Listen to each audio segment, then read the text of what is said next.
Hey, Travis. You sitting next to Ryan?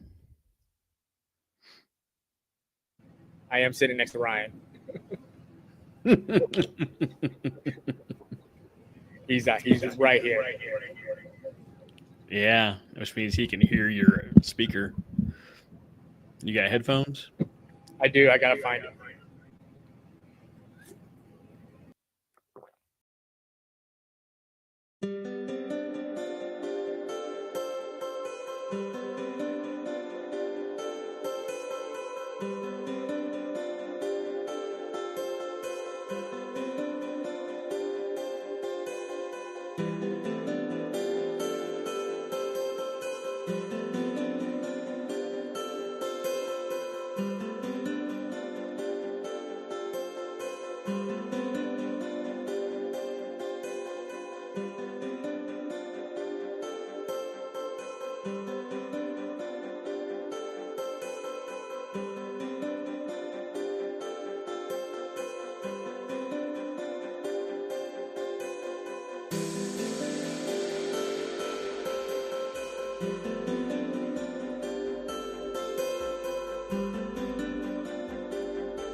There we go. What's up, Hey, Henry? just hang out. What's up? What's going on with you? Yeah, it's still echoing.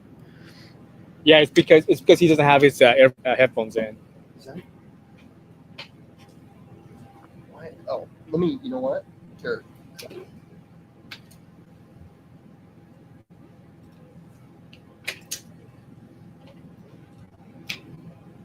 This is fun.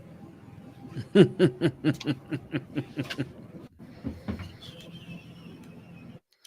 no one watching yet. We'll get it figured out. I think we're playing it too close to the chest today.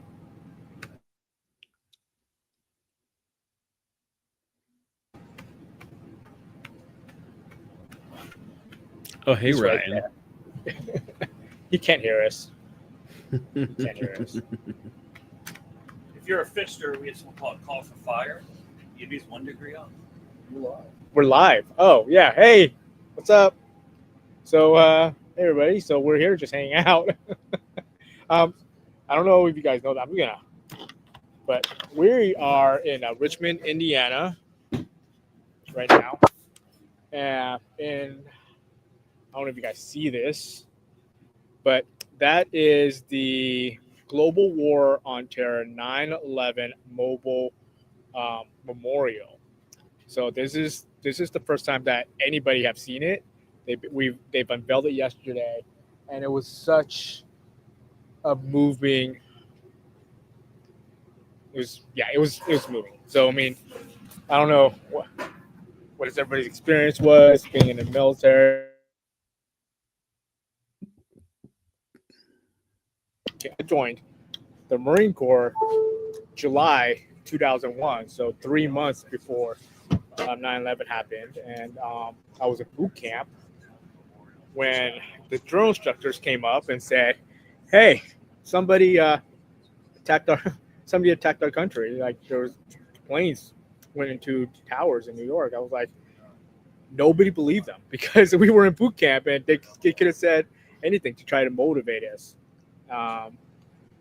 And so when they told us, we were having lunch, eating MREs. We're eating those like I don't know if you guys like. I don't know what kind of MREs you had, Travis, but we had like the four fingers of death. You know, the hot dogs and some of the crap and like other like beef stew and omelets or scrambled eggs or whatever. They were not good MREs. Like not like the ones they have now. Some of the ones they have now, I was like, oh man, I wish I had this when I was in. But yeah, we were just eating MREs. We were at Grass Week. We were learning how to shoot our rifle. Drunk just came up and was like, hey, we have a situation. We've been attacked. Planes have struck the towers in New York, and we were just like, okay, this seems like a trick to try to motivate us to like train better. But so it didn't become real until Sunday. I don't know what your experience was like, but every Sunday was a welcome gift because the newspaper trucks would come rolling in, and they would take these like actual newspapers and like throw it off the truck, and everybody just like it was like mad scramble to get these things. And across every paper that we've seen was just pictures and words and like everything describing what has happened a few days earlier. And so and it was like at that moment, like it became real for each and every one of us in boot camp. Mm-hmm.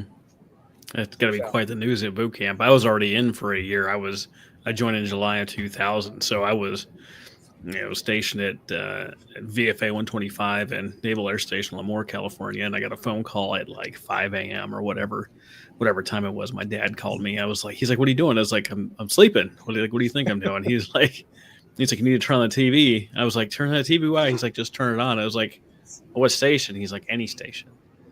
And right when I turned the TV on is when I saw the second airplane hit. And I said, what's going on? He's like, we're under attack.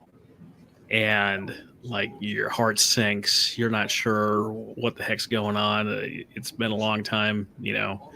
It's 24 years now since that day. I served 22 years.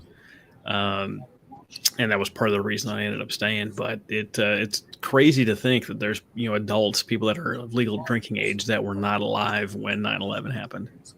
Yeah, absolutely. And it's there's been a lot of worldwide.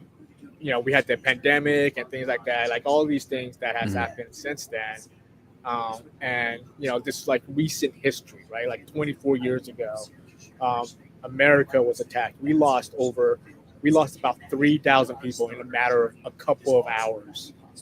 And nobody, and our generation, you and mine, we experienced that, and it was traumatic. It was speechless, and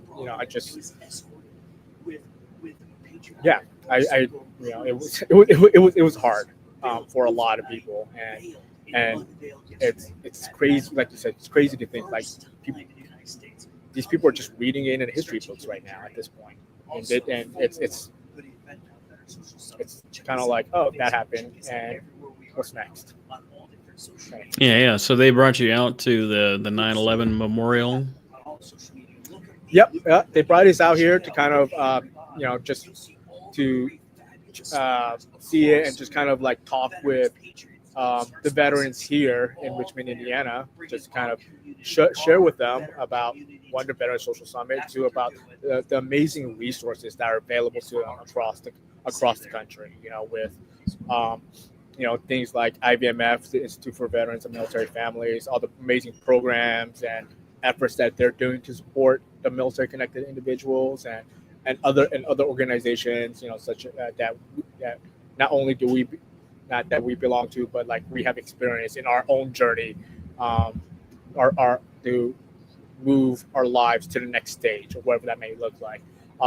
Many of us there, we chose the path of entrepreneurship. So, getting connected to resources like VBOC or SBDC, IVMF, Warrior Rising, DAV, Patriot Bootcamp, and there's just so many resources that are available for veterans and military spouses to, get started in the entrepreneurship journey.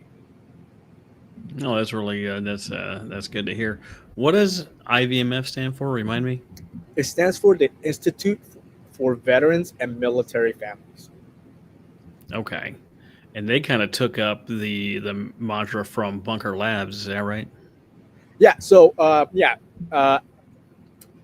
IVMF acquired Bunker Labs, the branding and all the programs, and just kind of integrated into their suite of programming.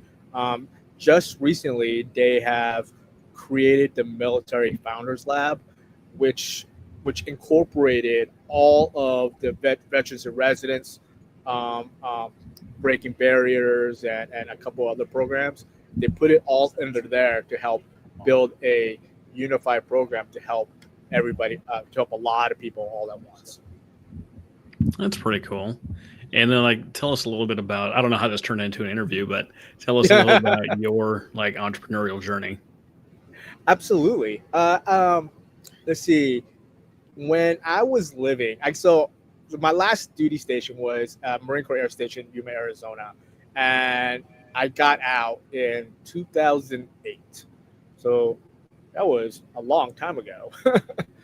I got out in 2008, and I got a job working with civil service. So there's an Army proving grounds in Yuma. It's called Yuma Proving Grounds, where I got to work first as a calibration technician, and then next as a security specialist for the base.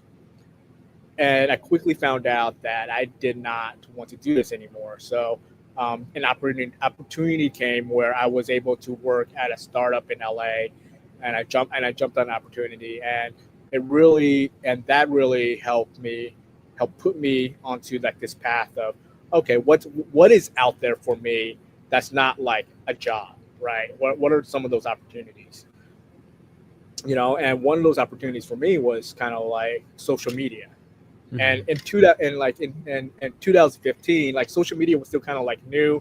People were still kind of like figuring out how to actually use it for the business. I mean, a lot of people have like really done really well using social media, but it was just kind of like this, what is it? The wild west of social media, where you can do just absolutely anything you want, and you were able to like grow a following. So I learned a little bit, help like a couple of my friends, a couple of small businesses do like grow. One of my friends, we were working on their social media pages, his Facebook, and we grew it to like 50,000 followers, and the tremendous impact that made for his business, and the community served him was amazing. So I was like, all right, so what else about like marketing, digital marketing, I can learn to help other people. And so I just started doing like a deep dive into like SEO, website development, Google Ads, branding, copy. I just did a complete deep dive and was like, all right, let's put all this together into like one thing. Because I don't know about you, but like I can very like easily just like take course after course after course after course of like various things and not actually do anything with it. So I took a moment and said, all right, let's like pick a lane and move forward with it. So the lane I picked was websites and SEO, and now I work with small businesses to kind of work with help them build better websites that flows a lot better, that not only looks good, but also is good for the business and the people visiting their websites, and then also help them with their local SEO strategy to kind of make sure that they're found in like the top 3 when you're looking for like plumbers near me or whatever it is you're trying to find, right? And at that point, a couple years, maybe like a year ago, I started a new like hot sauce business, and that's been quite the journey, learning about the different things it takes to like start a food-based business. It's from what I understand, it's a huge pain. Can't hear you, Travis. Oh. I don't know what's going on. Yeah, from what I understand, it's a huge pain getting in the food business.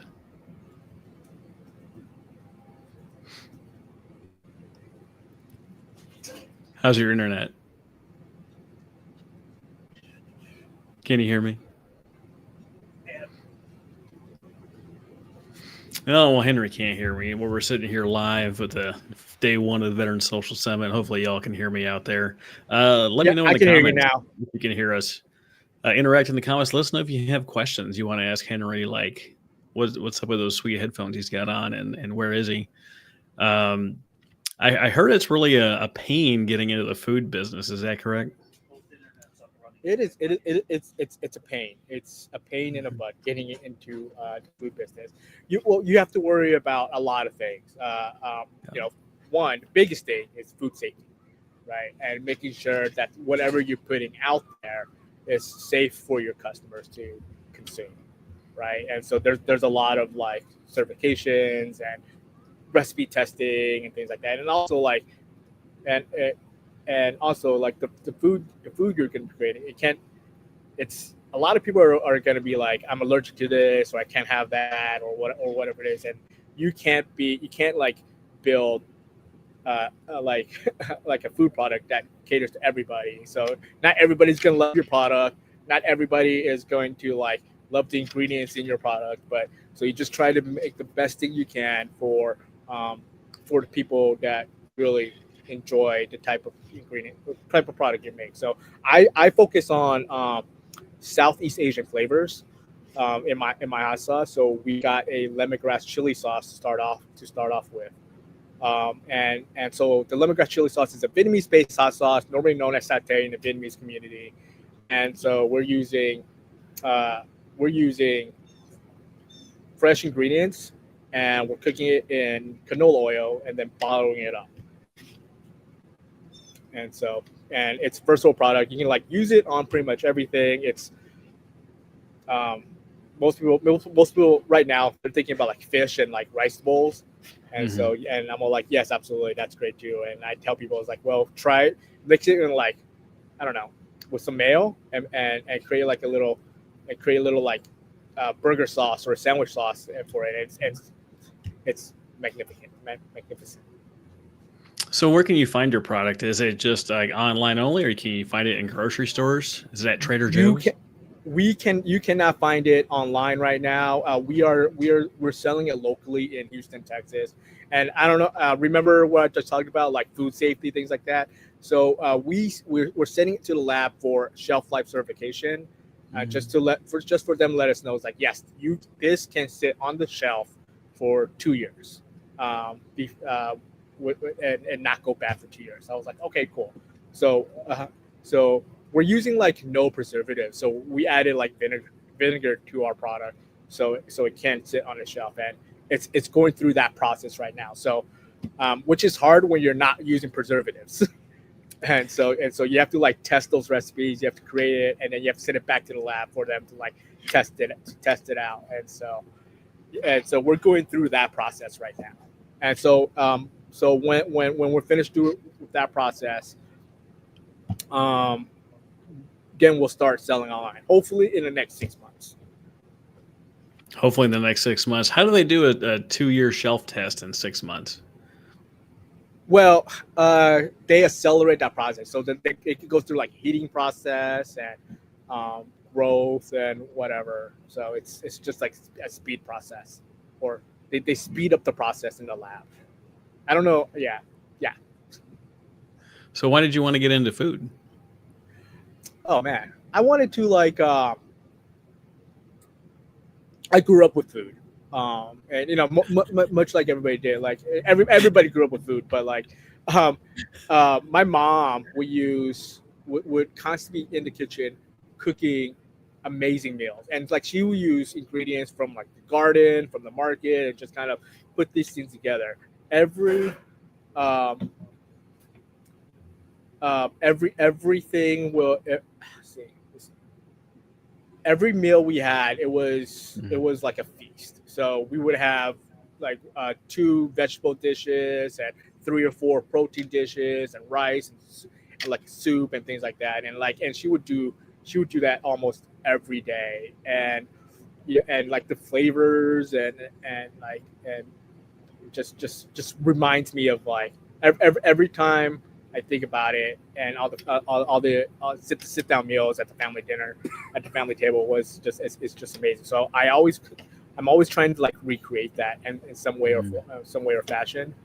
But and so I started this thing where I wanted to create a product to like kind of honor my mom and the sacrifices she made, and the sacrifices my family made, and a lot of people's families when they moved and immigrated to the United States in the late 70s, early 80s, and so we created this brand called Fob Sauce. And Fob stands for fresh off the boat. And it doesn't stand for forward operating bases, as you would think, like because we're all military. It doesn't stand for that. It stands for fresh. It stands for fresh off the boat. And so we wanted to highlight again people moving and immigrating into the country and bringing their lives and sacrificing their hopes and dreams to move here to create new hopes and dreams.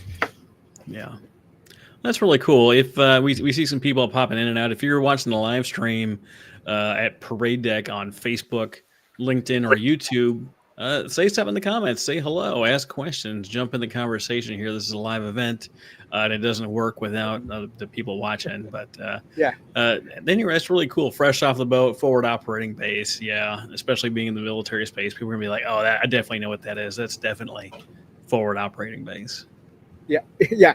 Hold on one second. Hey, Ryan, what's up, buddy?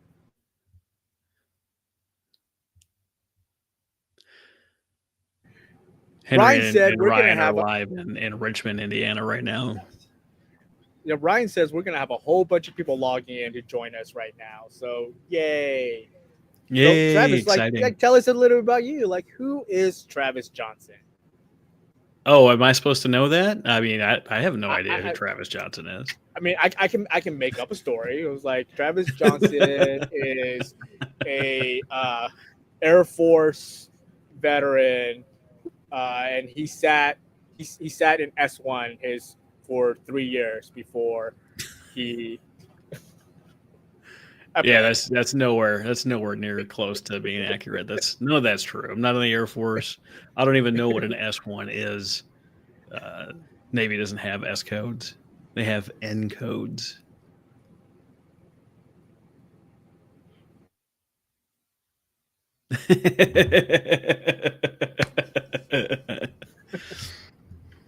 Yeah.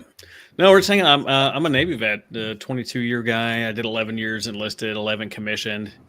Everyone say hi to Ryan. Hi, Ryan. Hey, Ryan. Hey, we have a Brian Arrington on as well. Brian Arrington, I know that guy. Hey, Brian. Yeah, I'm gonna add him to the stage. Hey, Brian. There you What's go. up, man? How you doing, Travis? Henry? Yeah, I'm doing well, man. Hey. How are you doing this morning? I'm doing wonderful, man. Life's great. Brian is going to be one of our speakers during the Veteran Social Summit. So he's also apparently the Georgia Vetrepreneur of the Year. I didn't know that. Yeah, Wow. yeah. I didn't know you were in Georgia. Yeah, I live right outside Atlanta. That's cool. You're gonna see us at MIC then? Absolutely. It's about 45 minutes from my house. Well, it's Atlanta, so it's probably like 2 hours from my house those days. Depending on traffic. Yeah, for everyone watching this, we're all, me, Henry, Brian, and Ryan are all going to be at MIC September 22nd, 23rd, and 24th. Come out to the Parade Deck stage and see us live and in person. Tell us about the Arrington Consulting, our brother. I didn't know you had a new gig. Yeah. So, I ran Vets to Industry, founded that in 2018, ran it for 6 years. And in December, resigned my presidency because I saw the writing on the wall. And AI is the now, not even the future, it's the now. And I realized that there's like 32 million small businesses in the US. And the one thing that all of them have in common is every single one of them is going to have to adopt AI in the next 2 to 3 years, or they're going to go out of business. And I said, who is going to benefit the most from this, new revolution? And it's going to be AI consultants. they're going to be the next 7, 8, 9-figure companies, because everybody's going to need them, because nobody has time to learn all the AI, and we're going to know that information. So I'm getting certified as an AI consultant. Got a few weeks left, and then I'm fully certified. And I opened up Arrington Consulting to help small businesses and mid-sized businesses integrate AI into their work centers and automate, save 10 to 20 hours a week, so they have less time that they have to work, grow profits, find more leads. And I've got so many tools, got the same tools that large companies have, just at Walmart prices, because I have like no overhead. And I got an internship. I'm doing a partnership with Seven Eagle Group. So I've got actually interns working for me now, teaching them how to be AI consultants and how to do sales calls and demos and strategize. And so things are great. Oh, that's exciting news, man. Yeah, AI is definitely now. I know at Parade Deck we're integrating AI tools and all of that right now. We've got a few things coming down the line with the ability to like search through the podcast library that Parade Deck has, and actually search through the episodes to get results. It can recommend you episodes. That stuff is coming online soon, which we're pretty excited about. What have you seen coming down the pike in the AI space that's really going to change some heads, move some heads? So it really all depends on what you're needing. So everybody thinks that ChatGPT is AI, and that's honestly preschool. The type of AI tools that are out there would blow everybody's mind if they saw it. I'm going to actually do some demos tomorrow during my AI keynote stage. That's going to show them some amazing things, like my CRM system that automates all the text messages and emails, and it has a social media calendar which will post content every single day for the next year if you load it up. And so all you have to do is reply, and it goes on every single one of your social media platforms. I've got a conversational bot that if you text, it will reply to you in whatever, give you whatever answers you want. I've got a voice AI that's freaking blowing people's minds. It's called Lexi. Well, my AI assistant's called Lexi, and it's a voice AI inbound, voice AI outbound, and it will literally talk to you about anything, the services we provide, how we can help your small business or mid-sized business. And it sounds so human-like. It's scary. It's the best one on the market. And she also books calls on my calendar. So I don't even answer my business number. She answered all the calls for me, and books things on my calendar. And I can build that for any company, any kind of niche, so that people don't have to answer the calls anymore, and they could actually spend more time, closing deals and spending time on their high ticket offers, and don't have to necessarily go out there and find a virtual assistant, to answer calls and stuff like that. So yes, it's insane, man. Then you got imaging. You got Nana Banana that just came out, which is freaking mind blowing. You got VO3 for videos. It looks like action packed movies. There's just so much out there. Gamma is phenomenal for building presentations.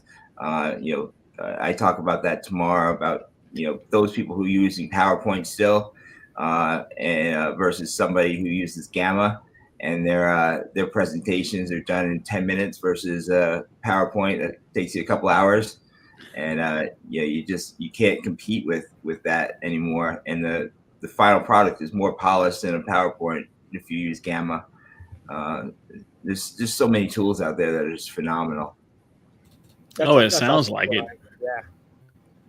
What time is your speech tomorrow?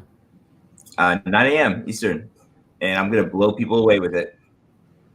That's my promise. Away. Yeah, AI, the new battlefield advantage. Looking forward to hearing all that from you, Brian. It's nice to see you, and look forward to seeing you. And Mick, what else is coming down in your world? Anything else new? Yeah, I had a couple podcasts that I was doing, and a couple. Moni Jefferson from AMC. No way. I think she's speaking here. That's right, Yeah, Henry? yeah, Yeah. I told her about this, and she's going to speak. I did a presentation for her military spouse entrepreneurs, and it was great. I offered a free consultation to anybody that came on, and had a few take me up on that and help them with their business. And then this Wednesday, I actually talked to about 200 to 250 transitioning service members from the Seven Eagle Group, and talked to them about how much AI is crucial to their transition. Because AI is a great equalizer now. I talk about that tomorrow. Like, we've never been in such a position to where we are not at a disadvantage anymore, because civilians are trying to learn AI right now. And so those that are transitioning, if they learn AI, they're going to be outpacing civilians. That's never been the case for us. We've always had a disadvantage, but now AI is making it so that everybody's trying to learn it right now, or not trying to learn it. And this is a time where if service members, veteran-owned businesses adopt AI as early adopters, they're gonna just freaking crush it, and they're gonna be ones getting hired for these really high AI roles, or even just regular roles. But because they're proficient and fluent in AI, they're gonna beat out civilians. And people haven't thought that through. That literally right now is the best time to be transitioning from the military, because everybody doesn't know what the heck to do with AI. So the faster that they learn, faster that these companies who are really only hiring people right now that are proficient and fluent in AI are gonna freaking crush it and get promoted faster while using AI tools too. So. Oh, that's really cool. Do you have a recommended, place for them to go and learn about AI stuff? Yeah, I talk about that tomorrow. So I have a e-course that I'm providing. Should be up and running next week. I had it on a platform called Learn World, and I'm transferring over to my CRM system. So probably in about a week and a half, my e-course, which is built for founders and CXOs, is AI concepts, tools, and strategies for founders and CXOs.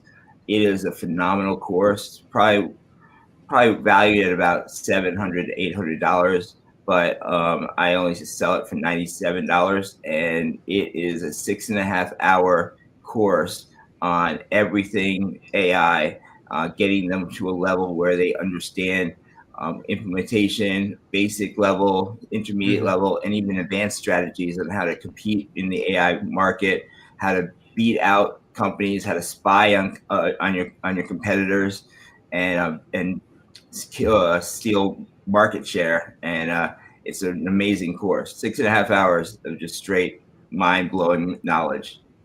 Spying and stealing, is this like the black ops of AI? That's stealing and spying has been the case for a while, but you had to do it manually.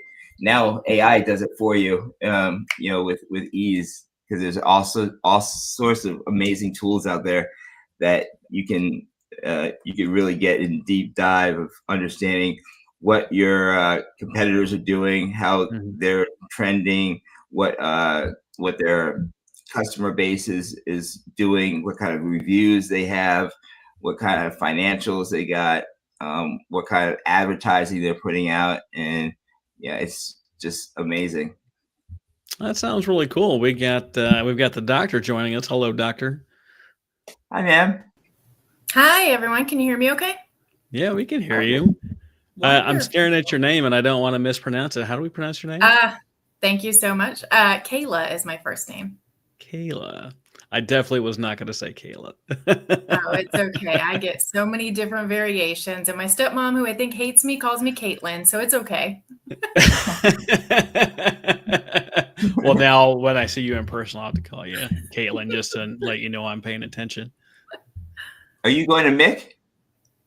So unfortunately for me, I'm one of those vets that got caught up. The VA scheduled a surgery for me, but I was there last year and I intend to be at least there next year. So this year, unfortunately, I had to take a pass, but this was extremely important for me. So I told the VA, hey, we got to head some stuff off. I want to be here with these guys. So. Yeah, Well, this is that's going to be cool. a great We're glad to event. have you here today. But for anybody that's on, like, the influencer conference was mind blowing. My first time was last year, and between the events that they have set up, the offerings that they have there for yourself personally, for your business, that you can use to take back to other veterans, your spouse, your friends, everybody, it is beyond worth the travel there if you're not in the Atlanta area, and for the time that you're going to spend there. So go there. It made a huge difference in what my trajectory was after last year and what my thought process was for myself. Oh, that's really cool. A huge plug for the Military Influencer Conference. And if you're watching this and you're going to be at the conference, come swing by the parade deck stage, say hello to me, and we'll find some time to get you interviewed on the side stage. We've got another friend of ours, Joe Palacios. Joe, how are you, sir?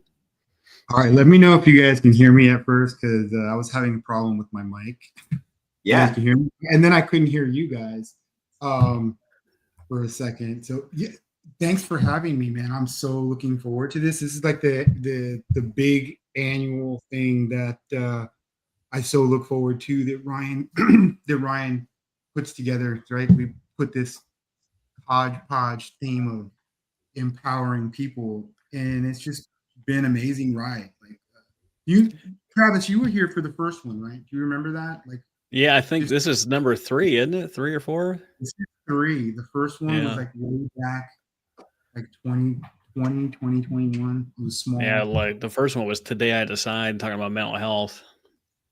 Yes, but look at this, like, what this has grown into with some amazing people. Oh, it really is. I'm 3 for 3. I've got a speech every year. Love hanging out with Ryan and everything he puts together at 10th Mountain. We've got Sheena in the comments saying she's gonna be at Parade Deck. She's gonna see us and say hello. Hey. Hey, Hey, Sheena, good to see you. I know. Look, it's like a family here. Like, I really do feel like we've kind of fostered this family feeling of it, but I think that's kind of a thing for veterans, isn't it? And this kind of, we pull together. We might kind of break apart for a certain amount of time and not see each other, but it comes right back together. And I think I love that about this community. I heard it best. Was it Lauren Hope said it last year? It's like a big family reunion that you didn't know that you needed. Yes. It's definitely one thing to be connected to people, virtually. Like when I started podcasting, I was over in Bahrain. Got a little graphic in the back, over in Bahrain, and the first time I went to Mick, it was in Vegas, and I walked in. There's people like yelling my name, running across the hall to see me, and I'm like, I'm under attack. Like, what's happening here? And you realize, all these conversations that you have, all these relationships you build, when you finally get to, express that in person, it's something magical. Oh, I agree. I haven't done it enough, but I swear every time that I have physically got together with someone who we've met virtually, and I think a lot of us would have done this sooner if we hadn't gotten shut in for like a year or so, right? I think that kind of put us all back in the social, let's get out again. But as that's starting to happen, it's like that. You like go and you'll see someone and you've just connected with for a long time via the internet and all of these different platforms. And then you see them in person and it just clicks again. And then there's just like an even deeper bond, I feel, that's formed. So that's what I love about it.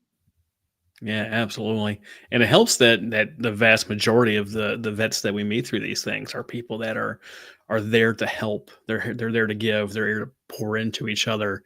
I haven't seen a lot of selfishness. Maybe there's people just stay away from me. I don't know. but I feel like all the people that I meet and interact with are just, willing to jump in, roll up their sleeves, and give it the good old try and work together. So, I mean, that, my heart goes out to the vets that I'm describing, which is pretty much everyone I've met so far. So, that's really good news. Are you going to make it to Mick this year, Joe? Man, I'm working on it, but I have like these.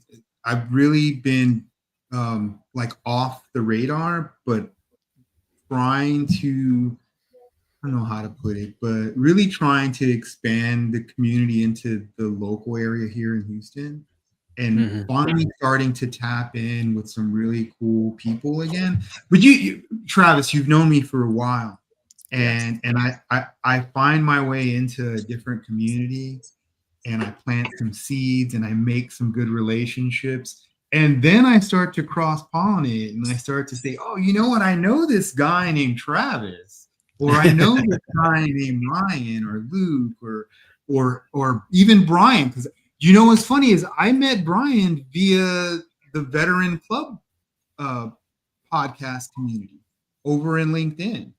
And then I like, oh man, Brian, you need to meet some guys that I met over here. And I just feel like that's kind of been my, I don't know, like my MO of finding cool new people and then putting that connections. And then it just seems to broaden this idea of community and empowerment, right? Because then we all find ways to grow and build each other up. So anyway. Welcome, Luke. We've got Luke here, who's out. Looks like he's at the same event as Ryan. How you doing, Luke? How you been? Travis, hey, it's an honor to see you again, man. You're one of the best podcasters I've met, and you're a great coach. You've been coaching me and podcasting for quite a while, and it's just an honor to be here, man. It's also an honor to be here in Richmond, Indiana, at the Global War and Terrorism National Unveiling event, and it's also an honor to be a part here of the Veteran Social Summit 2025 with Ryan Patrick and Henry Bond and all of you great folks out there, to include you, Travis and Joe and Brian, and it's hard to see Kaylin and Raven. So it's great. It's just an honor to be here amongst veterans in the veteran tribe, seriously. And hey, Raven, it's great to see you too. I think I saw you last not long ago, right? Yeah, you saw. Yeah, we were together in Syracuse. Yeah, it was great. It was great to put an actual face to a name, and you're doing powerful things. Travis, it's an honor to be here, man. This is a national healing event, really. That's what we're trying to do. We're trying to bring healing across the nation with this mobile global war and terrorism wall. This does not matter what rank. What matters is effort. This was literally done between E1s and E5s who said, hey, let's come together. And I want to make sure that I can get and bring this to our community. It was over a 2-year effort with AM CST and Andrew, who goes by Andy, and some other folks out here who coordinated and worked with Stephanie and other folks who actually created the wall. And it was just, who's a Marine Corps vet, by the way. It was just awesome that they were able to bring that here, unveil it. The escort of that wall was nothing more than miraculous as well. It was veteran motorcycle crews. It was police escorted, firefighter escort. I mean, it was given the proper attention as it traveled across the U.S. to come here to Richmond, Indiana. It was totally remarkable. It is under 365-degree like security. So like there's people out here, just keep an eye on it all night, all day, like it's like essential kind of like protecting, because they know how much this really means, because there's so many veterans unfortunately on the wall, or there's so many first responders that are unfortunately on the wall, but they stepped up and towards action. And it's a truly, unfortunately, I have brothers and sisters on that wall, and it's even healing for me, and healing for my family. So it's just an honor to be here. Well, thanks, Luke. I mean, definitely appreciate you being here and the kind words about my podcast coaching. I'm actually going to be doing some of that on the main stage here, I think at 10:15 Central, but I understand that you're talking today as well, Luke, on the mental health stage. What time are you kicking that off? So I think that's about, mental health stage is around 11, I believe. We're checking right now. Nope, it's 10 Eastern. We just checked. So I'm starting in like 10 minutes. So thanks for asking. So No with that pressure. So with that said, I'll just bring up a couple things maybe as a teaser since this is the pre-stage, right? So one of the teasers I'm talking about again is the Global War on Terrorism National Tribute. We're going to talk about that. We're going to talk about American Heroes Equine Connection because it's a 501c3 that helps veterans and first responders with PTSD. We're going to talk a little bit about the Veteran Coaching Network, which everyone here talk with me after. You're all welcome. But the Veteran Coaching Network is an opportunity where we can help veterans become business coaches. And we believe veterans bring so many great KPIs to the table. And we want to hone them and give them like that common language and help them coach leaders of industry. You know why? Because many leaders of industry are already veterans. They're already veterans. So now we're saying, hey, let's coach the ones and let's help them as well. Veterans come with so many skill sets, and I think it's an opportunity. Also, we're going to talk about IVMF, how IVMF is a convergent organization, brought people together. And it was just absolutely awesome. Okay, I stand corrected. I just got an update from right here from the Tactical Operation Command Post. The TAC just gave me an update. This is a news alert. I am at 11 o'clock Eastern Standard Time now. Thank you, guys. Thank you for that. That's awesome. Matt, Over back to you. It's important Travis. to know. It's important to know. is. I don't blame you. I'm looking at the schedule on the other screen, and I'm like, I think you might be in an hour and 10 minutes. But he ran away. He's embarrassed. I'm kidding. He's fine. Hey, Kayla, tell us a little bit about your talk that you're giving tomorrow. I'm not Travis. I did want to bring one thing up though. Like, you know how I was saying, like, here in Houston and reaching out. I just wanted to recognize one of the greater Houston area rock stars here, who is also a sponsor today, which is Raymond Giles here from Regal Luxury Travel. I actually connected with him again recently at the Houston Regional All-City Mixer. Look, I just think that there's opportunities here. I'd like to hear from Raymond. Raymond, how are you doing this morning? Your mic, Raymond. Rookie mistake. Sorry. You gotta talk with Travis more. Travis was one of, like, I know Luke talked him up, but one of the coolest podcasts that I had seen in a while, and he definitely has the smooth voice. Travis has the smooth No, he really does. I've already picked up on that. It's you're used to hearing something over the radio, and I've got the face for radio. He's got the voice for radio. So it's but you talk about the All City Mixer. I've been involved in a couple of things the last few weeks.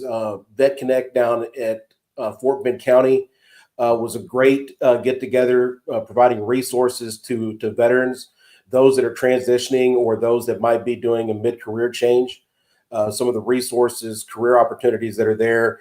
And then last night, Councilman Garcia's precinct put on something down in Clear Lake where we had a lot of, once again, there were a lot of resources available, everything from in-home nursing, mental health support, and then also a mobile wall for those who have who paid the price in Afghanistan and Iraq.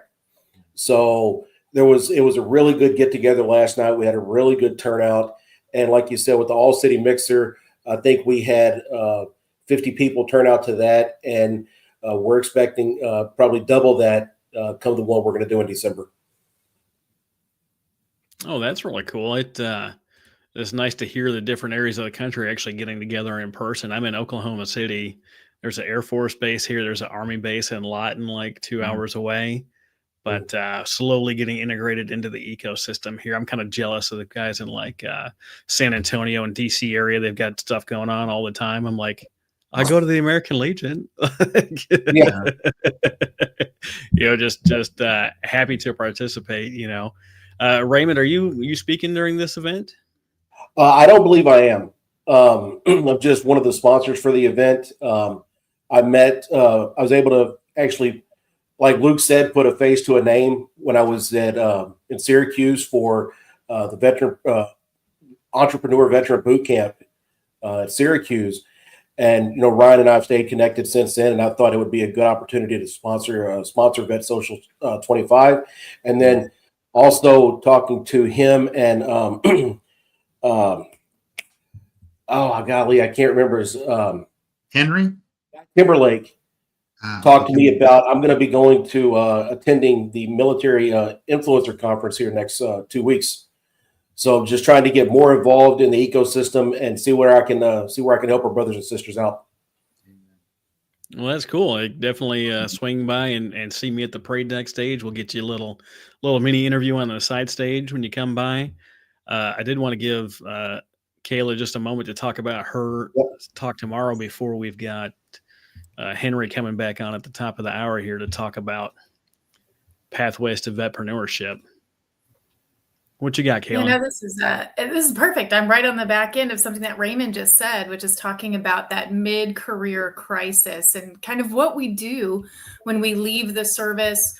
And it doesn't even have to be after retirement. Maybe your mid-career crisis comes a little bit earlier than midlife per se, but there's a lot of individuals, veteran spouses that are struggling with, what do I do next? And how do I find meaning? And what if that thing that I've been doing for the past, 10, 20 years isn't working for me anymore? And this thing that I got put into just isn't my passion, or there's just something that's not a fit. And so when I worked at the Army Management Staff College, I was a leadership instructor for the past 5 years. And we would bring people in for 3 to 4 weeks. We would talk about self-awareness in the first week. And people would have these aha moments of, oh my God, that's why either I don't do this, or I don't react like this, or this is how I make decisions, or this is why I'm comfortable in these spaces, places with these people. And that's what I want to get after tomorrow. I'm at about 11:15 Eastern time, and I'm going to talk about when you feel that stuck inside of something, or when you're about to move into the next chapter, what are you going to do into the next chapter to make great decisions for what happens next? So getting after some self-awareness, and not in the vein of, I think many of us want to say, oh, I know myself. I know what I want. And then something happens. I want to give people real tools, real things to look at and say, go here, test here, go here, integrate this, and then go here and make this kind of profile for yourself so that you can make decisions that either help your business, help you in a new career, or even maybe bring in some things that we do later, like our hobbies and some other things. I love writing and I love talking. So I'm like, why wouldn't I want to do that in the next chapter and give back at the same time? So real tools for self-awareness for that mid-career crisis that people might be having tomorrow at 11:15 with me.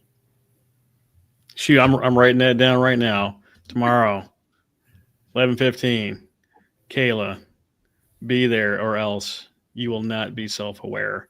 Like, it's on my to-do list now. Nice. It's definitely on my to-do list.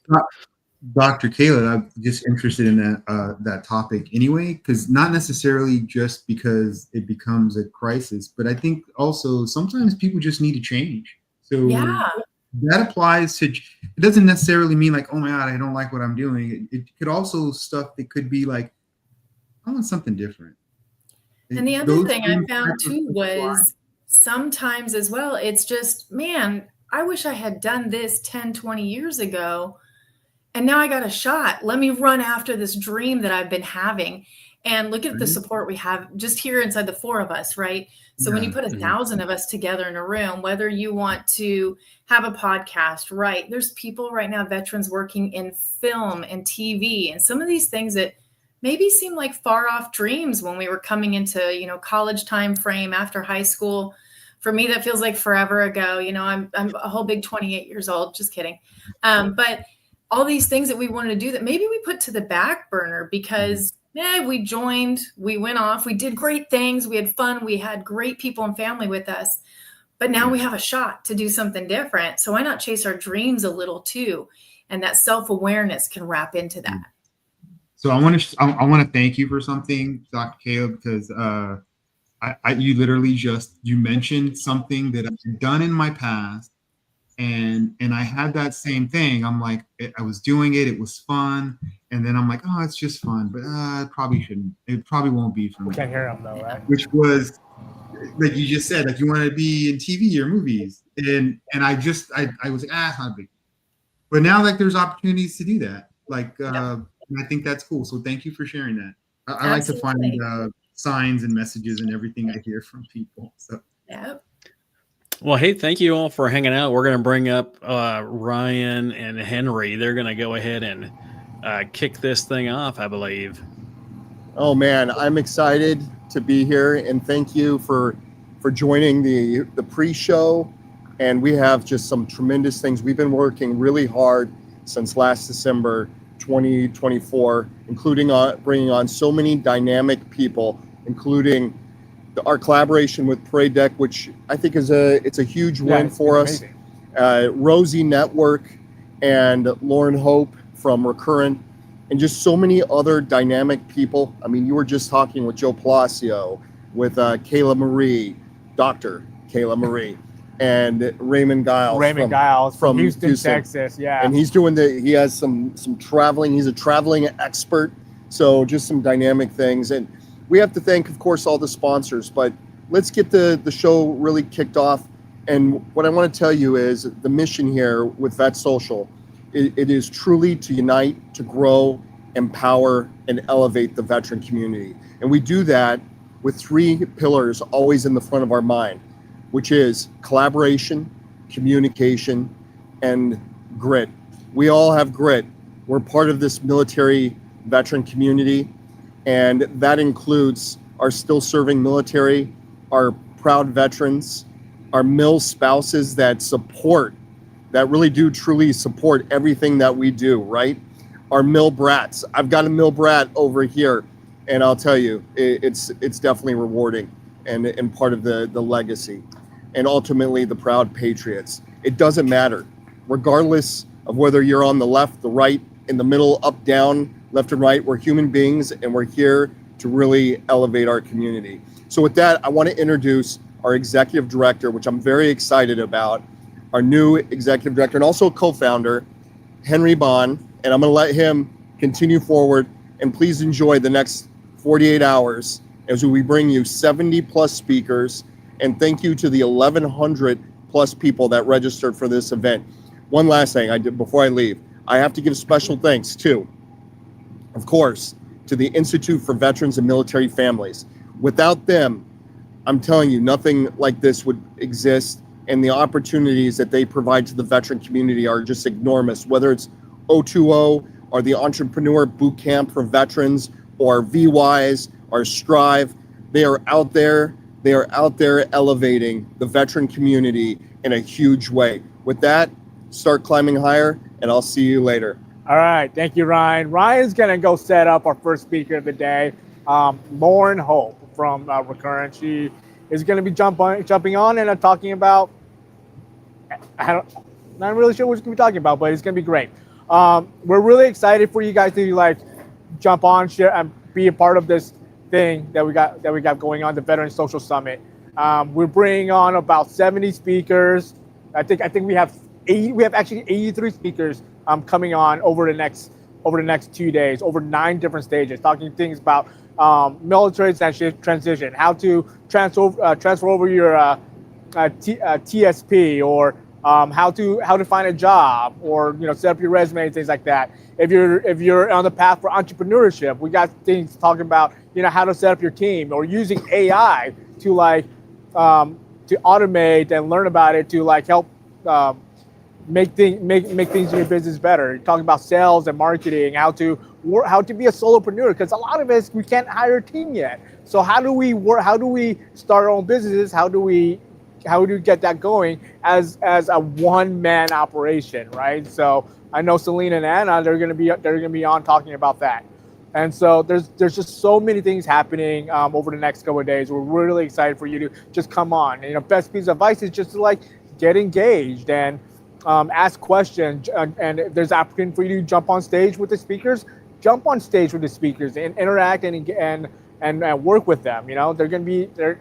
These speakers that we're bringing on, they're going to provide such an amazing value to you and your business and your life and whatever it is you have going on, so that we can get you to the next stage of your life, whether it be, when you want to start a business, or, you're looking for a career, or you just want to like figure out what that next stage might be. So there's just so many things going on right now. If you guys don't know, we're launching the VETSOCIAL25 here in Richmond, Indiana, at the Wayne County Veterans Memorial Park, where we have just done the unveiling of the Global War on Terror 9/11 mobile tribute.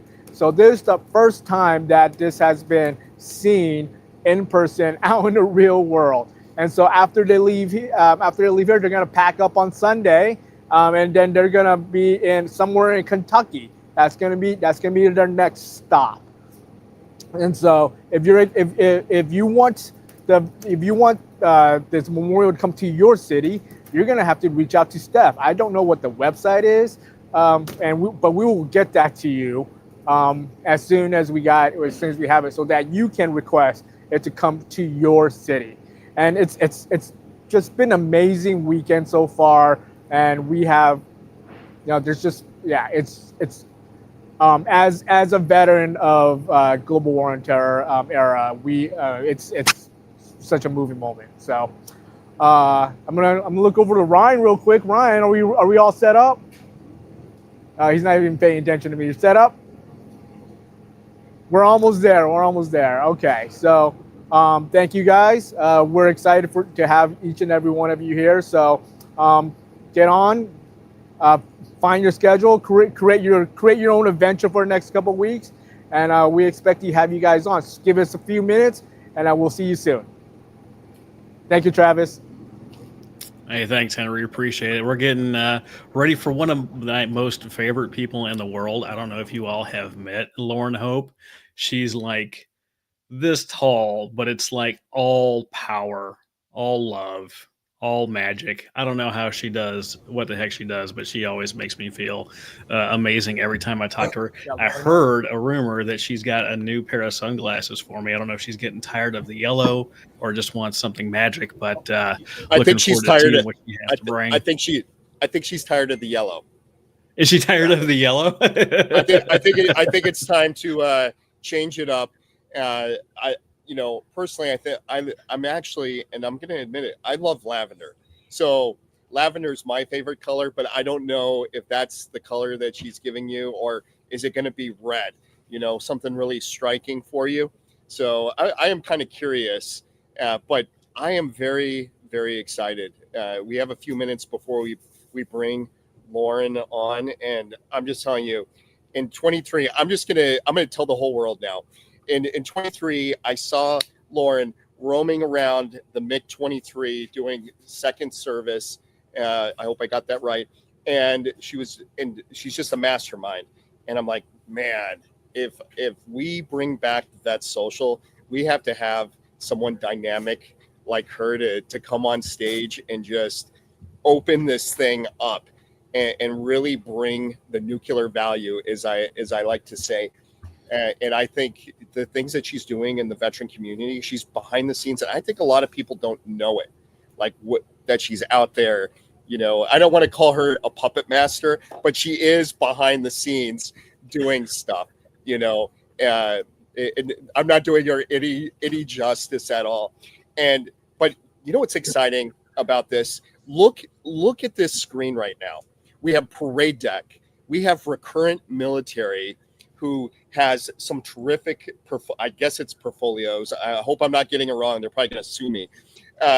We have Task and Purpose, which was originally founded by Zach. And we have We the Mighty. We have Military Influencer Conference. And can you imagine that these three names would be on a virtual stage? I'm about to pass out in faint from the excitement of this. I mean, truly. Josh, you are. How am I sounding? You're sounding awesome as usual. Okay, good. We love and we love the hair as well. You're a role model for the hair community. Mine's starting to thin out, I feel like. So we need to create our own veteran hair product brand, and I will be the face of that for you, Ryan. So we got to get after that, my man. Yeah, I think we need to, and we're going to call it the Josh White gel, super gel. Right.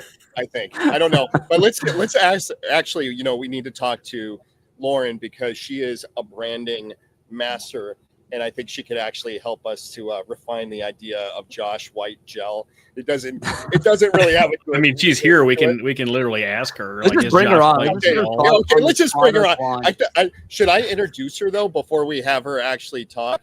I mean, she is, and I'm gonna butcher this, and Lauren's like, okay, hopefully she's not judging me. And let's put her on mute so she can't say anything if I mess it up. But I'm going to read off these notes because there's a lot to unpack here. You know, Lauren obviously is a serial entrepreneur. I mean, she's got a lot going on. I thought I was busy, but she tops it. She's a motivational speaker. And I'm telling you, I have not heard her just once. I've heard her multiple times. And that is a true statement. And she is a military spouse, a mil spouse. I actually think she has the title of Queen Mil Spousepreneur, which is our new title. And she spent the last 20 years building businesses, coaching entrepreneurs, and inspiring military families. She really does bring hope. So she's known for turning big ideas into actionable strategies and for guiding people from what now to watch this.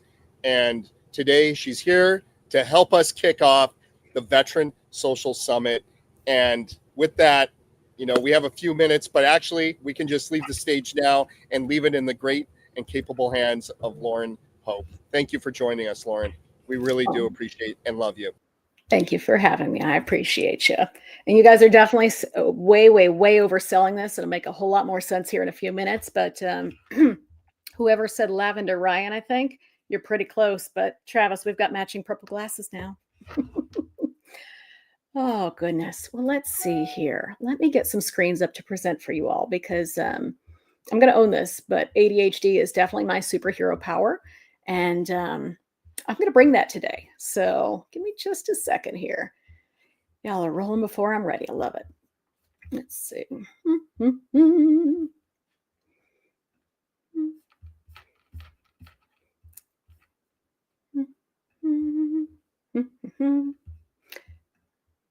I'll see, we can do hard things. There we go.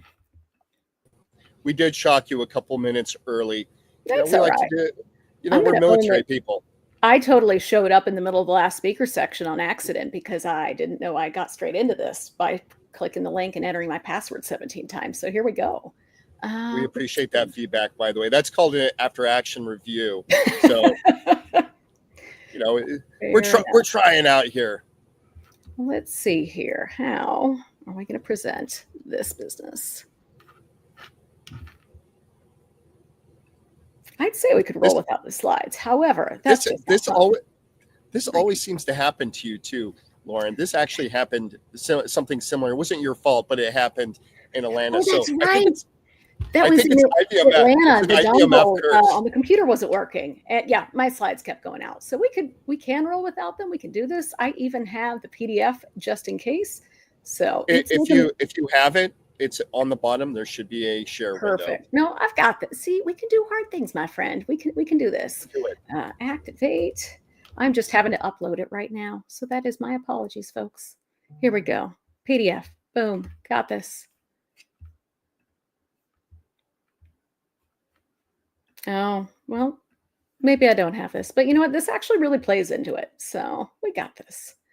There we go. All right. It's opening right now. Let's see here.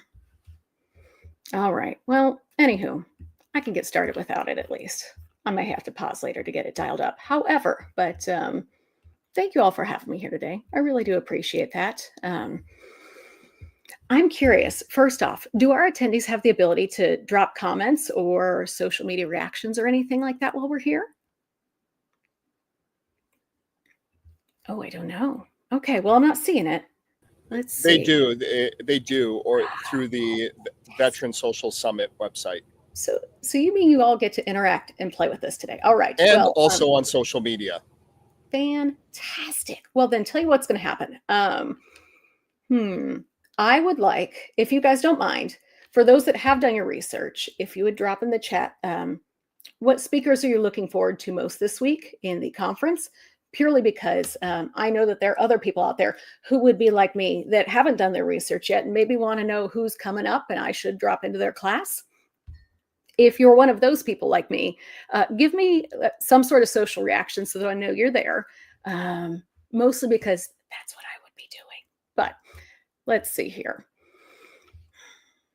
This is at least my 15th time speaking at an IVMF event, and I love absolutely everything about the culture that they're building. For those of you who don't know, because I'm clearly just dropping in, I don't know if Ryan and Henry have explained it, but IVMF, the Institute for Veterans and Military Families, is the smartest and the most intentional support organization that I know. And they're onto something big. They invest all their energy into the military community, and the reasons for doing so are backed up by the data, which they happen to have an entire research wing that collects, so they know the facts. They've learned that investing in military businesses is a sound investment because they invest in education, and you guys are strong. You guys are capable, and I know you're going to do great things because I get to witness it all the time. That's how I know all these gentlemen who are introducing me. And I do call them gentlemen. I say that loosely. Josh White, I was thinking white lightning gel. What do you think there? But anywho, activating your action plan. What does that mean? Well, I call it AYAP, activating your action plan. And it all came together as a solution. One thing you're going to realize about me very quickly, if you haven't already, I am ADHD AF. I am one of those lucky kids in the 80s that was undiagnosed. And because my ADHD flavor wasn't spicy enough, I went unnoticed. I wasn't hyperactive. I was the good girl who did what I was told. And I did well in school. So I didn't really fly hot on anyone's radar. But on the inside, my brain is like a friggin' freight train going down the Autobahn, barreling at about 1 million miles an hour, and it's completely out of control. We didn't know what the internet was back then, but if I had to describe it to you now, it is like having 4,032 open browser tabs at any given time. Most of them are spinning on the circle of death, and one's doing the grocery list, one's thinking about other things that have going on in the house. Maybe there's at least 17 building a different business that I haven't yet started. Then there's 4 more that are building the businesses that I have. Gosh, one's tracking bills, and oh my God, my son can't match outfits. And we're, who am I picking up today? Am I picking up kid 1 at school and 2 has practice? Maybe it's picking up kid 2 and kid 1's at the team sport. I don't really know, right? But like, this is just a normal life in my brain every second of the day. Fold all that chaos into what we know about moving with the military, motherhood, and career-driven, nonstop, espresso-driven kind of attitude, and I was falling apart. But only on the inside, and no one knew that. Because I couldn't let the whole world know about my unfiltered brain noise because I was a good kid, right? I was celebrated for sitting quietly and raising my hand and following the rules and being a good girl. So I had to figure out how to cope. And I didn't even know that's what I was doing at the time, but it was. I have been reflecting now as a grown adult, and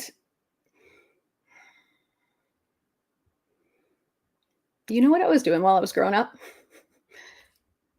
I was building coping mechanisms for how to handle everyday life and excel at it because, again, that's my flavor of ADHD. And I had to figure out the absolute best way possible to do everything to the best of my ability. And I know how unhealthy that sounds. It's wildly true. So thank you all for overselling me up front. It is a friggin' hot mess express in the back. But I'm a firm believer in Clifton Strengths. And if you're familiar with the Clifton Strengths scale, you wouldn't be surprised a bit to know that my top 5 are achiever, woo, communication, context, and maximizer. So what does that mean? I, Lauren Hope, am going to get done, right? achiever plus maximizer and ADHD is an extremely powerful hot mess. And as a communicator, I'm going to tell you all about it. So anyway, activating your action plan. AYAP is my lifelong unintentional solution to ADHD. And this session is packed with my favorite methods for organizing and actioning all of the incredible information that you're going to pick up at this conference this weekend. So legal disclaimer, individual results may vary. Possible side effects may include the sudden urge for 14 businesses before lunch, scribbling notes you'll never, ever, ever read again, and random bursts of, I should start a podcast, and dizziness from trying 3 different sessions at once, compulsive networking with 200 new LinkedIn contacts, and confusing your to-do list with your if I win the lottery list, and enough coffee to make you talk faster than an auctioneer at a cattle sale. Consider yourself warned. Okay. At this point, I'm going to go for a dopamine drop. If you are with me, give me some sign here. All right.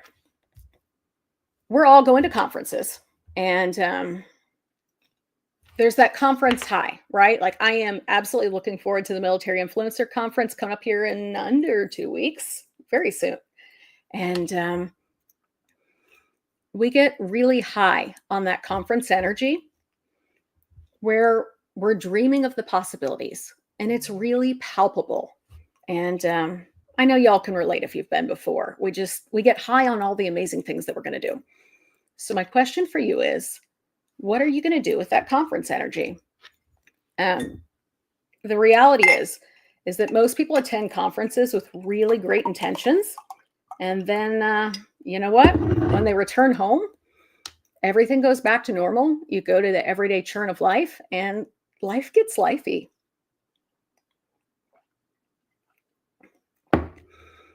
Y'all, I get it. I really do. I've already aired my ADHD laundry, and I believe that my hashtag Hot Mess Express will now follow me for the rest of my life. Challenge you to hold me to it.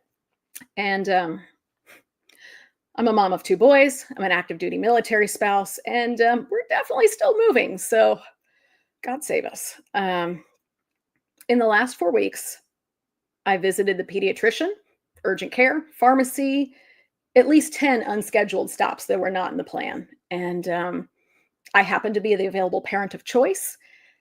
It happens. Life happens, right? That said, I don't think I'd be in this room today if I let lifey life get in my way with entrepreneurship. It takes grit, and it takes persistence, and it's not a path for those who think it's going to be easy, right? Entrepreneurship is not easy, but it's my goal today to make it at least a little bit easier for you. There are far too many bumps in this lifestyle that no one should have to make every single mistake. I have made my fair share. I'll tell you about that some other time, maybe in the lobby bar at Mick. But in the meantime, let me help you out on the journey. So here's what we're going to do this morning. First, we're going to cover how to plan and how to make the most of your time at this conference. And then we're going to transition from planning to action. And we're going to go over an entrepreneurship roadmap so you can actually activate your action plan from the comfort of your reality. Let's see here. You know what? Here's the funny part. I'm on slide 3 right now. I promise they get a lot quicker after this, but we're on 3. So let's start with your why. Why for attending a conference?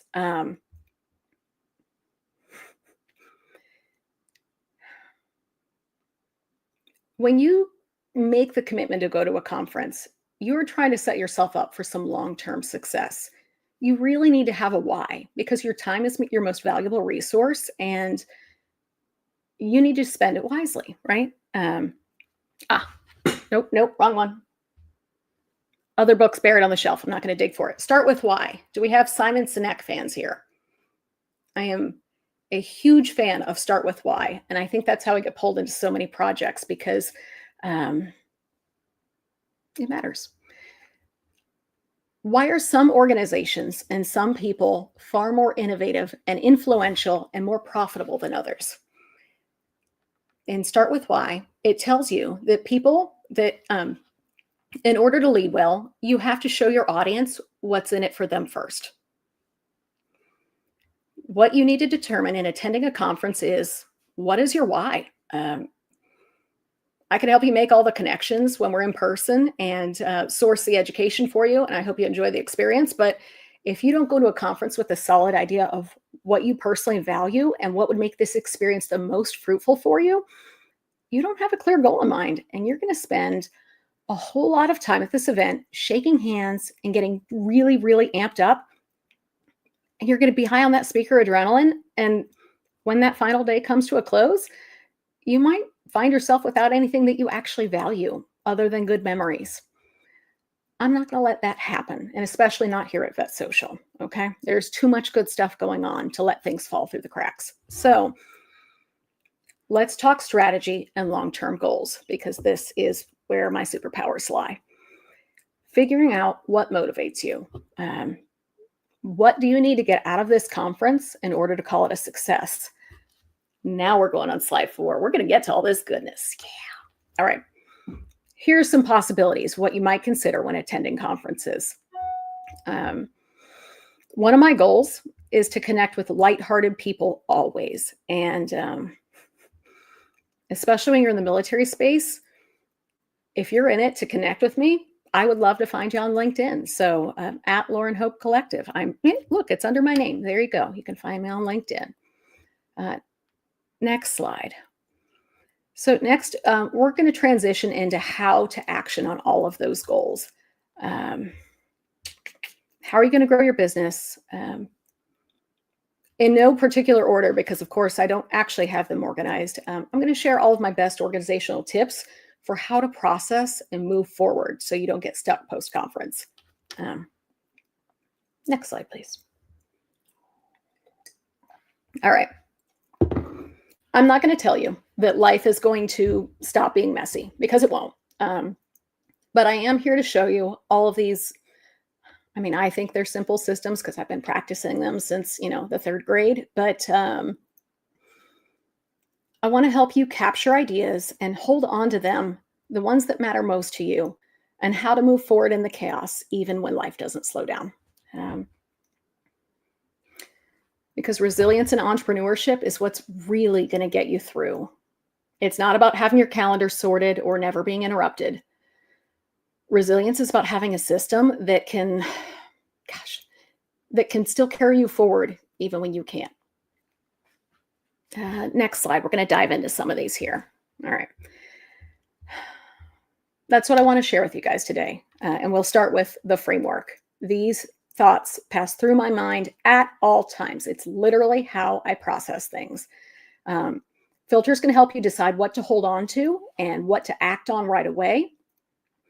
So here's the system that I use to help those ideas not evaporate. Let's see. If I'm going to be really honest with you, attending conferences like this is like drinking from a fire hose, right? There are so many good ideas. And let's be clear, they're not all for you. So just own that right now. You can't have them all. You can try, but next slide here. The first one, align with your why. So your why is your anchor. And every time you hear something, I really want you to ask yourself, does this matter to me? I mean, really, does it align with the business you're building or the lifestyle that you want? Without that filter, you're going to end up with everyone else's goals scribbled in a notebook. And you'll capture too much. There is such a thing as too much. So I want you to pause right now and think of 3 words that describe your why for being here. And maybe it's clarity and growth or connection, right? I want you to keep those 3 words visible, maybe like a literal Post-it note just stuck on the side of your computer. Those are going to be your compass. And if you don't know what your why is, that's absolutely okay. Hoard all of the ideas that sound brilliant to you. I will teach you how to sort those out in a minute, because really, I'm an idea hoarder too. And I'm going to share like 4 of them today that are really actually kind of embarrassing, but moving on. Next slide, we have our shiny objects, and we're going to sort them out. Let's see. I told you I have ADHD, and that means there are literally good ideas everywhere. Like of those 4,032 open tabs, which I'm pretty sure there's 37 now, 4,037, over half of them are good ideas. And the reality is they're not all good ideas unless they're actioned at the right time, right? And a good idea that's launched too early is just a failure that's waiting to happen. A good idea that's fully baked, though, is dangerous. So I'd like to think that's where some of the strength and chaos comes in that they were saying earlier. So how do I sort the good ideas? I have something called a good idea parking lot, a literal digital parking lot. I use Monday.com as just like a, I don't know, lifestyle app for me. And one of my spreadsheets in there is every time I have a good idea, I'm like, you know what? We're going to park that right there because it's not a good idea for today. It's not. What's a good idea for today are the things that I put on my to-do list that I have to get to done. But when the timing's right, I'm going to open that parking lot back up and pull that idea out, and it's going to be magical. So don't let all the shiny objects pull you off course this week. Okay. Next slide. We're going to capture our action steps.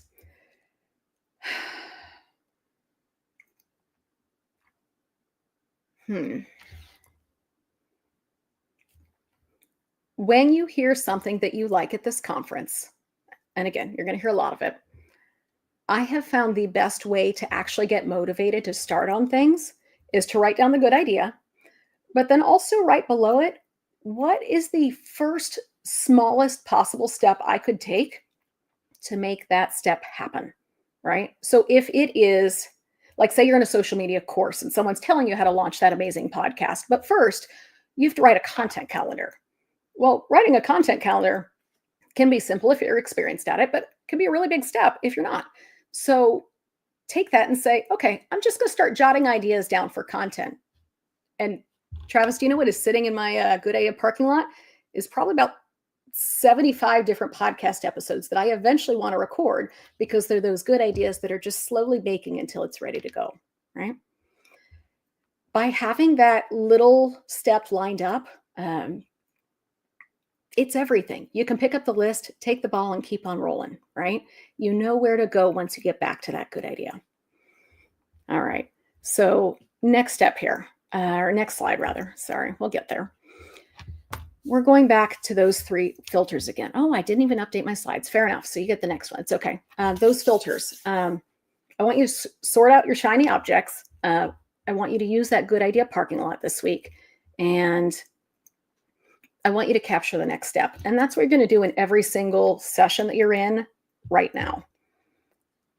But next, I'm going to take you in the what do you do after the conference. And frankly, be quite a bit vulnerable here. So, all right, picking your donuts. This is one of those good ideas that I heard, I think it was 2010. I am not a young lady. And this came from a seasoned military spouse. She was doing everything at the time. And I watched her really step back in life and get it together. And I asked her one day, I was like, okay, how do you do this? I have a newborn and a 2-year-old and I'm dying here. Help. And she said, pick your donuts. Next slide, please. We'll make you more hungry, Ryan. Thank you, guys. So pick your donuts.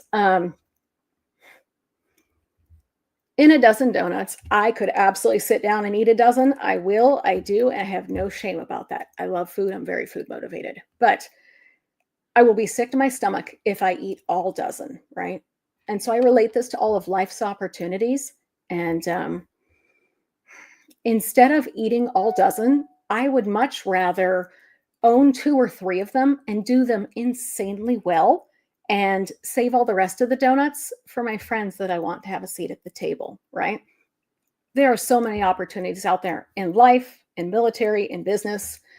Why not share them with people who bring value, right? So that's like the quick moral in the donut story. But I'm going to pour water while they go to the next slide here. And I'm going to overwhelm y'all. Back in, I think this is 2015, I had never activated the donut strategy before. But in 2015, we were stationed in New York. And I was a hot mess. I was absolutely dying, guys. This was everything that I had on my plate at the time. And you know what? It hurt. It really hurt because it was too much. I was trying to take on the world and do everything. Is that familiar to anyone? All right. So taking on too much. I couldn't do it all, or I was going to have a nervous breakdown. That's just how it was going to be. And I pulled out this magical donut analogy. And if we go to the next slide, I started doing what was probably the healthiest thing I've ever done for myself in my entire time. I literally made that last slide. This whole entire PowerPoint started as that one slide with all of the things that I had going in my life at the time. And I started literally crossing them off like this. And I started handing opportunities back because it wasn't the right opportunity for me. And I really believe that saved me. I do. The power of saying no is absolutely incredible. And whether it's life or business, you got to practice it, right? You really got to put the blinders on and say, you know, what's going to get me through this? How am I going to survive and do well? And I really started prioritizing the donuts that mattered most.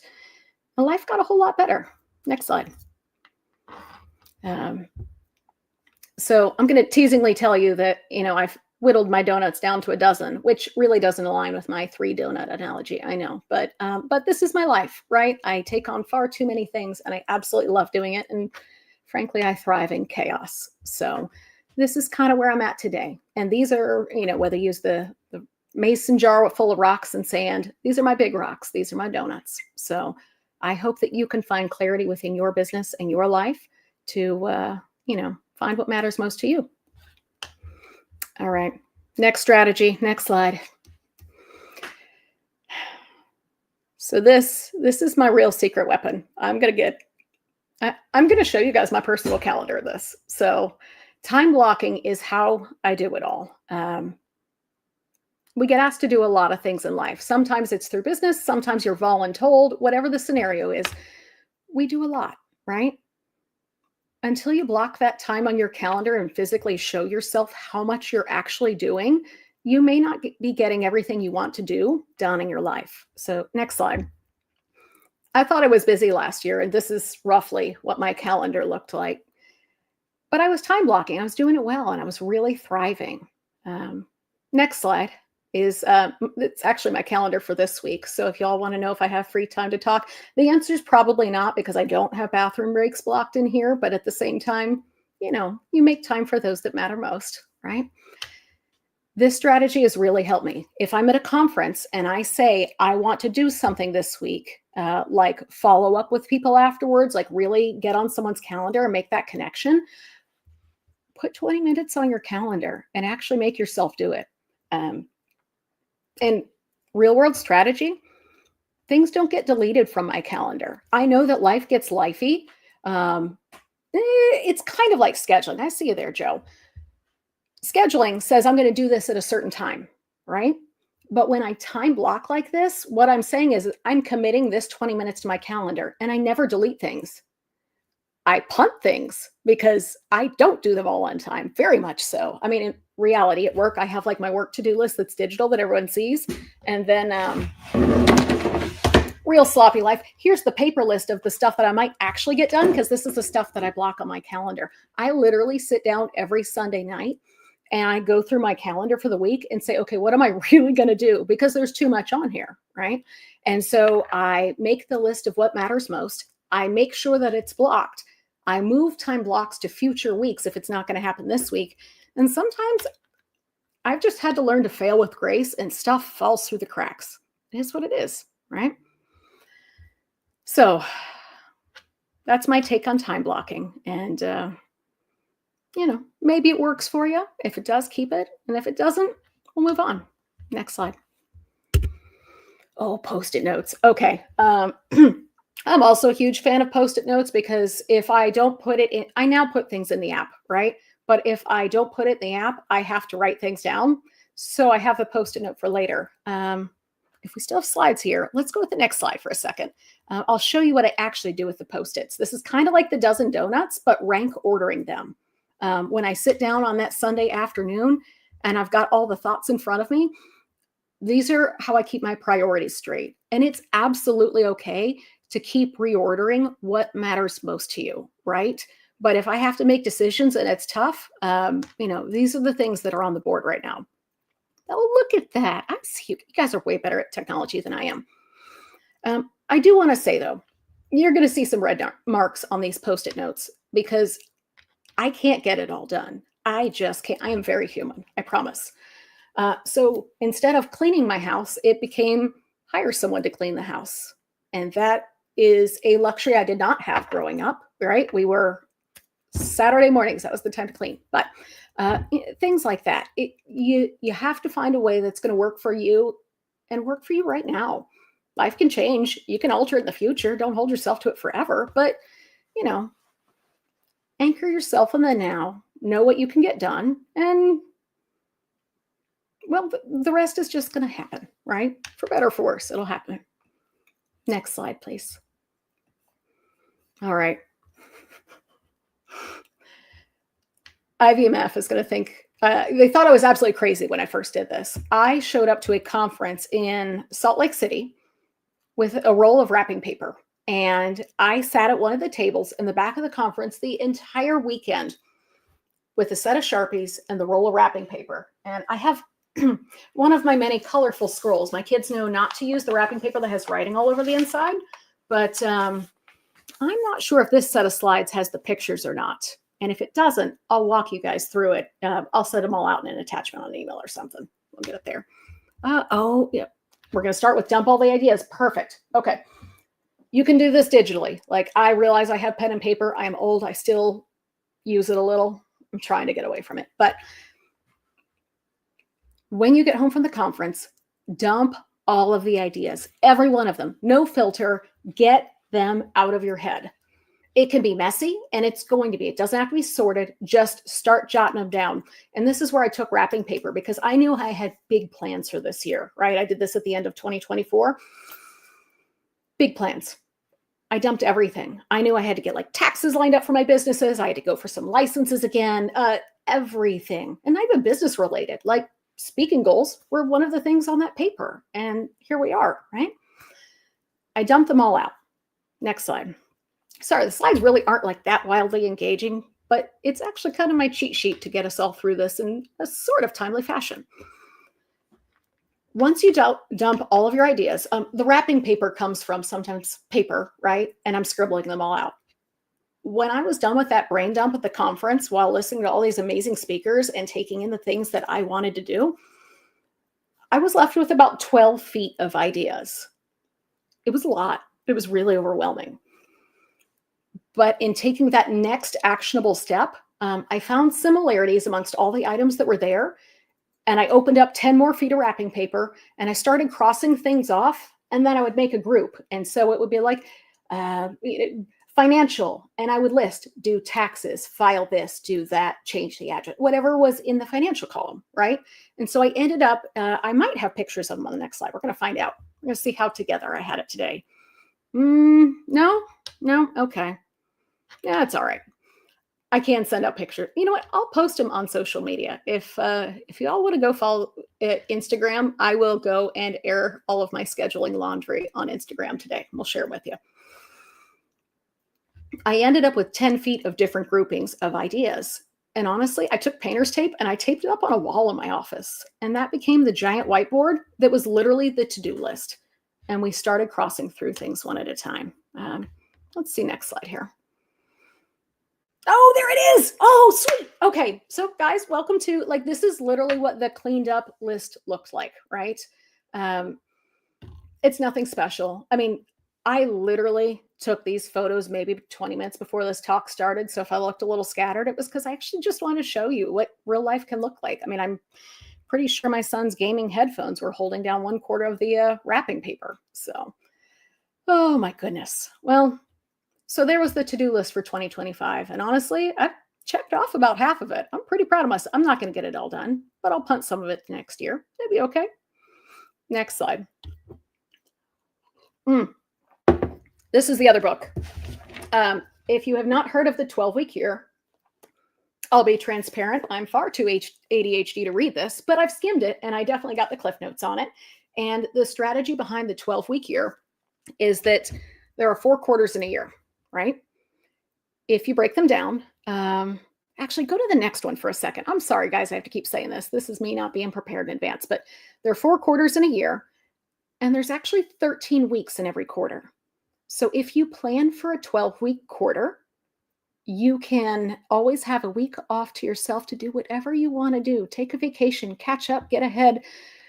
All the things that I never usually used to plan to do. So now you're going to go back one.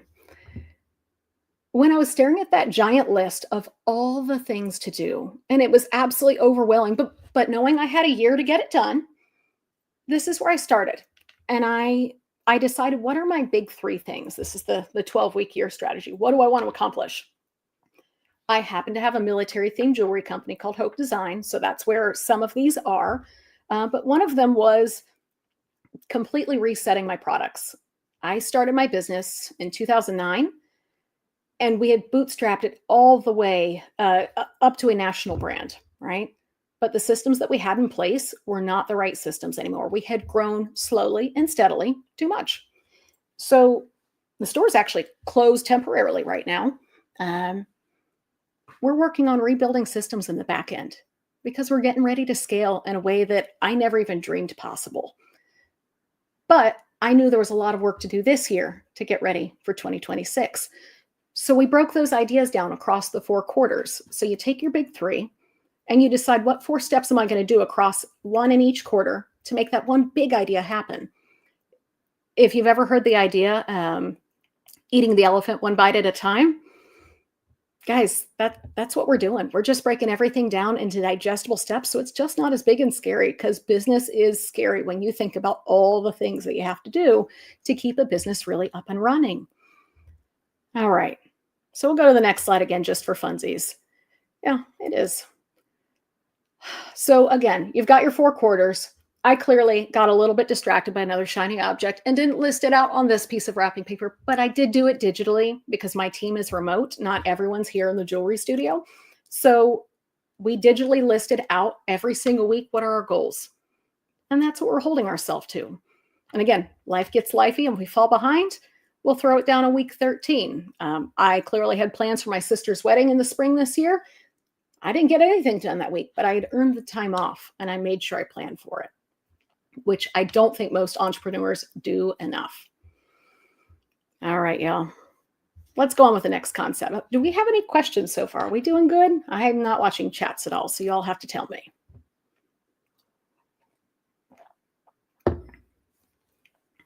All right. Let's roll with the next slide here, please. They're my cue cards. It's how I'm going today. Oh, building your network. Okay. You guys are at a conference. You're at a social conference online. You probably have some ambition to build out your network. And as we talk about getting distracted by all those shiny objects, you're definitely going to want to follow up after this conference with other people that you meet here along the way. Make the time to do that. I promise you, everyone that's put in the time to show up here, they at least care enough to invest in themselves and potentially their business to make the time to be here. They're probably your kind of people. So time block it, put it on your list. And if it's a good idea, fairy thing, they may not remember you in 6 months to a year, but you can try. Or just do it this week and get it done, right? Let's go with the next one. Art of the follow-up. Oh my goodness. Okay.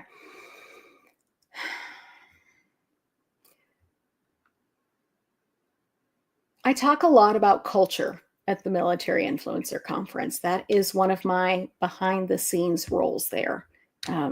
When I first started attending, I absolutely loved it. And I noticed a pattern year over year of what made it special for me. And frankly, this is a similar theme that I see in IVMF. This is why I love to hang out with both of these groups, truly. I love the people who show up and I love their why. So when we talk about the art of the follow-up, I need you to do it with authenticity. I need you to do it with intention. Don't be a creeper and instantly start selling yourself. I can't tell you how many people send me messages on LinkedIn like, hey, we should connect. We've got some similar connections. I don't know you. But if you say, hey, I really like that one thing you said, at this conference, it really hung with me. I'd love to keep in touch. That's different, right? There's just that one sentence change up that shows intention, that you really showed up for somebody. And frankly, I think the people that you guys are going to find here as you network online are going to be the right kind of battle buddies, the ones that can hold each other accountable for that giant to-do list. You can probably build out a little group that just meets up on Zoom every now and then to get through the to-do list that needs to get done, right? All right. Let's see here. If you're making an ask in your follow-up, make sure that you're crystal clear about the why behind it, because you don't have to know the person you're making the ask of in order to reach out to them. Back in 2018, I had this crazy idea called Shop Military. It was just a hashtag social media movement, right? Like, maybe my friends will get on board. It'll be great, right? I was so doughy-eyed. It was so sweet. But I didn't know the first thing about protecting myself online from all of the virtual world things that can happen. I've had a lot of stuff happen between now and then, but again, that's lobby stories. I went up to the head of security at GoDaddy, who happened to be at the conference because he was a speaker, he's a veteran. And I told him about my idea. And I said, what's the first thing I need to know about protecting this brand, this asset? And I learned so much because he knew who I was and he knew my why. And he knew that this was something of value to me that was for the whole community, right? And so he was willing to help me. He didn't know me. He didn't know me, but he was willing to help. And I really appreciate that because it was my first time at the conference and someone took me seriously. So, be clear. All right, next slide. We're getting close to time here, guys. So I think I'm going to wrap it up. Let's see. Knowing your plan. I'm going to be transparent with you. I think we're going to skip here on some of the slides, if that's all right by you, because I don't have enough time to get through all of them today. So maybe we'll just have to come back. Let's see. Where do I want to hop in on the slides? You know what? I've got 20 minutes. Okay, so Travis, here's real transparency for you. I blocked my calendar today, right, for this, and I held it protectively because this is important to me, and I appreciate showing up, right? And then my largest client on my largest contract said, we're going to have a meeting with the president and the two vice presidents at 11 a.m. Eastern. So unfortunately, I have to make a really tough decision today. And it's not one that I'm proud of, but I'm going to be real with you guys. I only have like 4 more minutes. So that makes me sad, but I'm willing to own that publicly, that this is a choice that I have to make. And I'm sorry, because I value our time here together. I really do. So I hope that I get to see you all at a future event here soon. And I hope that you found something of value in our time here together today. No, you're sweet. Thank you, Travis. But there are so many good things in this world, and life is going to get lifey. It really will. Sometimes you have to put the blinders on for yourself. It's not selfish. It's putting the oxygen mask on you first so you can take care of the rest of the world, right? I'm asking you for you to do that, because in entrepreneurship, it is usually the last piece that is on our focus, right? Show up for yourself so that you're capable of showing up for other people. It's the best way to avoid burnout, truly. If y'all have any questions for me, I will hang on here for a couple more minutes. If you want to find me online, Lauren Hope Collective is my handle on pretty much every site. And I wish you all the best in whatever it is that you do. I'm absolutely here to root for you. And please introduce yourself whenever you see me in person next. I'd love to meet you. My heart is like warm right now And it's been like next to a glacier for like the last 30 years. So you're slowly melting what we have built up here. Oh my God. I have ADHD. I've never felt more seen in my life. I mean, Oh, my God. My husband is very neurotypical, and so I have realized I'm the translator for both of our neurospicy children now. And it's a wild ride to go, oh, your brain doesn't work like that. Woo-hoo. So, it's what we do. It can be a superpower, but, like you Also growing not. up with it. It can be a superpower. It takes a lot of practice, takes a lot of lists. Yeah. I got a big whiteboard right over here that I have to write. I spend every morning going over this whiteboard. Oh, I love it. I got the same thing right here. I never get Big through old a whiteboard, single all that day stuff. without it. And Lauren, you just painted that picture so well. And I think you're a shining example of when someone has ADHD. I mean, really, your potential is still limitless. It might be a different path, very zigzag and here and there, and maybe you'll start this and get back to it later kind of thing. You know what I'm talking about, but you're still killing it. And you're such a great, inspiration to all of us struggling with ADHD and how you can still turn that into being so successful as you have. I appreciate you. I'm going to share one really fast one because this is how I had to put it into words to my husband recently. Both our boys are very different, right? Traditional school is for one of them, like grade school. One's in middle school, one's in high school. And God, it's a journey. One of them's thriving in school, and the other one, he's the struggle bus. I love him. He's got a lot of personality and spunk. But I said, it's like being a fish and trying to run a race. You're just not in the right competition. But when you find the right competition that you're supposed to be in, you are going to kick it. Right? Oh, 100%.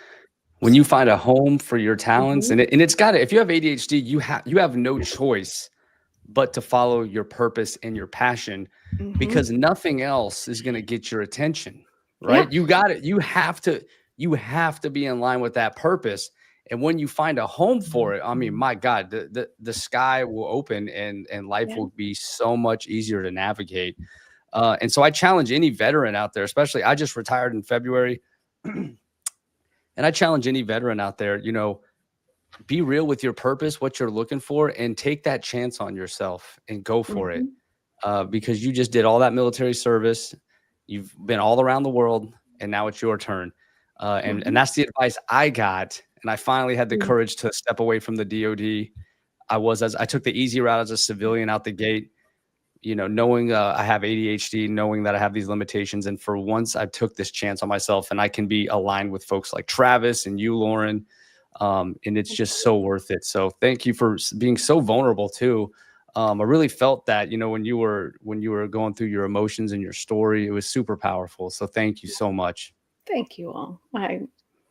I appreciate you. I don't really know how to be any other way, but I'm glad it resonates with the world. So thank you for having me. Absolutely. Hey, thank you so much for being our guest, Lauren. It's time to get you on to your biggest client ever. I'd hate to have you mess that up. That's all right. I'll introduce you guys in a few weeks. You're fine. So I'll see you at a parade backstage at Mason.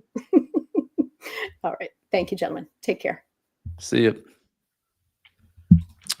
Wow, that was awesome, Travis. What are your thoughts? How you feeling, my man? I'm feeling a little insecure right now. I'm supposed to follow this. I'm up next, and I don't know if I even want to do it. It's the sunglasses are going on. We're protecting me. That's your look right there, man. That's your signature look. You with the sunglasses, bro. It's easy to stand out in a crowd when you're wearing a bright yellow tie. This is my tie. It makes me look very official. Absolutely. You look sharp, my man. We're wearing glasses over here now because of you. We're inspired. No, man, I can't. I'm not just. This isn't just about Lauren she is such a tremendous individual, and just the impact that she's making in our military community is just, it's crazy. And then we have you two. And what's going on? I know we have a few minutes. What's going on with Parade Deck and the Veteran Podcast of the Year? Like, what is that? Ooh, I want to Can we hear talk about about that. that? Can we unbox that for everyone? Yeah, we need to that's unpack here? that a little bit. Yeah, let's do it. So this is the third year of the Veteran Podcast Awards. I hosted for 2 years back when it was Shane Cunningham, a broken jarhead, and then we ended up moving this over to Parade Deck. And we've been through the registration this year. We've had all the voting done. I know who all the winners are, and we have a previous winner with one of these beautiful Veteran Podcast Awards here in studio today.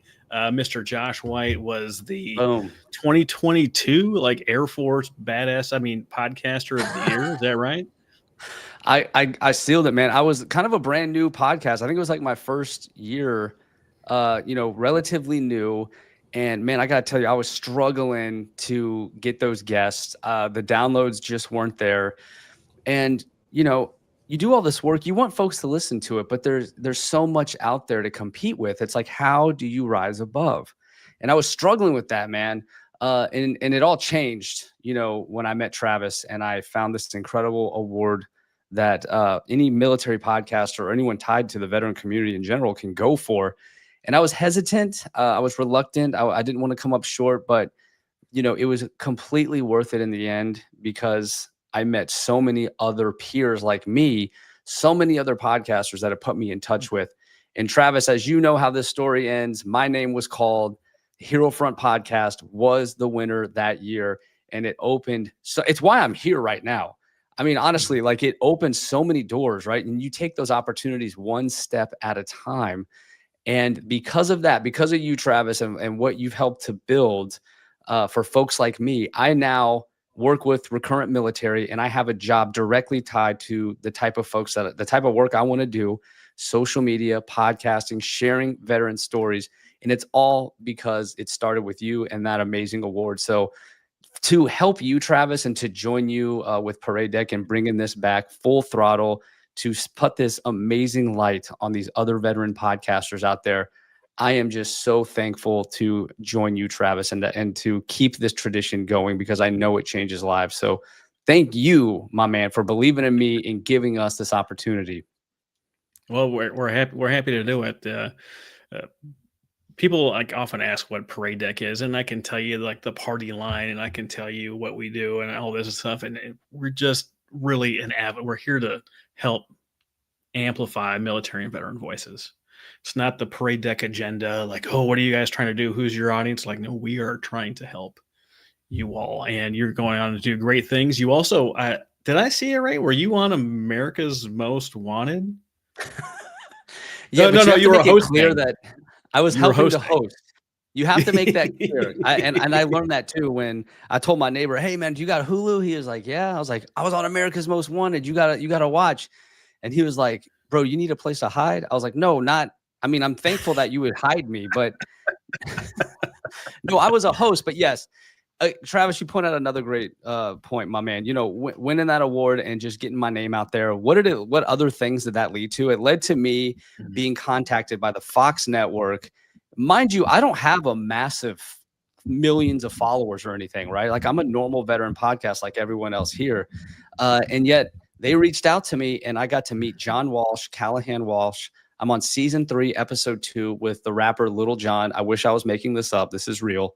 And we were all in the America's Most Wanted studio, and I got to speak to veteran mental health and kind of give my 2 cents on some veterans on the run and kind of, got to review their training and speak with all these professionals about where they might be hiding. It was mind-bending experience. And I've done so many interviews, Travis. I don't get nervous anymore, but I got to tell you, in that studio, standing next to John Walsh with all those cameras and lights on me, I thought I was going to pass out. I don't even know what I said.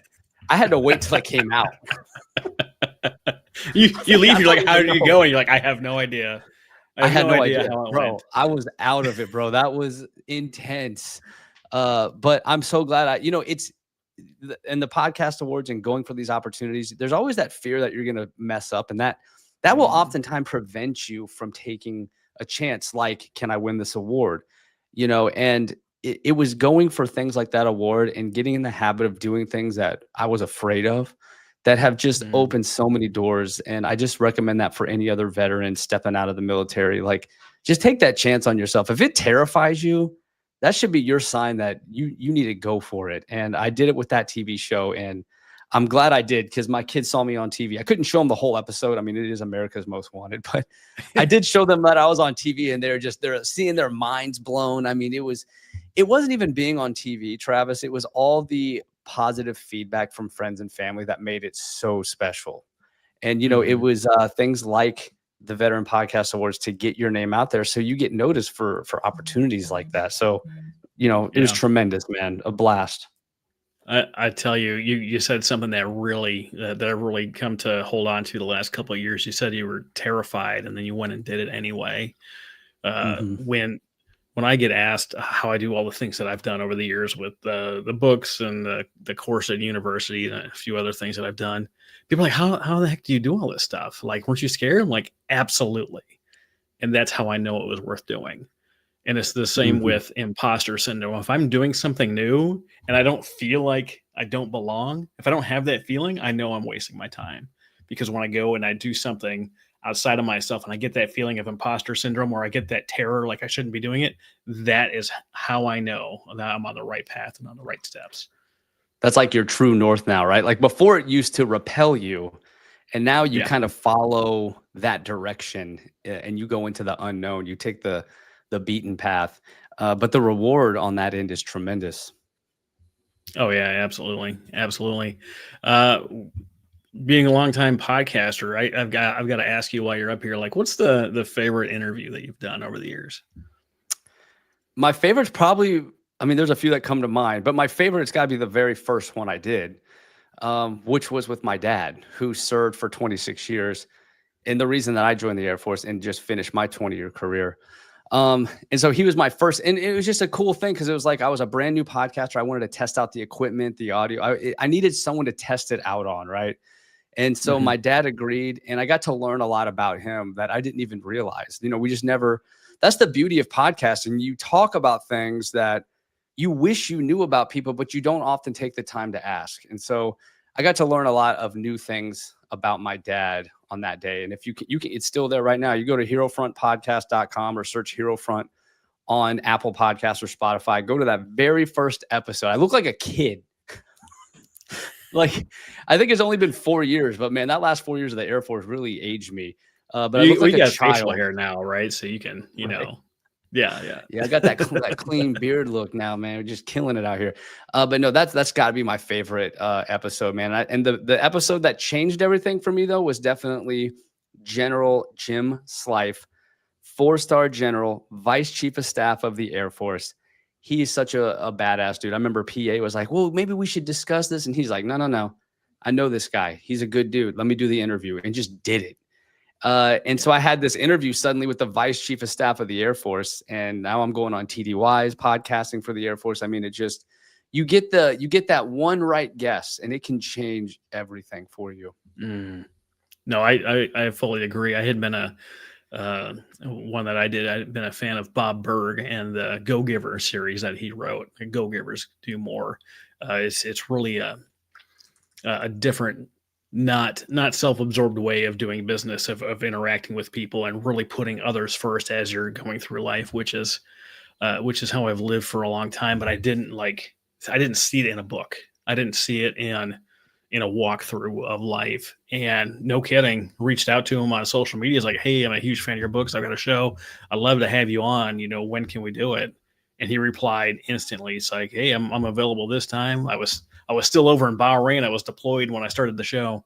I was still over in Bahrain, but I was able to have him on and walk through, his steps on how to be a go-giver. And it's one of those things, like, you don't think you are that person that people say you are, right? Like, I grew up in trailer parks and foster homes. Like, I never thought I would be, that guy or whatever. And I reached out to him and have him say yes and show up on the show as someone that I had actually read and actually followed. And here he is now, side by side with me on screen, talking about all his magic. It just makes you feel something different about your life. You know what I mean? Yeah, that's amazing, man. And you reminded me of a point. It's consistency, and you keep showing up. Because I when I see you now, Travis, I see this super successful guy, and the younger me would see you and say, that ain't, I can't do what Travis does. he's just born with this skill set. But the truth is, it was baby steps, and it was a process to get to that point, right? And that when anyone asks me, because I get asked all the time, if you're a podcaster, people want to start one. So they'll always ask you, like, how do I do that? How do I start one? That's a question podcasters get all the time. And I always tell them, hey, I'm only have 30 seconds with you, but I'll tell you right now, the secret's consistency and just keep showing up. If you keep showing up and you stay consistent, it will happen. You know, you might be on a different timeline than your peers, but it will happen if you keep showing up. And so that's kind of how I've gotten to the point that I'm at.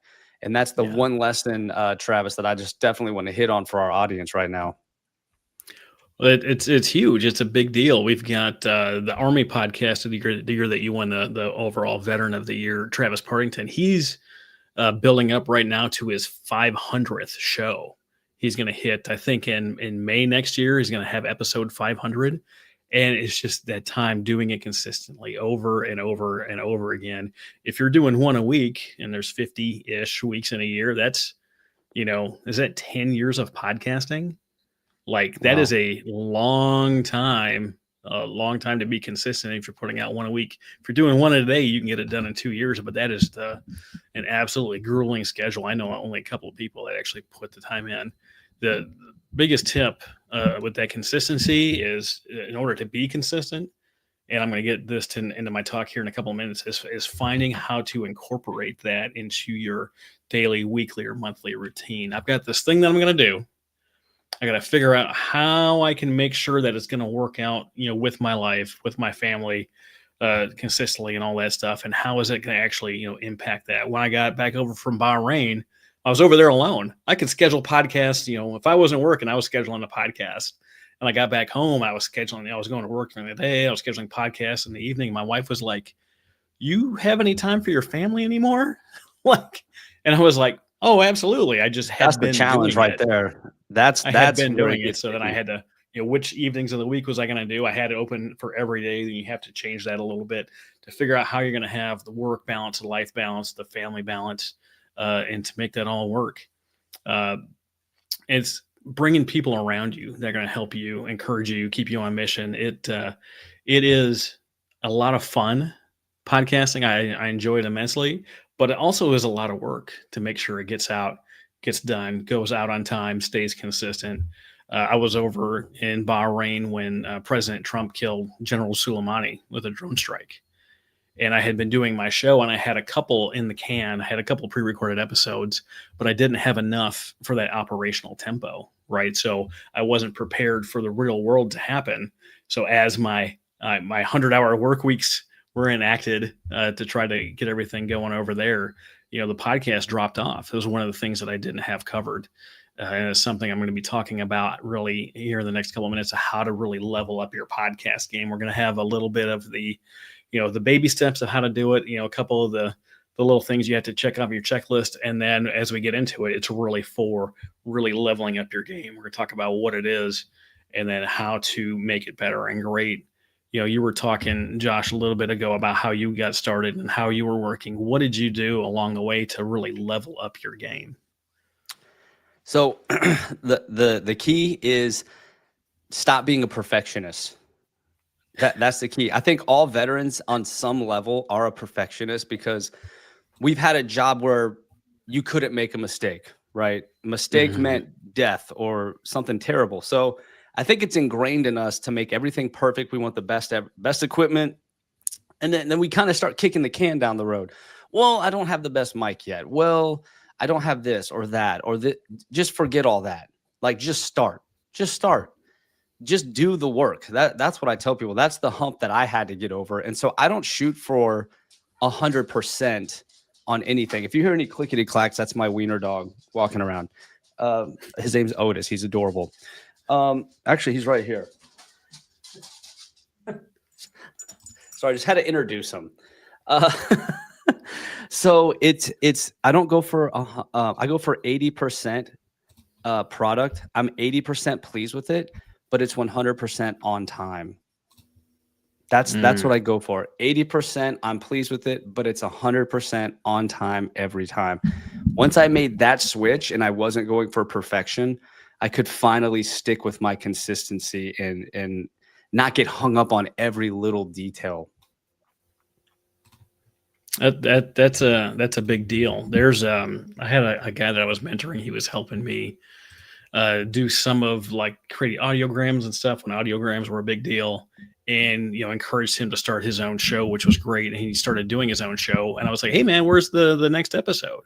He was doing a very interesting like 5 to 10 minute podcast, but he was doing it kind of like a newscast, and he would call the other anchor and they would come in, but he had like helicopter noises flying overhead and he has all this stuff. He was putting in like 5 hours of editing time for a 5-minute podcast. Wow. That is intense, man.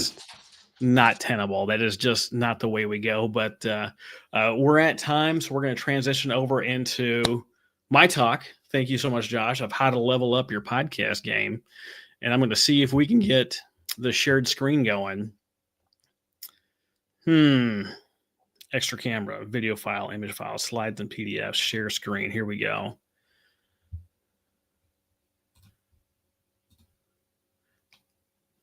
Look at that.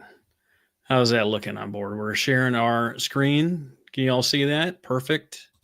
Fantastic. We're going to make it look pretty here. Get back to the beginning. We're talking today about how to level up your podcast game.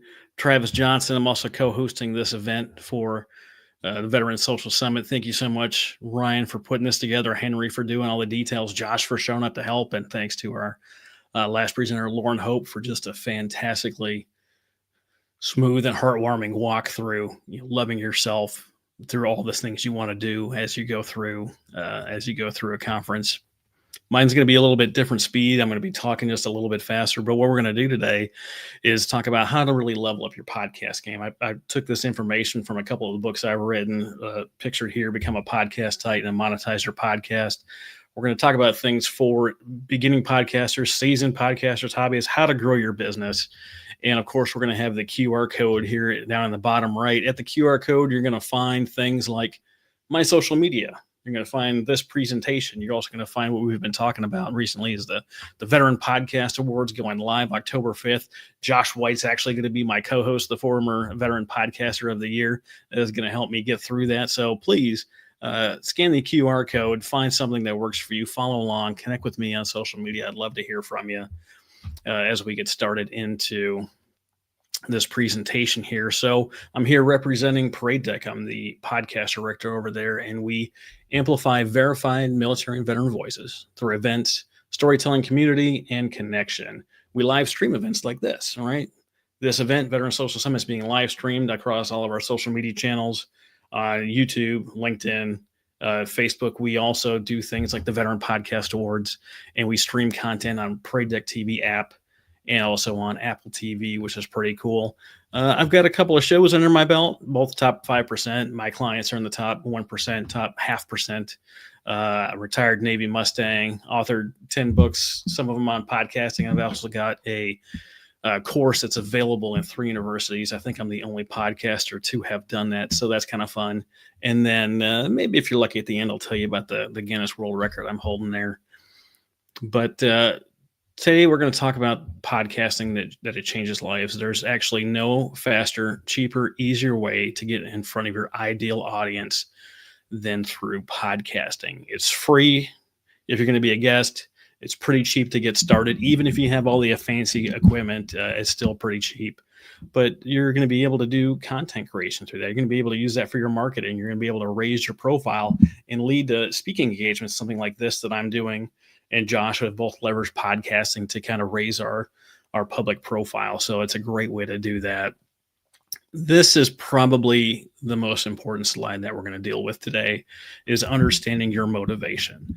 Why are you, or why did you start your podcast? Really understanding what it is that you're trying to accomplish. When I did my first show, the Nonprofit Architect podcast, I had been doing some nonprofit work in the States and I was overseas, and I kind of needed something to do that was productive, right? That was going to take up my time and not, let me get into trouble. I was going to do something good with it. And I looked out there and I wanted to have a good show, and someone suggested I keep doing nonprofit stuff. So I did my research, right? I know I wanted to help, but I knew I didn't do everything. So I went through the top 50 shows in the nonprofit category, and I found that there was only 2 shows out there. There was, industry professionals kind of talking about their jobs and kind of BSing a little bit. And the other show type was a nonprofit highlight show. They were like, hey, check out this nonprofit. Here's the great stuff that they're doing. And what I found was there was a pretty big gap in there. No one was dedicated to teaching other people how to do nonprofit stuff better. And I'm always a fan of learning. I love to learn, love learning stuff, learning something new. I love being here at these events and really, gleaning someone's expertise. And I really wanted to help people build a better nonprofit. And so then I knew who also I was serving, right? I knew what I wanted to do, and I knew I wanted to serve people that were in the nonprofit world trying to do things. At the last count that I checked, there's 53,000 veteran nonprofits trying to help veterans do something. Part of me kind of feels that they could collaborate just a little bit better. But part of me knows that if they're creating organizations, they're seeing gaps in the system, gaps in our care, gaps in what we have to deal with. So they're creating new organizations. But I knew I wanted to serve those people. In order to serve those people, I had to be seen, right? I had to get out there. I had to be on as many platforms as possible, on all of the social medias that I could handle. I have to have relevant, engaging conversations, and all of that put together, you still have to fight against this enemy. I have it up here. What is the enemy? It's called pod fade. Pod fade is this thing that happens to podcasters over time. There's a bunch of stats out there like 1, 4, 7, 11, 15, 17, and 21. At those number of episodes, it's the most common time that people stop podcasting, right? And they stopped podcasting for all sorts of reasons. They couldn't work it into their work week. Maybe their budget kind of got out of control. You can spend some money podcasting, but you also can do it for pretty cheap. So we're going to try to help you keep it on the cheap side as we go through this presentation. Or life gets in the way. Your situation changes, your job changes. Maybe you have some health complications. And so how do you get over that hump? Right now, there's something on the order of 5.2 million podcasts that exist out there, which is a lot. You might think, why would I get into the podcast game? Well, here's the deal. Only about 185,000 of those are actually considered active. That is, have posted within the last 90 days and have more than 10 episodes. When you compare that to being something like 1.15 million YouTube channels out there, 1.15 million YouTube channels versus 185,000 podcasts. The answer is clear. There's plenty of room in the podcasting world for your show.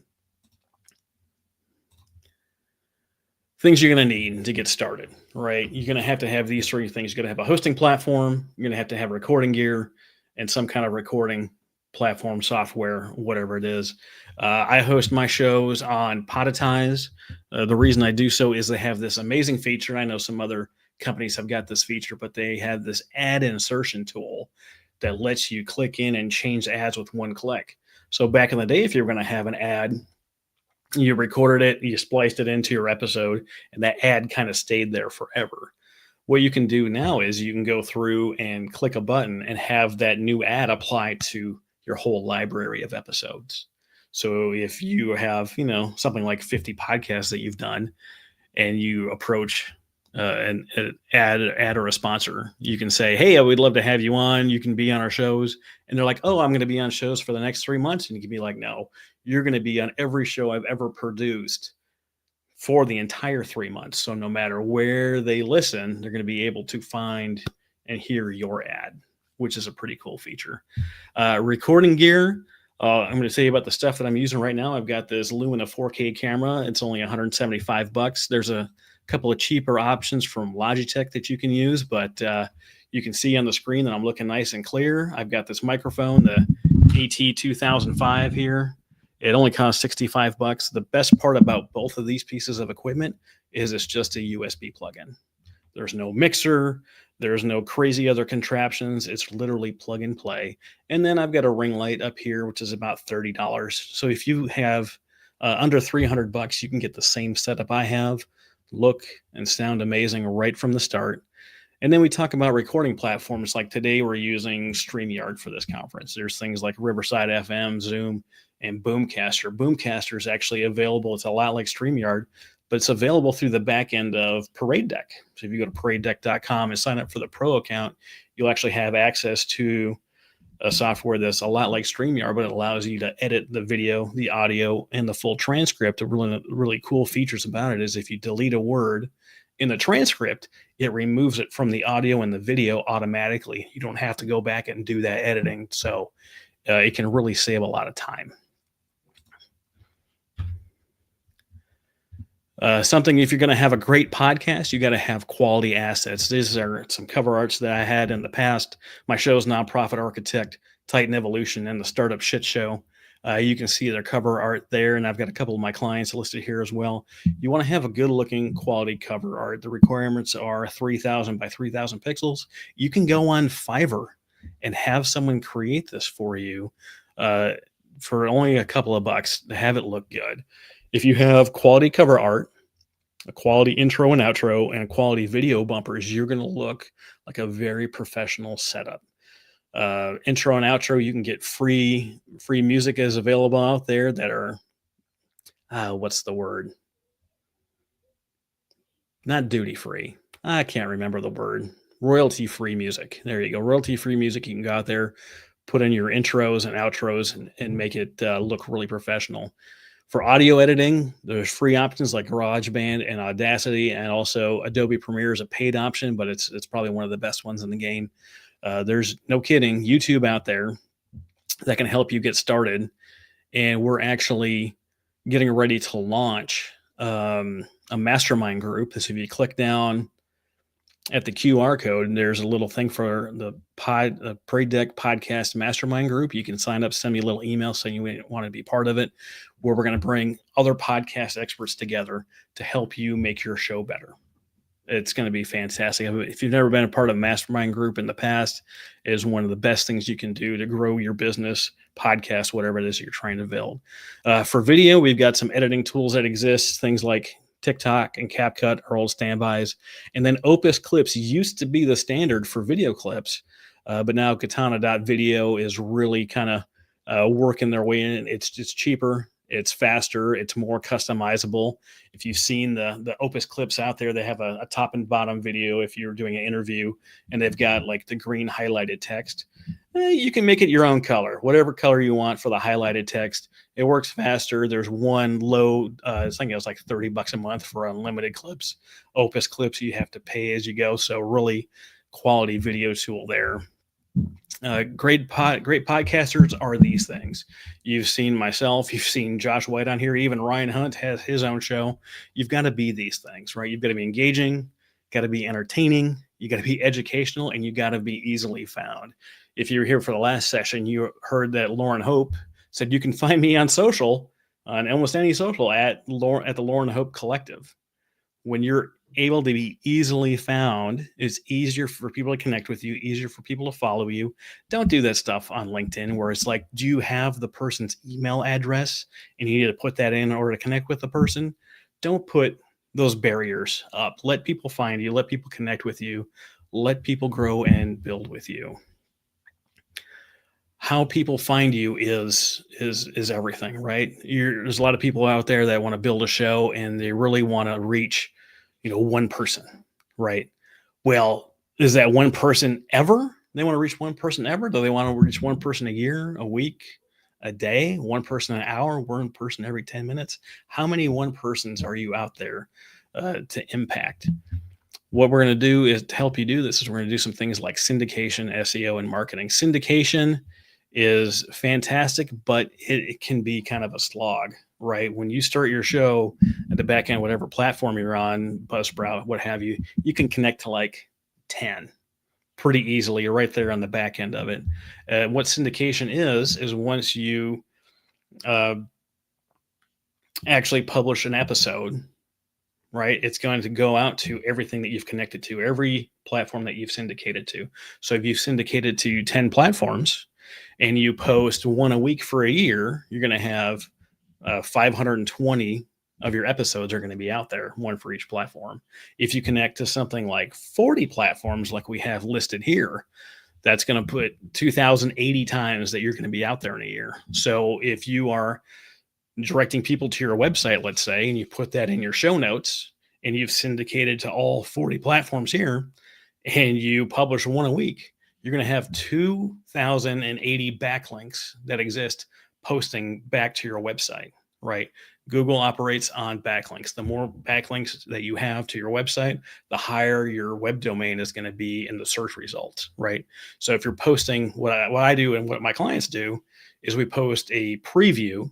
That's a little video clip or a little audio clip from the episode as a podcast episode. You publish it a preview, and then later in the week, you publish the full episode.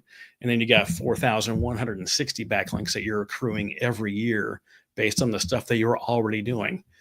It takes a little while to set up. You got to create accounts at all these places. You got to have your RSS feed, your emails, and your Apple Podcast link.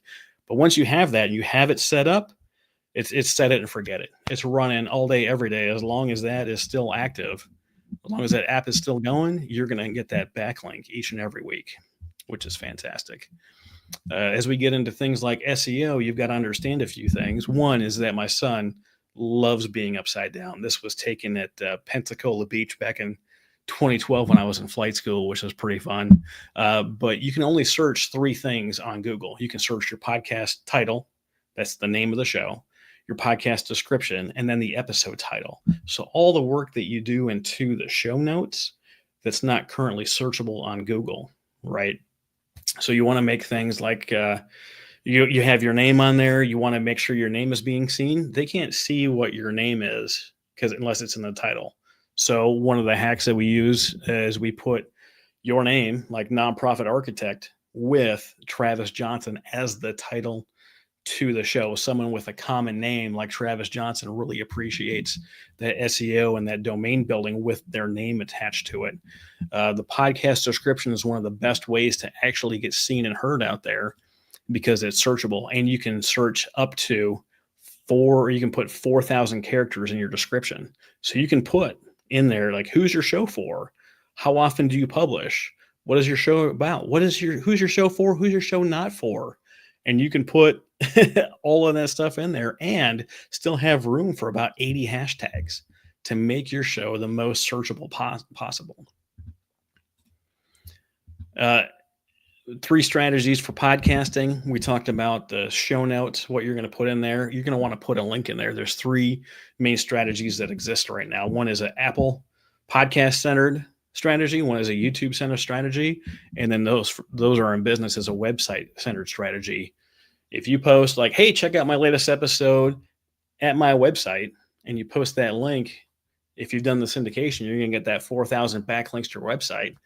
If you do it to Apple Podcasts, it might help you with your Apple rankings, but you as a person, as an individual, as a podcaster, as a business, don't really get the benefit that Apple gets. Same thing with YouTube. Yeah, you can get some monetization in there, but YouTube is getting a bigger benefit than you are. If you bring them to your website, you can collect emails, you can sell them things, you can connect with them, as where you're not connecting with someone on Apple, you're not connecting with someone on YouTube.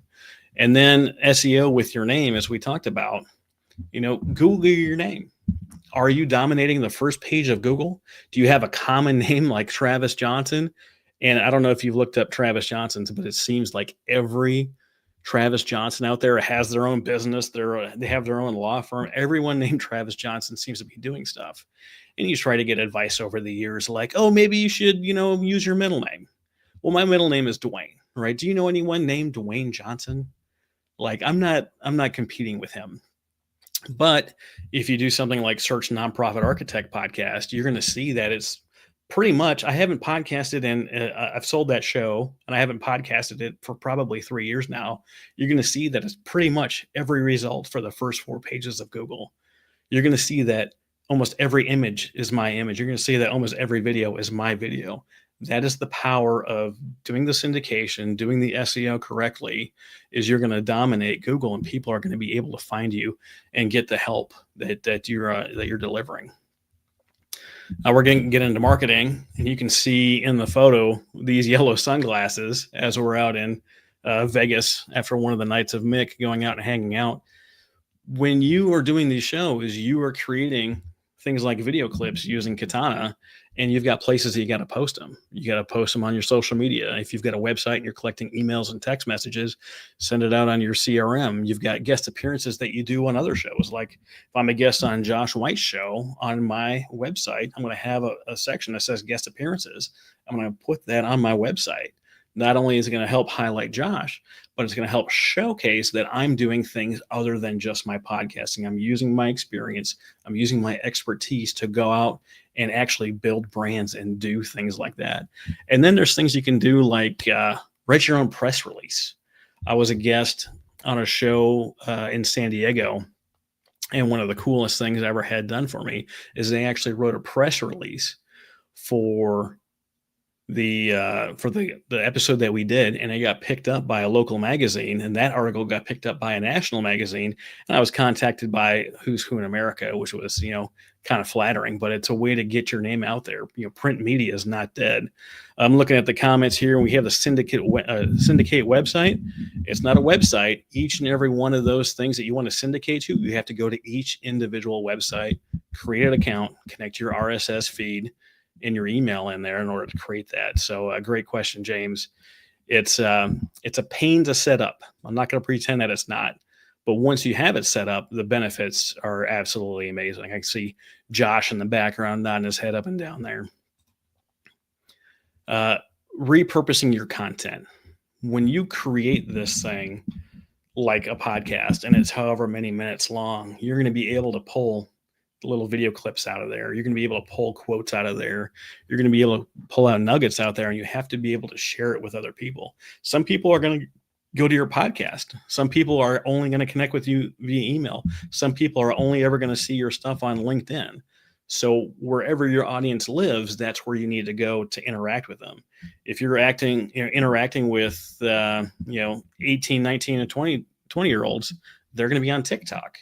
So if your audience is there, you have to go where they are. They're not going to see your content on LinkedIn, but you've got to use tools like we've got free tools like Canva, really cheap tools like Katana.video, things like If This Then That, Zapier, Otter AI. All of these tools exist to help make your job easier as a podcaster. And then you have to figure out what platforms it's going out on. All right. A good email open rate's like 5 to 8%. Text open rate, you're getting in the 90+% people that are opening texts, and you see them, the right person. If you have the good quality stuff that you're putting out and that you're actually sharing, people are going to open those text messages and being engaged. Are you going on non-standard platforms like WhatsApp, Telegram, Pinterest? Our friend Annette Wittenberger, she was posting that she had something like 100,000 interactions on Pinterest each and every month. Reaching 100,000 people on Pinterest, that's amazing. That's a whole avenue of untapped audience that you're missing out on if you're not there. Are you posting answers to people's questions on Quora, on Reddit? Are you posting articles on Medium? Are you using all the tools at your disposal to help raise your podcast game? Monetization. This is the big one, right? So we talked a little bit about, setup. We talked a little bit about marketing, but at the end of the day, when you're making, business decisions with how you're using your time, if it's not at least covering your expenses, it's easy to kind of let something like this go. So we're going to talk about how to get, sponsors, how you can use ads, how to do affiliate links, and then later we're going to get into the business part where you can really make a lot of your money. So what a media kit is it's an about you. It's an about your show that you can share with potential investors and potential sponsors. Here's an example from my friend Mariel. She shared with us, she's got the Forged Used Legacy within podcast. She's talking to student athletes about different things, but really they're talking about their mental performance and their mindset. They're talking about work ethic and discipline. They're talking about leadership. And she shares that on here. She shares some of the guests, that they've been in the Olympics. They're, NHL players, or they work for National Geographic. She's really bringing in these quality people. We've got a little section in here that talks about the show, what they're trying to do, what they're trying to accomplish, who their audience is. and a little bit about the host. When you create something like this, again, you can use something like Canva. I know this was created in Canva. Make sure you have your contact info. And then as your show grows, you're going to start including things like your social media following, your download numbers, and a few other things so they can really get the whole picture of what they're getting into. I had someone reach out to me when I was doing the nonprofit architect. They wanted to do some advertising, but they were a photographer in Nashville, and I was speaking to the nonprofit audience. And at the time, I looked at my download numbers, and I only had something like 50 downloads in Nashville. I thought, as a podcast host, that I would be doing him a disservice by accepting his money. So I ended up referring him to a local podcast in Nashville. They ended up making an agreement, and he was using his money more effectively. It's not just about the dollars, right? It's about the right fit. You can see articles online right now that are talking about multi-million-dollar endorsement deals that NFL players are turning down because it is simply just not the right fit for who they are as a person, who they are as a brand, who they are as a team. And they're turning down multi-million-dollar contracts because it's not the right fit. We're in the day and age where everyone really has access to everything, who you are, what you do, and why that matters. And it's important to be having the right fit for your show, right? We know that Veteran Social Summit partnered with Parade Deck, with IVMF. We've got speakers from Recurrent Media and all sorts of wonderful people. All of those people are symbiotic. We all work together. We're all in the same ecosystem. We're all working to build stuff up together. And if you got the right fit, everything works. Now, if you're looking for ads specifically, there's ad agencies that exist where you can go out and make an agreement with them, and you can get ads from places like TrueNativeMedia.com/podcasters, Adopter.media, AdResultsMedia.com, where you can go in, make agreements, and they provide you with either the text copy, right? So you do a host read ad, and you've heard these, right? If you listen to the Joe Rogan show, he does the host read ads where he talks about everything, right?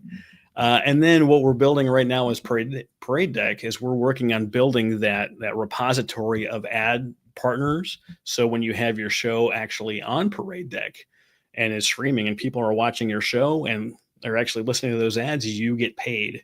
We don't have it in place quite yet. I was hoping to be able to come out here and say that, yes, we have it available. You can go to Parade Deck right now. It's still in the works. You can still get your show on Parade Deck for free. There's definitely a free option. So you can be there when the money does hit and you can start putting in your money into your pocket soon. I tell you that, the day I started putting money in my podcast made everything just that much easier. One of the easiest ways to get paid is through affiliate marketing. Affiliate marketing is the marketing. You only pay for the marketing that actually works, right? So if nothing sells, no money changes hands. You're not getting paid up front, but when you start promoting those things, you get paid a percentage of or a set dollar amount. One of the easiest ways to do this is to interview authors that have a book on Amazon. You can go on Amazon affiliates, fill out a little form, and you get a link. So when you do that episode, you say, hey, check out my guest book. The link is in the show notes. Click the link and buy the book, and it'll be at your doorstep before you know it. When they click that and they buy the book, you get a percentage of the sale.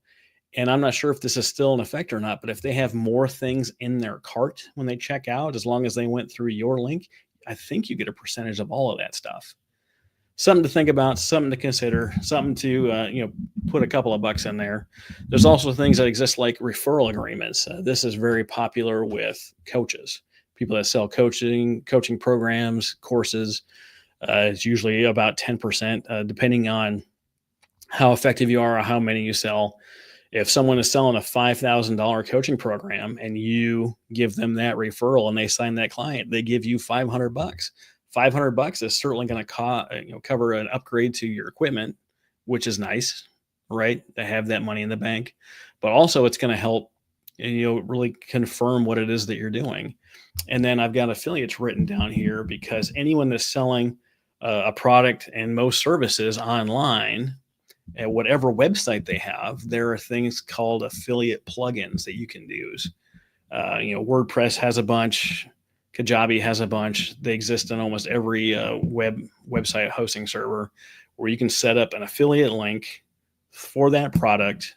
You can take that link and promote it. And if someone buys it, you get a percentage of that. It's a great way to put money in your pocket early.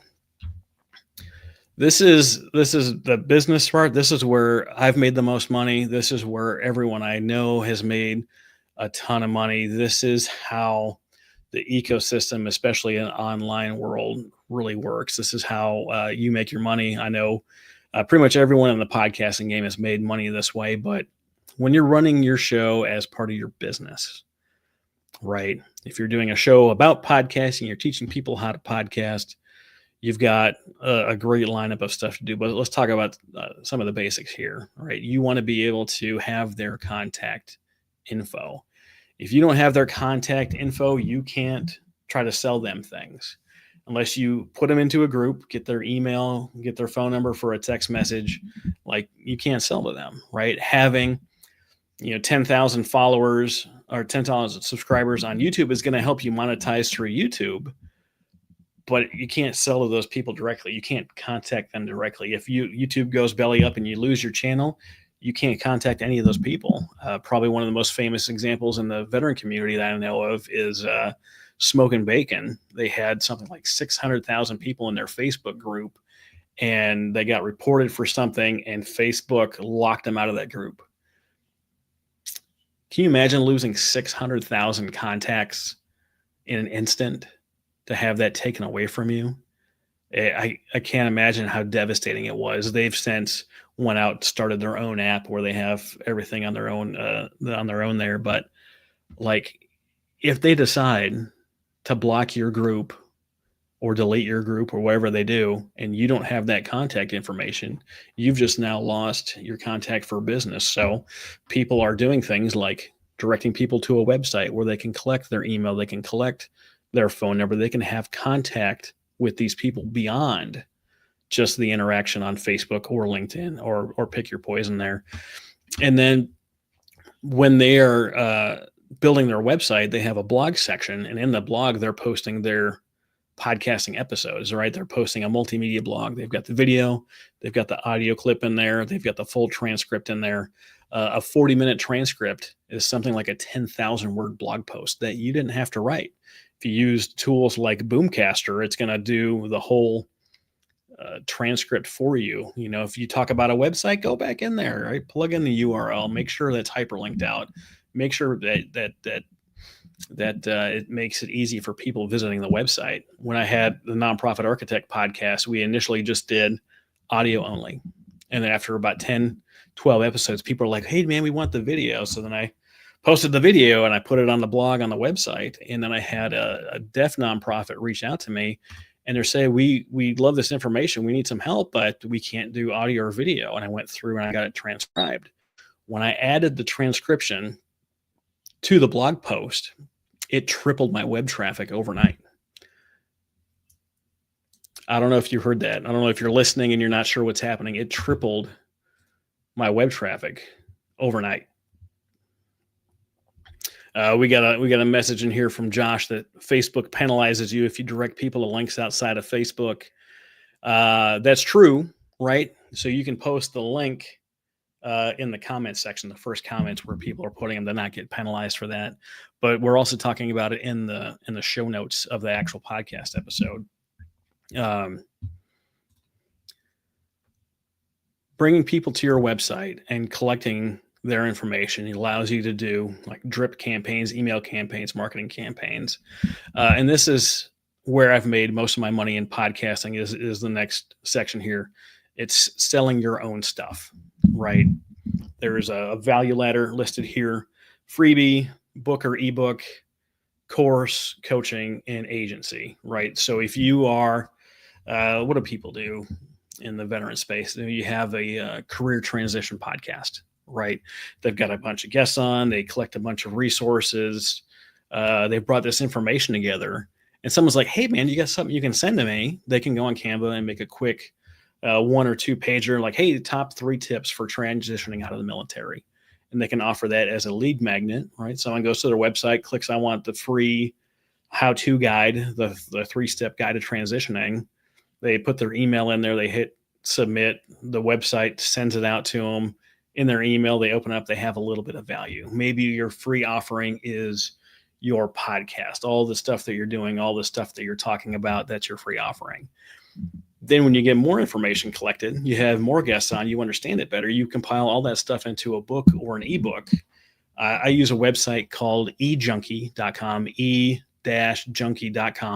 It's $4 a month to host books, PDFs, whatever you want on their website. For $4 a month, anyone can afford that to get their stuff out there. They have a nice little checkout link. They have a pay interface.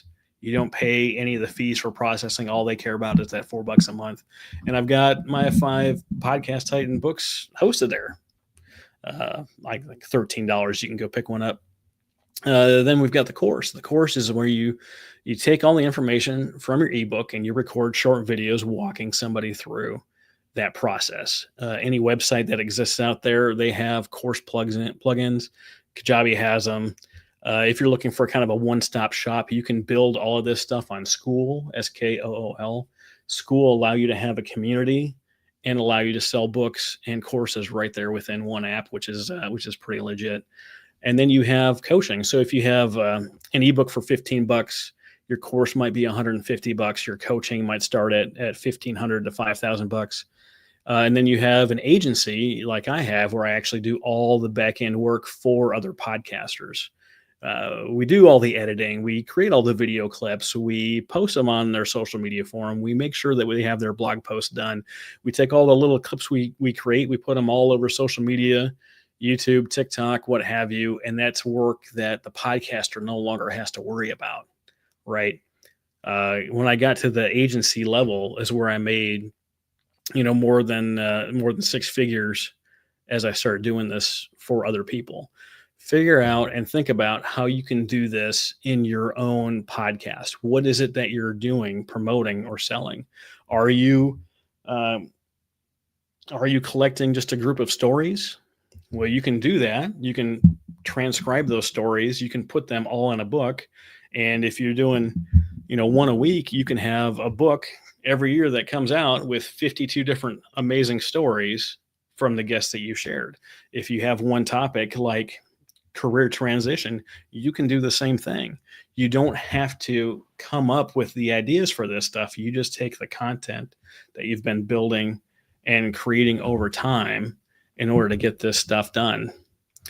Please, if you've got questions, ask about this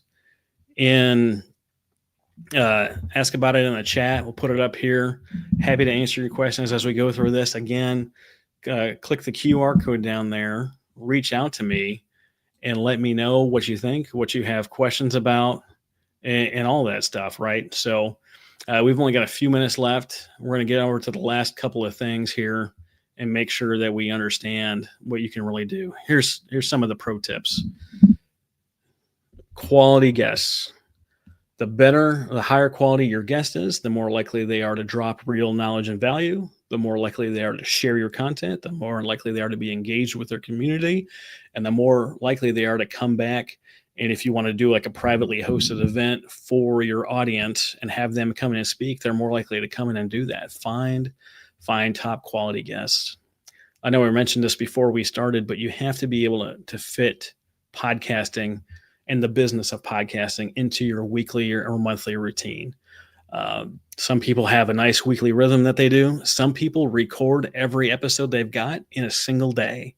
I know John Lee Dumas, Army veteran that hosts Entrepreneurs on Fire. He does a daily show, or he did for a long time.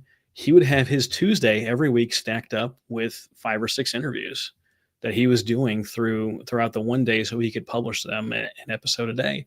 I know Sean Welsh, host of VETSOCIal25, he does once a month. He has one Saturday a month where he does 5 or 6 interviews, have enough for every week for the whole month. Figure out how you're going to integrate this into your own life.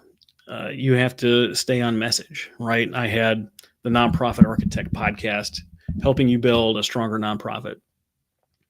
Every episode that I have, someone was coming in to teach their magic, to teach their secret sauce, to walk them through a process. So people were like, hey, I want to be a guest on your show. I was like, cool, what are you going to teach?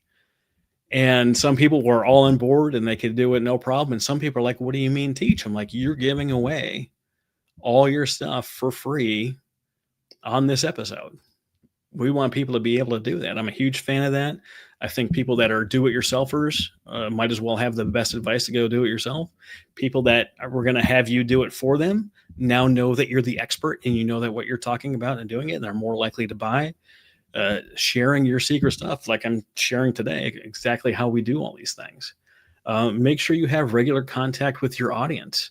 You should be collecting your people into a group and or collecting emails and phone numbers.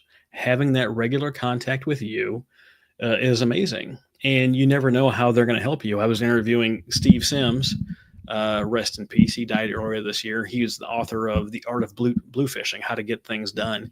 He did world-class events for millionaires and billionaires.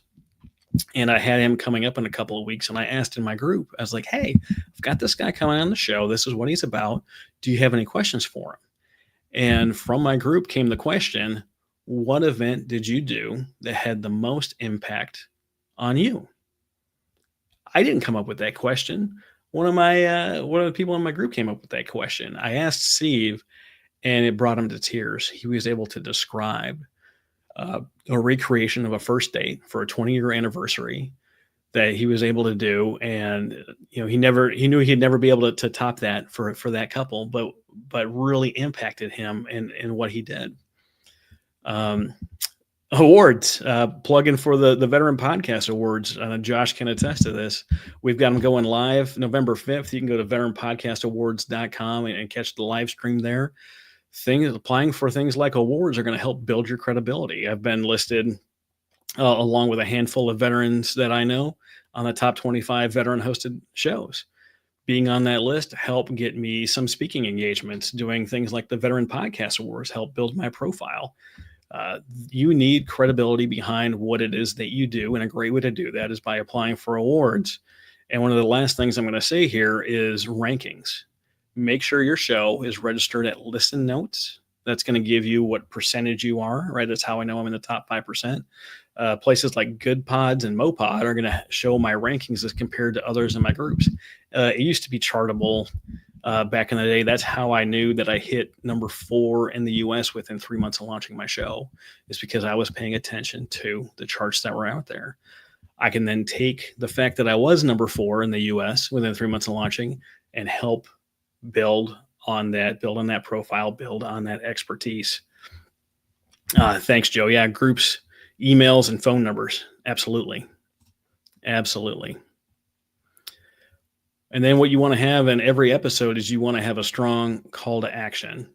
If they are going to book a call with you or connect with you via email or hop on LinkedIn, what are they going to get from you from that call of action? If you say, hey, go buy my guest book, there's a link in the show notes. It's very straightforward. You want them to do this. Here's how to find me. If you want to connect with me on LinkedIn, scan the QR code on the bottom of your screen now, find me on LinkedIn and hit connect. If you got questions, if you want to join the podcast mastermind group from Parade Deck, there's a form at the QR code where you can do this. You can also scan the QR code to find this presentation, and you can go back through and click through it anytime. I'm looking forward to seeing you all, and Mick, and I'm looking forward to seeing you all. We're also going to have Veteran Podcast Awards October 5th, and we're going to be at MCon in Vegas in person, October 23rd to the 26th. Looking forward to seeing you all there. And here's the last thing I've got for you. Knowing is only half the battle. The other half is action. It doesn't matter that I've given this presentation if you never do anything about it. So please take action. Thank you for being here today. We've got Josh and Ryan coming back on. How you boys doing? We're doing great, and thank you for dropping the value for sure. Travis, you're speaking gospel, brother. I already got messages on my LinkedIn saying that people are loving it. They're watching it. They want to be They want to start their podcast. They're watching this and they're hitting me up on LinkedIn to, follow up so I can help walk them through some things. So what you're doing, Travis, what you just laid out is absolutely intriguing people. And what you're doing really is you're getting people who have been on the fence. They've been on the fence about this for months, maybe years. And what you're doing is you kind of just edge them closer to actually executing and starting that podcast, which is tremendous. I do have a question for you if we had time. I don't know where we at on time, Ryan. We have about another minute or so. So shoot. Okay. So question for you, Travis, you start blowing up. You talked about quality guests. Now, once you start blowing up, my inbox, I probably have about 5 requests a day. How do you go about saying no? And how do you decide on who to say no to when you're getting all these requests? Yeah, my biggest filter question is, how is this going to serve my audience? I had a fantastic pitch that I use in my podcast guest master class. The guy's done amazing things in real estate. He was able to make millions of dollars when the real estate market crashed in 2008 and banks stopped giving out loans. He was able to figure out how to do like privately funded deals, and he was teaching how to do that. Amazing pitch, exactly what you want to see in a one-sheet or a media kit. It was fantastic. And I reached out to him. I was like, how can we apply this to the nonprofit audience? And he's like, I'm not sure what you mean. I was like, I can refer you to friends of mine, but unless you're going to come on and serve my audience directly, I can't have you on my show as great as you are. And it hurt a little bit to say, and I'm sure it hurt a little bit to hear, but as a podcast host, and this, my everything I'm doing, my service is to the audience. And if I'm not doing what I said I was going to commit to, if I'm not delivering on my promises, then I'm not being a good podcast host. Yeah, you got to stick to your guns, man. Stick to that vision and, keep your audience at the front of your mind at all time. I think if you take things personally and the audience slips as the priority, you're going to see the numbers drop dramatically on those episodes. Mm-hmm. Yeah, absolutely. I fully agree. And then your job as the host is also to translate whatever the guest is saying to make sure it hits your audience. All right, I brought on business leaders, consultants, people that were marketing and branding, and I had to make sure that what they were saying was received in the way that a nonprofit would then use that information when I was doing that show. Awesome, man. So much value. And now we're going to bring on Noah. He's actually on the stage with us here, and he is the founder of Oscar Mike, and they are on a mission to build, as you can see on the screen, we have their website pulled up. I'm not going to steal all his thunder, but we're very excited to have him. And he's building a vibrant, connected community that keeps America and her veterans on the move by actively supporting and improving mobility, accessibility, mental health, and well-being. Noah, thank you very much for joining us. We're very excited to have you here, and we're going to get off the stage and let you do your thing. Appreciate you, brother. Oh, it's my pleasure to be here. Thank you. This might be a little bit different than previous talks. I don't know who you've had on already this morning. I just watched the one before me, and it was great. I don't think I'm going to approach this with any of the answers to entrepreneurship or nonprofit leadership. I think what I would like to do, based on the title of this, is like, what do you do when you can't see a path forward? And I don't always have the answers to that for everybody, but I think, maybe sharing a bit about my journey might be helpful. So, background, I grew up in a small little town called Poplar Grove, Illinois, just surrounded by cornfields, and went to a tiny little school growing up. And then my dad, one day I was doing laundry in the basement and telling him that I was thinking about joining the military. And he was a Marine, and he told me not to join. I think that was probably a good tactic he used, because he knew if he said don't join that I was going to. And of course I did. And joined in 2000.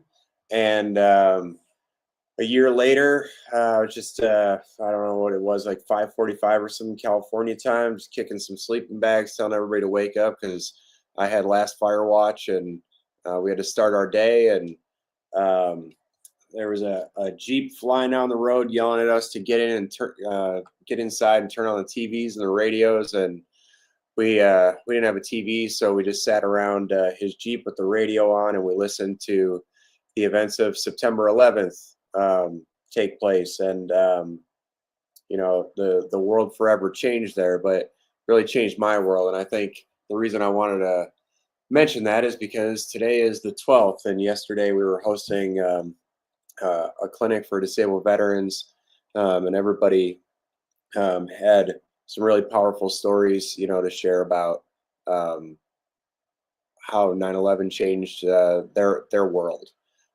individually. So, you know, you fast forward maybe a couple months, we were loading all of our gear on ships at that time, and we headed out of San Diego to head west. And on December 7th, Pearl Harbor Day, I was floating into Pearl Harbor, so on the USS Pearl Harbor. So Pearl Harbor Day, and I was on the USS Pearl Harbor, and a bunch of Pearl Harbor survivors came on the ship.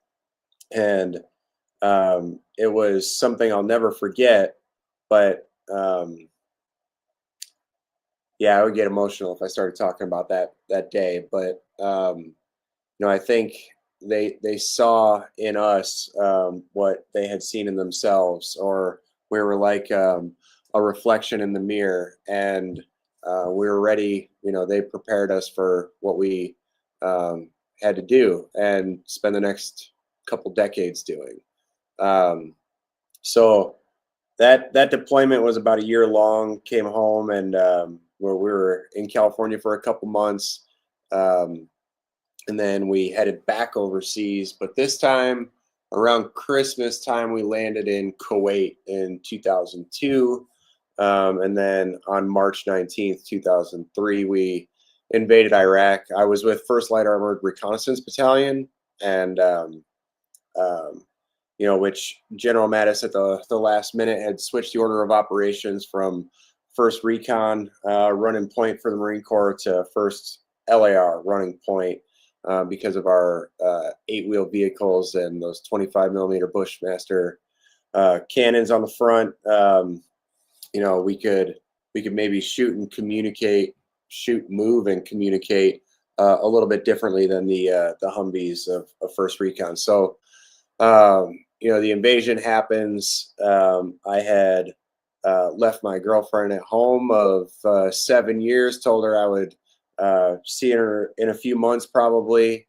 I thought in my mind it was going to be like, you know, the war in 91, a 4-day war. We'd take care of business and go back home. And, you know, it turned out to be a much different war than the war in 91. But when I made it all the way to Tikrit, which was about 600 kilometers inland, we got mail and packages for the first time. And this is after, you know, going through Baghdad and everything else. Tikrit was further north than that. We get packages, and in there were ring sizers that I had gotten from my girlfriend at the time. And after 7 years, you know, I get that in the mail. I pick out the one that fits, and I send it home. And she started planning a wedding. I make it home, one of the lucky ones without a scratch on me. You know, I feel like I was outrageously lucky to make it home unscathed. And when we got back to Camp Pendleton, we had to wait 4 days before we could fly home to go be with our families. And on the 3rd night, I was with another Marine, drove down to San Diego, and he drove the truck back, and he fell asleep at the wheel right at the entrance to Camp Pendleton. And we rolled down a hill about a dozen times, and you know, I woke up with my head turned around backwards. My face was caved in. My lungs were collapsed. Everything on my body was broken, and I had probably thousands of shards of glass embedded in my body. And I spent the next 60 seconds or so, probably, I don't remember how long it was, just taking my last breaths until I took my last one. And somehow, I don't know how, they kept me alive, because I woke up a week later in a hospital, and they immediately told me when I woke up, I couldn't talk because I had like a trachea and feeding tubes, and like a million, I felt like tubes and wires hooked up to me. And they told me the severity of the accident and the severity of the break in my neck at the C4, 5, 6, and 7 levels, and said that the injury was so bad that I was going to be a quadriplegic, and there was zero chance of walking again or recovery. They wanted to be very blunt and straightforward with me, so I didn't have any false hope. And even though they were that blunt and honest with me, in my mind, I couldn't talk, but I was laughing like, these guys don't know who I am. Like, I'm a Marine. I'm gonna end up running out of this hospital. Just give me about a month or so. And turns out I was wrong, and they were right, because no matter how hard I was working in the hospital, I wasn't getting any function back. And I spent months in rehab, and it really wasn't making an impact on my physical recovery.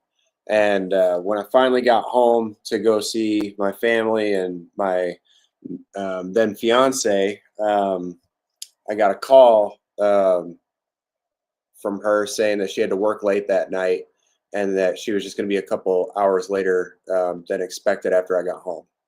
And I said, don't worry about it. I'm going to bed anyway. I'll just see you when you get here. I had a long day of traveling from the VA, where I was doing rehab in California, to Illinois.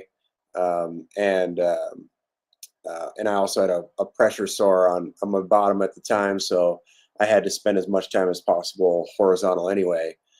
I fell asleep, and then I woke up in the morning and she wasn't there. Felt like something was wrong. I woke up to the phone ringing, and I couldn't answer it, but I was living at home at my parents' house. I didn't have anywhere to go that was wheelchair accessible, so I was just living in a garage, in a 2-car garage. And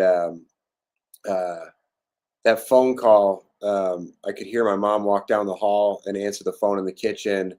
And when she answered it, she started crying, and she dropped the phone, and I transferred out of my bed into my wheelchair, rolled up to the kitchen, asked her what was wrong, and she couldn't talk to me.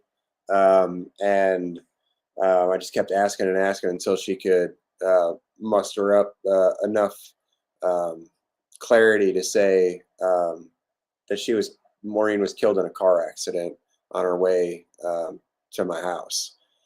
So I feel like that's where everything really changed for me. I hadn't really digested anything about war. I hadn't digested anything about being a quadriplegic. And then the one person that was, going to be my rock when I got home was no longer with us. So, I spiraled out of control. I mean, I was already on, I think 14 different medications that the VA had me on after my injury. And, they ran the whole gambit of all different types of medications and drugs that they had me on. And I started drinking very heavily. Quite honestly, I think I was a pretty bad alcoholic after that, and then doing other things that were extremely unhealthy for me. But at the time, I wanted to shorten my runway. I didn't want to be a burden to anybody. I didn't want to carry on anymore, and I had zero desire to live anymore. One night, as I'm going through all this, a friend walked in my door into the garage at the exact right moment. And again, it was 2 a.m, and I don't know what made him walk through my door at that second, but it was pretty unbelievable that occurred. And he ended up staying with me throughout the night, and I think we drank a bottle of Jack Daniels together. I think it was probably his way of getting me to just pass out. And it was effective because I woke up the next day. And while we were talking that night, though, he kept trying to get me to open up my mind about going to this skiing event in Colorado with him. And I was like, dude, I'm a quadriplegic. I don't even know how that would work. 90% of my body doesn't work. I don't think skiing is the thing that I should be trying right now. And he talked me into it. He said he was going to go with me, and if we didn't like it, we could just hang out. And I ended up going with him. And that first day, I remember getting on the ski lift after they put me in the sit ski and brought me halfway up the mountain, where there was this other ski lift that we could either go halfway down or we could go all the way up. And I said, well, I'm already here, and I doubt I'm going to make it down this hill. We may as well go all the way to the top. And we're in Snowmass. I think the elevation up at the top there is about 12,000 feet. And it feels like you can just see planet Earth out in front of you. You just see forever, it feels like. And something really clicked in that moment. I felt fear, adrenaline, brotherhood. I felt all of these things that I had really been missing for a long time. This now is 6 years after my injury, and not really leaving my house or the garage or a bar. And it felt unbelievable. I can't even put it into words. It was like it was almost a spiritual moment up there. And I waited. I asked the instructors that were with me to just hold on a minute while I took it all in. And eventually just looked up, said, let's go. And we started going.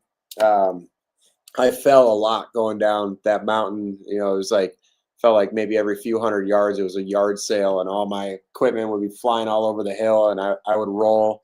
And I didn't break anything, thankfully, but I had the time of my life there, and met some really unbelievable people who had gone through things that in some ways made my story or journey look easy, and made a couple friends there.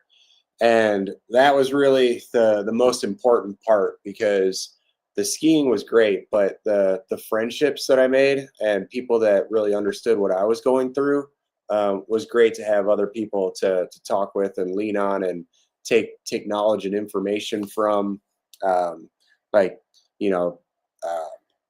Probably too much information here, but you don't even know how to go to the bathroom properly when you're a quadriplegic, and you're not hanging out with other quadriplegics who have all kind of been through and done all the same stuff and have years of experience doing it their own different ways. And we shared all that stuff, and it was really intimate and personal. And I came away knowing way more than I knew going into it.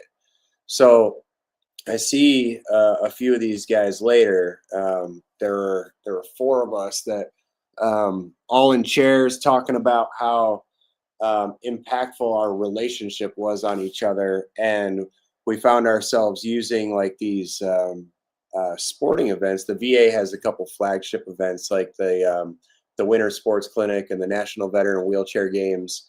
And we went to those, and we met up at the wheelchair games after that, and had this incredible conversation about how we had basically felt like the other person in the group or somebody else was responsible for us still being around and alive, and having this new, it's like, somebody handed you a key to a door, and you opened it, and there was this whole world that you didn't know existed, or that you were never even open-minded enough to consider. And so as we're having this topic, or conversation, we were just thinking, you know, it shouldn't just be flagship events like this, or, you know, like twice a year that we get together. We need each other, and I'm sure other people are like us too. So we very ignorantly said to each other, let's do something about it. It gave us a purpose and a mission, and you know, I had them actually get a 6-month lease in Illinois, in this small little town where we live, and help me start filing paperwork and getting a nonprofit started. And at the time, right after we had filed it, our attorneys called us up and said, hey, we just talked with the IRS. They're just letting us know that they're really backlogged right now, and it could take up to 24 months. They don't know how long it'll take, but it could take 24 months. We're like, 2 years? And these guys just moved away from their families and got a 6-month lease to help me get this thing going. And now it's not even going to be possible for a long time. So they all moved back home, and I just continued on in the garage and tried to do whatever I could. While we waited, I had some shirts made that said Oscar Mike on them, the very first shirt that we had made. I got this tattoo on the inside of my arm the day we got back from Iraq with a buddy of mine from my unit. And it's just a quote that we got wrong, a Shakespeare quote from Henry V that says, he who sheds blood with me shall forever be my brother. And that was what we put on the very first shirt that we ever made, to start raising a little bit of money and awareness for the nonprofit that we would eventually have if it got approved. So 18 months later, we get the approval letter, and we started doing what we thought were good ideas for fundraisers. We were doing, you know, your typical like car washes and bake sales and raising whatever we could. We raised a couple $1,000, and we sent somebody to one of the events that we had gone to, and somebody who needed it. And we ended up getting a letter from that person, and they told us that it changed their life. And we all just kind of like smiled and celebrated, like we knew it. You know, if we could just get somebody on the move that hadn't been, it would be a game changer.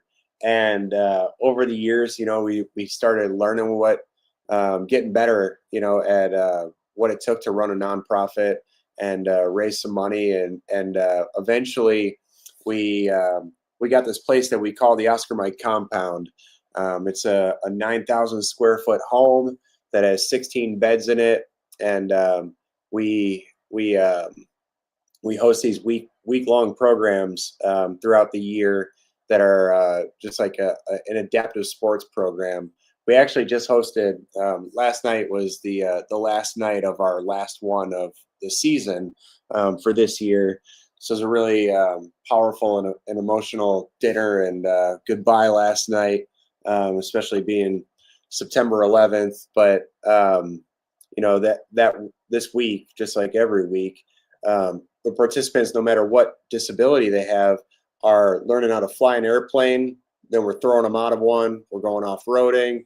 We're going shooting at the range. We're kayaking, working with horses. You know, the list just goes on. But we pack it all into a few days, and it's an incredible few days where people really have to lean on each other and help each other through a whole bunch of stuff. And then the culmination is this dinner that we had last night. We have it every Thursday, and you know, I feel like it has been a game changer for people in our community, so much so that there's probably over 1,000 people that have gotten Oscar Mike tattooed on their bodies. And I always, you know, I'm so interested why people would do that. And when I ask them, it's usually an answer like, it's like my alarm clock now. You know, it tells me to get on the move every day, to never give up, or you know, something along those lines. And I think we've created this unbelievable family and community, and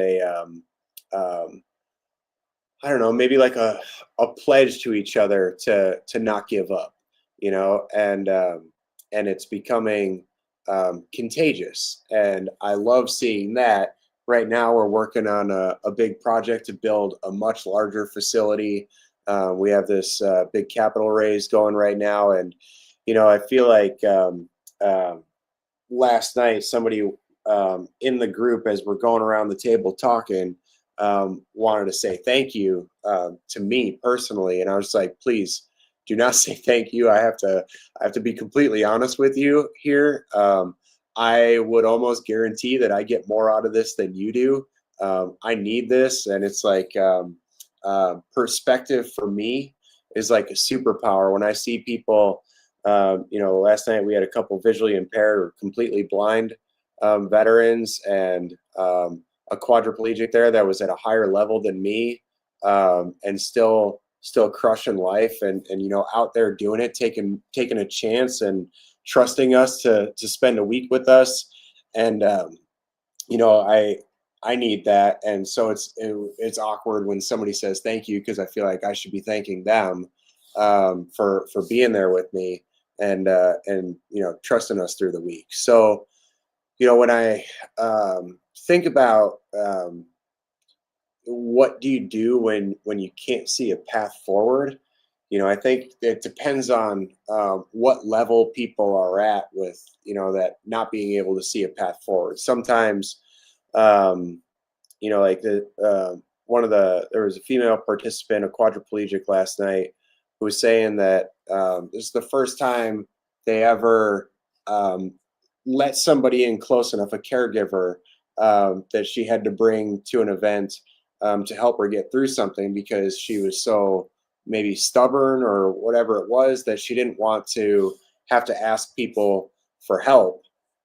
And she was so glad that she did, because it afforded her the ability and the opportunity to travel up to the compound and spend a week doing things that she never thought she could ever do in her life. And now she has this new lease on life, but it all came down to her having, I guess, the courage to share, or be vulnerable enough to share with another human being that she wanted to try something, because she's been injured for 20 years and hasn't done anything like that. And I was so proud of her and so glad that she took that leap of faith, because sometimes all you need to do is be open with one person, you know. And I think a lot of times I don't know if it's pride or ego or, you know, whatever it is, like I was saying earlier, that we don't do it. And then, you know, you can see from, you know, these very anecdotal, like you can watch it happen when somebody does it. It often will either change or save somebody's life that needs it. And I think now, you know, like that has become my entire existence and purpose. Like, I just want to be able to you know, bring as many people into the community as possible and have the same impacts. But I would encourage anybody that might be listening, you know, right now to either do the same thing or be that type of person for one other person. You know, even if it's hard, because a lot of times it can be the difference maker. And if anybody knows anybody that could benefit from the programs or the things that we do, I would hope that you know, you'd encourage them to reach out. And then I don't know if this is allowed here, but I don't like, you know, really talking at people, and I feel sometimes when I'm talking to groups that that's what it feels like. I'd rather talk with people. So if people have questions or are comfortable with it, I would love it if somebody could kick off some questions, because I'd like it to be an open conversation. Yeah, absolutely. Really appreciate you sharing all this stuff. No, it's the first time you do it, it's crushing. right? Sharing this kind of information. And the more you do it, the more healing you get. What was it like when you first shared your story? I think the very first time I had maybe an easy intro because I was doing it with another quadriplegic, you know, so my guard maybe wasn't up as much because I knew that they had gone through a lot of the same things and even lost some people that were really close to them. And I already knew a little bit about their story. It made it easier to share mine. So somebody else's vulnerability actually opened me up. I think that I've heard that from anybody that shared their story. People are like, "Oh, how can you do that? How can you share your story?" Because every time you share that, it gets a little bit easier, gets a little bit, it gets a little bit better, and then other people get to share their stories and know that they're not the only one going through it. We've got our friend Sheena Veal from the comments here asking how we can help. How can the general public help? Well, there's a lot of different ways to help. I mean, there's ways you can help the organization, or there's ways that you can just help another individual. I think, you know, like even following the question that you had just asked, Travis, about the first time, you know, sharing a story and me saying, you know, I can remember his vulnerability got me to open up. And so sometimes it's just, you know, you sharing your own story is one of the most helpful things with another person, because it might give them the freedom to do the same thing. Yeah, no, I fully agree. A small bit about my story, I usually say it pretty quickly. I grew up in trailer parks and foster homes, but I also had 2 family members try to kill me. And, you know, coming to grips, you know, with that reality and then starting to share that stuff publicly in person. The first time I did it, I had like 20 minutes at a Rotary Club event, and I was going to share my story initially. I was like, how can I possibly, you know, fit all this into 20 minutes? And then I got a few minutes into it, and my wife was in the audience, and I realized that I hadn't shared, you know, my story publicly. I shared it privately, one-on-one conversation, you know, if I thought it could help, you know, someone. But the first time I shared it, I got to about 7 minutes in my conversation, and I pretty much ran off stage. I couldn't, you know, all the feelings welling up inside, all that stuff. And the more you share it, I believe the more you heal. And some of those stories, it can take a long time to heal from. If you've got to share it 15,000 times in order to be fully healed, like, you got to get started. Trust me, I understand that more than you know. There are times where I'll think I have it all together, and I'll be doing a speaking engagement somewhere, and even on a stage, and I'll just break down and lose it. It's like, man, you think after you know, hundreds of times of having to do this, that, you know, you'd be okay with, or you'd make it through without that. And it does get a little bit easier, but, you know, hard moments are still hard, you know. Noah, can I just say, my man, I am just blown away by your story, brother. You know, I retired in February, but as I'm sitting here listening to you, I started getting teary-eyed. Since I retired, I get teary-eyed now. My eyes sweat now. It's like I feel more. You know, my guard's down a little, and I'm just more open to, I don't know. But, you know, I was, when I was a younger airman, I had a few great overseas assignments. I get back stateside. I'm isolated. I start drinking every day. So when you started talking on that, I was like, man, I know that. I tried many times to drink myself to death, just drink as much as I could and hope that the next day just didn't come, you know, and it's called passive suicide. That's what that's called. I've since become a suicide prevention specialist. So I've done that for airmen as towards the end of my career. And it's so powerful, Noah, to be able to share that story, to have the courage to go through everything you've been through and then to share it and just keep doing that, man. Because every time you do, you own it just a little bit more. And why is it sometimes you're fine and you say it and you're like, oh, I said it, I didn't cry, like I'm good. There's other times where like you start to get lightheaded, right? It hits you and you can't find the words because emotionally it's just hit. And I can tell you why that happens. It's the audience. It's when they feel your pain and they're embracing you and your story, that healing moment right, with the audience, that connection is what causes you to pause and feel even more emotional while telling the story that you've told 1,000 times. Yeah, and when I was talking, I was only seeing myself, on the screen, and so I wasn't like right now. Both of you are up, and I can like look you in the eyes, and it is different. It probably helped me make it through that story without breaking down because I couldn't see anybody on the receiving end. That's it, man. It's that human connection that causes us to kind of pause and our eyeballs start sweating a little bit. But Noah, when you do meet other folks like you who come to you looking for advice, who are saying, "Hey, man, you've been through a lot. I'm a struggling vet myself." I'm sure you get folks that come to you with this. How do you navigate some of those conversations? What's effective for you when people come to you asking for advice or help?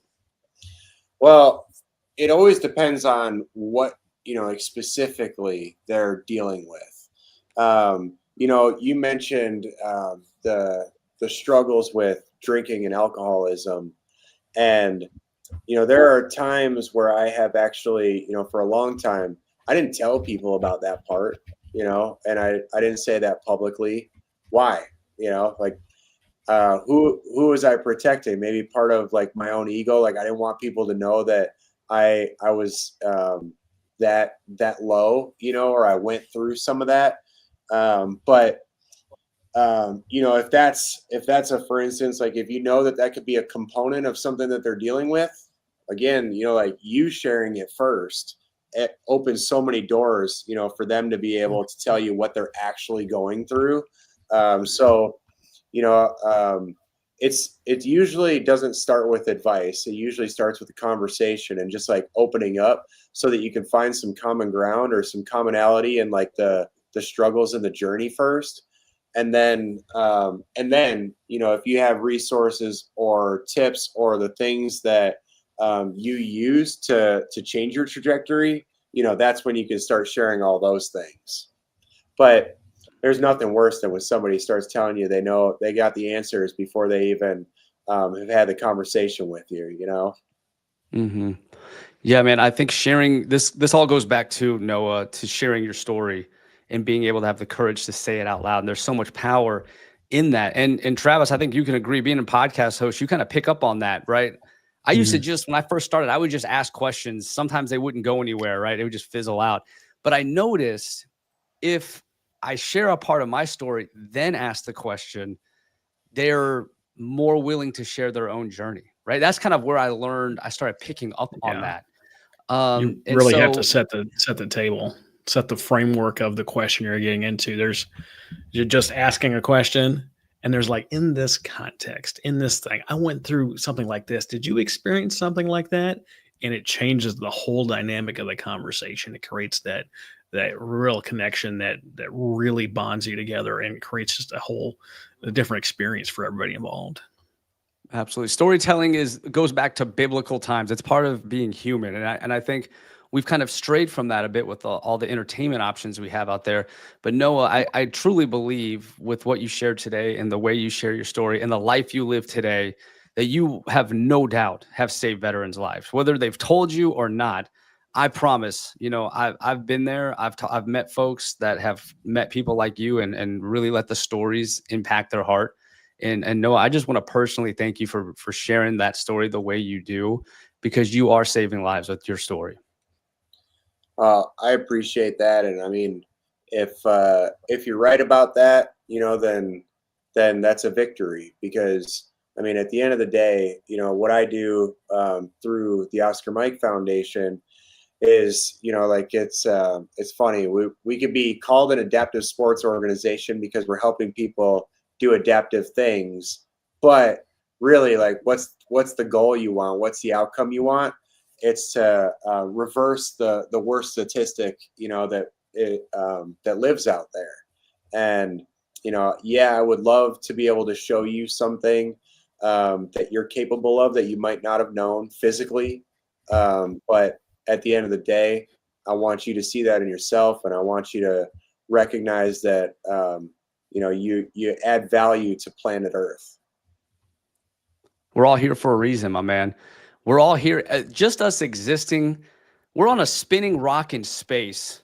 Man, just us existing every day is a miracle. I mean, really, the fact that we're here, you know how many people haven't been born yet? There's actually a number for it. I can't remember what it is, but it's a massive number of genetically who has not been born yet. We have won a lottery to be here on planet Earth. It is truly remarkable that we're here floating on this rock in this infinite void of space, right? So what are we going to do with it? And I'm telling you, the answer is we need each other.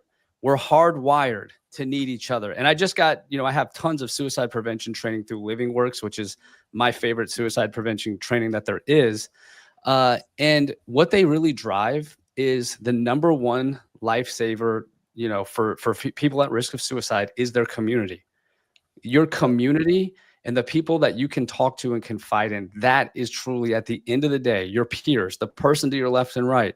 That's who's going to save these veterans' life. And that's what we're trying to build here with events like this and with Oscar Mike, with you, Noah. It's so true. Like if I think back to when I was going through my hardest times, the things that were going through my mind were not just that I didn't want to be here or that I felt like a burden, but you couldn't tell me anything at that time that was going to be helpful to me. You couldn't give me a piece of advice that was going to help me. But what ended up working was a friend just being a friend, and it was like, it got me through one more day. It's like, at that time, could I have ever seen myself starting a nonprofit? Could I have ever seen myself falling in love again and getting married or having a child? Like, none of that was even fathomable to me. There's no way that I could have wrapped my head around that kind of future in that moment. But enough wake ups and you never know what's ahead. So I think the thing that's always hard when you're hearing people that are struggling or lost the battle is, man, if they only knew that next year doesn't look anything like this year, Yeah, man. Brother, I'm right there with you. When I was at my lowest point, I was in maintenance. I was working 12s on the flight line. I was drinking every day. Got a heart virus, almost died, was hospital. I mean, it was bad. But I was isolated. I gave up too. I couldn't see a positive future. I literally didn't think it was possible. I didn't think I could live a life without alcohol. Matter of fact, I even remember going on a walk. This is at Whiteman Air Force Base, Missouri, in Warrensburg, Missouri. And I hit this stretch of sidewalk, and it's all these houses with decks. And every one, I think it was like 4th of July weekend or something. And every one of these houses have a family, friends, drinking, barbecuing. And I remember thinking, how do they do that? How do they own a house? How are they have all these friends? And I couldn't wrap my head around it. But it's heading in the right direction is baby steps. But every step up is a little bit higher than you were before. And over an extended period of time, you will be in a dramatically different place. And years later, no, I'll tell you, I walked on that same street, walking my dog years later, when I realized I bought one of those houses. I had bought one because I went back to Whiteman years later. So I forgot about that. I buy a house, I start a family, I got my 2 beautiful kids, I'm on the deck cooking, and I see someone run by, and it hit me in that moment. I was standing right there looking at these exact houses years ago, thinking it was absolutely impossible. But if we head in the right direction, even if it's this much every day, over time, that next year, that next month could be dramatically different. And we should hang in there for that day. Yeah, man. It's like sometimes you feel like a metronome just going through the motion, back and forth, back and forth, back and forth. But it's like this moment. I think the furthest I had ever pushed my my manual wheelchair was like maybe 2 miles, and I live at this lake that's 4.35 miles around, and it's like, you know what? I'm going to go all the way around. or I would like to. I would like to see if that's physically possible for me. And it seemed daunting. So what I did was when I got to about that mile mark where I knew I should probably turn around because that was already going to be as far as I've ever gone, I called up a friend of mine, and it was like 5:30 in the morning. And he answered. He's like, "What do you need, man?" Like, it's 5:30 in the morning. I was like, "You mind talking to me for like maybe 30 minutes?" He said, "You doing all right?" I'm like, "Yeah, no, don't worry about that. I'm doing fine. I just need you to keep my mind off something for 30 minutes." And, he talked to me for 30 minutes, and I got to that point that was like 2.25 miles in one direction. And then I was like, "All right, we can hang up now." He's like, "Why?" And I said, "Because I made it to the halfway point. Now it doesn't matter. I either got to finish it or I can turn around. It's the same distance, Yeah. And I finished it. But like, that's just an analogy for like anything that we're going through, right? 100%. And you point out something pretty powerful there. You asked for help. And, if you remember, and you, Travis, when you were at your dark times, that's like a really hard thing to do. So Noah, when did asking for help start to become more normal for you? Like, when did you feel more comfortable doing that? It depends. I mean, like even with the nonprofit, it never is easy for me. I almost hate it. It's like you feel like a charity case if you got you're going somewhere asking for help. But it's like unnecessary evil, because even though nobody wants to be viewed as a charity case, sometimes you need a little bit of help, right? Especially if you have a mission you're trying to accomplish. So I think it gets easier every time you do it, whether it's like in the nonprofit space or in your life. This girl that I was just telling you about that just went through our clinic and last night was talking about it. 20 years, hadn't done something like this because she didn't want to ask somebody to help her go with for a week and help her do things that might be uncomfortable for her. And she did it. And I mean, God, you want to talk about having a new lease on life, but Wow, that is so powerful, man. I know. And she had to open up to somebody and say, this would be great, and really helpful for me, I think, if you did this. But, I have a feeling that for her, that took a tremendous amount of courage to ask for that. And I know she's really, really glad that she did it, because now, who knows what she's going to do next. She was asking me, she's a quadriplegic too, and she was asking me about she's the only quad in the group of a dozen people. So she was asking me about wheelchair rugby, and we got into talking about all the different measurements for a chair for her. And she said, "Oh, I talked to my physical therapist." I'm like, "Don't listen to them. You need a chair like this. This is how you set it up." And I could tell she was asking these questions with excitement and intention to go do something. Like, she wants to be physically active, and there's a spark and she's going to chase it. She needed that human connection, man. It's part of the process. And you know what I tell my kids this too, and you just reminded me of it because it's so true. It's that step 1 is harder than step 2 through 10 combined. Yeah. That's just the facts. That step 1, that leap of faith, is harder than the entire process combined. It's just that first step that we have to get by sometime. And for her, unfortunately, it took 20 years, but thank God that step did happen. And it was with you, Noah. You made that possible. I promise you, you've given this woman momentum that she's going to just run with at this point. And who knows who she'll inspire. I mean, it spreads like wildfire. If you don't mind, if you haven't trademarked that step 1 thing, I think I'm going to use that. Bro, take it. You inspired me to think of it. Go ahead, take it. All right, I love that, because you're right. That that is the hard. It's harder than all the rest combined. Absolutely, man. Travis, final thoughts? Final thoughts. I got nothing but thoughts. What do you mean, final thoughts? You gonna cut me off after one of these things right here? No. Where are we at in our schedule today, my man? I don't have the agenda. We got 12 minutes. Oh, we have 12 minutes. We can keep going. Yeah, we can keep booking on this train here before Stephanie comes on board.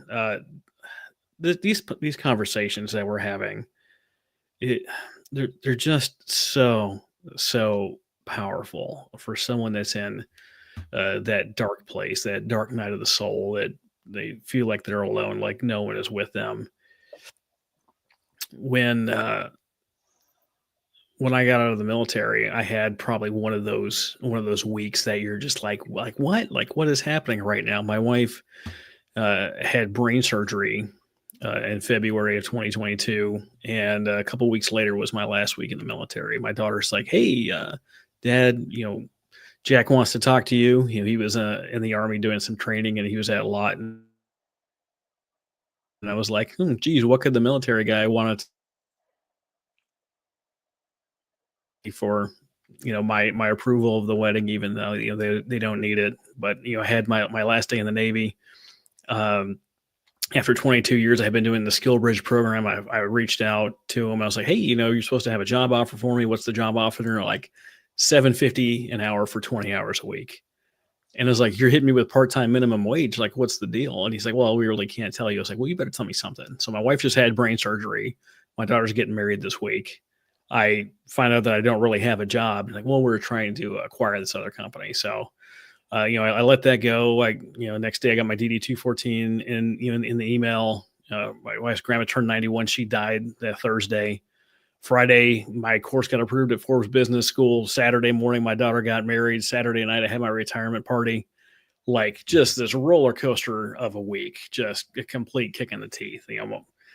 We ended up driving to Minnesota. I'm in Oklahoma City. Drove to Minnesota for grandma's funeral, and my wife, who just had brain surgery, is like, "I want to help and stay, help grandpa with the farm." And this is a continually occupied property that they've had for 130 years. I was like, "You want to go help the farm house out and help grandpa?" She's like, "I think so." So I ended up leaving her in Minnesota. I'm driving back with my son, who's like 14, and I'm trying to figure out what I'm going to do with my life. We've got money in the bank that we saved up. I don't have a job. My wife's got brain surgery. She's delusional in another state, trying to clean up this farm that went through the Depression, and they've got that's when hoarding was invented, right?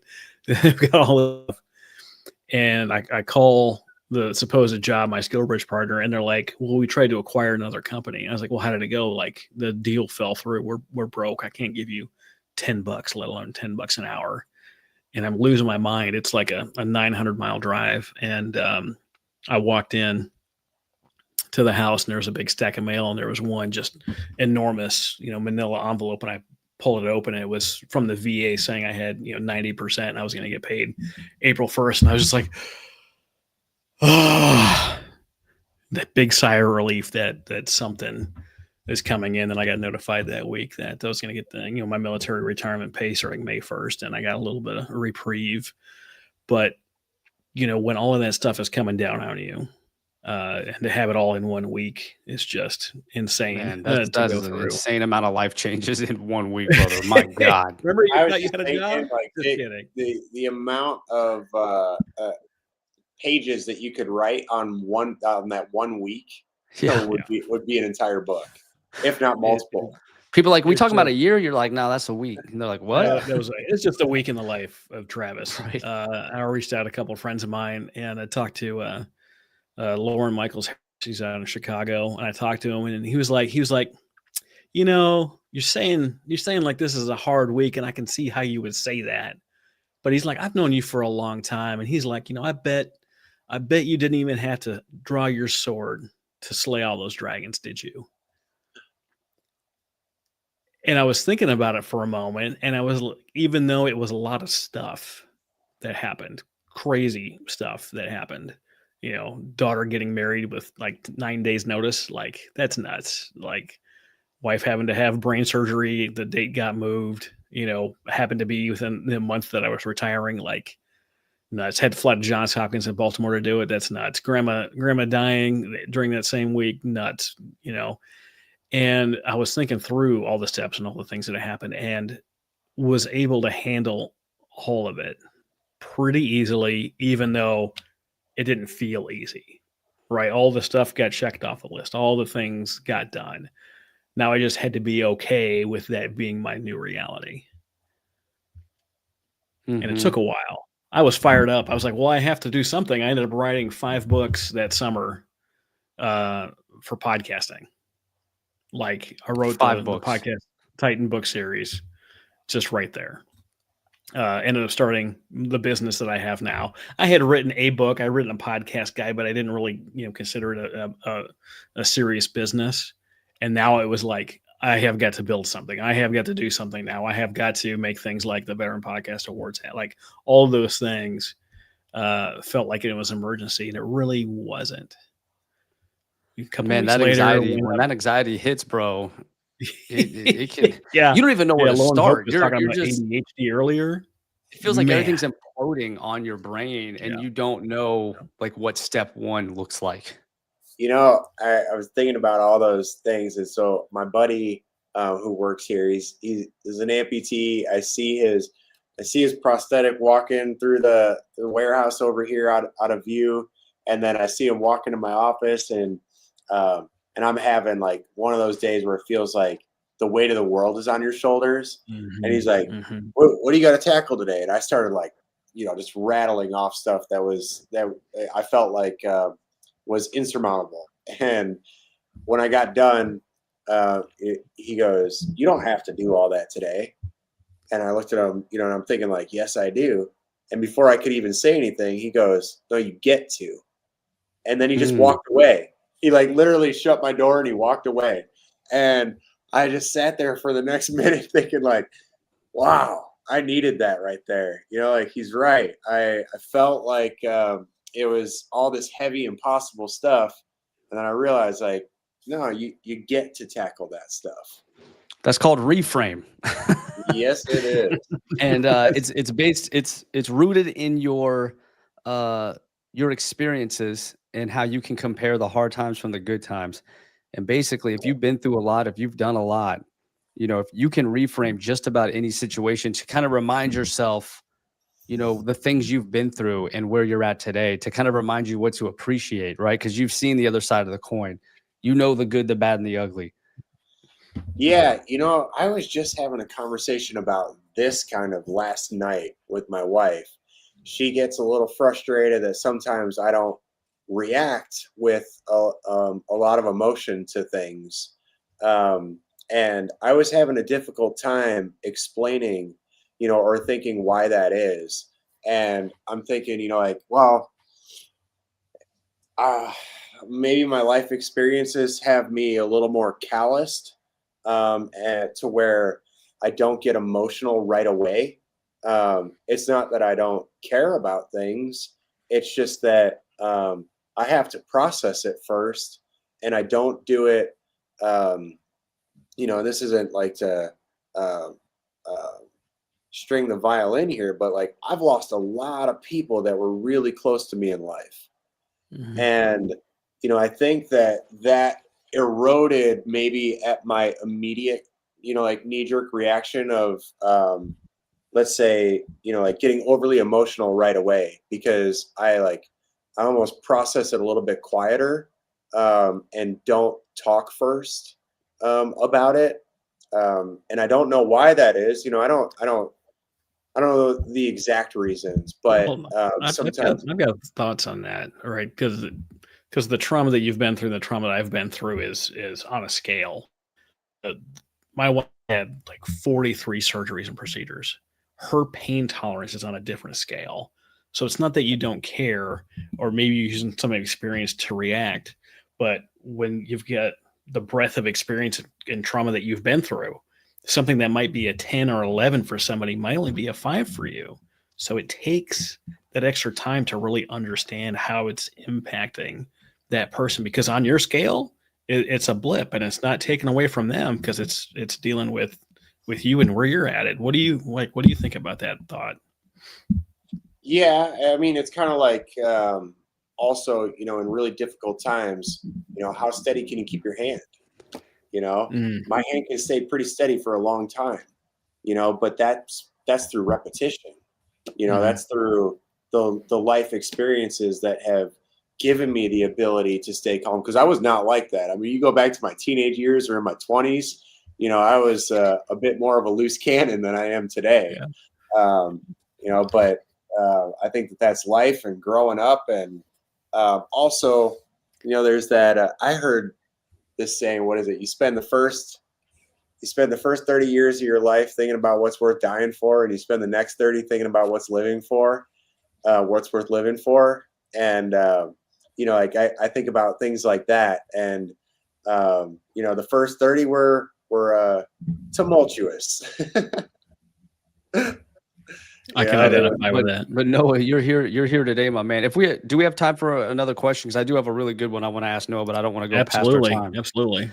So Noah, you mentioned earlier that you lost that girlfriend, which was like super tragic. You needed someone in that moment.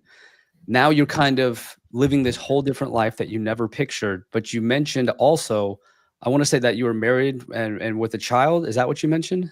Yep. So clearly you've come a long way since losing that girlfriend to now you have this family.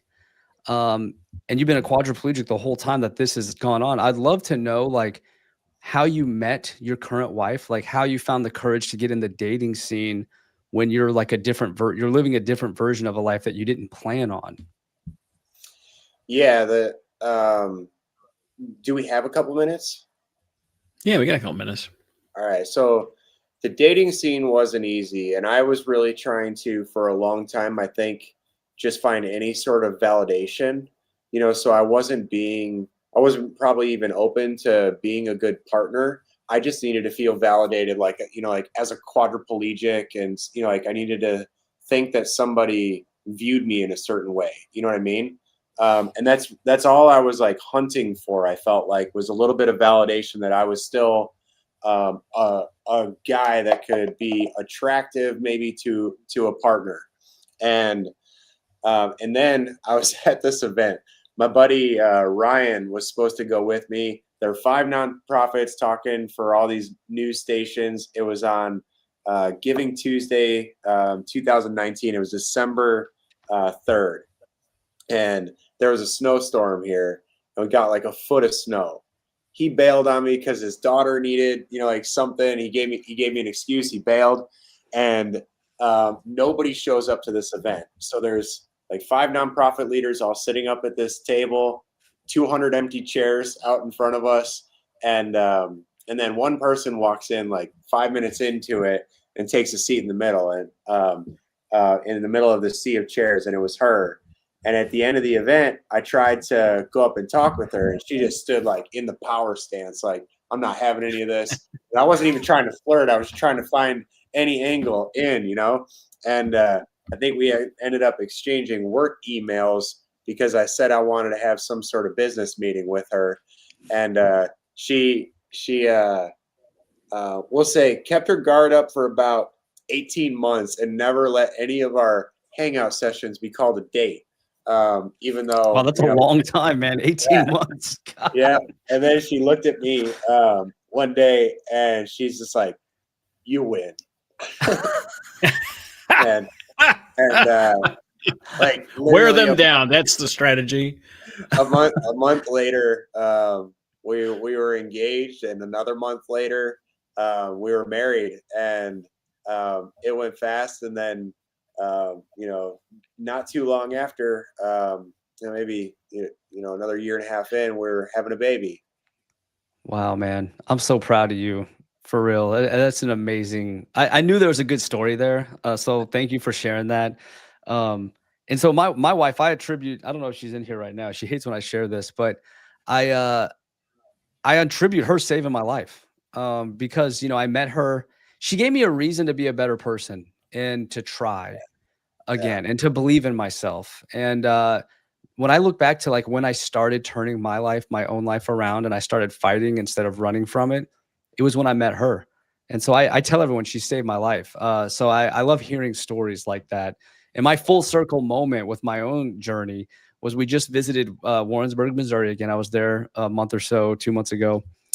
And, we got to take my now 2 children to the exact spot where I met my wife. It was in Warrensburg. It was when they made this brand new movie theater. And this is a small town in Missouri. So you get a new movie theater. I mean, that's a big deal, right? Like everyone in the town is at this movie theater. You got Walmart, Applebee's, movie theater. And so it's a big deal. And I wanted to give up, man. These 2 guys would not stop bugging me to come hang out.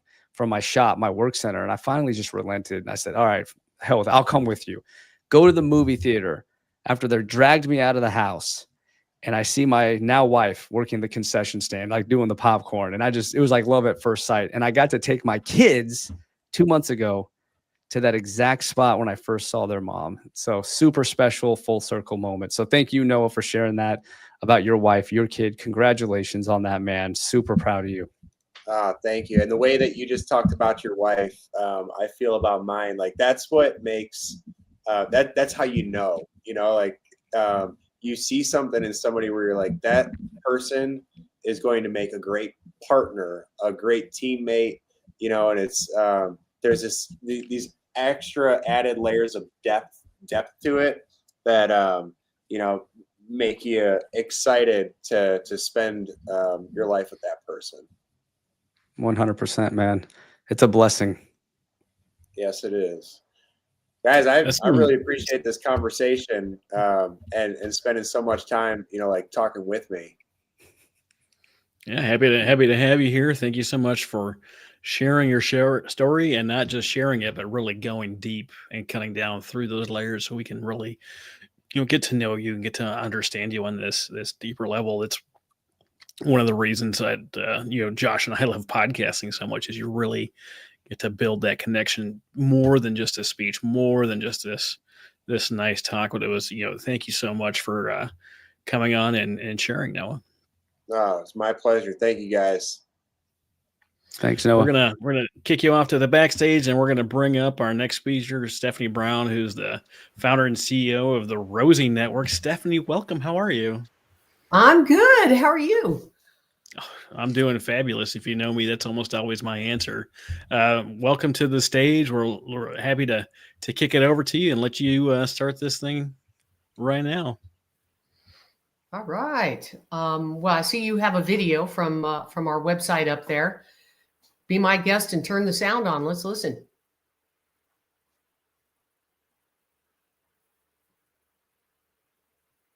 You got the sound? Oh, no. Well, not sure if the sound is coming through. Technology, you gotta love it, right? Tell each other you're so resilient. But then I would go home and I wouldn't know what the next step would be. When I was in the Oops. Life in the military is difficult. You hear about things like the high suicide rate. Many of those folks may have physical or psychological issues that are part of the things that they're dealing with. There are long separations between a spouse and their service member. There's a lot of stress with raising a child or children on your own. There were so many events that I would go to for spouses, and we would dance around, we would cheer, we would tell each other you're so resilient. But then I would go home and I wouldn't know what the next step would be. When I was in the military, I always knew that I wanted to do government contracting. But when I retired and got out, it wasn't so easy to just immediately start doing the same career field that I was doing in the military as a civilian. When I met the Rosie Network, that's where they came in and helped. We provide a no-cost program, national award-winning, called Service to CEO, to our transitioning service members, military spouses, and veterans all across the globe. The Rosie Network is committed to creating a holistic support system for veterans and military spouses who are entrepreneurs so that success is that much more attainable. Rosie provides not just that access to all that they need for their business, but all that they need for their life. Because what affects your business? Being able to live.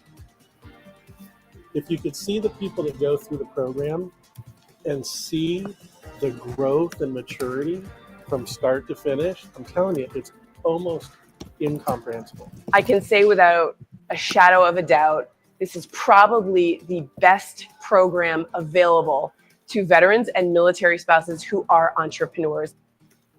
We are changing the narrative for military spouses. We're addressing the military spouse unemployment and underemployment issue And we're helping transitioning service members, veterans, and spouses find their purpose. And remember, I have a community, I have support, I'm not alone. My business would not exist without the Rosie Network.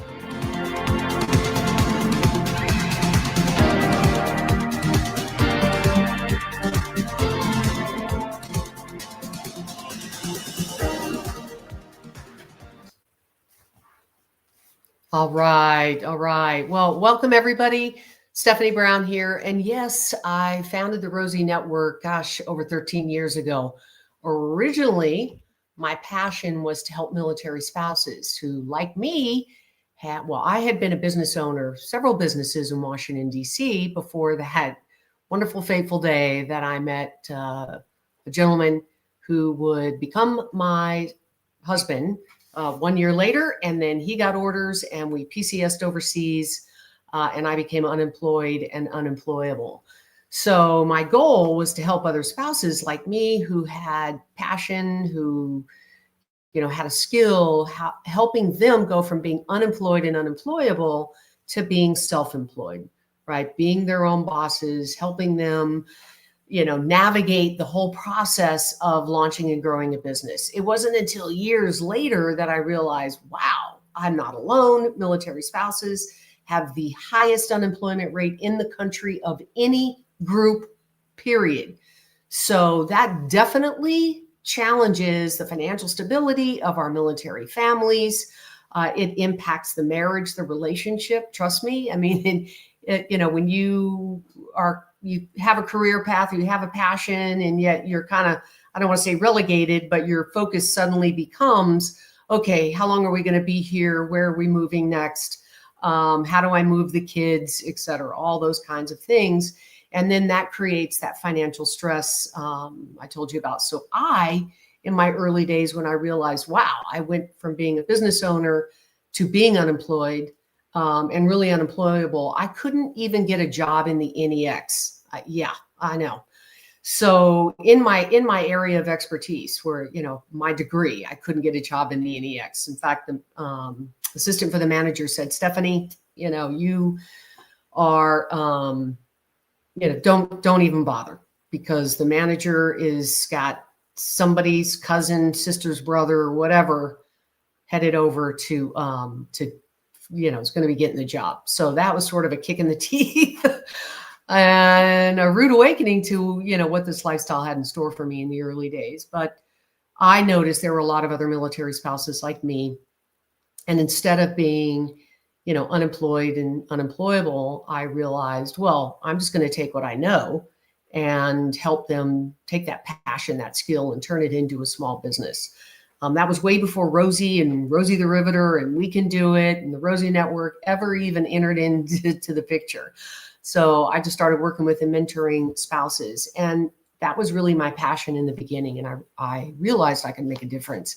And that in turn made a difference in my life. It wasn't very long when the Rosie Network kind of began to take shape that I got a lot of feedback from veterans from, our community. And I thought, okay, well, if military spouses want this, then, maybe veterans will too. And so we opened up the doors and began serving transitioning service members, veterans. We touch about 30,000 a year. We offer not just our Service to CEO program, which is college accredited and national award winning. You can go on our LinkedIn or Facebook page and read every Tuesday testimonials directly from those folks who've gone through the program. But once they graduate, then they're welcome to join our national alumni group. We hold master classes. It's led by an extraordinary veteran, Dr. Ken Gay, and he's actually a Service to CEO graduate too. So that's kind of fun. We have Rosie chapters that are just for spouses, because sometimes spouses feel more comfortable kind of being in a cohort with themselves. So we do Service to CEO, our national alumni. We also offer mentoring, because we all know the statistics. I mean, your chances of failing in the first 3 years without a mentor are, much greater than if you do have a mentor. So we've committed to making sure that everyone that goes through our program has a mentor, does at least 3 mentoring sessions. But in addition to that, for everybody else, we also have a monthly Mentoring Matters webinar where you kind of pair off sort of like speed dating, right?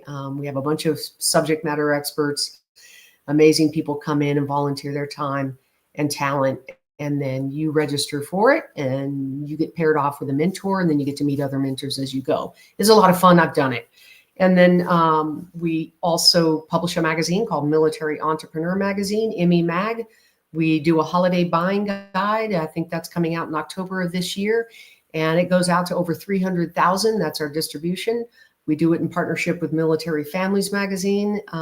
So if you didn't get featured this year and you got a business, you can certainly apply to get featured next year. But more importantly, look for it in October.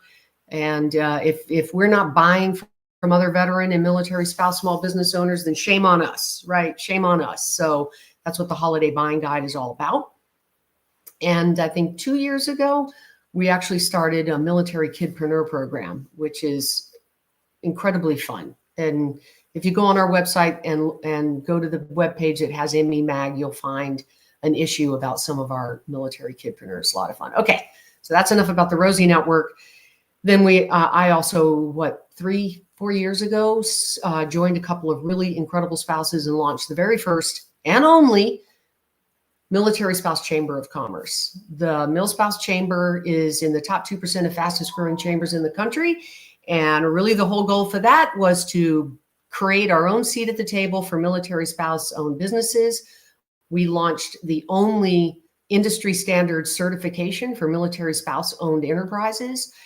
It's accepted by USAA, CVS Health, Disney, AT&T, and I'm trying to think there are many others, but it really is the only industry standard certification of its kind. So if you're a military spouse business owner, I highly encourage you to get certified.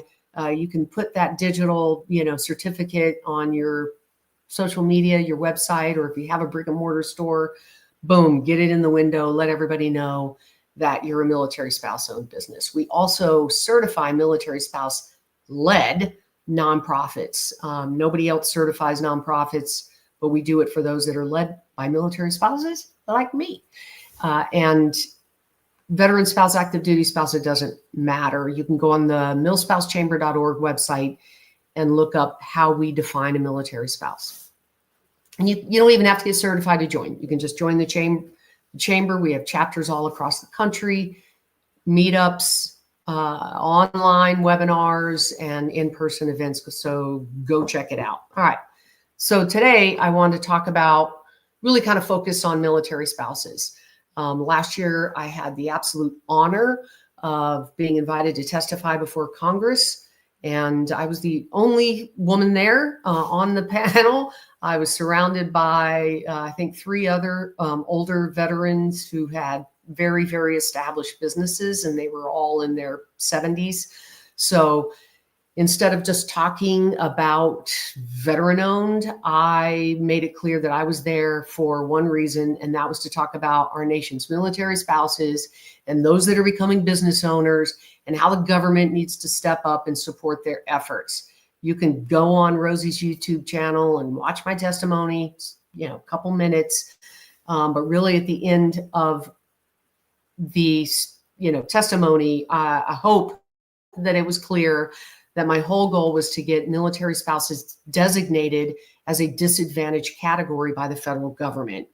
By doing that, it opens up access to capital that we wouldn't otherwise have access to. It opens up mentorship provided directly through the SBA, and it opens up contract and subcontract abilities for military spouse business owners out there who are absolutely crushing it to be able to do business with the government.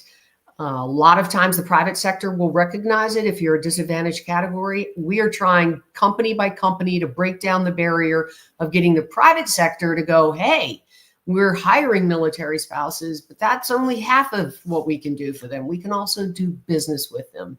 So that's really what we're trying to do, is push to get the government and the private sector to go, it's not just enough to hire spouses, because getting a traditional job is really hard in the lifestyle that we have. But there are so many military spouse business owners out there that they need to be doing business with us as well. So that's kind of what drives me every day. That's what's turned my hair gray from the video you just watched. But it's a good thing. And that's why I get up in the morning every day, is to really help our military community, plant the flag, be, better and be more successful at launching and growing small businesses. And, in my heart, military spouses hold a special place, because my mother was a military spouse, and I am as well. So those are some of the things that we're doing in our neck of the woods to help elevate, raise awareness, and create action. I am hosting a military spouse entrepreneur roundtable in Washington, D.C. at Grow with Google's headquarters on December 5th. If I have any military spouses listening in and you're interested in attending, I believe it's from 10 a.m. to 3 p.m. And really the whole goal is to bring military spouses and business community leaders and just leaders in the space, committed individuals. You don't have to be a mil spouse, but together and working through for several hours. Okay, what are the challenges that military spouses face? And then what are some of the opportunities? And at the end, we'll be creating an action plan. What can we do as a group? Who else can we bring in to create an effective, humongous campaign to benefit our military spouses? Is it licensing issues where we can put some pressure on states, right? There's so many different types of licenses that business owners have to have. And if you're moving that business every time you PCS, you're having to go through the same expense and the same process. MSJDN, you may be familiar with them. They did a lot of work for military spouse attorneys, but there's so many other businesses, from real estate, license to hairdressers, you name it. I mean, they all require a license. And so if that's one of the issues that we all agree that we want to put pressure, create a campaign and make that change, fantastic.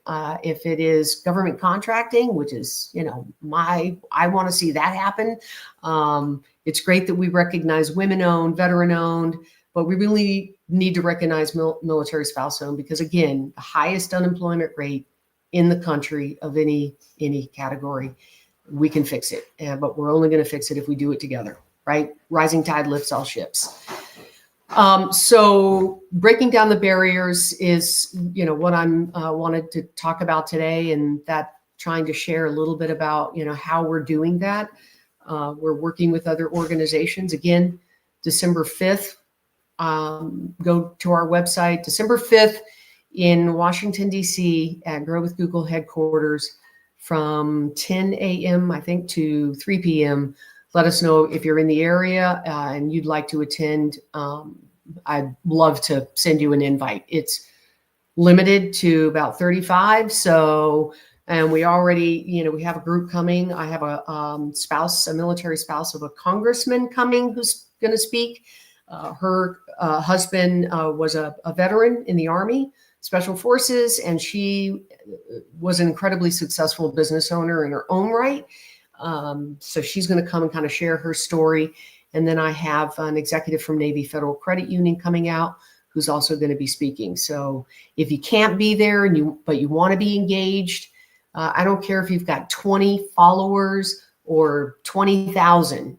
We need your voice. It's the only way that we're going to actually make a difference. All right.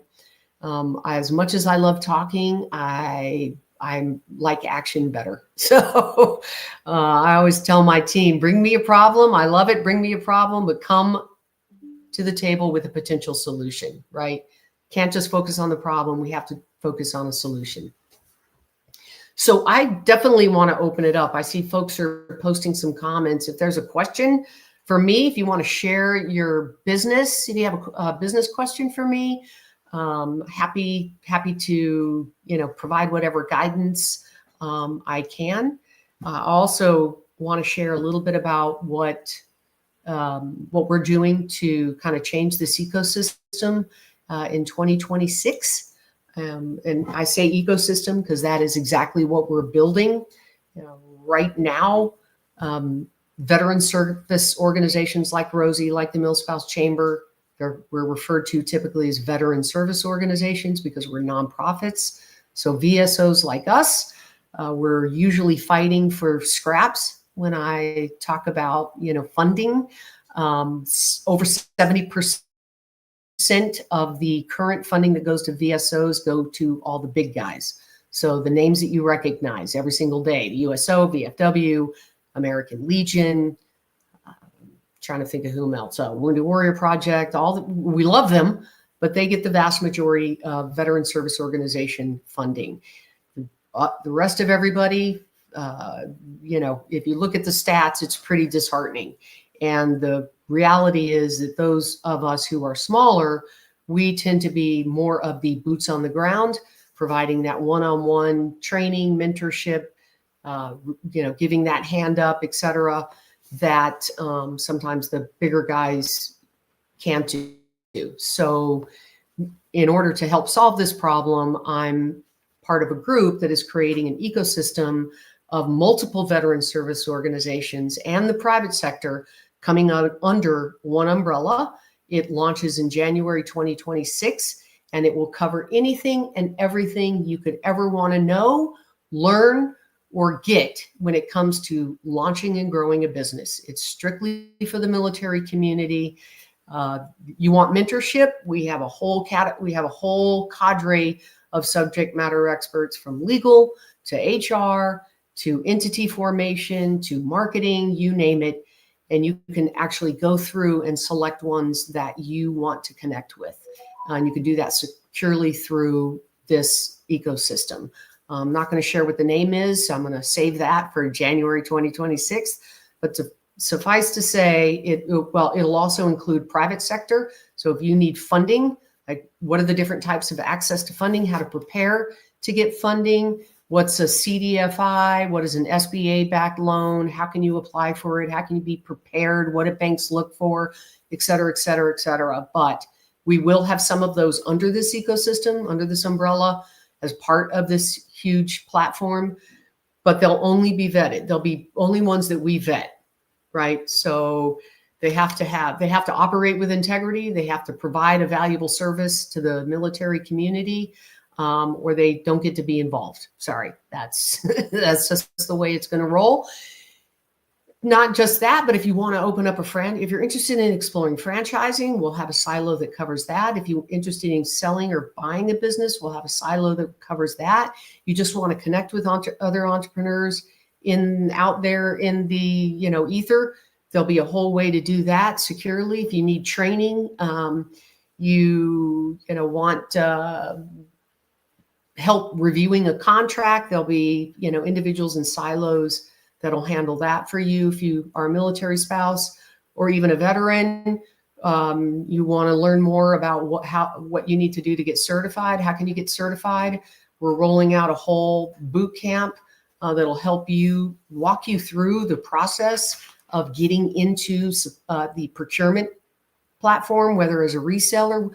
We'll show you how to be a reseller, right? You may have a business that does some kind of, repair work, or you sell a product. Have you ever thought about reselling products some other company has made and selling it to the government, selling it to school systems, selling it to the private sector? Companies do it all the time. So we'll teach you how to do that. And unlike some other, options out there, we don't require that you're making, $2 million a year in revenue, or that you've been in business for 3 years. We'll take you wherever you are in your process. We'll support you in that effort and hand walk you through the entire journey if you're interested in procurement, supplier diversity, doing business with the government, the private sector. That's also rolling out as part of that. So I'm really excited. It's kind of been a dream of mine. It's what I've envisioned. So instead of us all being off in our own little bubbles and we're competing against each other, we're bringing the best of the best together under one umbrella. Any veteran, any spouse can go straight to this site and go search, this is what I need. And boom, we'll give you 3 resources, all vetted, all trustworthy, right there, no cost to you. lots of other stuff. There'll be an e-commerce system on there. You want to sell and then we're going to market it. It's really going to be something extraordinary. I hope that's the plan. Hey, Sheena, good to hear from you. You're asked, do you have something for other executives that serve on boards? Not sure what is something, how to start, or if are you on a nonprofit board, or are you looking to get onto a for-profit board? Let me know, Sheena. So I serve on a board. There are obviously for-profit boards you can serve on, and there are nonprofit boards you can serve on, C6, C3. So my recommendation, actually, if you're trying to learn more about that, or if more support for executives that serve on boards, absolutely great idea. I mean, that would go into our resource. You just gave me an idea. Thank you for that so much. I serve on a board, so really what can be expected, what sort of time commitment, what sort of expertise, training, you're on both types. Oh, wow. Okay. So you could probably train or hold a class for us on what to look for when you're interested in getting on a board. I can tell you from my own personal experience, going into it with eyes wide open is critical, and finding out what they need. I've been asked to be on boards. Somewhere along my journey, before I got really gray and old, I had to learn the hard lesson of saying, thank you very much, but I don't have the capacity to do it right now. That was one of the hardest things to learn, was I can't do it right now. Aaron, are we coming up on time? I saw you popped up there. So there's Aaron. I do want to share this for military spouses out there. I don't care if you got a master's degree in education or you just have a hobby on the side, right? Knowing you, knowing what time commitment you can make, what your financial situation is, what you need to launch or grow. All of those questions are hard to answer by yourself. It becomes lonely, it becomes frustrating. And my biggest piece of advice to you is don't do it alone, right? Do not do it alone, and join an organization, Rosie, or the MilSpouse Chamber. Get in a chapter, go to your local military installation, find out if they have a group. Don't go it alone. Personally, I'd love to see you at Rosie or the Chamber, but I really think you need, because they're going to help you, and what you'll find is you end up collaborating. So there may be somebody in the group that has a skill or a product that you need, and that's something that will benefit you and your business. Hey, Selena. Okay, so your question is, what do you feel is one misconception civilian employers may have for MilSpouses seeking employment? To flip that question, what's one misconception we MilSpouses may have about employers and are not seeking employment? That is a great question. I'd love to hear what you think too. I think employers assume that, at least in my experience, that we're, not reliable, especially if it's, there's a set time frame that you're required to meet. That because we move so much, we have a, husband or wife or partner that is deploying on training or deploying overseas, that we can't be relied on. And nothing could be further from the truth. The statistics show that employers that do commit and hire military spouses way more often than not say it was the best decision they make, that the spouses are some of the hardest working employees. They know how to do stuff in a pinch, in no time flat, because we don't get 2 years notice. Hey, you're moving overseas. We're giving you 2 years to plan. Oh no, we'll get 6 months if we're lucky. So we do make great employees. And I think when you go in, if you are looking for a job, you need to, first of all, I believe it's still illegal for an employer to ask you if they look at your resume and they notice that you've been for the last 10 years living near all the military installations. It's illegal to ask you if you're a military spouse. Make sure you confirm that. I'm not an attorney. But if you do share that, tell them we're expected to be here for 3 years, and all kinds of other, what you bring to the table, you're going to work hard. So I think there is that misconception, but those employers that have hired spouses, without a doubt, the feedback is absolutely positive. And I think, maybe some of the misconceptions that spouses have toward employers is they're not going to want to hire me. Sadly, that is sometimes the case. If you're not an MSEP partner, if you don't know anybody out there looking for a job, part-time, remote, full-time, I highly recommend you go on Military OneSource. It is the DoD's website, and they have every single thing there, including companies that want to hire you, jobs that are available. They have mentorship. There's so much there. You even find a video on the Rosie Network and the Military Spouse Chamber.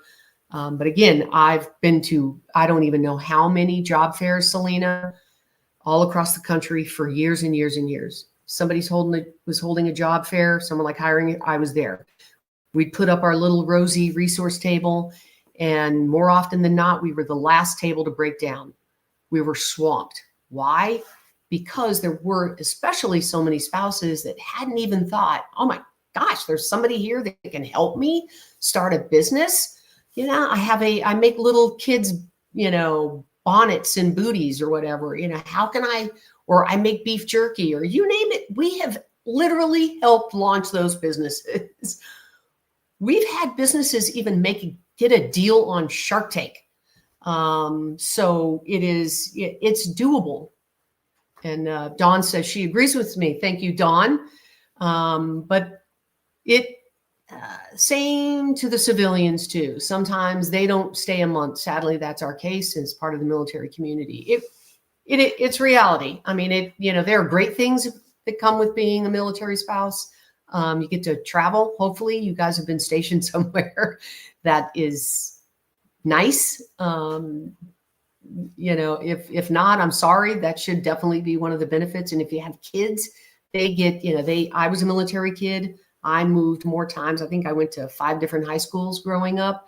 I'll tell you one thing, walking away from that experience, I hated it at the time. Every single time I felt I'm always the new kid, but I walked away from that experience being absolutely fearless when it comes to walking up to a complete stranger, saying hello, introducing myself, asking questions about them, or getting up in front of a room and just talking about what I know and what I'm passionate about, which is, the first time, I have to admit, I thought I was going to have a heart attack, but that was it. That was it. I was done. And I said, as long as we're talking about something that I'm passionate about, I know I can get up on the stage. Doesn't matter. But that's it. You got to be passionate.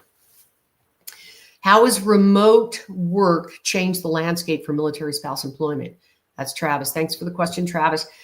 It has definitely changed. It's fun. I think we saw a huge shift during COVID. We saw a huge shift for pretty much a lot of employees across the board toward remote work. There are some organizations out there that Squared Away is one. It's a military spouse company. They offer remote work for military spouses. I love them. They're fantastic. So check them out. If you're interested in remote work, they can actually provide training. And it's military spouse owned business. But if you're going to do remote work, right? Why not be self-employed? Even if while you're looking for work, rather, why not be self-employed? You say to yourself, this is my passion. This is my skill. This is what I'm interested in doing. And boom, you're self-employed. You don't have to file paperwork. I was talking to a group of Blue Star families, military spouses, a couple months ago. And I said, think about it. You're self-employed. When you file your taxes, you put self-employed, right? There are things that you can write off. Let's say you go to a business conference. Let's say you order or pay for a business magazine or publication or a membership. Boom, that's a tax write-off. That's a business write-off. You go to a meeting or you're going on travel to your mileage to the airport, your mileage to the meeting, all of those kinds of things can be tax deductible. So really at the end of the day, plus you can put it on your resume that you're founder of, you know, Dawn's Equipment Repair, using your name, Dawn. Dawn's Equipment Repair, and then boom, that's you're off to the races. You are a sole proprietor, small business owner. The world is your oyster, and it just goes from there. Then you network, get involved with organizations, with individuals that bring value, that can help you get exposure. I see that Mountain Up just posted, said, thank you, Stephanie, and the Rosie Network. Our feature was in Emmy Mag, or Military Entrepreneur Mag, back in 2017. Oh my gosh, we've been around that long. No, I remember coming across Mountain Up and I said, what? We got to feature this business in our magazine. So super, super thrilled. And then 2017, and look how far, look at where you are now. It just takes passion and it takes a network. I am sure Ryan would agree with me that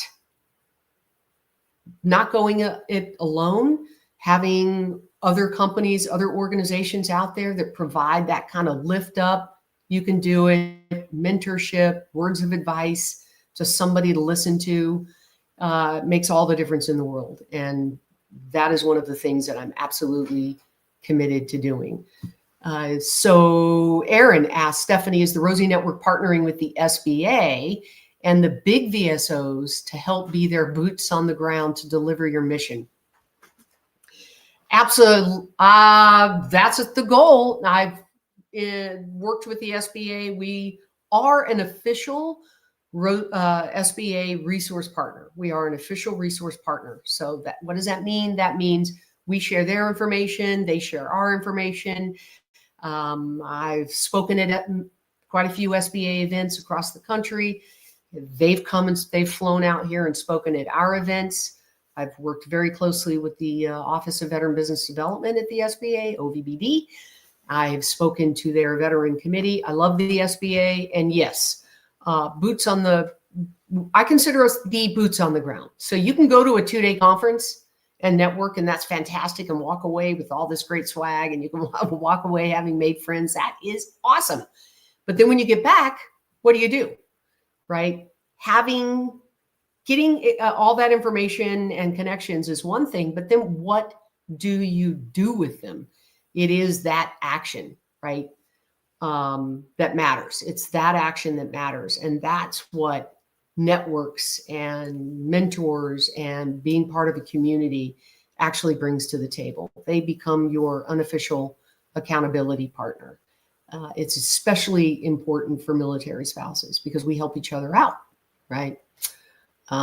So yeah, I'll actually be out in Washington, D.C. next week. I'm meeting with 2 Congress people. I'm very excited. One of the big things I'm pushing and advocating for, again, is that military spouse designation as a disadvantaged category.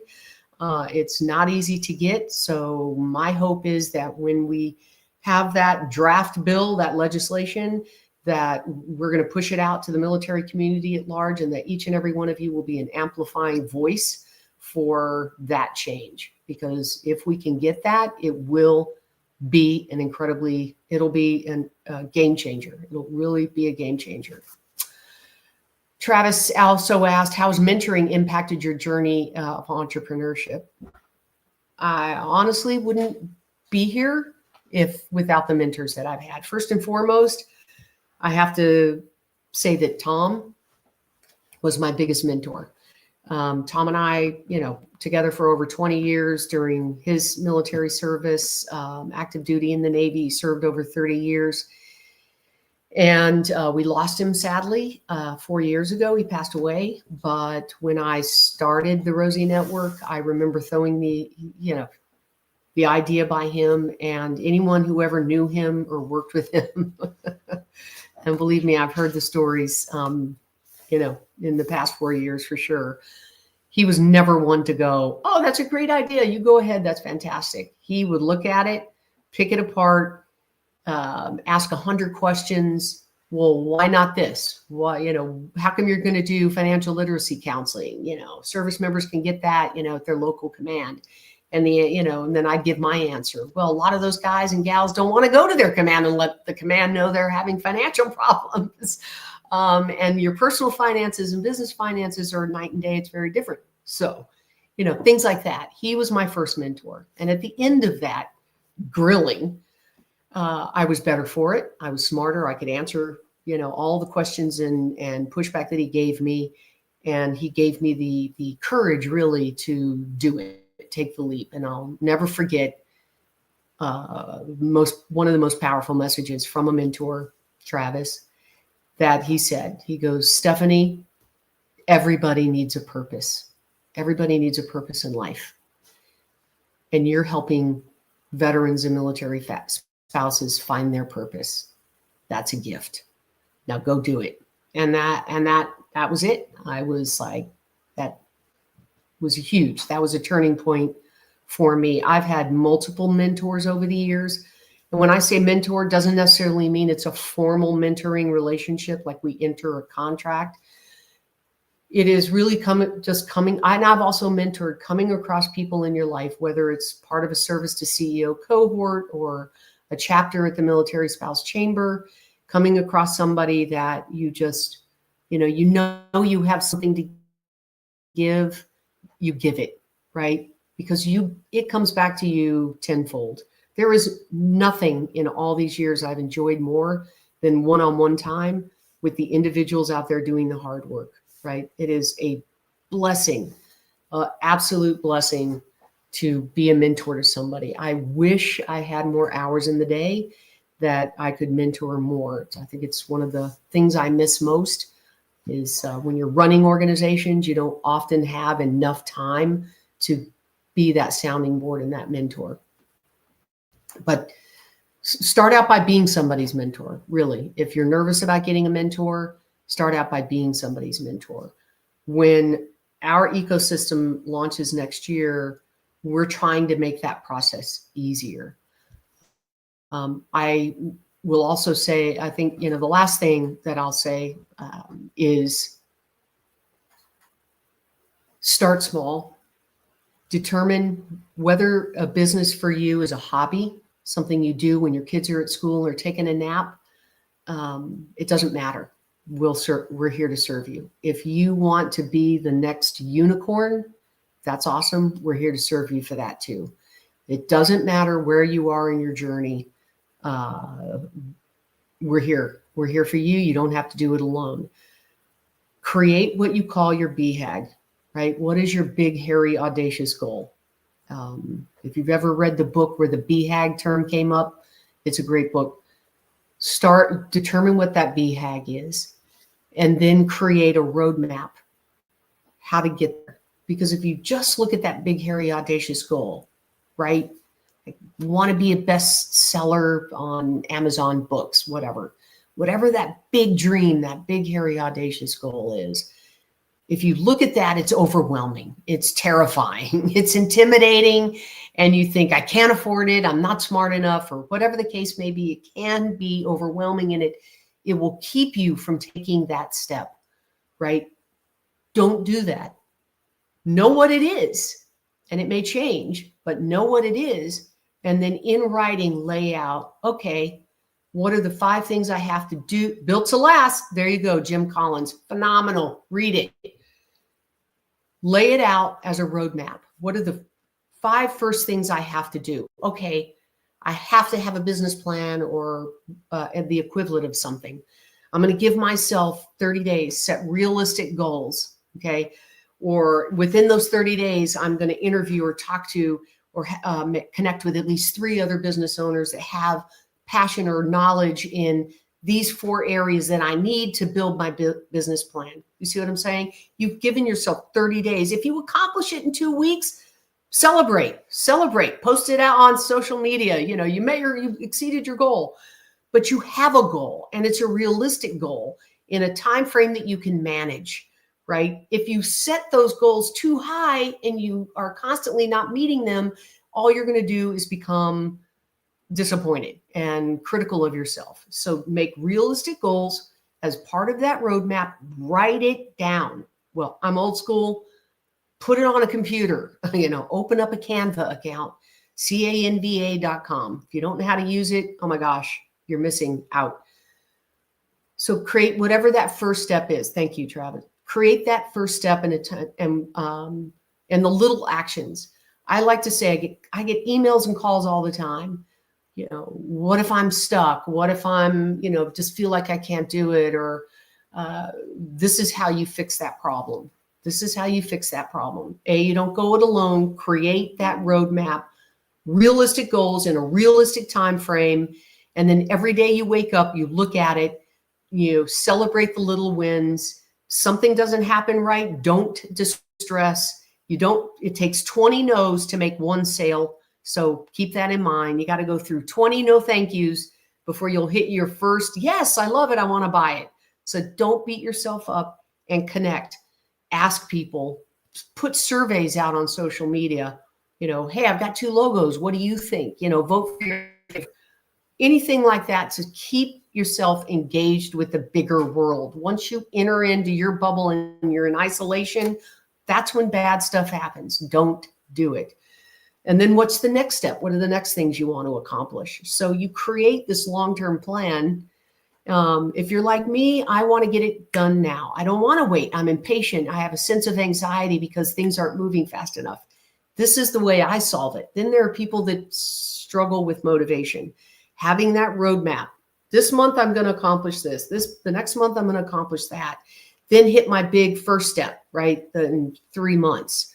And remember, it's never a journey to the end until you sell your business or close it.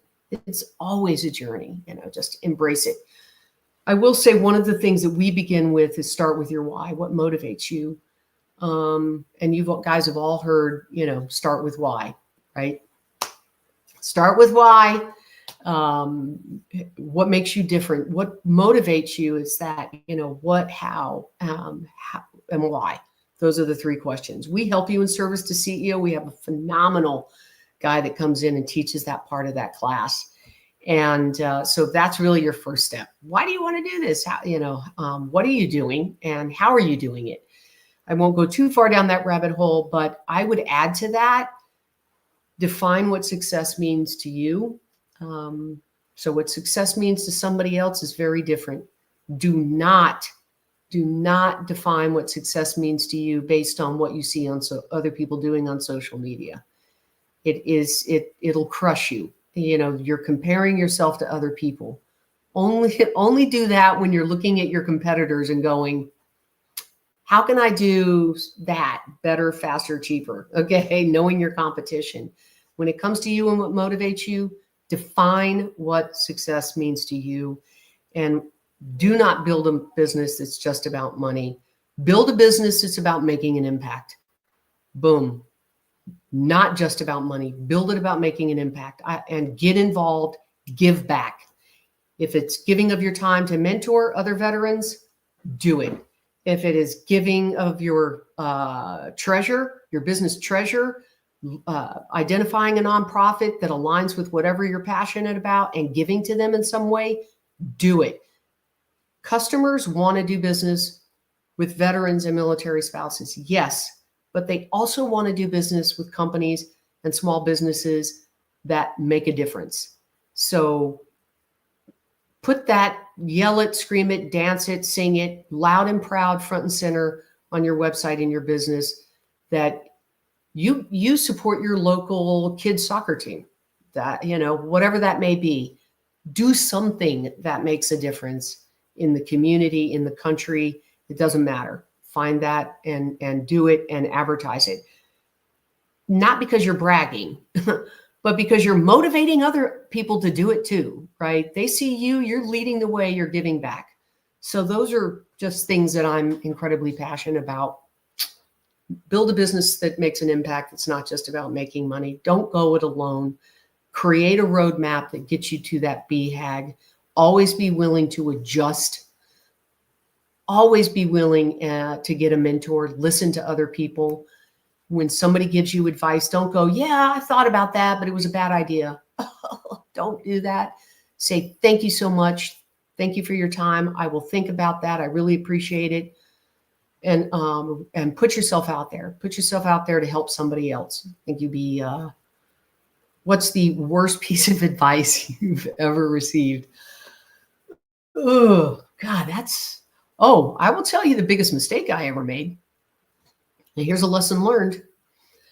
Your team, and they don't have to be employees. They don't have to, be contractors. It's just the people that you bring around you, your team, however you define it, your mentors, your advisors, your employees, your contract, whatever. If they are your biggest asset or they're your biggest liability, one or the other.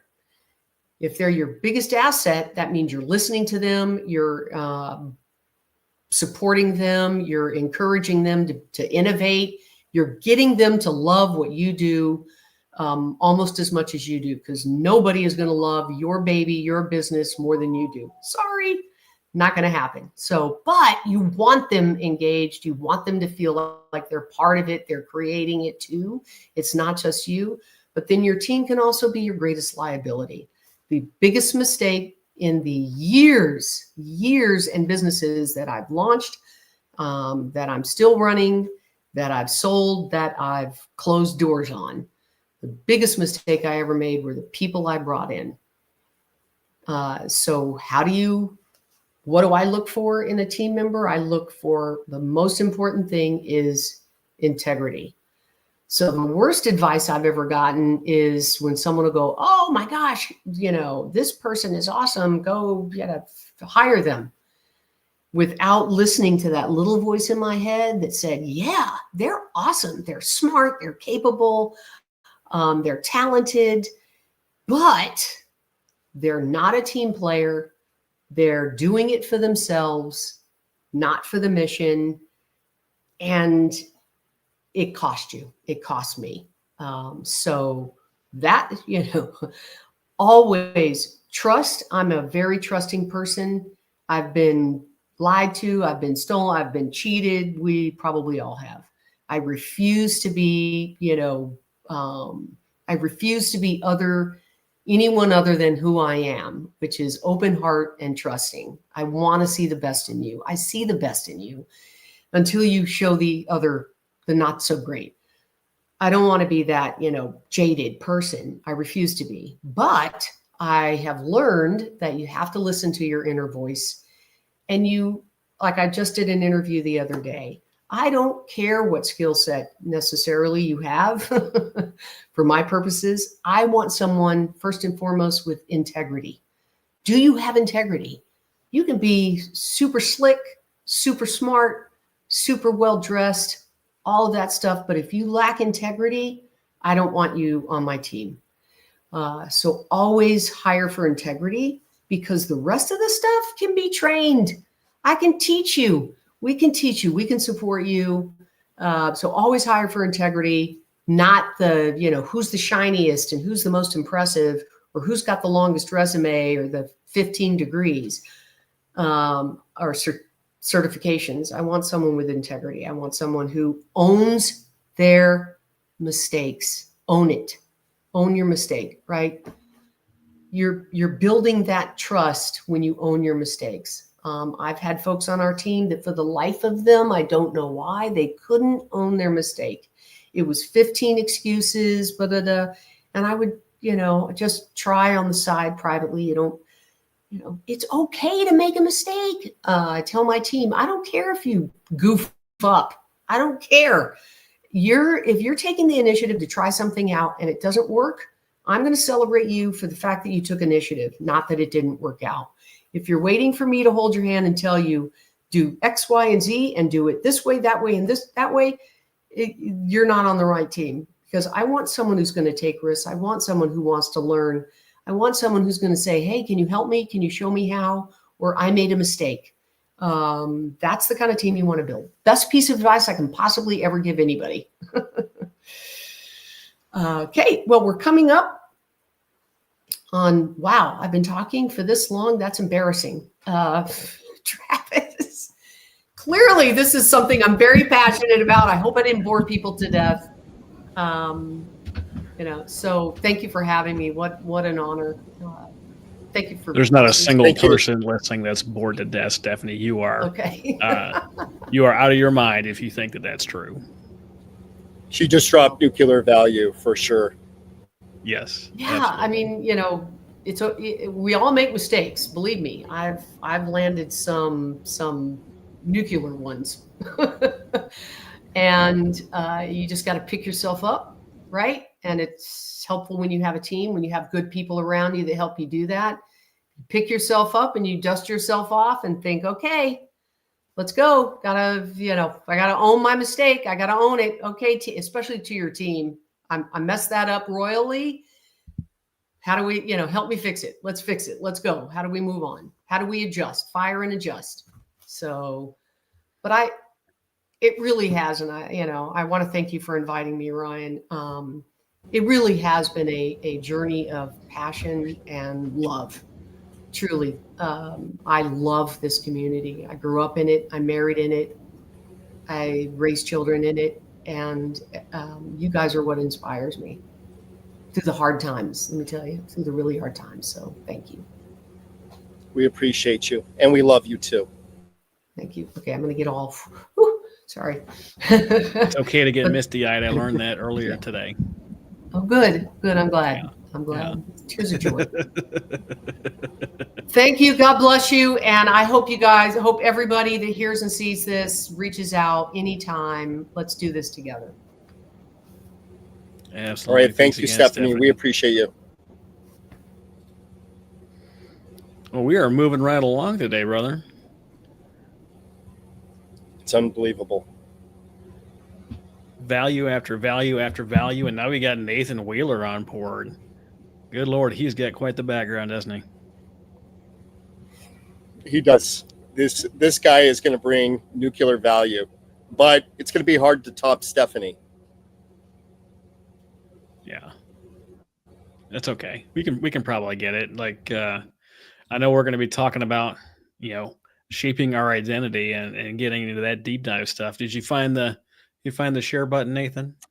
Yeah, I'm not sure it was working the way I needed it to, because I tried to do the Google Slides. So even if I can't share my screens, I think there's going to be some good concepts that I'll talk about this morning. So look, we don't panic, we pivot. You know what I mean? I'd tell you what, I fumbled with it for a good 2 minutes when I did mine an hour ago. So don't worry about it if you can't get it quite right.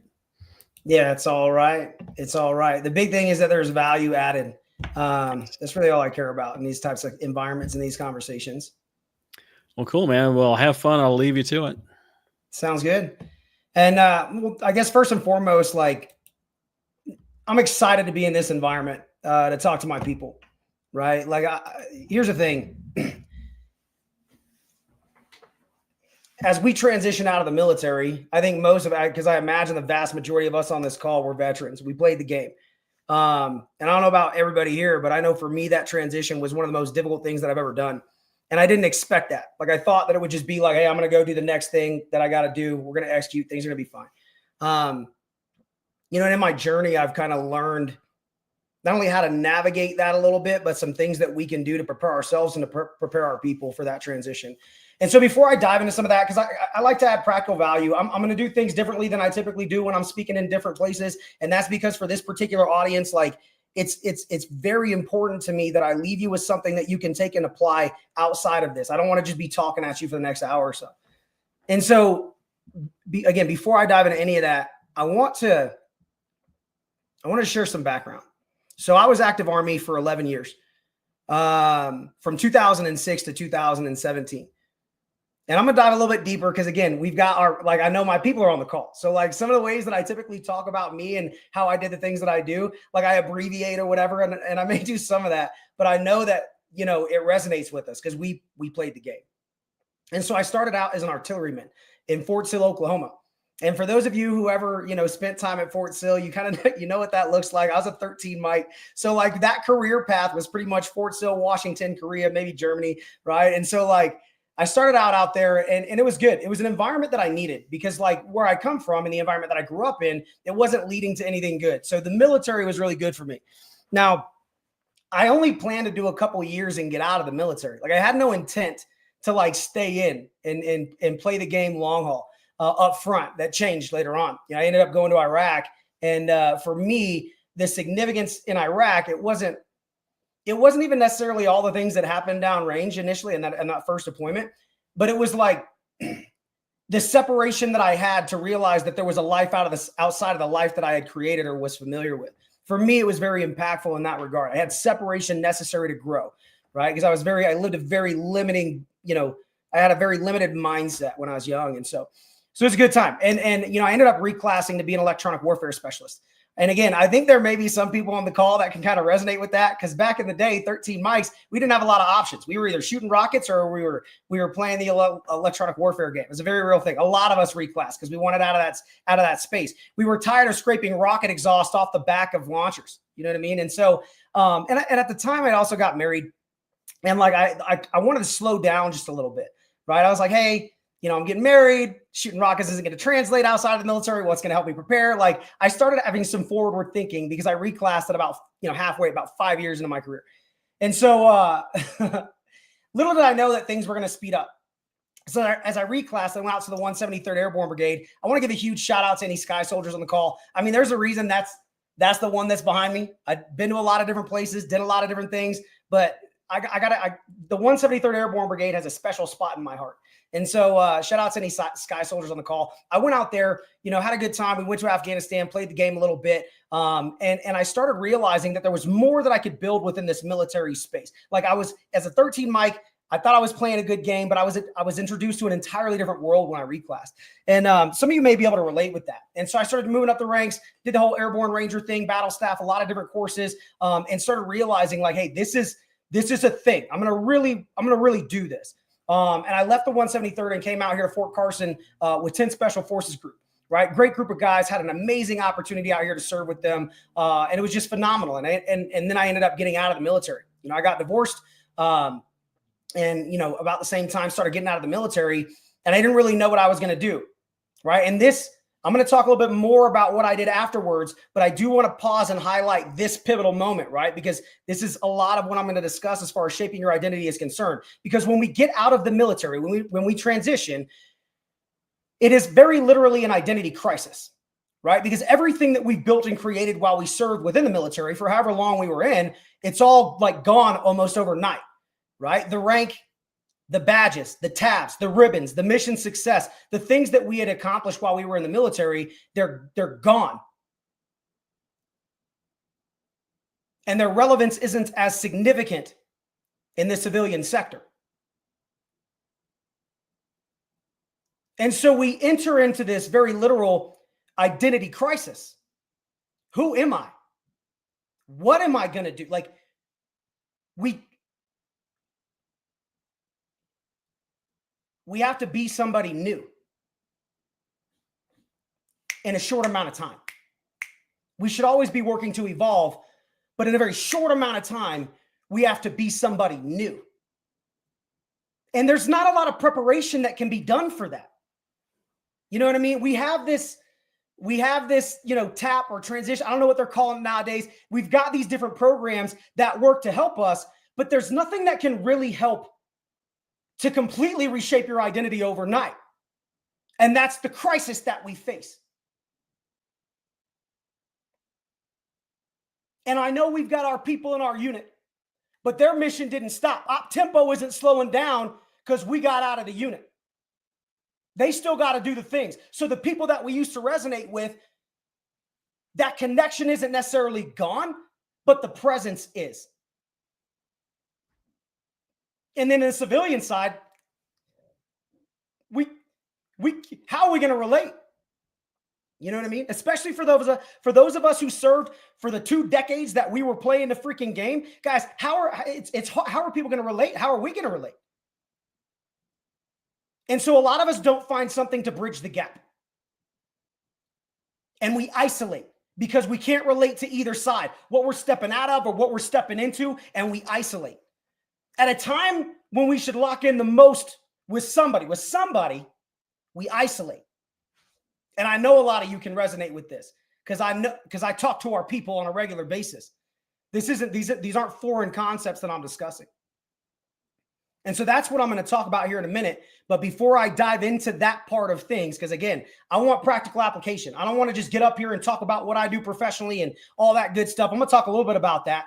So before I dive in, I just want that to resonate. I want that to sit with you for a second, because this is a thing that most of us experience as we get out of the military. An identity crisis and isolation. And for me, I didn't quite know what to do next. And again, I'm going to be a little bit vulnerable. I don't know why I'm going to do what I do. It's because you're my people. I'm on a call with my people right now, but I don't know who's going to see this and judge me for what. I don't really care. We're just going to keep it 100% today. When I got out of the military, I didn't quite know what I was going to do next. So I just drank a lot of whiskey because I didn't know what was next. And so I spent 6 months trying to kind of figure some of that out, playing daddy in the time that I have my kids. Because unfortunately, I'm one of those statistics. I got divorced. Only give my kids half the time, which is better than some. And so the time that I didn't have my kids, I was drinking lots of whiskey. The time that I had my kids, I was trying to be the best father that I could and be present with them. And so it came a time where I had to start making money again. Didn't know a whole lot of what I could do. So I just went back to Afghanistan, where I just went back downrange on a special operations joint task force. And it was cool. I had a good time. There were some things that we did, some good times, came back stateside, and I wanted to be more present. And so I got a job here. And fortunately, some of what I had done while I was in the military, the electronic warfare specialist stuff, and some of the other special qualifications and additional skills that I got translated to what they were building out within the Space Force and U.S. Space Command. And that they just so happened to be building that out here in Colorado Springs where I live. So it was good. I came back and found an opportunity to really make a career. Now, I want to be honest with you guys. I didn't know what I wanted a career in. I just knew that I had to generate some income. And I think this is another thing that we kind of miss out on when we're in the military focused on mission. We're not stopping to think about what makes us happy. Excuse me. We're not stopping to think about what we want to do when we get out. We're thinking about what we need to do while we're in. We're thinking about what we've got in front of us. And so I hadn't given consideration to like, hey, what do I want to do when I got out of the military? And so I just started training the Army, right, in preparation for a near-peer conflict, shifting focus from Iraq and Afghanistan to China, Russia type threats. And so it was a unique opportunity to enter into the civilian sector, still in somewhat of the same space. And I had a good time doing what I did. I did the same thing for the Navy for a little bit after that. And then I was asked to develop and facilitate the senior leader courses for the United States Space Force, which was pretty awesome because it's not every day you get to have an impact on the newest branch of any military of the military, right? That's significant. And so, and I was an enlisted soldier, by the way, right? And so like I'm finding myself in spaces that were pretty unique and it was good. And we got those programs off the ground. And then I went to work at one of our combatant commands, U.S. Space Command and the J35 writing the campaign order, which just outlines to the branches of the military how we're going to execute the national strategy. And so in alignment with what I'm saying, if you guys can tell, I just got out of the military and stayed in the military to some degree, right? Without the camaraderie, because I'm not in the suit anymore. Like I'm just a civilian contractor. So there's a little bit of being alienated in that environment to some degree, just to keep it 100%, right? And so it's like I'm halfway in, halfway out kind of stuff, right? And I didn't find fulfillment the way that I needed it. In the military, I had that. And I had my people that I could connect with, collaborate with, relate to, right? But it wasn't like that in this space. And so I wasn't necessarily looking for something new, but I had come to terms with the fact that, hey, this is just going to be what it is. Like, I'm just going to have to get by so that I can provide for my family. I'd almost given up on the hope of like true happiness, if you will. I wasn't miserable or anything, but I was like, yo, this is just what I'm going to have to, I'm going to have to provide for my people, my family. And this is what I'm just gonna have to do it. I didn't like wake up ecstatic every day to go to work. And I did that for a little bit, left that and went to work for a company called Deloitte. Now, some of you may be, again, I don't know where everybody is on the call, right? Some people may be transitioning. You may be fully transitioned. You may be still in. I don't know. But Deloitte's a great organization. And I went to work for them for a while as a senior consultant, had a great opportunity to really dig into more of the corporate sector and leadership and personal development. And that was good. That was good. It was very good for me. But I still didn't quite have that level of fulfillment that I was looking for. And so I left a pretty healthy salary to pursue a career independently in entrepreneurship. And so right now I run a brokerage of about 200 associates cross country in financial services. I love what I do. It's kind of crazy because if I like listening to my background, like no part of that says anything about financial services. But here's the thing. While I was in the military, I started leveraging strategies for cash accumulation and asset protection that I had been completely unfamiliar with. And after some time, after about 6 years, I realized the significance and legitimacy of what I was doing financially. And I had started this space kind of part-time. Like while I was still contracting, I was doing this on the side just because I was like, hold on a second. Nobody teaches us anything about money. There is no financial education in this country. I mean, I work with people now on my team who have doctorates in economics and finance, and there are things that we teach here in our organization that they didn't even learn at school. And so I started learning just like the detriment when it comes to how do we strategize wealth? How do we actually play to win? How do we actually do what we need to do to achieve our goals financially? And this is a foundational component of health and well-being in our country. It just is what it is. If your finances aren't in order, other things are falling apart. And so I started really learning. I got some degrees and licenses. Like I said, started running a brokerage, beg your pardon, and really found fulfillment in this. Because in educating people about finance and helping them accomplish their goals, for me, that was fulfilling. It scratched an itch. It made me feel like I was doing something worth doing again. And it was good because in addition to that, I don't have a boss. I don't have to ask somebody for permission to spend time with my family. Like right now, I'm sitting in my office in my house and my kids are right out here. And that's a beautiful freaking thing. Because I don't got to talk to anybody about that. And I'm not concerned about my financial ability to do that because I work in the most lucrative industry on the planet. So things started aligning for me. And I decided to leave and pursue entrepreneurship here. And like I said, I love what I do. Now, that's a little bit about me and kind of how and why we're talking today. Because I found a path to success in entrepreneurship and I've started recently locking back in with our people, right? Because I found out earlier this year that statistically, we wait about 8 years after getting out of the military before we start tying in. And earlier this year, I had the overwhelming desire to start reaching out to our people and just locking in and seeing what's going on for veterans. When I say our people, I mean us. I mean veterans, right? People who serve, people who put on the freaking suit and played the game. And so earlier this year, like I said, I started reaching out and seeing how I can work within this space to share the things that I've learned, the successes that I've had, the experiences that I've had to the benefit of others. That's something that I appreciate. That's another thing that fuels me. And so I talked to Ryan and he invited me to come and share some things with you. And I'm looking forward to that because I've learned a lot. And guys, here's the thing. I don't want any of you to be that statistic where you're waiting 8 years to lock in with us.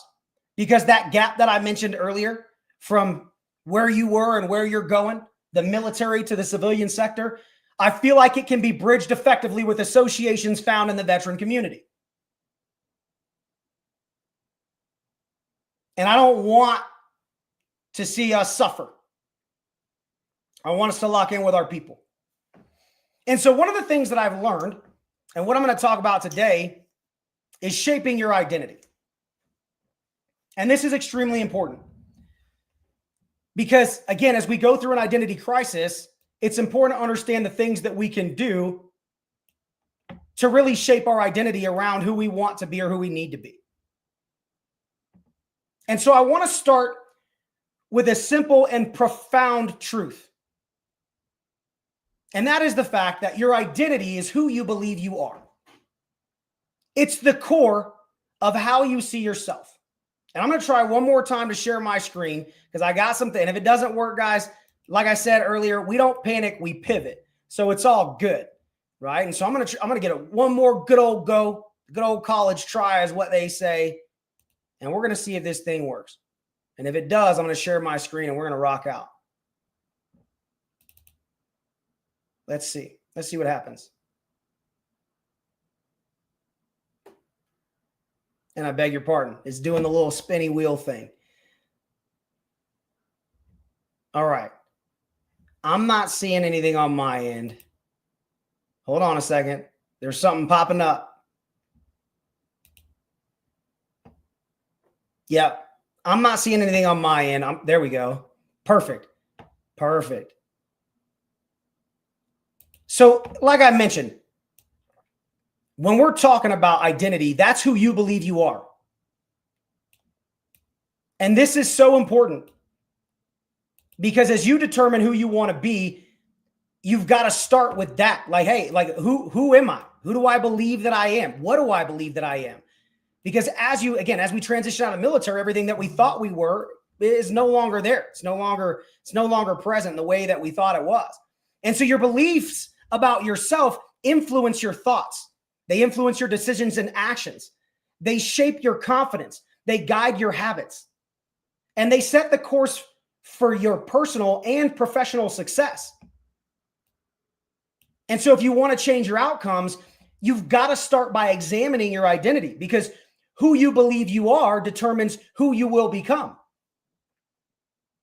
And so here in this talk, in this conversation, the presentation, whatever, with this thing that we're about to go through, I want to explore with you guys how to shape and strengthen your identity, because these are things that I wish I had learned a lot sooner. And as I have learned them, they're things that I want to share on a large scale, especially with us, right? And so we're going to dive in a little bit and kind of begin the journey to becoming the best version of yourself. Now, shaping your identity it's one of the most important things that we can do, right? It defines how you see yourself, how others see you, and your identity is the foundation of your values, your beliefs, and your behaviors. It guides your decisions and shapes your interactions with the world. So when your identity is clear and well-defined, it helps you stay aligned with your goals. It builds confidence and allows you to form genuine, meaningful relationships. So in essence, your identity is your personal brand. It influences not just how you live, but also how successful and fulfilled you can become. And by the way, personal brand is essential as you're exiting the military and in today's society, whether it is in entrepreneurship or you're pursuing a career through an organization. How people see you that's important, right? That's your reputation. But I'm not going to talk about reputation tonight. I'm just going to stay in identity. And so when I look at identity, I really see this through 4 essential pillars: associations, habits, affirmations, and faith. And together, these pillars, they guide how we see ourselves and influence the person we're becoming. So let's start with pillar 1, your associations. See, your environment significantly impacts your mindset and behavior. Jim Rohn said, I'm sure you guys have heard this in some way, shape, or form, you're the average of the 5 people that you spend the most time with. Positive associations uplift and inspire. So being around supportive, ambitious individuals motivates you to grow and stay accountable to your goals. On the other hand, negative associations like toxic relationships or unmotivated peers can hinder your progress and reinforce self-doubt. So it's essential that we're intentional about our relationships. We've got to surround ourselves with people and communities that align with our values and ambitions. We've got to reflect on our current associations. And I'd encourage you to ask yourself, hey, are they helping me grow? Identify groups or individuals that you admire and look for ways to connect with them. And these are things that most of us saw in the military, especially if any of you guys were in the community, right? Before you went to Ranger School or SFAS or did any of those things, like you identified that was an environment that you wanted to be a part of. And then you started associating with those people. And it led you to get to where you were going. This is no different what I'm talking about. Now, the next thing is our habits. Habits are the building blocks of identity. We are what we repeatedly do. Therefore, excellence, it's not an act, but it's a habit. And so what you do consistently shapes who you believe you are. And here's some examples of positive habits. And some of these may sound familiar because we do it in the military, right? Starting your day off with purpose through exercise, right? Most of us get up, we do some kind of PT. But journaling is another thing that can help. Goal setting. You know, here, my morning routine, when I wake up in the morning, there's a few things that I do to kick off my day the way that I need to. Because when you start to control your day, you start to control your week, your month, your year, your life. And so it's essential, I think, to have a morning routine so you can set the standard for what the day looks like for you rather than letting the day dictate how it's going to run you. So I wake up and I pray. The first thing that I do is pray. And here's the thing, guys, when I say faith or anything about my belief systems, that's okay. Don't alienate me for that. I won't alienate you for yours. So just whatever is your purpose or higher power. And so I wake up and I pray. And then I brush my teeth because I don't want to walk around with dragon breath all day. And then I come downstairs and I say affirmations. I remind me how awesome I think I am and how awesome I can be, the person I'm aspiring to become. I talk to me with positivity and reinforcement.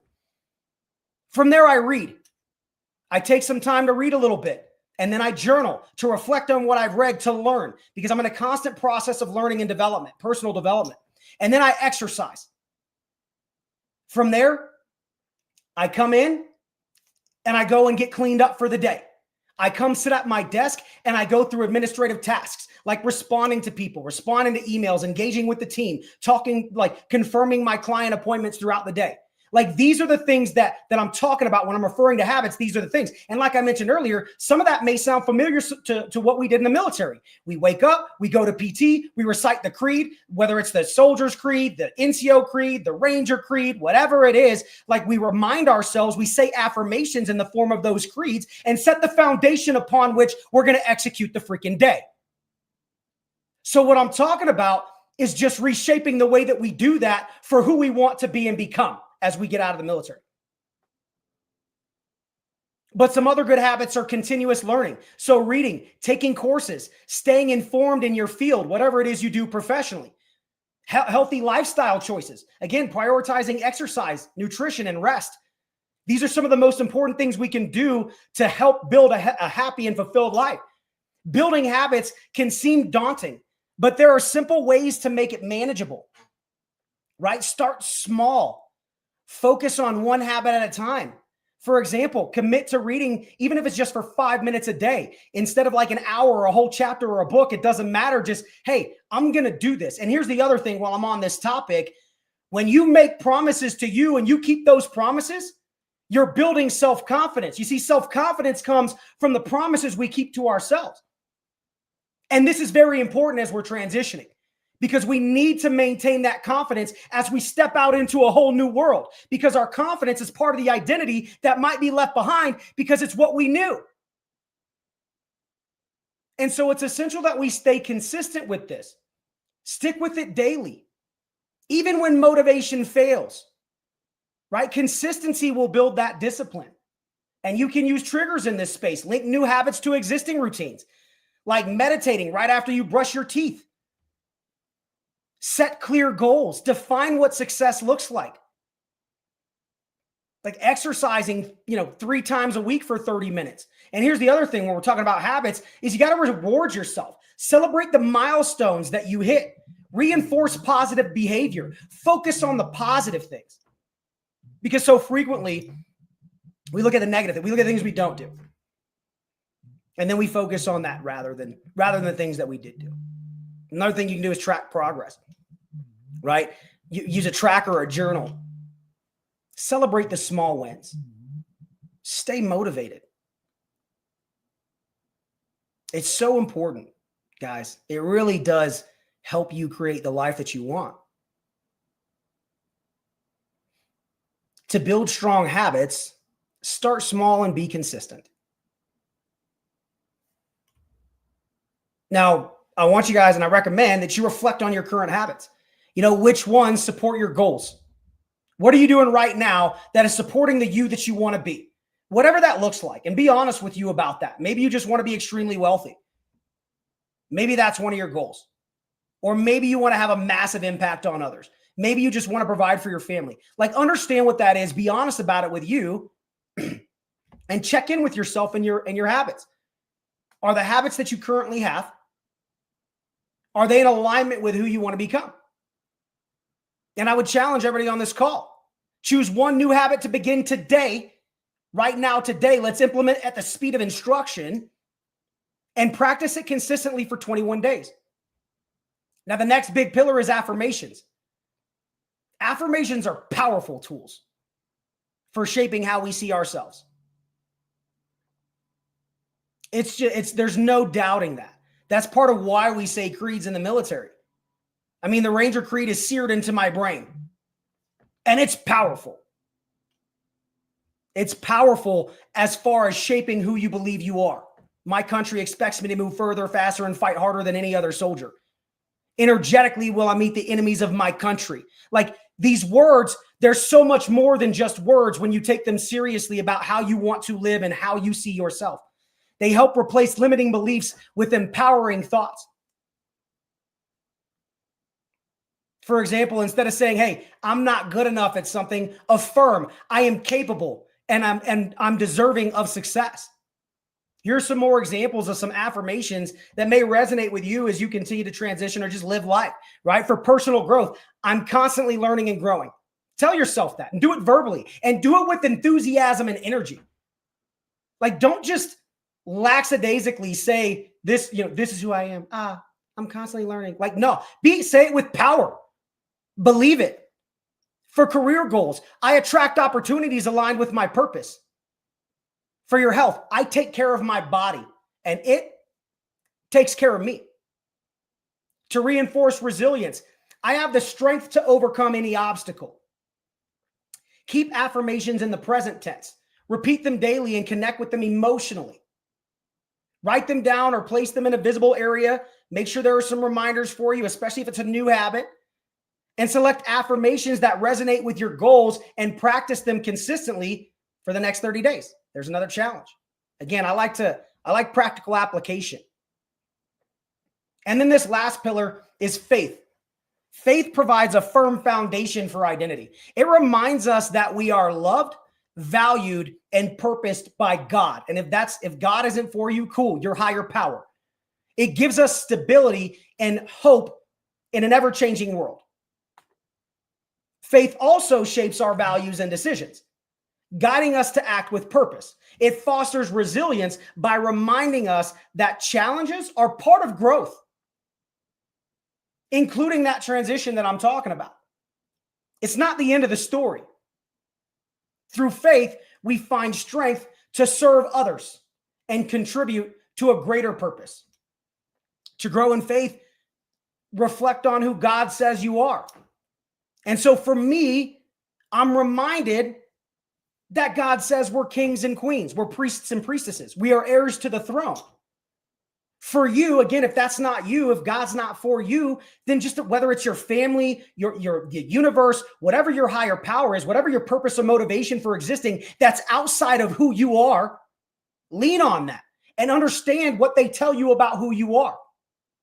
Let your kids tell you about who they believe that you are. And I'd encourage you to do that regularly. Engage in daily practices like prayer and meditation. Surround yourself with a faith-filled community for encouragement and accountability. Consider how faith influences your identity and commit to spiritual practices to deepen that connection. And here's the thing, shaping your identity is an ongoing process. It's rooted in your associations, habits, affirmations, and faith. Each pillar provides tools to align who you are with who you want to become. Your identity is not fixed. It reflects the choices that you make every single day. So be intentional. Take action. And watch as you step closer to the person that you're meant to be.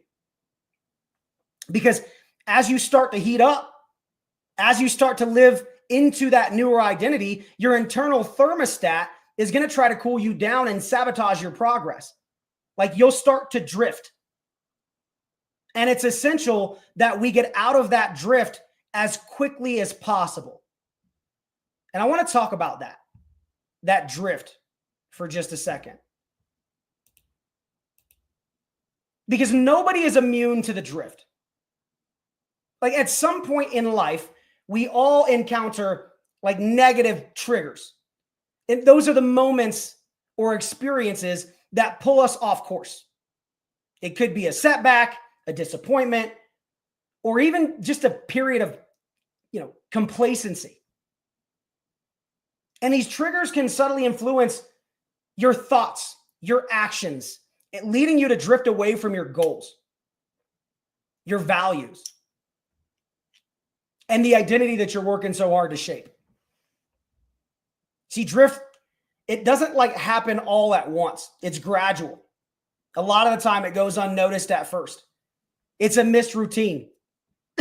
For example, I can tell when I'm not working out every day, I can, and getting comfortable with it. If I'm hey, I'm going to sleep in today.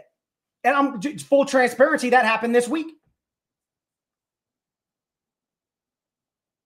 And so I acknowledge man, dude, I'm starting to drift. And I made a commitment to myself that I will never miss my routine for more than 2 days in a row. But a drift can start as simple as, hey, I missed a routine. It could be a negative influence or a lapse in focus that can just snowball into larger patterns that pull you further from where you want to be. And here's the thing, recognizing that drift is a natural part of life, growth, development, and who we're becoming, it's essential to understand that because it is a natural part. But so is preparing for it. See, when you accept that it will happen, you empower yourself to respond intentionally and realign with your purpose. How do you do that? Well, with an anti-drift formula. An anti-drift formula is a proactive strategy to recognize and counteract that drift. It helps you stay aligned with your goals, your values, and your purpose. It includes intentional practices that realign your focus and prevent you from staying off course. Because some people drift for years. Some people drift for months. Some people drift for weeks. We've got to, like I said, we've got to get that down to as little time as possible. And so the anti-drift formula serves as a tool to regain clarity, motivation, and direction. Whenever you start to drift, whenever you acknowledge that. And again, that's up for you to really lean in to decide for yourself because you know you better than anybody.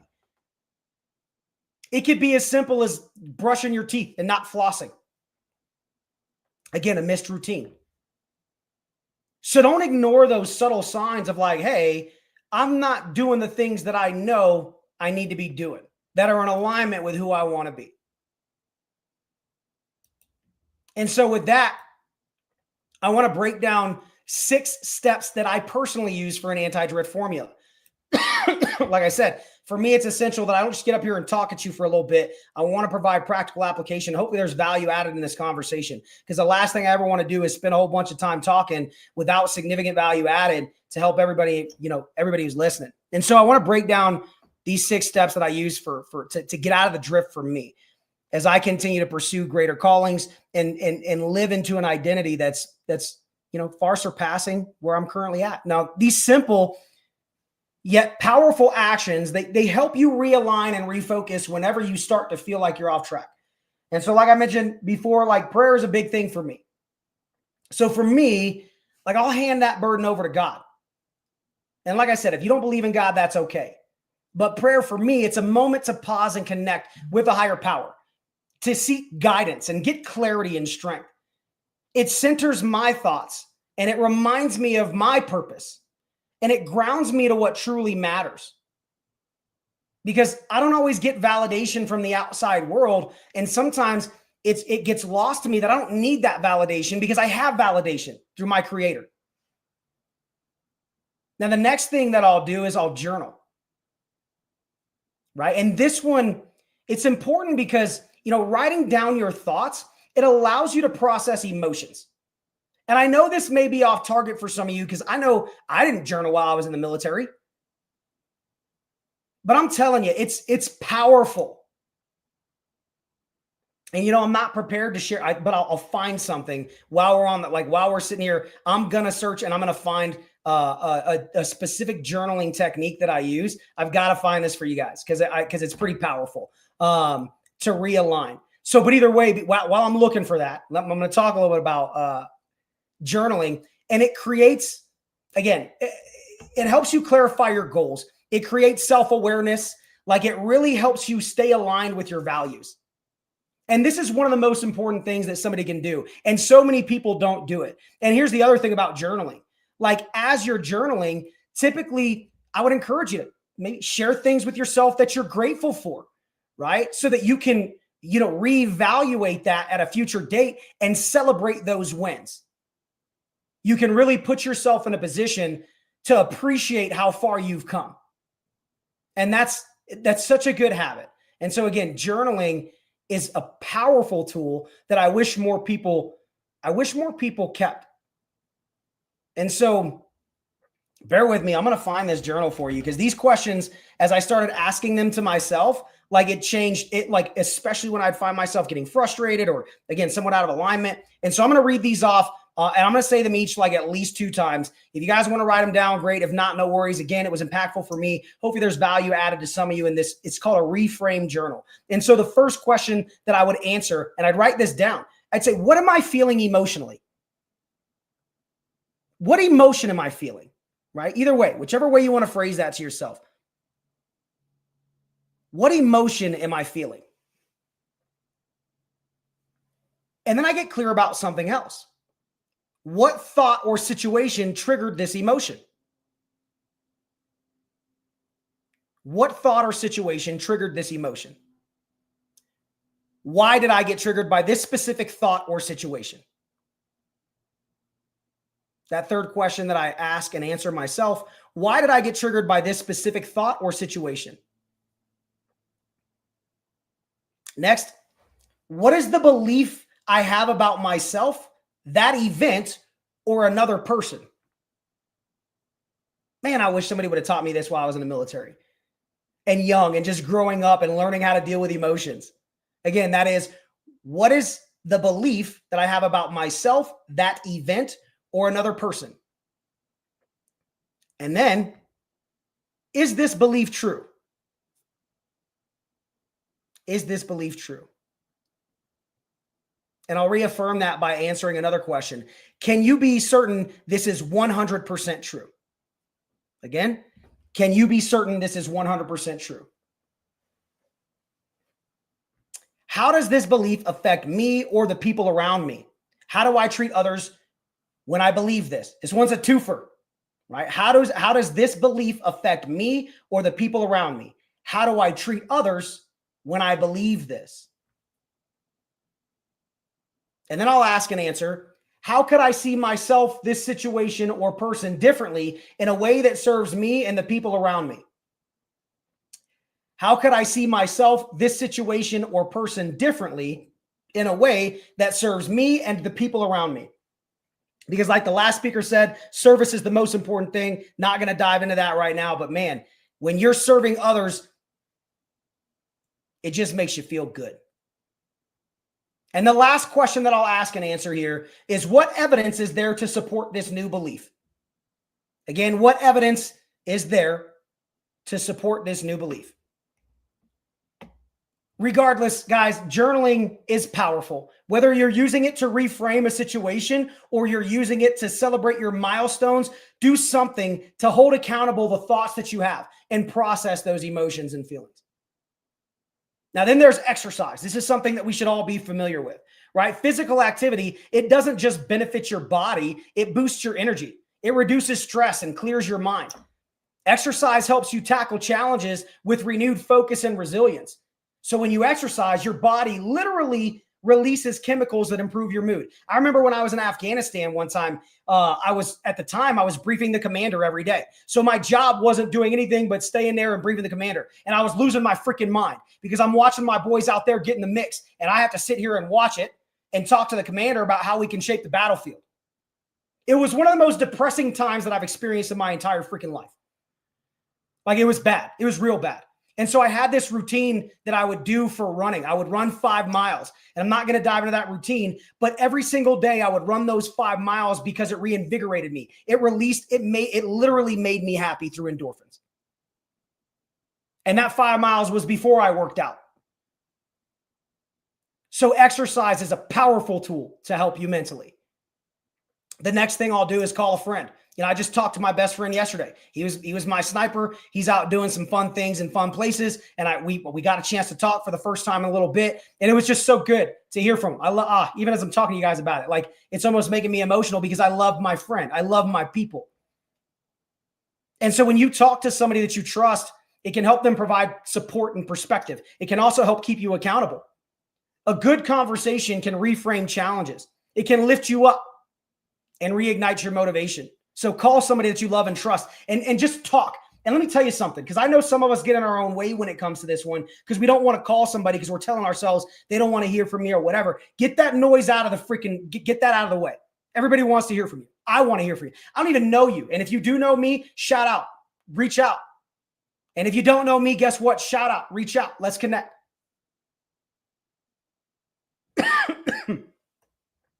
The next thing is meditation or a nap.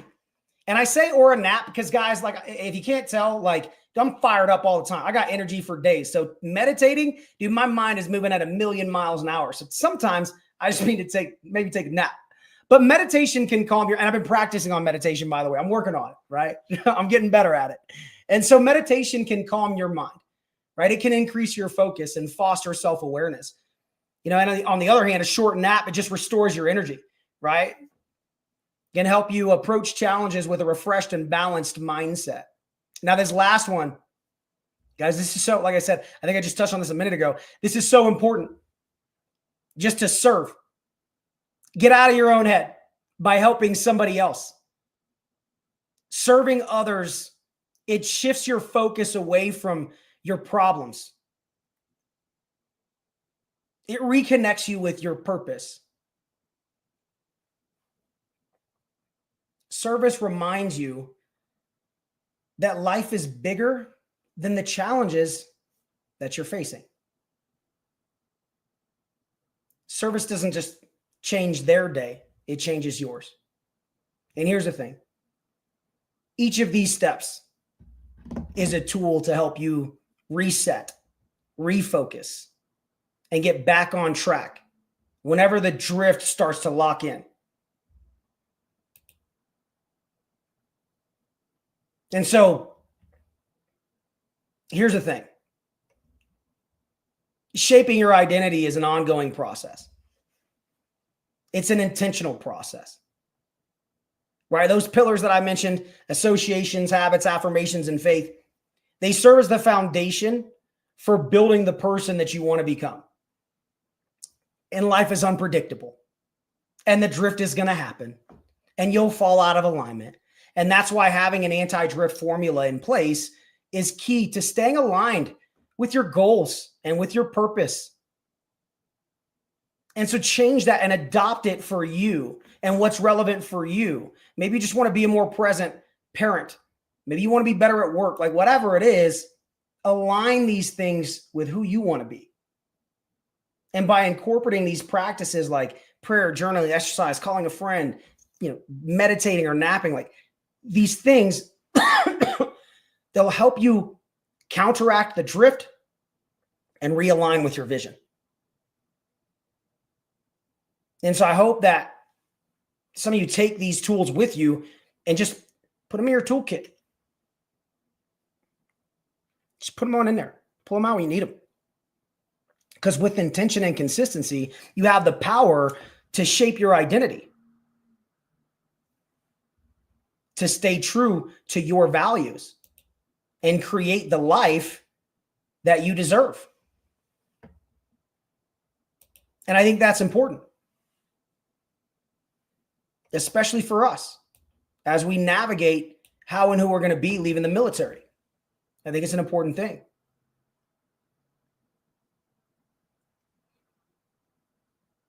Now, all that being said, guys, like I said, I would love to connect with everybody. Everybody on this call. Let me see if I can remove these slides. I would love to connect with anybody and everybody. I feel like connection is something that we're losing sight of. As we've established the means to communicate in real time across the globe, I feel like we've gotten worse at actually connecting. And I want to do more of that because I think building relationships is one of the most important things that we can do. You know, as you transition and as you're going through that process, guys, you don't have to do it alone. Then for those of you who are already out, you've been out for a while and you're still not quite sure who you're going to be or who you want to become, like lock in and build out associations that'll help align you with what that looks like for you. It's an important thing to do. And I'm always looking to build my network. And for those of you who are looking for careers, if this is a bunch of transitioning veterans, guess what? I'm always looking for ethically driven professionals to operate within this space. You've probably seen people talking about financial services. Let me tell you something. It's a very real career path. It's very rewarding. It gives you the freedom that you need. And there are tons of different organizations out there for you. And I would encourage you to do some investigating. But I'm here right now to tell anybody on this call, if you want to start somewhere with that investigation, I'd be happy to have a conversation with you. It's been an honor to, spend some time with you guys. I don't see anything in the chat. I know there was some chat earlier. I don't see it anymore. I don't know if they removed it or what. I'd be happy to answer any questions or engage in any dialogue. Guys, either way, hopping on this call, I talked to Ryan about some things that I can give out. Guys, I'll give anybody a free financial analysis on this call. Please feel free to reach out. Let me know where we met, right? Free basic estate plan. If you haven't figured out how you're going to preserve your wealth, then I'd love to engage and interact with you guys on that front as well. I'm happy to help. Yeah, man, and I'm reading that, dude. I wish I could see before, like the dialogue was flowing on the side of my screen. Now it's not, but dealing with a bunch of debt, that's something I can help with. I'd be happy to have a conversation about that. You know what I mean? I found the comments, guys, so I'm gonna start looking in the comments. But yeah, if you're dealing with significant debt, guess what? We can have a conversation on that. You know what I mean? Sometimes it's bringing in tools like refinancing or consolidating, and sometimes it's just restructuring. Part of what drove me, actually, since nobody's kicking me off the stage yet, I'm going to talk about what drove me to this career field that I'm in. I know I touched on it a little bit, but as I was doing it part-time, part of what drove me to doing it full-time was another redleg, another veteran, right? He was $157,000 in consumer debt, never thought he'd be out of debt, never thought he'd be able to retire. We sat down, did an analysis. I understood what assets he could leverage when and how based on the Internal Revenue Code, and he was out of debt by the end of the month. And he didn't pay anybody for that, except for the IRS, of course, right? But he didn't pay me for that. He didn't pay some other company for that. We just sat down, did a basic analysis, and locked in.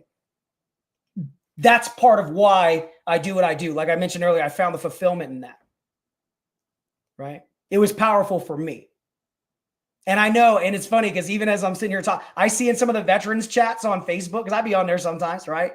I see different people talking about financial services, and some people be like, scam. Look, let me be the first to tell you it's not a freaking scam, right? There are some things in the industry that may be questionable. I don't operate with questionable ethics, right? Not by a long shot. I don't work for a company. I'm fully independent, non-captive. I own my business, and every associate that works with me owns theirs too, which was another powerful contributing factor as to why I moved into this space, because I had been building something for other companies for a long time. And I remember I was driving to my kid's school one day, and it was like their Wild West day or whatever. And I'm going to hang out with them, and I'm driving. I'm sitting here thinking to myself, like, why am I asking inferior men for permission to spend time with my family? And it hit me like a ton of freaking bricks.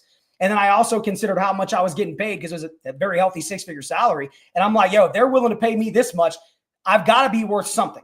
My skills, my leadership ability, the man that I am has got to be worth something. What if I was to take that and apply it to myself? And so we created an environment where everything that we do, everything that we build is yours. It's yours. Your family can inherit it. You can keep it, whatever you want to do. And so these are some of the things that drove me to the industry. And so, again, I had no intent to dive into this, but I'm at this point, guys, I think it's important when you look at what you're going to do for a career, not only do you find something that makes you happy and gives you that level of fulfillment, but try to find something that gives you the freedom you need and also can be inherited by your family, right? Rather than just doing something that's going to keep the freaking lights on, find something that's going to leave a legacy that you want to leave. It's pretty good stuff. Please feel free to reach out. Dude, I see some people in the chat. Please feel free to reach out on the finance side, dude, or on the personal side. Like what? I don't care. Just lock in. And I'm looking in the chat a little bit. I'm dry. Yeah, we can connect. Yes, 100%. 100%. We can connect. Reach out, LinkedIn. I'll try to put up that page again with my contact information. Let me see if I can do that real quick. Please feel free to reach out. And that's my cell phone number, right? That's this phone right here sitting next to me, right? So please don't hesitate to reach out. That's my professional email address. I got a little website and I'm on the daggone social medias. Like, please don't hesitate to reach out. And don't think that if you reach out, it has to be business. Guys, I'm happy to help in any way. I feel like we need to lock in with our people. I really do, man, because I've been seeing us struggle. Like I said, I was in from 2006 to 17. I've been out for 8 years, and I'm looking around and I'm talking to my buddies. Like, literally just yesterday, one of my buddies took their life. Just yesterday, man. And that's a story that's so freaking common now. Then it broke my freaking heart. And it breaks my heart because it happens so freaking frequently. And it's because we aren't reaching out to our people. You're my people. And if anything tells you you're not, like if you let the division being sowed in our society keep us from each other, man, don't do that. Don't do that. Because I love you. I don't even know you, but I love you. And whatever I can do to help you by sharing my knowledge, my experiences, my resources, my network, whatever I can do to help you thrive, to win big and be happy, that's what I'm about. So I'd encourage you to reach out. Well, I don't have anything else, Ryan. You don't have anything else? Like, you act like that whole last hour was nothing. I appreciate that, man. You're dropping knowledge bomb after knowledge bomb. I love the enthusiasm. I love how you bring it back into something relatable that most of us did in the military. I mean, I was a Navy aviation guy, so I have no idea what y'all do with the Ranger tabs and nonsense, but it seems pretty important to you anyway. Yeah, it was good. It was good. It was important. It is good. It is important. So I appreciate that, man. Thank you. When you're talking to a lot of veterans and people are getting their financial situation in order, what is a couple of the biggest blind spots that you see that people just like haven't considered before they come and talk to you? You're talking about in the finance space? Yeah. Well, most people have never sat down to do a financial analysis in the first place. So everything's a blind spot because they haven't even stopped to look at the big picture. We're just making money to take care of the things that we know we got to take care of instead of having an actual plan and strategy in place. And so the biggest blind spots are just not having a plan. And that's so important because again, it's one of the key things that most people miss out on. I know I did for the vast majority of time that I was in the military. I literally just made money to take care of the things that I knew I needed to pay for.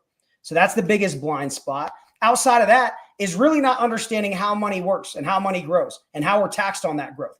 Right? Because there's different ways most people, and I know I've only got like 5 minutes, but I'm going to try to break this down as fast as possible. Right? There are 3 ways that money grows: fixed, variable, and indexed. Right? In a fixed account, you get a fixed rate of return, usually between 3 and 5%. So not keeping up with the broader inflation. Variable, it's in the market. You're playing the up and the down with the market. Can be great when actively managed. Index, you can realize gains based on the performance of a market index like the S&P 500 while being protected from any of the loss. Right? So protected growth.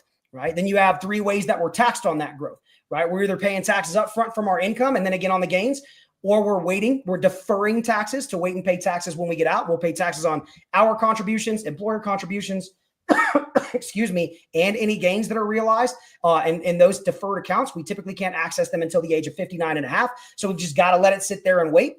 And then you have your tax advantage accounts, which you're just paying taxes up front when your money's the smallest and at a known tax rate. Right? And here's the thing. You can mix and match the ways that money grows with the way that we're taxed on that growth. And when I think diversification, I'm not talking about diversified stock options. I'm talking about diversification and having different accounts that operate in the different ways they need to at the right time. Because you can have a fixed tax now account, a fixed tax deferred account, a fixed tax advantage account. And you can have a variable tax now, tax later, or tax advantage. And you can have an index tax now, tax later, or tax advantage. And every single one of them has a time and a place. And when it comes to achieving our goals financially, to whether it's to retire comfortably or to leave a legacy, you've got to implement the right components at the right time. And so the biggest blind spots are just people not even knowing what I just said. Because most people, they don't have any idea. They go get a bank account when they start working for a company, which is a financial product, and then they'll go and contribute to the employer-sponsored retirement supplement, whether it's a 401k, 403b, 457, TSP, whatever it may be. They're contributing, and there's not a whole lot of dialogue about how we can access these accounts, when and why, how they're growing, what's the taxation looking like. And so people are usually using 2 of like 9 different ways that we can effectively strategize. And so, yeah, a lot of blind spots, for sure. Yeah, it definitely sounds like it. I appreciate your chiming in there. And Joe, do you have something you wanted to add? Can't hear you, We brother. can't hear you, brother. I know you're He's talking, very but we excited, cannot but hear we you. can't hear one bit. Just diving in. I want to hear what you got to say, brother. Like I'm not.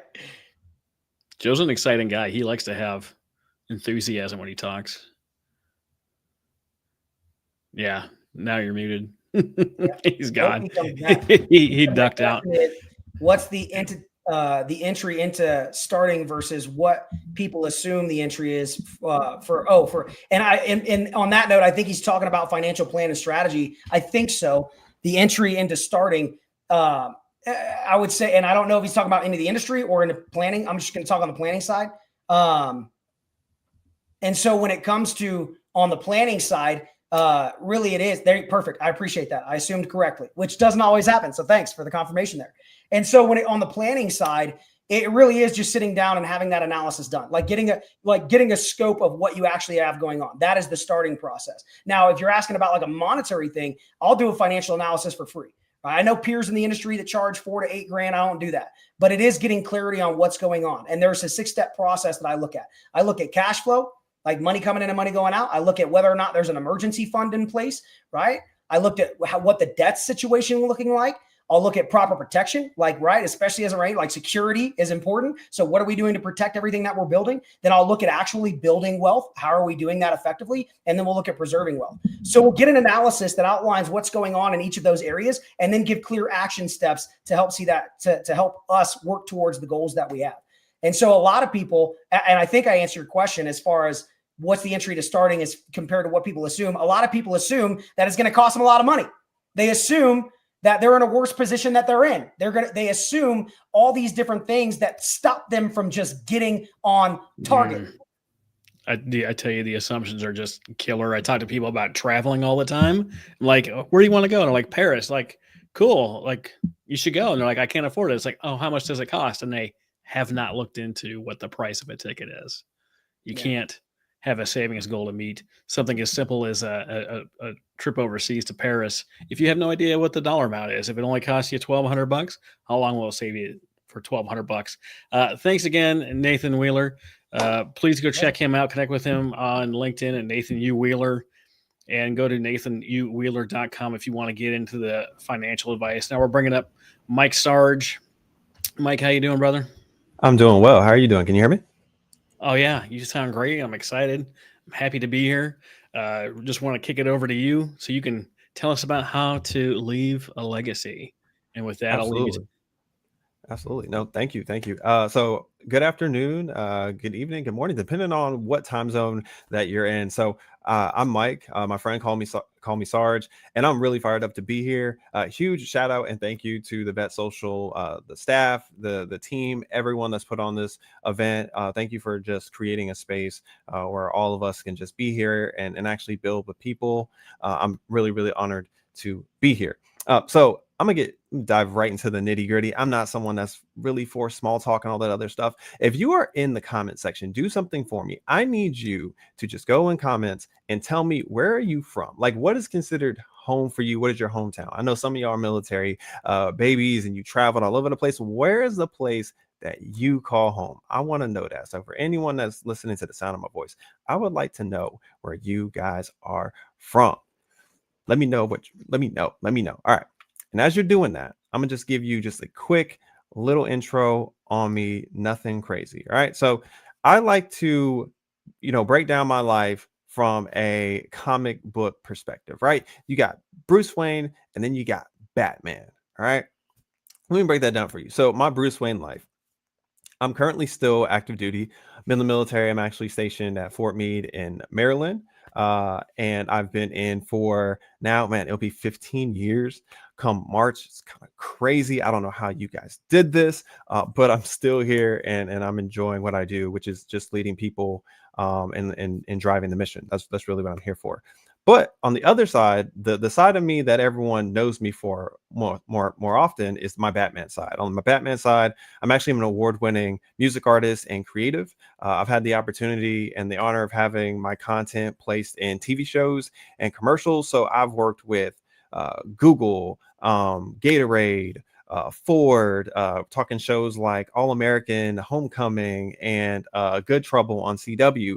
So I've done some pretty cool things, and it's been awesome. And so for me, it's been a great balance to my life. And there are a bunch of other things that I do, but we don't have time for that because I really want to get into the topic that I'm talking to you guys about today.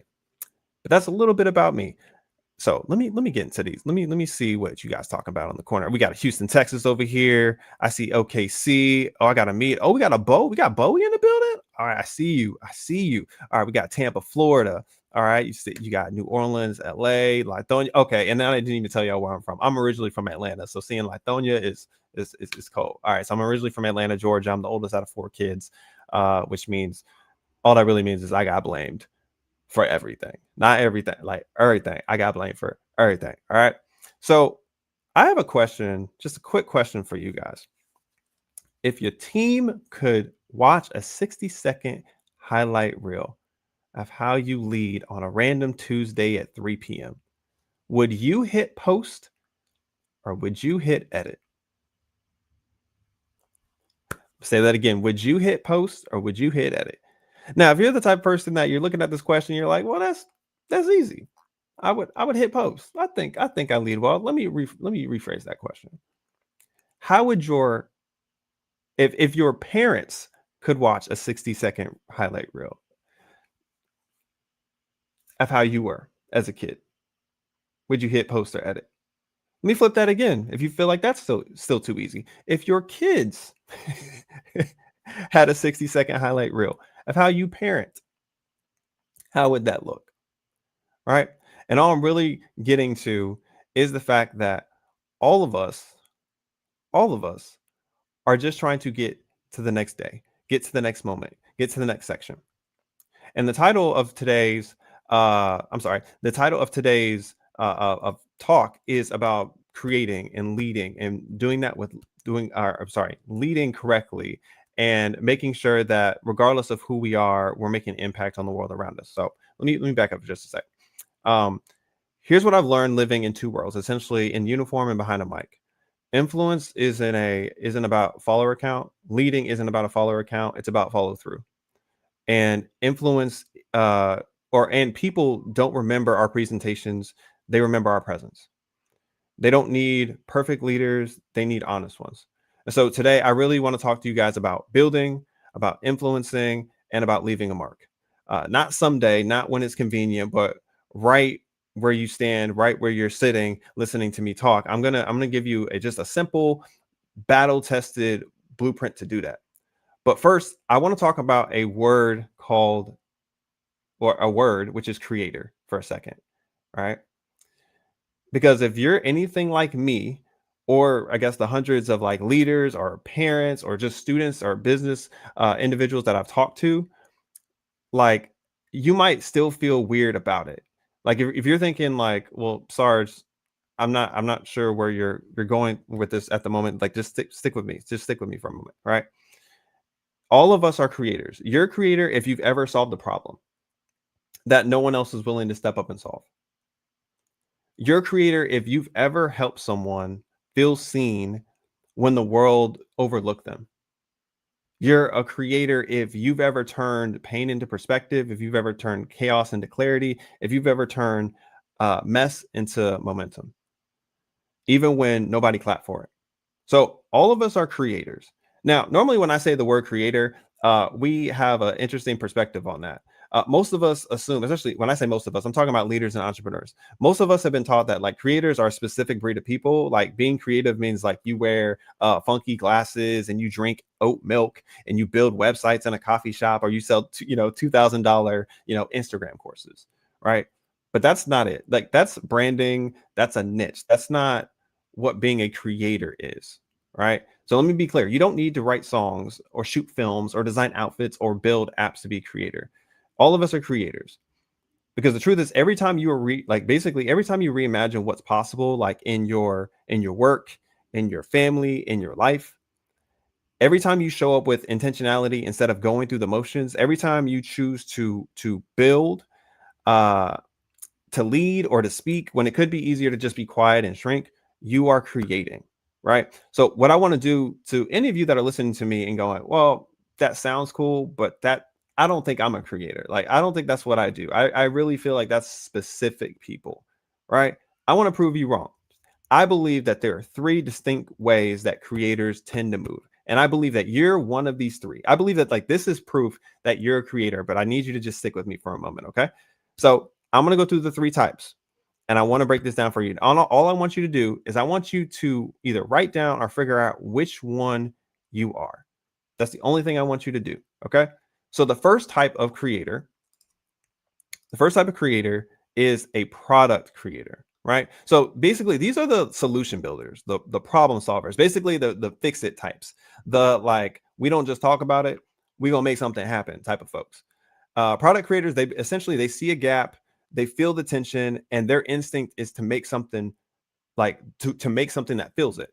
So like the teacher who made like a custom learning plan or learning tools for her students because the school district, it may not like have the money or the resources to pay for what's needed. Right. There was someone that decided, hey, I'm going to create a prosthetic leg out of scrap parts and give it away for free. Someone was sitting and was going, hey, it is way too hot right now. I'm going to build something where I can control my climate, aka air conditioning. Right? Like those are the type of creators that I'm talking about. The people that essentially went, man, I got sore legs, sore feet. Man, I need a faster way to move.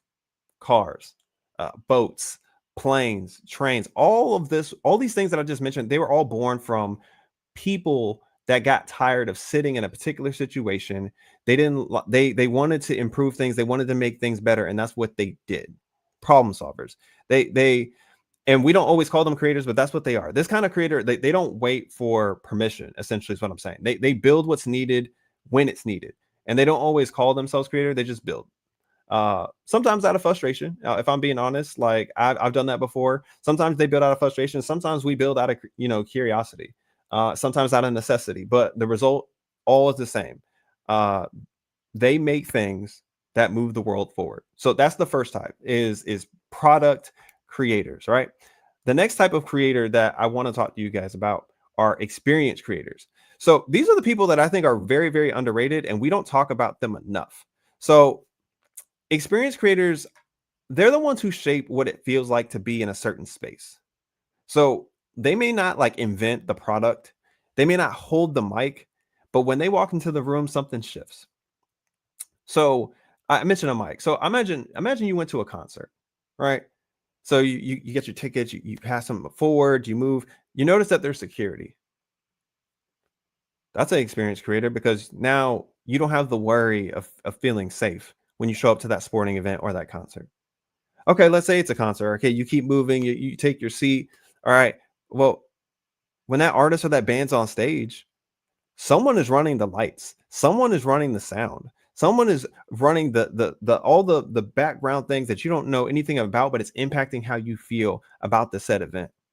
Right? Experience creators, they're the people who turn ordinary moments into meaningful ones. That's what I'm talking about. And not by like they're doing this so naturally that you don't even realize it. If you're a religious person, imagine like walking into church. One of the people that welcome you is that usher, right? What I'm saying to all of you is I want you to imagine the nurse who keeps remembering your kid's name after one visit. Like the person that every time you go to this coffee shop, they remember your order and they remember your name and they even remember, hey, aren't you supposed to be going on a date this weekend? Those people. I'm talking about the people that if they were to disappear from your organization, your office, you would feel it today. Those are the people that I'm talking about. For me personally, that person was retired Master Sergeant Courtney Bailey, right? And she was always looking out for me. And she was one of those people that when we first crossed paths, like I could tell you, she's one of the most optimistic, professional and caring human beings that I've ever met in my life. But when she retired, I felt that. And that's the type of creator she was. Wherever she went, she wanted to make sure that joy, that hope, that grace was there. And so that is an example of someone that I would consider an experienced creator. And the last creator I want to give to you guys are opportunity creators. Opportunity creators, right? These are the people that are door openers. I'm talking, these are the people that are like your connectors, your advocates, the ones who don't just chase their own success, they multiply it in others, right? Opportunity creators, they've got like this unique superpower. I want you to think about the person that like every time something comes up, they have an answer. Like, oh wait, you need your car needs maintenance. Oh, I know somebody for that. Like, oh wait, you need a babysitter? Oh yeah, I got you too. Like those type of people. Like they always, their connection in their community is what they do. They see potential in, matter of fact, they see potential in people before those people see it in themselves. And more than that, they make sure that potential doesn't go to waste. They're the ones who say, oh, you need to meet so-and-so. The ones who speak your name in rooms when you're not even in it. What I'm really talking about, I'm talking about the people that they build a stage, they put a mic in the center, and they go, hey, who do we need to advocate for? Who needs an opportunity? They build the stage. They don't hoard the spotlight, they share it. They don't just post about equity, they practice it. I like, for me, I've seen this kind of creator change people's entire lives because of this type of person, because of this type of creator. Like this person just making one phone call to give me an opportunity that maybe I didn't deserve in that moment. You know, sending that one email, right? Think about the boss who gave you your first real shot, that friend that gave you that first real shot, not because you had the credentials, not because you were qualified, just because they saw your work ethic and they saw your passion, right? So that is what I would consider an opportunity creator. So let me just do quick recap, right? So if you're someone who builds solutions, you fix problems, and you create better ways of things, you're a product creator.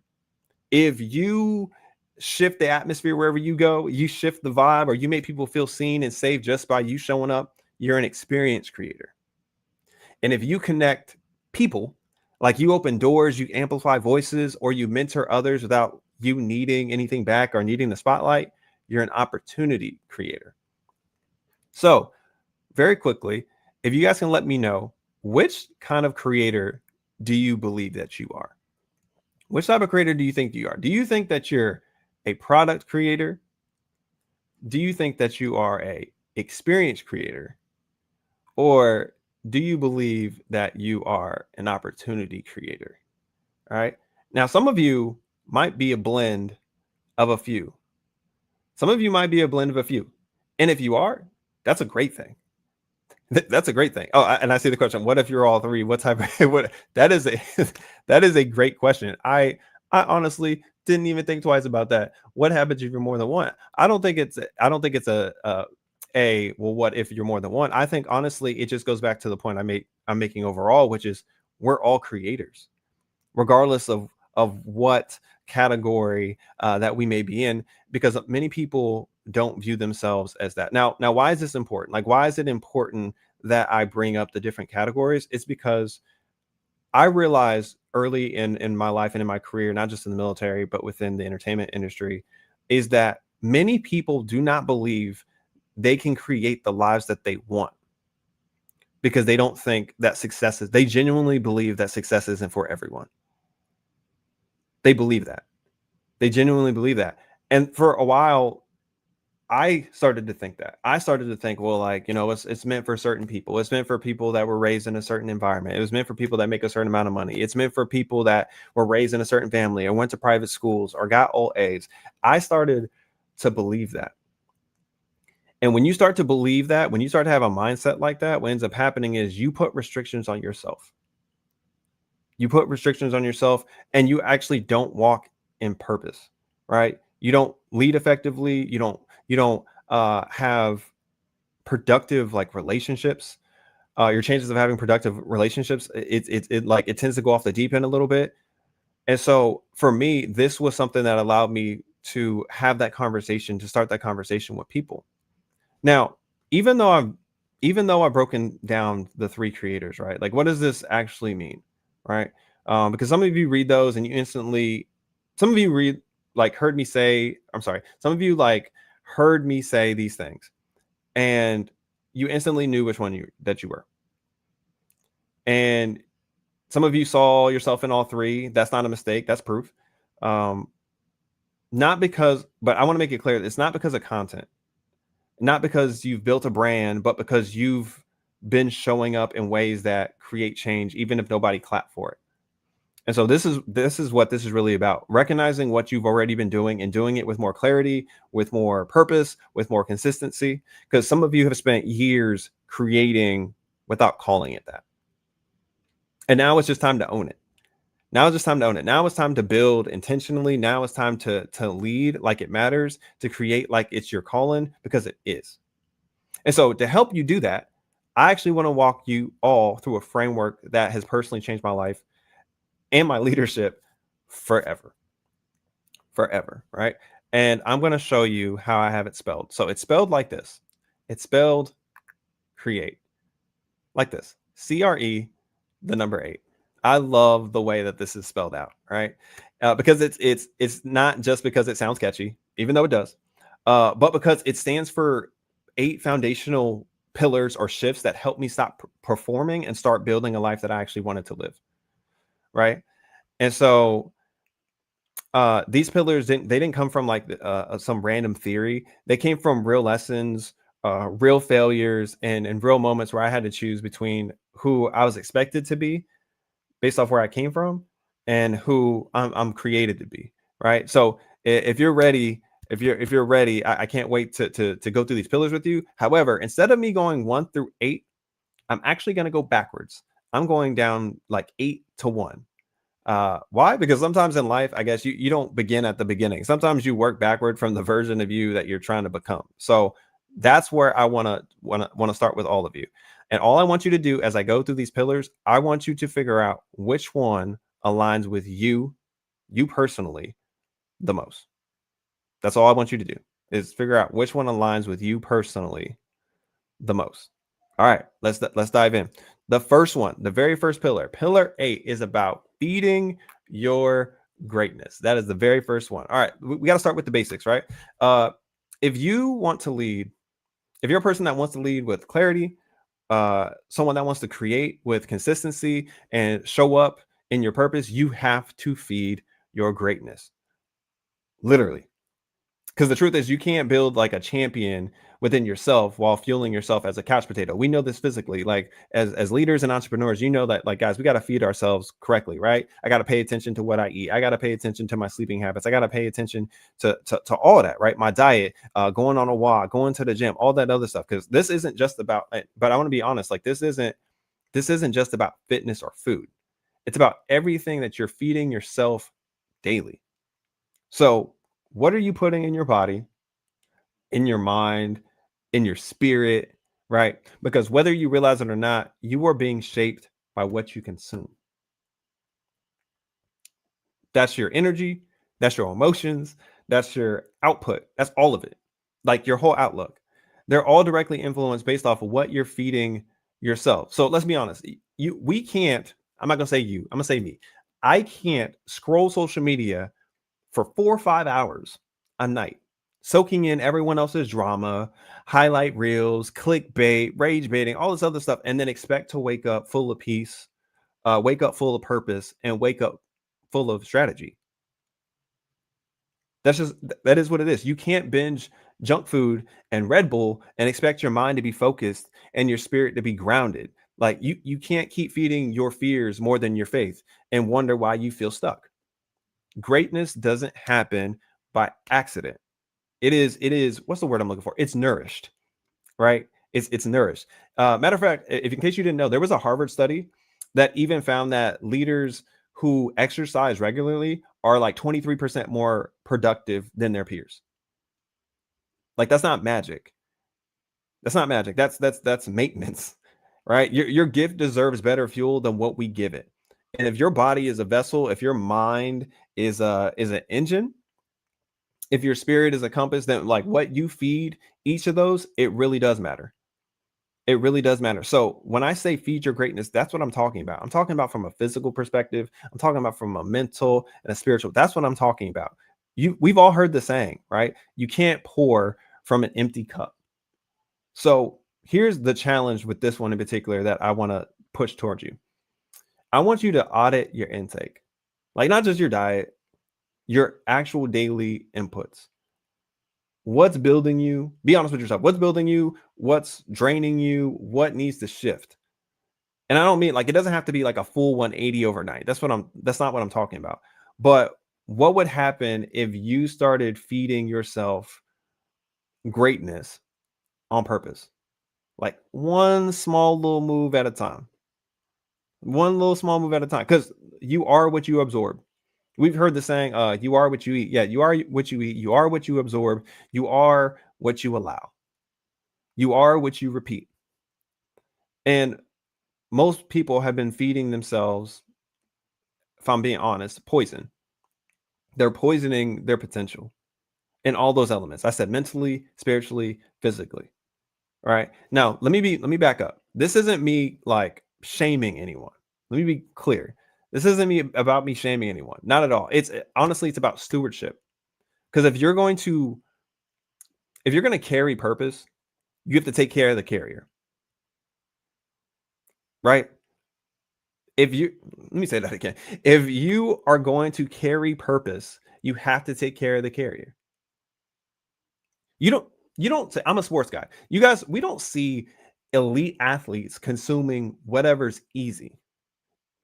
You don't see top performers, whether that's like actors, actresses, gymnasts, living off what's trending. They train, they fuel, they rest, they repeat. And before you say, well, I'm not an athlete, let me stop you right there. Because if you're trying to build a meaningful life, if you're trying to impact others and lead with consistency, you're already in the arena. You're already in the arena. So again, feed your greatness. That I want that to be crystal clear. I need you to feed your greatness. All right. I'm gonna get off the soapbox for that one. All right. All right. So the next one is this next one. I have to address the myth. A myth, right? There are multiple days in a week. There are multiple days in a week. You got what? Monday, Tuesday, Wednesday, Thursday, Friday, Saturday, and Sunday. And one of them, there's an extra day that is a myth, and that's someday. Someday. You've said it. I've said it. We've all said it. And let me give you an example. I'll get serious about my health someday. I'll launch that podcast someday. I'll have that conversation I know I really need to have someday. I'll write that book someday. I'll quit that job someday. I'll start going to the gym someday. Like it's a cute little word. It sounds productive, even responsible. But here's the problem. Someday isn't on a calendar. Like it's not on a calendar. It's not real. There is no Tuesday, the 32nd of the month. Right? No motivational leap year where all your dreams magically get done. No productivity fairy, right? Waiting to show up once your energy's right or your mood is right. And yet, like, guys, we keep living like someday is sacred. Like there's an honor in waiting to start until we feel ready.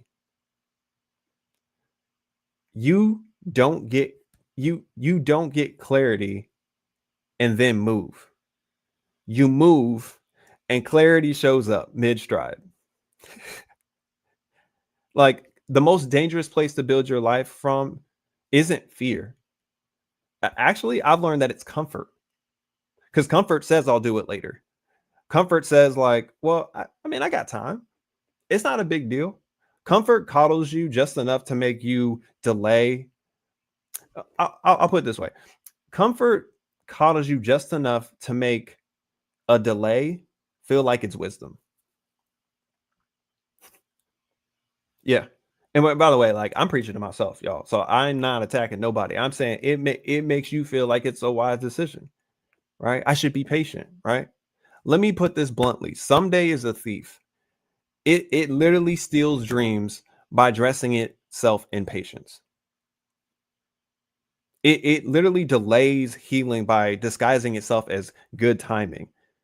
It masks like your personal fear with pretty words and lingo, like eventually, soon, when things calm down. That was my go-to. When things, when things are better, when they're in a better place, when they're in a better mood. That was my go-to. But what never comes? The perfect moment. There will always be a reason to not start. I'm too tired. I'm too busy. I'm too broke. I'm too unsure. It's too complicated. The economy is too loud. I got kids. It's too stressful. It's too scary. They're too far. It's too confusing. Look, if you are being completely honest with yourself, everything I'm saying right now, you understand this. You understand this. I'm not saying anything that's new. I just might be saying something that's a wake-up call and it's a reminder. You've already wasted so much time waiting for the right time. So stop wasting time. Let's stop wasting time, y'all. Again, this isn't to guilt trip nobody, but to just wake you up, because you're calling whatever you guys are great at, whatever you do, whatever you're passionate about, man, it deserves better than leftovers, man. Your goals won't get accomplished by vibes and vision boards alone. They require schedule. They require effort. They require today. they require today. For anyone in here, my grandma says it, in church, like, faith without works is dead. And if you're just sitting there believing that something's gonna happen, it ain't gonna happen. All right. So again, this is just your reminder that there are only 7 days in a week, and someday is still not one of them. It's still not one of them. I'm gonna leave that part of it to the side. On this one in particular, though, there is something I do need to address, though.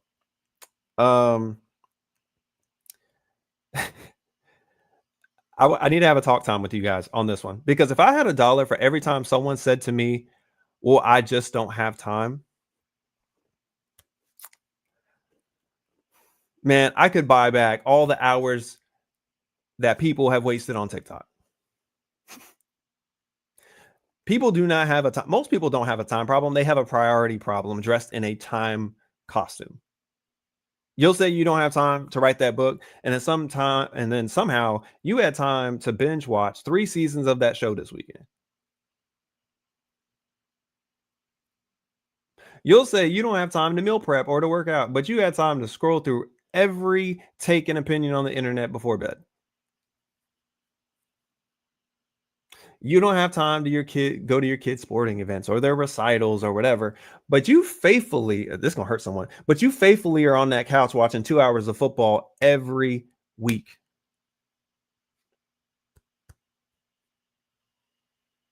Okay. I done made someone mad. They're gonna kick me off. They're not gonna invite me back to Vet Social no more. Y'all not gonna invite me again. I already, look, y'all, if you can find hours for those other things, if you can find time for football, if you can find time, look,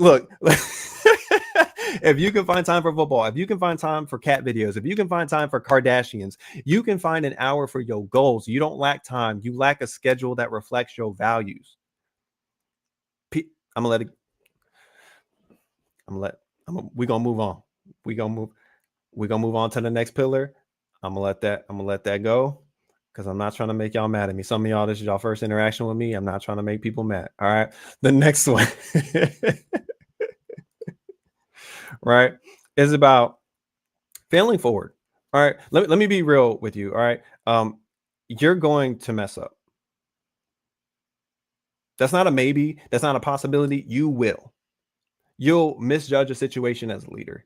You'll trust someone who breaks it in a relationship. You'll zig when you probably should have zagged. You'll get an email that says, hey, we're going in a different direction.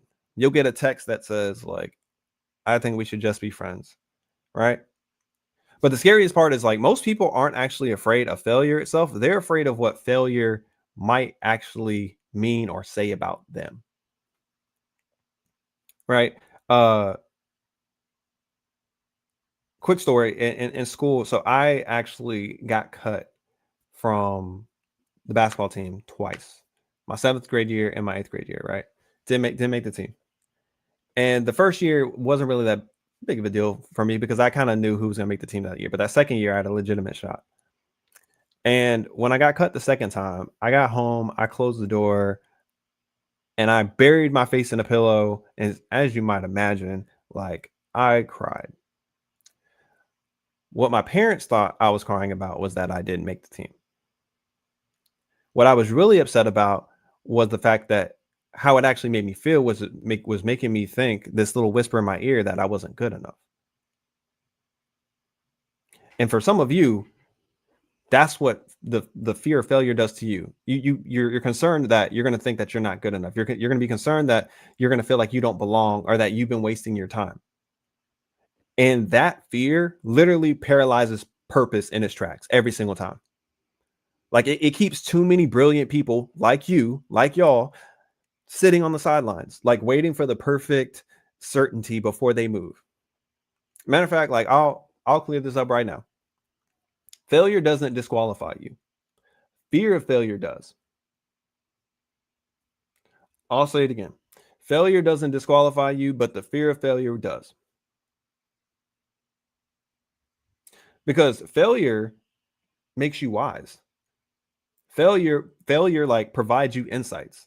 However, the fear of failure, the other, it makes you question yourself, and it constantly has you feeling stuck. So one sharpens you and the other just silences you.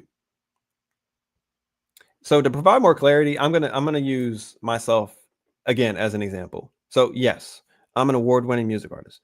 Yes, I've had content land in commercials and TV shows. Yes, I've had the opportunity to do amazing things in the military. Yes, I've been recognized by elected officials for work that I've done in the community. Yes, I've charted on platforms, major platforms, reaching like 3 billion streams. However, despite all the things that I just told you, I've been told, no, thank you. I've been told you're not selected. I've been told you're not good enough. I've been told we're going in a different direction. This isn't working for me anymore. You don't have the skill set or the degree. We'll just keep your name on file.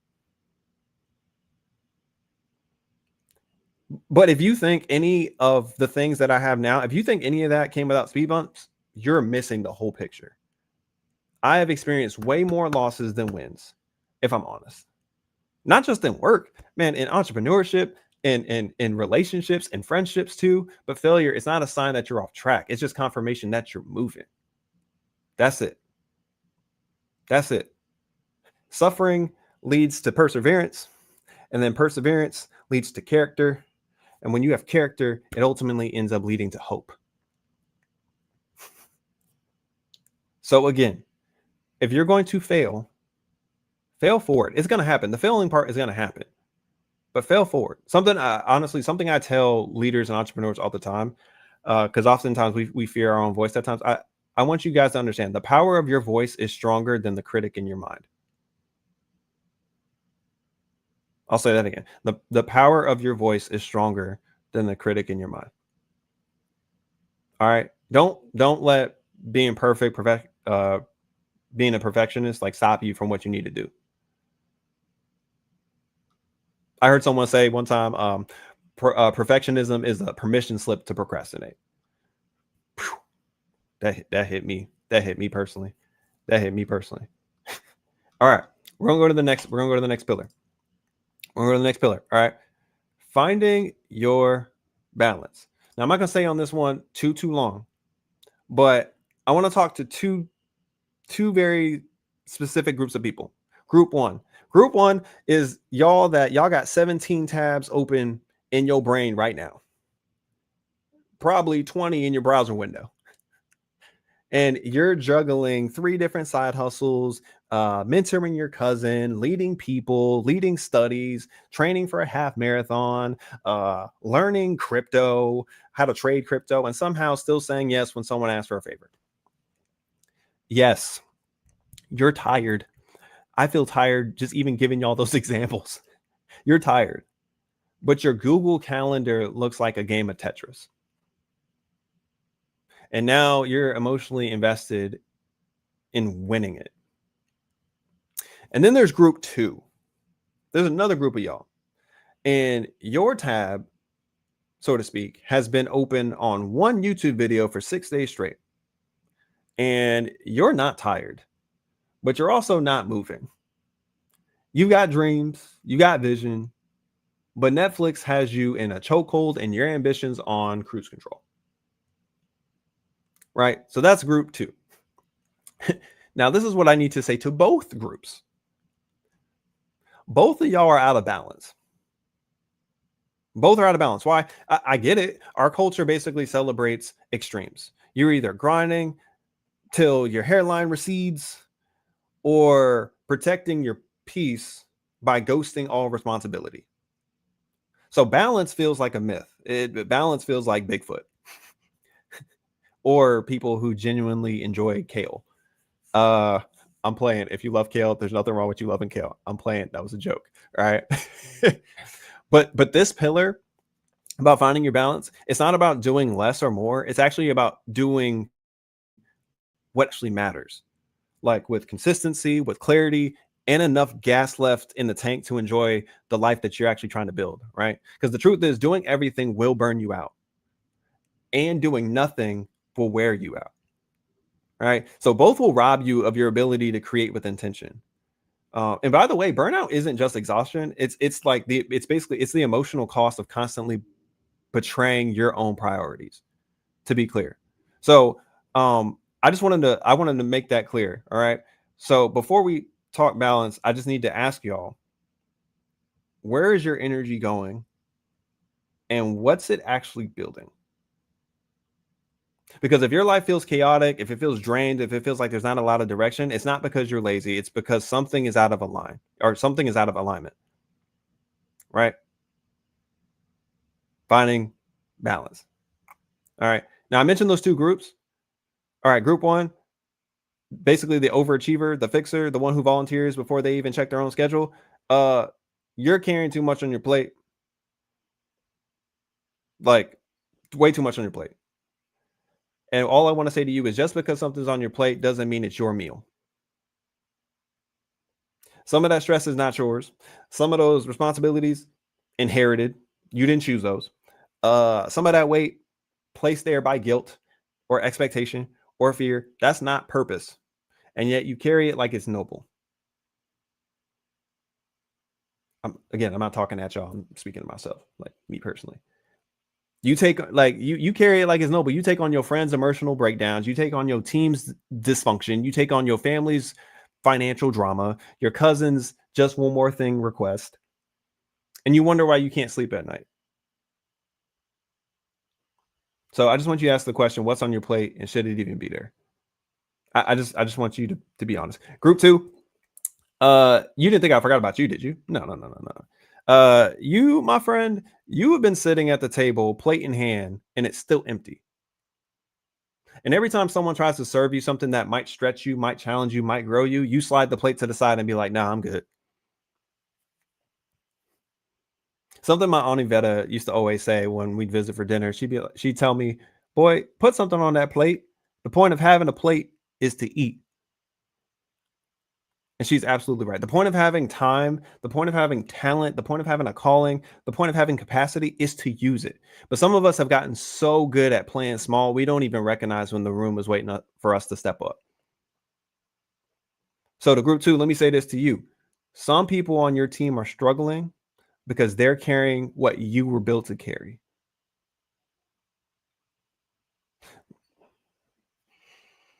I want y'all to like me after this. So let me just slide my way to the next one. All right. Pillar number 4. Pillar number 4 is a simple reminder. This one's personal to me, guys. Pillar number 4 is a reminder that who you are, how you lead, how you talk, where you come from, what you believe, how you carry yourself is not for everyone.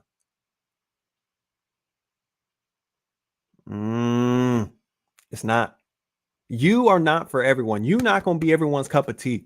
And guess what? You're not supposed to be. You're not supposed to be. Your tone, your tempo, your transparency, your trauma, your message, testimony, all of it, it's intentional. The way that you enter a room, that's you. The way that you lead when nobody's watching, that's you. The way that your laugh fills a space, the way that you care deeply and cry quickly, or the way that you question what others accept or accept what others question. Like none of that is accidental. None of it is a mistake, and none of it has to be toned down to fit in. You are who you are. Now, why is this one personal to me? Because for a long time, I thought that the secret of success was sounding like them, like looking like everyone else, leading like them, shrinking the volume of my passion, rounding the edges of my story, and kind of like just repackaging it so I'm more palatable.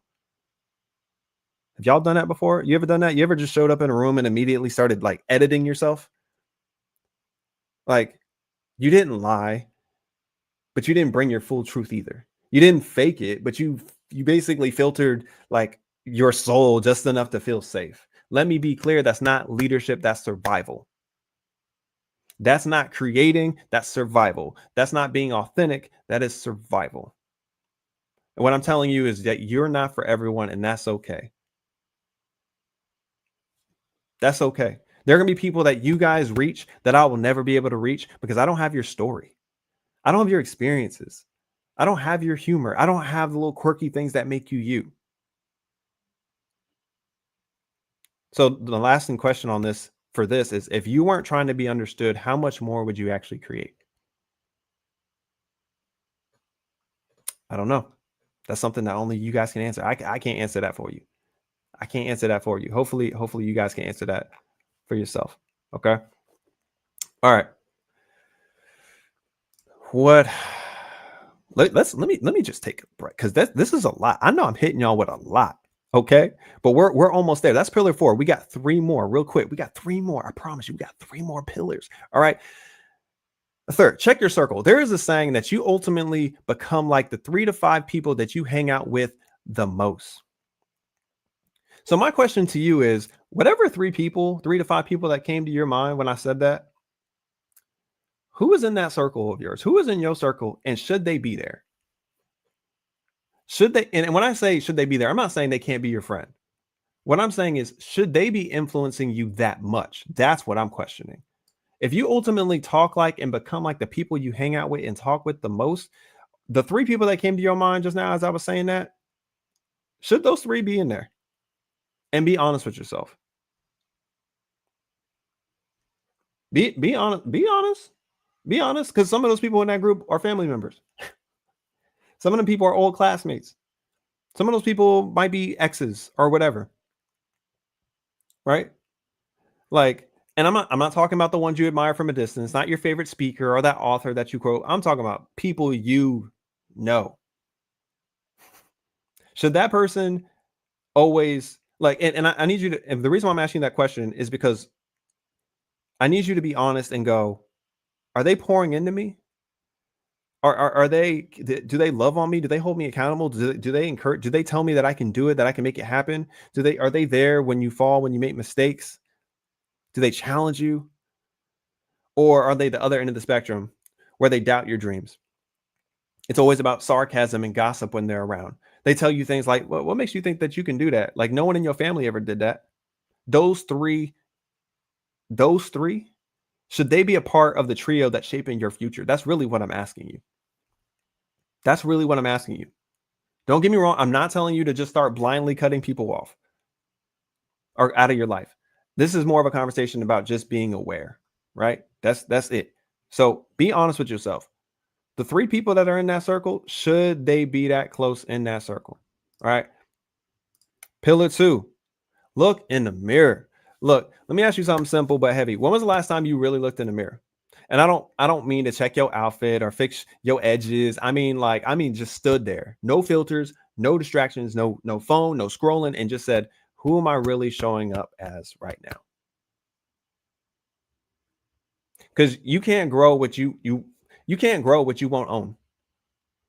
And too many of us are trying to build something powerful without even checking the foundation. We blame our job, we blame the algorithm, we blame our boss, the season that we're in, when the biggest problem in your progress is the person brushing their teeth in the morning. And look, this isn't, I'm gonna say this again, this isn't about shame. This is just about truth. Look in the mirror. You have 2 eyes. I want this side to represent strengths and this side to represent weaknesses. 1 eye on your weaknesses. Some of us are looking at our flaws worse than what they are. There are people that wish that they had what we have. Some of us are in relationships and we complain about the people that we're with. And there are people that are lonely that wish they had that same relationship. They wish they could come home to a family. They wish they can come home to a dog or a cat or whatever. Some of us are complaining about the car we drive. There are people without cars right now. There are people without jobs. There are people that don't have a lot of money. So that's one. Another end with our strengths. Some of us do not value our strengths because we're busy comparing ourselves to other people constantly. And we have to see both. Self-awareness is such a launch pad for any type of breakthrough. I promise you. But you have to own you. You got to look in the mirror and own you. And then the last pillar is about owning yourself. There is only one you. Something I say, especially to military leaders when I talk to them, when I brief them, is you have to show up every day. Not just because it's your job. You don't show up to class just because you're paying for school. No, you have to show up as yourself every day because you never know when the next version of you is in the room. They need to know it's okay to be them authentically. I'm not talking about a cliche. This is not a cliche. This ain't no coffee mug kind of spiritual universe type of thing I'm talking about. No, I'm saying out of nearly 8 billion people on this planet, nobody else has your exact combination of gifts, scars, instincts, experiences, passions, and perspective. No one else has ever walked the road that you've walked, the way that you've done it, fought your battles, survived your chapters. You are unrepeatable. Literally. And because of that, I need you to understand that you're not behind, that you're not broken, that you're not too much, that you're enough. That's you're enough. All these pillars that I gave you guys, all of these are pillars that help me get through tough times. And they've allowed me to lead. They've allowed me to be a better person, friend, leader, all of those other things. And these aren't things that I say out of judgment. These are things that I say out of love, because I don't want people to go through the things that I experience. I don't want people to believe that they're not good enough. I don't need people believing that they don't have purpose. I don't need people thinking that they can't reach their goals, dreams, etc. They can. And so anytime things in my life get rocky, I go back to my pillars and I go, man, which one's off? Is my balance off? Am I wasting time by saying someday? Am I delaying things? Do I need to check my circle, reevaluate my circle because I'm in a different season of my life? What is it? What I'm saying to all of you is your identity is not up for negotiation. Even when life starts to get shaky and it starts to get crazy. And so I care about every single one of you, even if you don't know me, even if we've never seen each other before, all those other things. I need you to know that you can live a life worth having. You can live a life that's authentic. You can live a life with purpose, and you can make change wherever you go. Right. And that's what I do. I help leaders. I help people. I help entrepreneurs. I help creatives find their way and be reminded that man, you got this, bro. You got this, sis. You got this. I don't care what it looks like. You built for this. You are built for this. I don't care what it's. I don't care if it has to do with your family, your job, your finances, your physical health, your mental. I don't care. You can do it. And if no one else believes in you, if you could tell me right now that every single family member doesn't believe in you and all the people around you don't believe in you, guess what? I'm in your corner. I promise you I'm in your corner. You got this. If no one else believes in you, I'm telling you right now, I do. All right. You guys weren't born. None of us were born to audition. You were born to be, man. Stop begging. We're not begging for space no more. We owning it. We're owning it. So again, hey, my name is Mike Sarge. I'm so thankful for just this opportunity, for the space, for the stage. I know there's just a couple minutes. I would love to just hear, whether it's in the comments or whatever. I would love to just hear how you guys are feeling, what you're thinking, all that other stuff. I will be quiet. I will mute up, because this is something I really care about, and this is something that I'm really passionate about, which is helping people get aligned to what they're built for what they're passionate for, what they're gifted in, what they're talented in, what they have potential in. And this is what I care about the most. So again, I'm gonna mute up, and anyone that would like to leave comments, I'll respond to them. Or if anyone has something to say, I would love to hear it.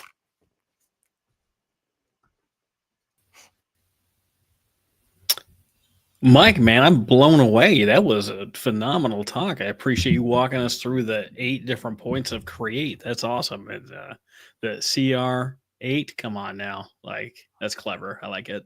Thank you. Thank you. Hopefully it helps someone out there, because we're all doing things, like we're all busy. We're all just I think everyone's just trying to get through life. And so any way that I feel like I can help people do that in an authentic way, right? I want people to still be themselves. If you're goofy, be goofy. Like if you're naturally serious all the time, like you still need to be that, because the world needs it. And so yeah, this is why this is important to me, and that's why I'm also so grateful to be here in front of so many, in front of everyone that just took the time. I'm so thankful for everyone's time. This is great. I tell you what, I'm one of those naturally goofy people. When you said if you're not going to be invited back, and I popped up there for a second, I was like, I'm absolutely going to do that. Everyone's got a different style, and it's perfectly okay. People talk about it being not professional or whatever, but look, the job gets done.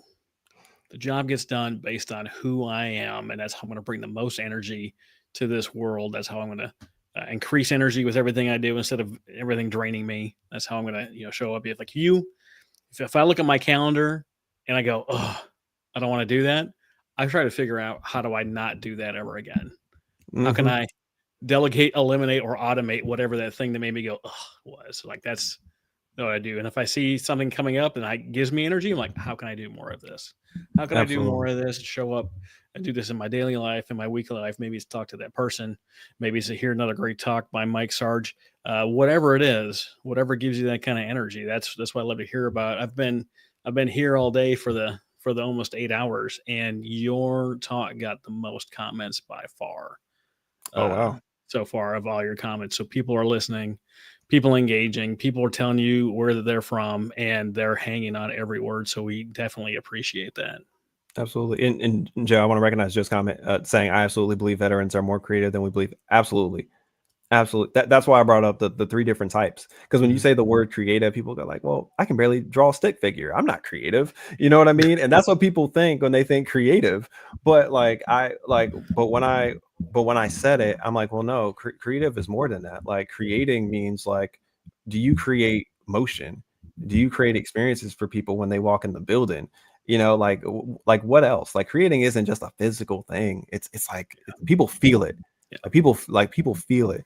So no, absolutely. And I'm thankful for the people that have been commenting and engaging and all those things, because that's what this is about, right? It's about community, people coming together and supporting each other. So I love it.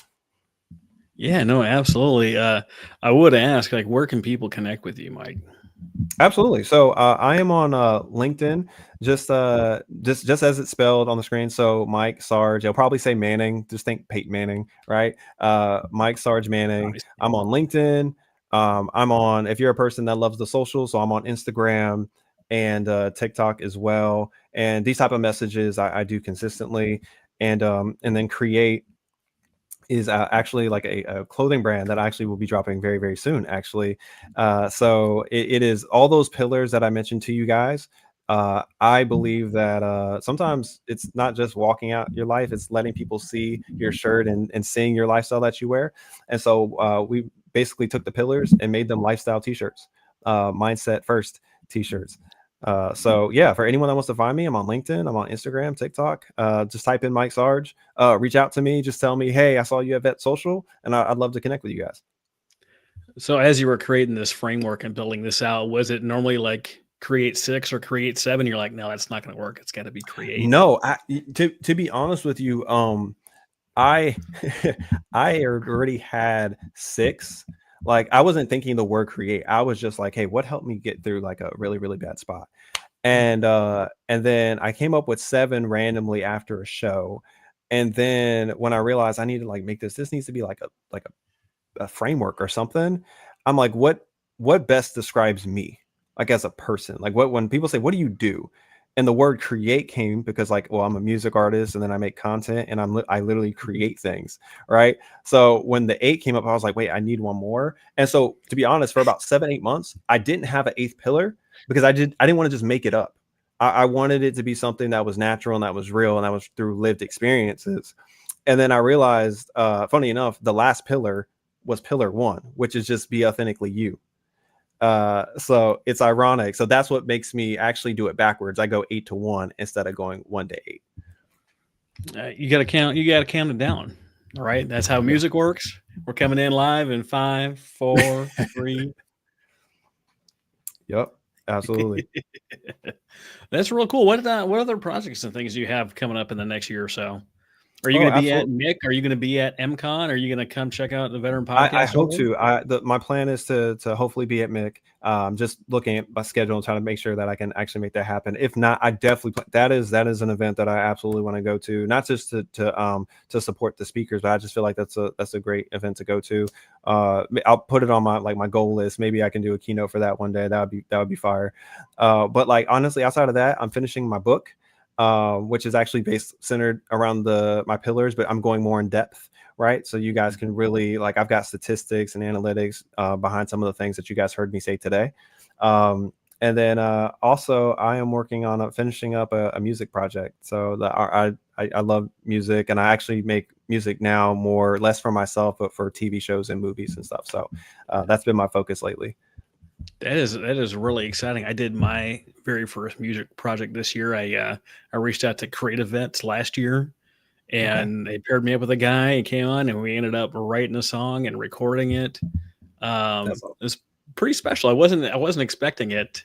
Like I had forgot that I had applied, and they're like, "Hey, are you still interested?" And I'm like, "Creative Vets, what is that?" And I had to look it back up, and I was like, "Oh, yeah, absolutely. I'd love to." I'd love to check that out. I grew up in a house with a lot of music. My mom was a singer and a songwriter. We always had, we were poor as heck, but somehow had money for thousands of dollars of music equipment. Funny how that goes. Fridge, empty. There's a bass guitar and an amp right over here. Totally normal. That's how it works, right? And so it was pretty interesting walking through the songwriting process. I had never done that before. It was very different. I learned how different words can rhyme, even though they don't really rhyme. You know what I mean? Yeah. Absolutely. Oh, there's Joe. There's Joe. There's Luke. We got all the fun people in here. I think Ryan just sits in the back and randomly adds people when they're not paying attention. That's what's going on, fellas. What's going on? Exactly. Totally does that. Hey, we got the dream team here. This is amazing. I'm not gonna lie. That's it. Travis, you were 100% right. That's exactly what I'm doing. I'm behind the scene, and I'm like, oh, I see Joe taking a nap right now. Let's add him to the stage. Oh, Luke is not ready to be up on stage. He's picking his nose. Boop. So yeah, that's the way to. That's what we like to do. Look, there he is, Joe. That's how we build that camaraderie, right? He's exercising the God finger. That's what he's doing over there. Joe still hasn't figured out his mic yet. He's been off mic the whole time we've been kicking off stage. I finally got a mic, and it just keeps messing up. But I figured it out. We finally heard from him. Mike, man, why do you drop so much value on us all the time? You know what? So half of it is on accident, to be completely honest with you. So something I did not say in the intro at all. So I'm the oldest out of 4 kids, right? So you got to learn quick. You're getting blamed for everything, right? I'm also, both of my parents are educators, right?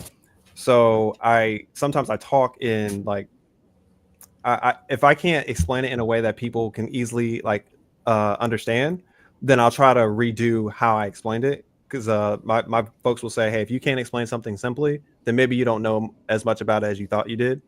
And then also, my dad is I grew up a PK kid. If you don't know what that is, a preacher's kid, right? So sometimes examples will come to my mind because most pastors talk in parables or examples or whatever. So it's not intentional. It's just it comes to my head. I say it, and then later someone will be like, hey, do you realize what you said? I'm like, no, honestly, I don't. I was just. I love it. I'm so thankful, by the way. Thank you guys for inviting me. Yeah, hey, Mike, this is the dream team. We love you. So, on that note, I'm gonna kick Mike out of here. But thank you, Mike. You did. Hey, Mike Sarge, we love you, buddy. You're a great guy. Hey, Mike, before you hop out of here, like come by if you go to Mick, come by the parade deck stage and see me. We'll get you up on stage, get you a little mini interview, and that goes the same for anybody watching here. Swing by the parade deck stage, meet me in person. I know Ian's gonna be there. He's always kind of lurking by the parade deck. Luke, are you gonna be there this year? Yes, I am, and I also hope to get some one-on-one time with you and some of the great dream team here, and Mike Sarge as well. Oh, that's going to be good. That's going to be exciting. How did your talk go earlier?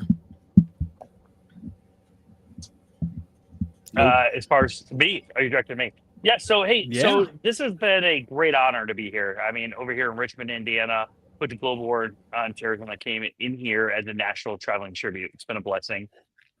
It's even more of a blessing when I get to go through this with friends, with other veterans, other IVMF ambassadors, and just kind of like the dream team coming together with you even there. I mean, on the other side, like it's pretty funny how I remember my first podcast with you, Luke. Great. Now let's redo it. And it was like a master class. And I'm so appreciative of you, Travis, and I'm appreciative of Ryan and Henry of our friendship where we can like come together and have these honest conversations. I have a couple things to share since last time we talked though, and I hope we can talk about it a little bit today. Yeah, please do. I mean, the stage is yours. Literally, Ryan left. He said, "Luke's got it. He's good."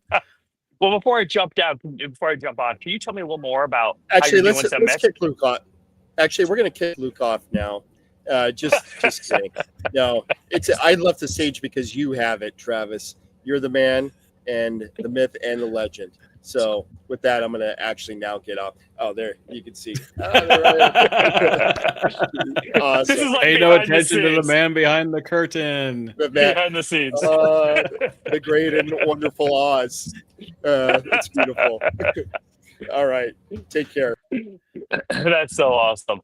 So I'm going to ask you, how have you been? What have you been up to? And this is such a great honor how you're doing this. And truly, you and Ryan helping veterans literally nationally, from sharing their stories of everything from Lauren Hope to the Rosie Network. I mean, it's just a great opportunity of everything's going on here. So what have you been up to? I have been working hard for Parade Deck. These are our busiest 3 months. We had last month, we were in Columbus, Ohio, doing the VFW National Convention, where we got to install Carol Whitmore as the new commander in chief. She's the first woman to be the commander in chief for the VFW, which is really cool. Wow. We've got the Veteran Social Summit that we're doing today with our friends, Ryan Hunt and IVMF and the Rosie Network, having a blast doing the Veteran Social Summit. Even had some people from Recurrent today, which are always a blast. And then here coming up, it's less than 2 weeks away. We're going to be down in Atlanta, September 21st to the 24th. We got 3 days with the Parade Deck stage. It's going to be a blast. It's wall to wall people, just like this is, but it's going to be a great time. And then I get another week off, and then we're doing the Veteran Podcast Awards. And I don't know if you know this, but Ryan is like in the top 2 in his category, so he's going to be there to see, who's actually going to win this thing, if he's going to walk away with the title or not. He's already dancing. He's already excited. You guys saw Josh White on earlier. He and I are going to co-host this thing. It's going to be an absolute bat blast. And then October 23rd to the 26th, we're going to be in Vegas at MCon. We're going to have the Parade Deck stage set up there. I know that Ryan Hunt's going to be there, and we're just having fun all over the place. Ryan Hunt's going to be at the MCon. That's awesome. Yeah, that's awesome. Hey, let me love tell traveling. I love meeting people. If you guys are watching this out there, swing by, say hello. I definitely want to meet the supporters and the fans and give them a chance to be on the Parade Deck and share some of the stuff that they have. We're using the platform to help amplify, verified veteran and military voices. It's not for us. It's for you all. So I really appreciate that. Yeah. I love it. Hey, I love everything you're doing. I love everything how Ryan and the collaboration, the grit. It's just amazing. And I might have heard that he's in the top 2 a couple of times, but that's because we're good friends. But it's very good. It's a distinct honor, and you guys are doing great things, and you're really just collaborating, bringing together a serious amount of veterans, on a national level. It's a great mission you guys are on. it's an honorable one. The other thing I want to say, I'm kind of doing something that I like to think is honorable as well. Creating something called the Veteran Coaching Network. So the Veteran Coaching Network is something where I believe veterans naturally fall in. One of the things that I notice is in many cases, veterans are spending $100,000 to become a certified business coach. I've heard of veterans spending $60,000 to become a certified business coach. I am on a mission to end that. I'm sure I'm going to get a lot of haters, but I'm on a mission to end that.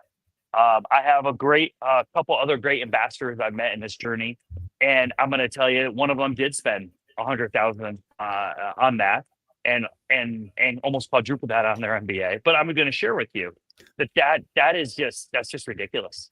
So I believe veterans bring so much more than just perseverance and grit. It's the ability to communicate, it's the ability to think through problems, the ability, what we call in the military, to exercise that discipline and initiative, know what my right and left limits are, and go accomplish that mission or that task. And veterans do a lot with that. Now, we talk about from a business perspective, I believe that veterans have a lot to bring together from understanding the problem, breaking it down from a complicated to a simplified task, looking at it, then timelining it and reprioritizing the priority of it, and saying, is this a now task or is this a task that can be done at what level of priority? And then with that said, create these milestones. These milestones can be short-term and long-term, and therefore help put businesses back on the proper glide path for success. So the Veteran Coaching Network does more than that. We're coming up right now. We're essentially seeking 5 folks to essentially buy into the initial certification, which is $750 each, which is unbelievable because it's not $100,000. I have several certified business coaches that I'm working with. They're part of the foundation, the founders of our entire veteran business coaching certification process here. And by 2027, our goal is to have this out completely on the street, fully. Now you're VBCC at these certain levels. We'll have 3 levels, which is obviously the basic, the intermediate, and then the advanced business coach. So we're excited about that. So far, we have something on 27 September at 1 p.m. Eastern Standard Time. If people are interested, you can go to event.thebusiness. So you can go to event.thebusinessnavigators.com. Sorry, mine. I've been out here all day. It's been a lot out here all day. It's been a crazy amount of synergy in helping each other out here, like on the virtual stage and also out here, trying to make sure the stages happen. So, but anyway, it's event.thebusinessnavigators.com. What's great also is if veterans are listening to this, please. Is that right coupons. There? Yeah, look at the coupons. That's it. That's perfect. Thank you for sharing. If they're interested, look at the coupons. We're giving away over $25,000 of free value for veterans to come to event.thebusinessnavigators.com. And that is where they can learn more about becoming a veteran business coach today. Thank you for sharing that. Well, let me share my journey. Yeah, that's really cool. Is what has you all engaged and excited about coaching? So it's the fact that, veterans have this battle-focused mindset in many cases.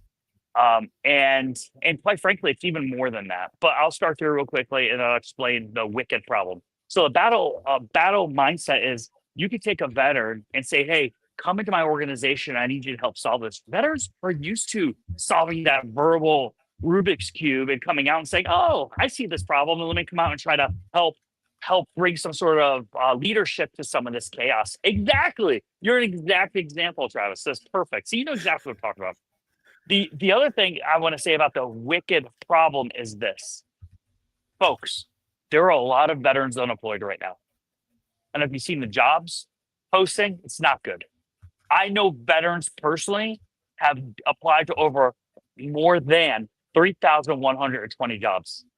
I know veterans who've done this personally, have applied to over 3,000 jobs. These veterans I know have multiple master's degrees and speak different languages. And for whatever reason, I don't know. They're just not being hired, which in my opinion, they should be like leaders of industry. And I don't know why they're not being hired. But over 3,000 jobs. I'm on a mission to end that. let's take these veterans, let's employ them, and let's arm them with the proper skill set through the veteran business coaching, and help them help leaders and help them help industry through veteran coaching. So that's what we're doing. The Business Navigators is a consulting firm. We only hire veterans for Business Navigators. That's our mission. We want to take veterans. We're going to employ them as consultants, and we want to help solve those Rubik's Cube problems out there for industry. From anything from strategy execution, working in plants, to warehouses, to, hey, let's help out a local mom pop chain. From that aspect also, we're taking some of those skill sets, we're taking the secret sauce, and we're applying that in what we call the veteran business coaching.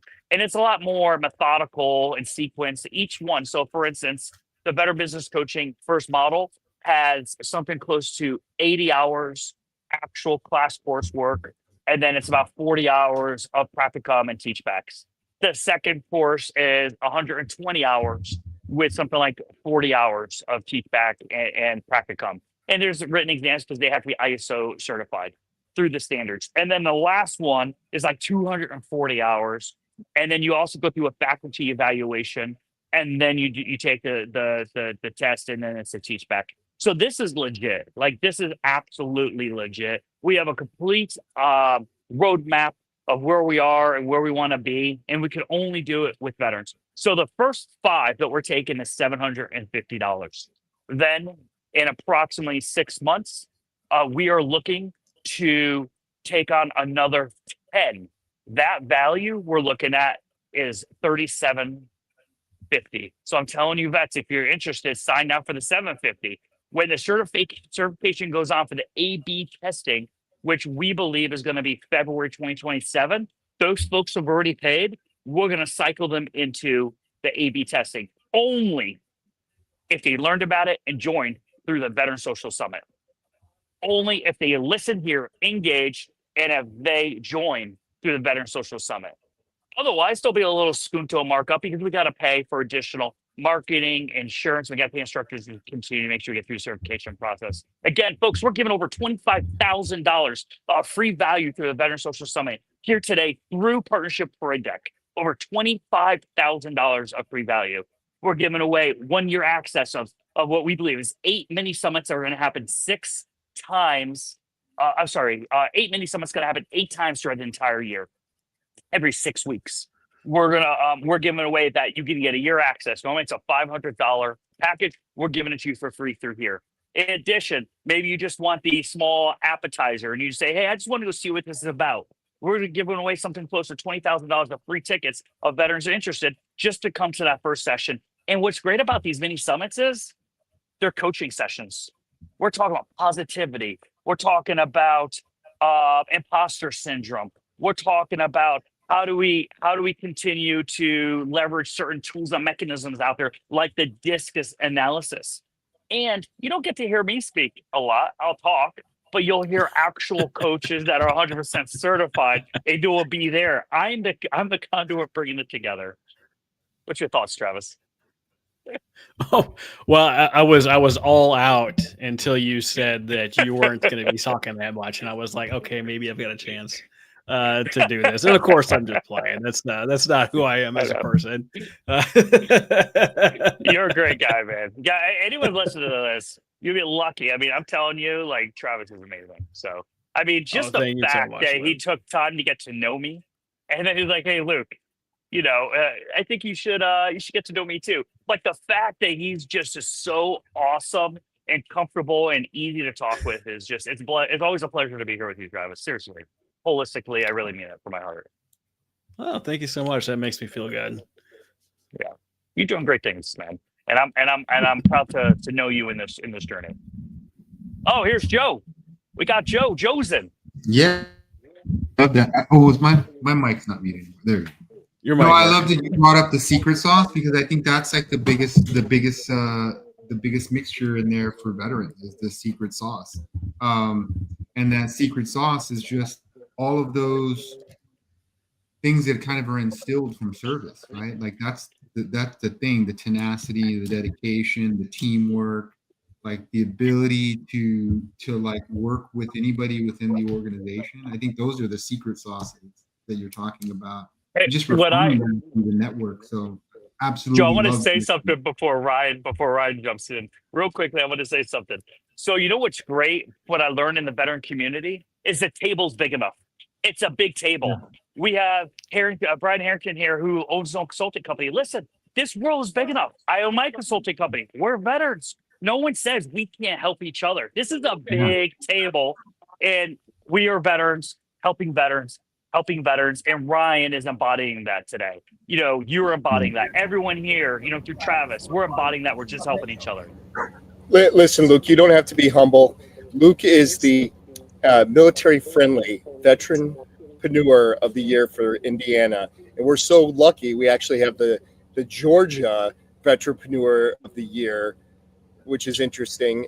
We have, I hate to say it's a little bit of a, I'm not trying to brag. I heard Ryan is the Illinois Vetrepreneur of the Year. And what's funny is we're about to bring on the Virginia Vetrepreneur of the Year. Like, we're about to stack the stage. This is going to be so crazy. Like, we got to take like a screenshot of this because there we go. We're putting 4 of us on the stage. Like, yeah. I'm going to snap a picture. Don't anybody move. Hold on. Are you ready? 1, 2, and 3. All right. No gang signs. At no other time is military friendly going to get a plug like this, where they've got 4 of their Vetrepreneur of the Year like all in one stage together. So that's awesome. Beautiful. But so you know what? We might as well introduce our next speaker, Travis. And even though we have everyone here, we had to have a crowd on the stage to introduce this guy, because you know it's time to. Oh yeah, we got to bring on more people. So there we go. We even have it. More people. There's Henry. Yeah, here we've got the founder of Veterans Growing America here. It's a rumor and probably a long time overdue. I keep hearing Donnell Johns' name. I keep seeing his stuff on social media. And then Ryan keeps asking me, have you met Donnell? And I was like, not just yet. Was waiting for an event such as today to have 4 Vetrepreneurs of the Year all on one stage to make it, you know, that big impact. That's awesome. He's the godfather. The godfather's here. The godfather of Veterans Growing America. I remember like a decade ago, Donnell, he reached out to me, or I reached out to him, and he's like, I have this event in a coffee shop in Virginia. He's like, you got to come here. I'm like, dude, I don't know if I'm going to fly halfway across the country to go to a coffee shop. But we did stay friends this whole time. And he's just done, like, you know, you're on the stage right now. So I won't say he, like, you're not in front of me right now. But he's done some amazing things. And what I love about Donnell, you know, let's pump him up right now. What I love about him, okay, is that we really do veteran social. And me personally, I do believe in collaboration, communication, and grit. I say it all the time, and I really do mean it. And I know Donnell and I always have these conversations, and I think he drank my Kool-Aid, or maybe I drank his, but we do believe in this, and that's one reason that he's been my friend for so long. And what I'll tell you also, Travis, is that Donnell and I do have a secret thing that we do, which is we send pictures to each other, and clean pictures. Let me just say that. I know my audience. Hold on. What are we signing up for right now? Like, Donnell's like, wait a minute. But you already signed up. You already. No, I like to brag to him, so I'll send him photos of me being awesome, and then with people in the background that know him, because I'm name dropping. I'm like, oh yeah, I know Donnell, and then he just sent me a photo the other night with one of our great friends, Jasmine Rush. If you don't know her, oh yeah, she's good people, and she's an IVMF ambassador. And actually, I believe she was nominated for a podcast, veteran podcast of the year. She's in at least one of those categories. I think she might even be competing against me, but probably beat me. That's okay. There's enough space at the table, right? There is. There always is. I love it. I've heard so much about Veterans Growing America. right? When there's not enough room, we just add a table to it. We add a add chair some more and bring chairs. an extension to the table. You're right, Jeff. You're right. But I heard so Joe, much. wait, should we put? Luke's looking over at me. Are we putting you at the kid table, Luke? Absolutely. I'll just be happy to get the crumbs, bro. This is Vets helping vets, man. Hey, listen, real quick. I've heard so much about the VGA. I've heard so much about this infamous Command Sergeant Major who's kicked ass across America. Let's hear about it. Please tell us more about your mission. No, and at the same time, you guys are asking me about my mission. The number one person on my mission is calling my wife, which is funny. I have to give her a call back. But, Veterans Growing America is all about, really showcasing the talent that we have within our local communities of veterans, military spouses, and dependents. We want to tell a positive story about our community in a way that, people love what we do. We hear thank you for your service all the time, but we want to make sure that they thank us in a way that is honorable. And that is by purchasing something from our community. Our veterans, may make cutting boards, or they may be leadership consultings. They may be whatever. We're just trying to provide a platform for America to do business with them.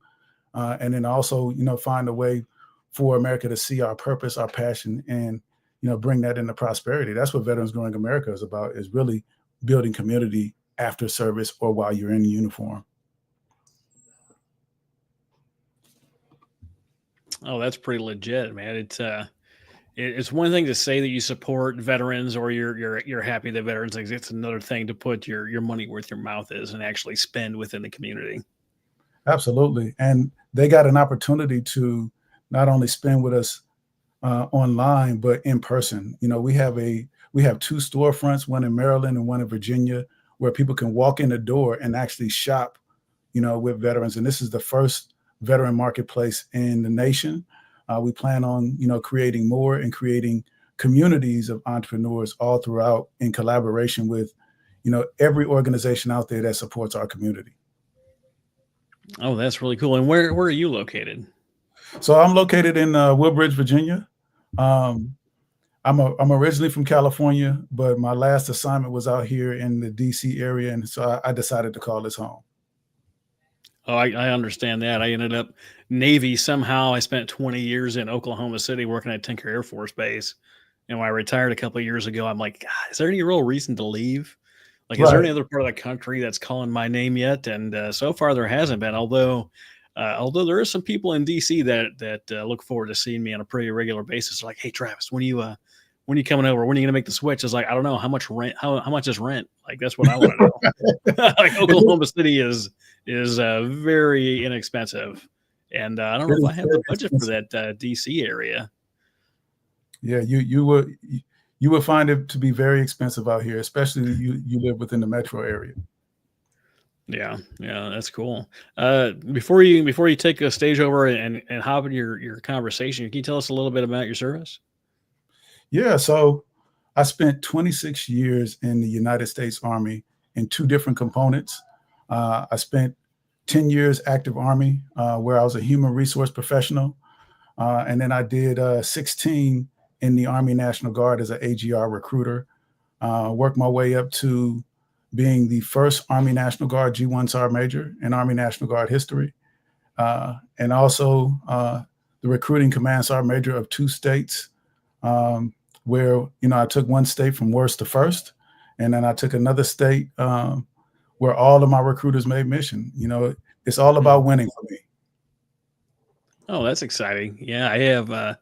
I thought about recruiting at one point in my life, and I was like, do I really just want to get up and talk all the time in front of people? And now I find myself getting up in front of people and talking all the time. And I wonder why I didn't make the move sooner. Absolutely. It's a hard job if you don't love talking. And when I realized that the military was going to pay me to do something that I love, I was like, man, sign me up. You're going to give me a car. You're going to give me a cell phone. You're going to give me a computer, and I can work the hours that I want to work. Sign me up. I'm good. Yeah, I can't imagine what it takes in today's day and age to find, those qualified recruits. you know, as your time progressed, I know you've probably been retired for a couple of years, but like, did you see it getting harder and harder every year to find more qualified people? So yes and no, right?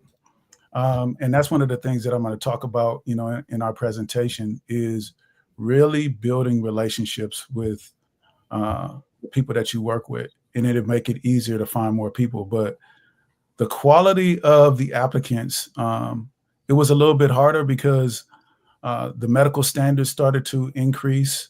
You know, with the onset of technology, you know, math was a little bit harder for kids because they can, you know, just go to Siri and say, hey, what's 1 + 1, and they'll get the answer, where we had to learn arithmetic and timetables and all of that type of stuff.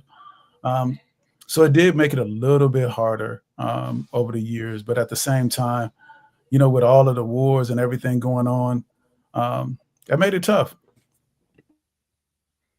Yeah, it certainly did. I know yesterday we just had the 24th anniversary of 9/11. We were talking earlier about where we were when that happened. I was, you know, already in the Navy for a year, and you know, that really changed the landscape for people. There was a lot of people that signed up because of 9/11, and they wanted to go, you know, boots on the ground and help the effort. And there was a lot of people that were like, not another war like this. They still, you know, heard stories of Vietnam, and you know, say what you want about it. There's a lot of great veterans from that era that I know. My uncle's one, and you know, several from the local American Legion. But like, getting into a skirmish, a war, a battle, not having a clear exit strategy. What does it mean? I mean, what does it defined win? What does it mean to know that we're done? How are we going to get the heck out of here? It's hard. It's hard to sign up for something like that. It is. And, you know, I had to recruit throughout that time frame. And the thing that, you know, made it tough was, you know, the parents don't want, you know, anything to happen to, you know, little Johnny. I had to be honest with the people that I work with and, you know, let them know that if you join the military, you just increase your chances of going to war by 100%. I couldn't sugarcoat that, but I did let them know that, you know, whatever your MOS is could lessen your chances of, you know, being doing hand-to-hand combat. But at sometimes it may not, you know. When I first joined the military, I thought that I was never going to go to war as an administrative specialist. I was like, yeah, I'm not going to do that. And guess what my first assignment was? Desert Storm. I was like, they got you. They got you. And then shortly after that, Somalia. I'm like, what is going on? And then it blew my mind because back then, I'm about to date myself.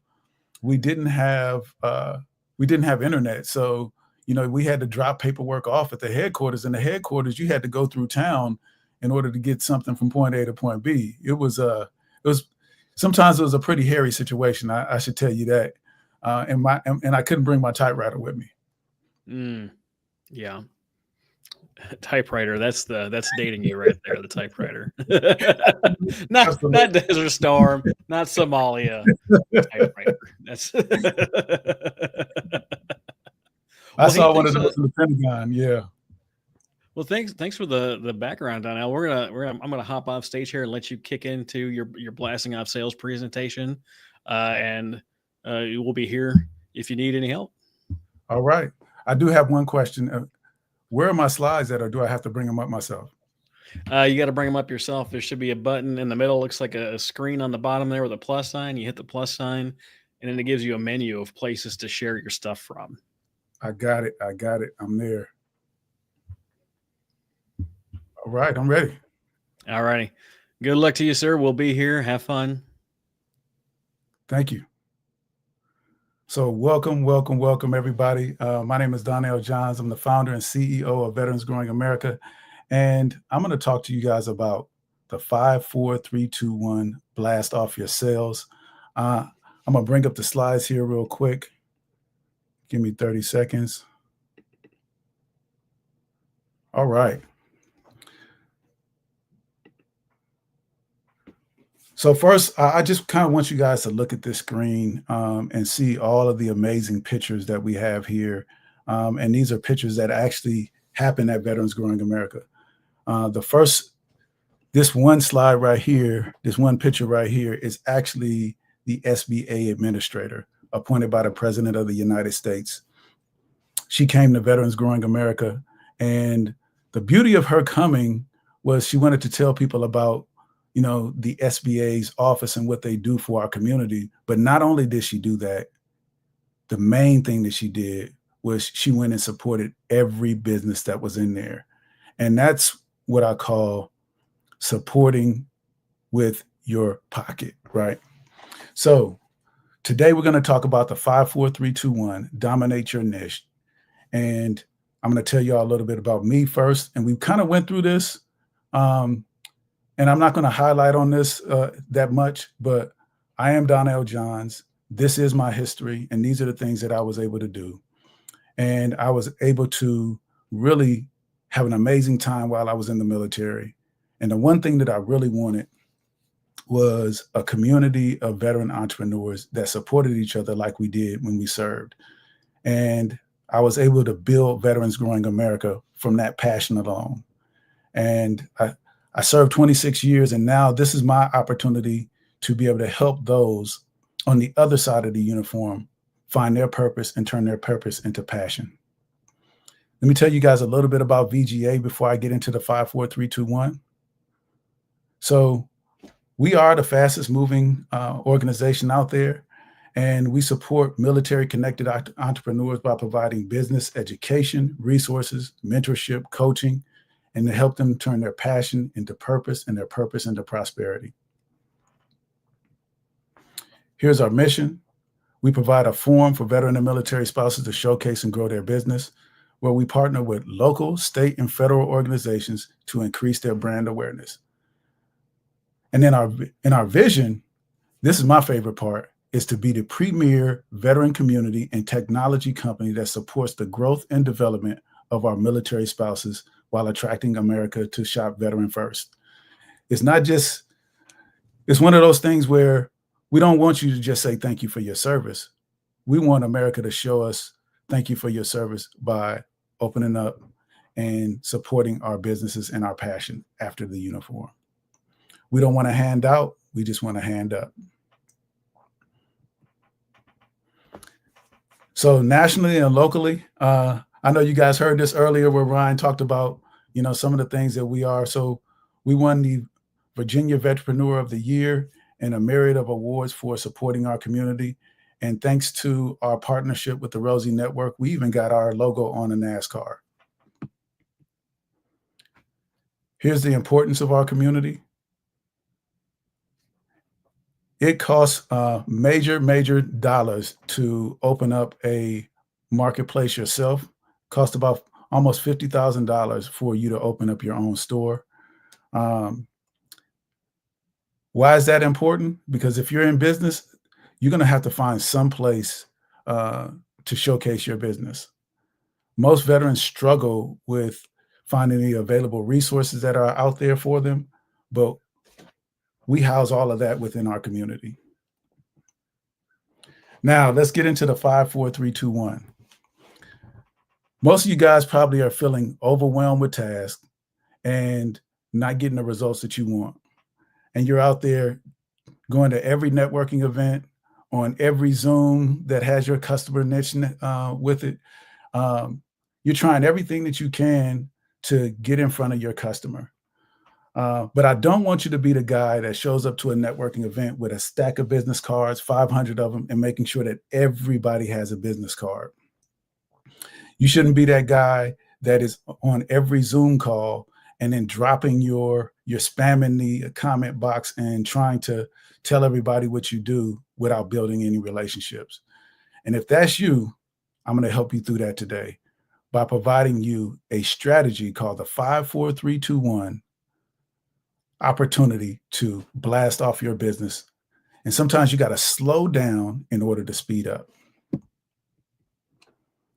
So it's time to streamline your processes and then take the hassle out of networking and replace it with strategy. Just think about if your favorite TV show came on when it wanted to and it didn't have any strategy. You probably couldn't watch it, right? We're in football season. Imagine if the NFL just came on when it felt like it and it didn't have any strategy in order to win. Those are the things that I need you guys to think about. So what I want you to do is take out a piece of paper, and with that piece of paper, I need you to write down 5, 4, 3, 2, 1 in this fashion right here. And I'm going to take you through the steps of the 5, 4, 3, 2, 1 process where you can dominate your niche. Okay. Now, these numbers don't matter. It's the stuff to the right of these numbers that I'm about to share with you that really matter. So, as an entrepreneur, the one thing that you need while you're in business is leads. What is a lead? A lead is a name and a phone number of someone that you can do business with. I'm going to say that one more time. A name and a phone number of someone that you can do business with. And this number 5 can be 5, 500, 5 million, depending on the number of leads that you need in order to make the amount of money that you need to make. Those are the type of leads that you need to contact per day. However, we're going to start easy, right? As an entrepreneur, just now starting out, you need to either contact 5 new leads per day, per week, per month. These are the number of leads that you need to contact. 5 new leads per day, per week, or per month. And make sure that these leads are somebody that you can do business with and build a relationship with. If you can't build a relationship with 500 people at the same time, do not try to go after 500 people. Go after 5, right? And it could be 5. Monday is 1, Tuesday is 1, Wednesday is 1, Thursday is 1, Friday is 1. And of those 5 leads, you need to build a relationship with them and take them to the next level, okay? 4. Of those 5, 4 of those individuals, you need to have a new sales appointment with them, okay? So that sales appointment should happen either Monday through Thursday or Tuesday through Sunday. Tuesday through Friday. Monday through Thursday or Tuesday through Friday. And then you take Monday or Friday to follow up with these appointments. And at these appointments, what you should be doing is taking them to the next step, whatever that next step is. So if that next step is, if you're a realtor, that next step is showing them a house. If you are a race car driver, no, I'm not going to use a race car driver, but if you're a realtor, that next step is showing them a house or finding out if their credit is good or whatever the case may be. Every sales appointment that you have, you need to take them to the next step. So it's 5 new leads. Of that 5, 4 of them should be taken to an appointment. Joe said he wants to hear the one about the race car driver. I'll tell y'all that at the end. So 3, this is my favorite one, networking events. You should be doing 3 networking events per month. 3, the first week, second week, and third week, and you're taking the last week off to follow up, follow through, and finish with those individuals that you meet. At that networking event, you need to meet 3 people and 3 people only, right? The first person that you need to meet is the person that is sitting at the door. The second person that you need to meet is the person that runs the event. And the third person that you need to meet is the individuals that they introduce you to.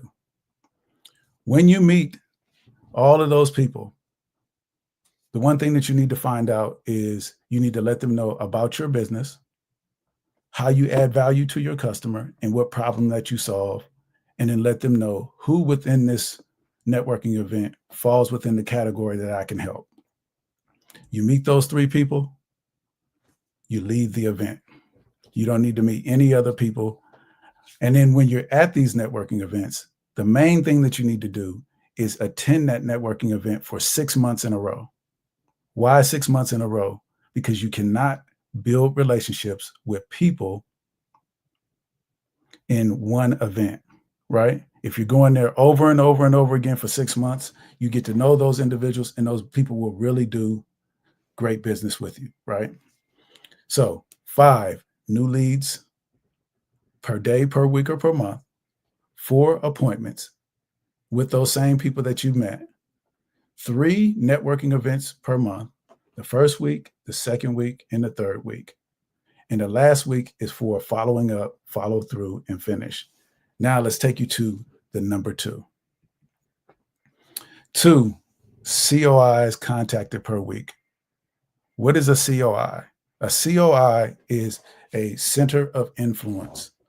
A center of influence is an individual that can introduce you to your customer.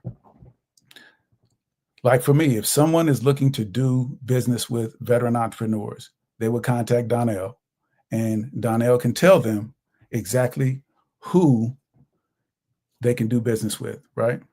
And you need to contact 2 of these per week. Another center of influence is someone that you've done business with before. So if you've done business with them before, they know other people that they can introduce you to and refer you to. So as a center of influence, you need to contact that person, and that person, the first time you talk to them, you tell them about what you have to offer. And the next time you call them, which is twice per week, you just call and check on to see exactly what you can do with them or do for them. You don't want to call them and spam them with your information anymore. You want to be able to find out how you could add value to them, and you contact 2 of those per week. And then 1 educational presentation per month. Now, what is an educational presentation per month?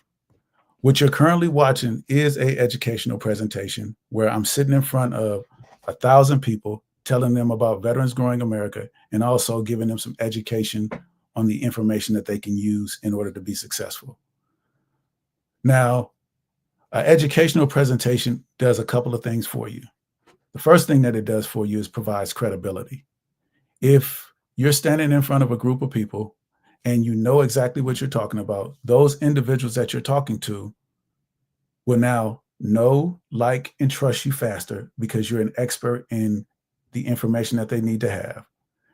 And in addition to that, if they hear you over and over and over again, they build that relationship with you.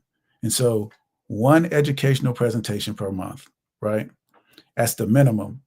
However, you can provide education, going live on Facebook. You can go live on Instagram or TikTok. An educational presentation is just you going live in front of a group of people. It could also happen by you standing on stage at an event and talking to a group of people. But you need to do at least 1 of those per month. If not, you could do it every day. But make sure that you're very consistent. You make sure that you do it constantly. So these are the 5 steps to help you dominate your niche. It's the 5, 4, 3, 2, 1. Blast off your success. And remember, the 5 is new leads per day, per week, or per month. 4 new sales appointments per week. 3 networking events per month. 2 center of influence per week. And 1 educational presentation per month. This is the minimum that you should do. Now, if you email me at info@veteransgrowingamerica.com, I can send you a worksheet where it has a lot more information than this, but it's something that you can write down on a daily basis to make sure that you stay on top of this. Now, the thing that will make this not work, right, is if you don't follow up, if you don't follow through, and you don't finish. Those are the 3 F's that can get you an F on this assignment. And what do you need in order to make that happen, right? The main thing that you need is a CRM. If you do not have a CRM, what a CRM is, a customer relationship manager. I recommend, 2 platforms. 1, if money is funny, use HubSpot. HubSpot is a great tool where you can put all of the information that you find when you meet someone. It allows you to scan business cards and upload them in seconds. It allows you to follow up with your customers. It also allows you to communicate with them. If you have Gmail, there's an extension in Gmail where you can write them an email and it will keep all of that information in one location where you can continue to follow up. There's a funny story. I call him Bob the Builder. Well, Bob uses this program, the 5-4-3-2-1, and he constantly follows up, follows through, and finish. I met him last year. He stopped by Veterans Growing America. He's an Army veteran, and his job, his business is he builds stuff, right? And he asked me when he came in, he was like, "Hey, do you own a house?" I was like, "Yeah, absolutely." He was like, "Is there some work that you need?" I was like, "Currently, no." And he asked me for my information. So I gave him my information. And every month, Bob calls me to find out if there's anything that he can do for me. And when I say he contacts me with anything that he can do for me, he contacts me every month on the same day. And then whenever he finishes up a project, he'll email me or text me a YouTube video of the projects that he has done to make sure that he stays top of mind, which blows my mind. And for a year, I said no. For a year, I said no to this guy. The thing that he heard was no means a new opportunity for him to contact me next month to figure out if there's something that I need. And so Bob the Builder is currently redoing my closet for me. He's making actually my closet bigger, and he's going to start in 2 weeks to make that happen. And so that will tell you to follow up, follow through, and finish when you hear a no.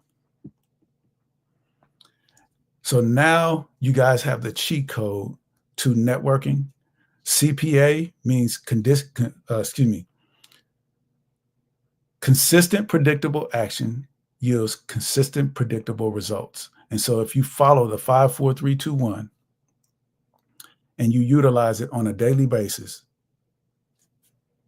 you can dominate your niche. So the one thing that we have to offer for everyone that participates in the Veteran Social Summit is free access to our Veteran Business Directory.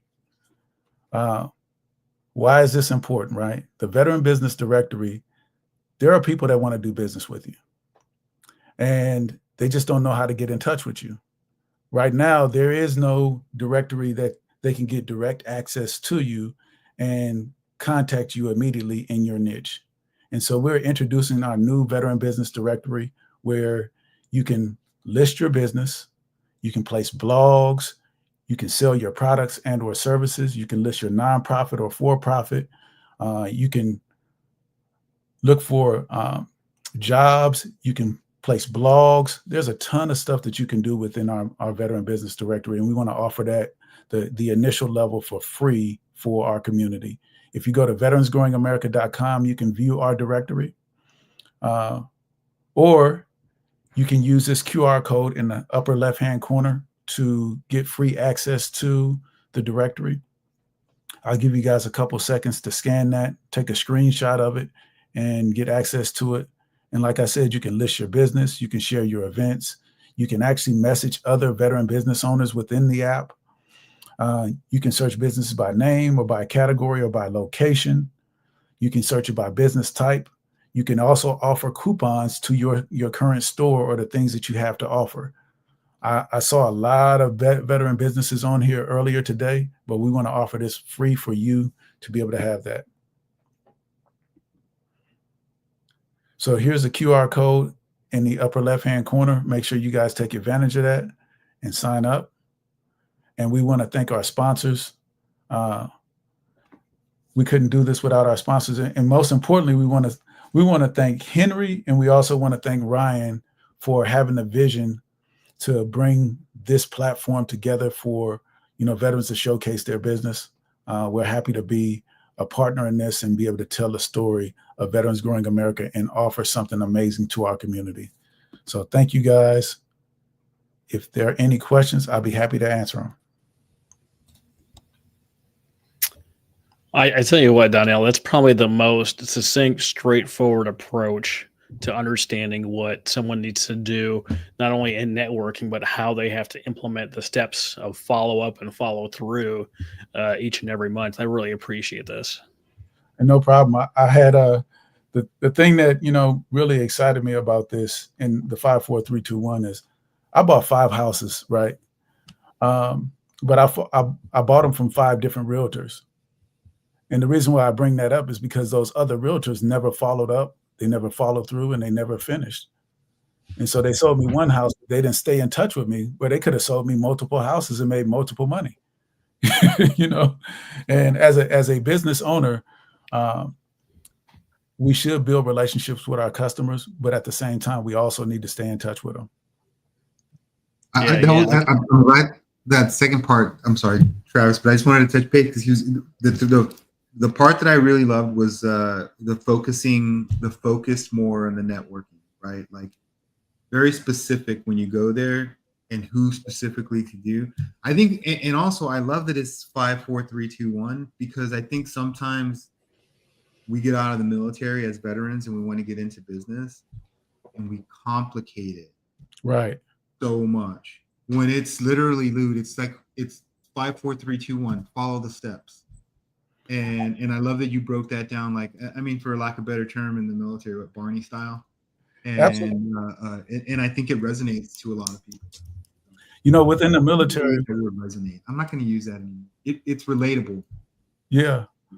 In the military, we have an FM for everything, right? And that field manual tells you how to do stuff step by step. When it comes to entrepreneurship, there is no FM for entrepreneurship. No. So I wanted to provide the number one thing that we need is customers. But the one thing that we forget is that our customers, we have to build relationships with them. And we have to do it in a manner that we are constantly in touch with those that we, you know, have build community with. And so I really wanted it to make it, you know, really, really easy. No, absolutely. I love it. But go ahead, Travis. Yeah, that's really cool, and it's greatly appreciated. We got a question from the gallery over here. Can you provide your email address again, and also what is the second CRM? So my email address is info@veteransgrowingamerica.com. And so the first one was HubSpot, and the second one is Market, Money Machine, or Go High Level. I got you. And yeah, if you email me, I can send you links to both of those. It is very important that you use some type of tool to stay in touch with your customer. Like I said, I bought 5 houses and they didn't stay in touch with me. None of them stayed in touch with me, which blows my mind. I'm like, why wouldn't you call me to find out if I needed to buy another house? Someone else did the work for them. And then I bought another house. I'm like, well, you know, this is crazy. So you've been in contact with a lot of businesses building up that, what do you call it? The database? So my veteran business directory, the reason why we created a directory is because I get about 5 to 15 calls per day trying to figure out how to get in touch with a veteran business that does X, whatever that is. It could be a plumber, it could be a coach, it could be a consultant, someone in the financial industry. It could be a nonprofit that they need help with. Instead of going into my phone and looking these individuals up, my directory is the place where they find them. And the more information that they put in the directory, the more credible that they are. So you can build blogs about the type of work that you do. We have one, it's Uplift. They have an AI bot in there that can answer all of the questions about their business within their page. They can list events that they have. They can do anything, you know, with our veteran business directory. Oh yeah, that's really cool. And the fact that it's automated as a place that people can go search for themselves. It doesn't have to wake you up at 3 a.m. to figure out who the plumber is that they need to call to unclog their toilet, right? Absolutely. So there's another comment here, and I'd love to hear your opinion on it. It's from Tony Williams. It says, for those, I'm just reading through it, but it says, for those who don't have a personality for necessarily relationships, they need to hire someone that can. What are your opinions on that for entrepreneurs who kind of are rough around the edges? So I agree with that. But initially, you need to be selling your business. You should be selling your business initially to tell that story. I know that, being a veteran, we probably don't have the proper business language initially. We have some swear words and all of that, but sometimes that's who you are, right? And people buy people. So yes, you should, outsource the things that you're not good at. But selling your business, you should be able to sell your business first. What do you think is a great place to get started? Beyond the 5, 4, 3, 2, 1. Like, how does someone manage all that stuff? If you're going through and you're meeting 3 people, you say 3 people, but they might connect you to 5 people at the event. Like, how do you manage all of that connection and still run your business? So that's why I said the CRM is that important. So a CRM is a customer relationship manager. So think about a company like AT&T. That's a huge company. They use CRMs and they manage millions of people. So when they say, hold on, let me look at the notes, they're looking in a CRM. And in that CRM, they capture that entire conversation. And through that conversation, you could actually build relationships with the people that you meet. For instance, when I go to a networking event and I meet somebody, I pull out my app, I add their information in, I'll go to their LinkedIn page, I'll snap their picture with them, I'll take a picture with them, and then I'll take their LinkedIn page and I'll screenshot their LinkedIn page, and then I'll load all of that information up to my CRM. And then if there's anything that they were wearing, let's say that they're a football fan, we're in football season right now, I'll put that, hey, that person's a 49er fan. And so I'll bring up and be like, hey, how's the 49ers doing? So instantly, when I have another conversation with them, that relationship is being built. Or they may have a kid that went to high school with mine. They may have went to high school with me. They may have known someone that I know. But that next conversation, I have something to talk to them about. Then I also know exactly what they were looking for because I took notes on that. And so I know exactly what to offer them and what type of email to send them. If you're really good at, you can automate these things and make sure that when you're communicating with them, you're sending them the right type of information. Like when individuals come into my store, they may not be an entrepreneur.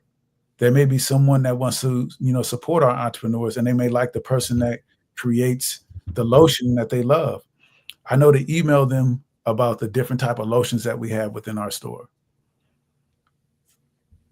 Yeah, that's really cool. I know I've used a CRM a couple of times, and here with Parade Deck we're using Go High Level, and it's really cool if someone watching this has not seen a CRM. You've got the contact info. You can take notes. It'll tell you the last time that you contacted them.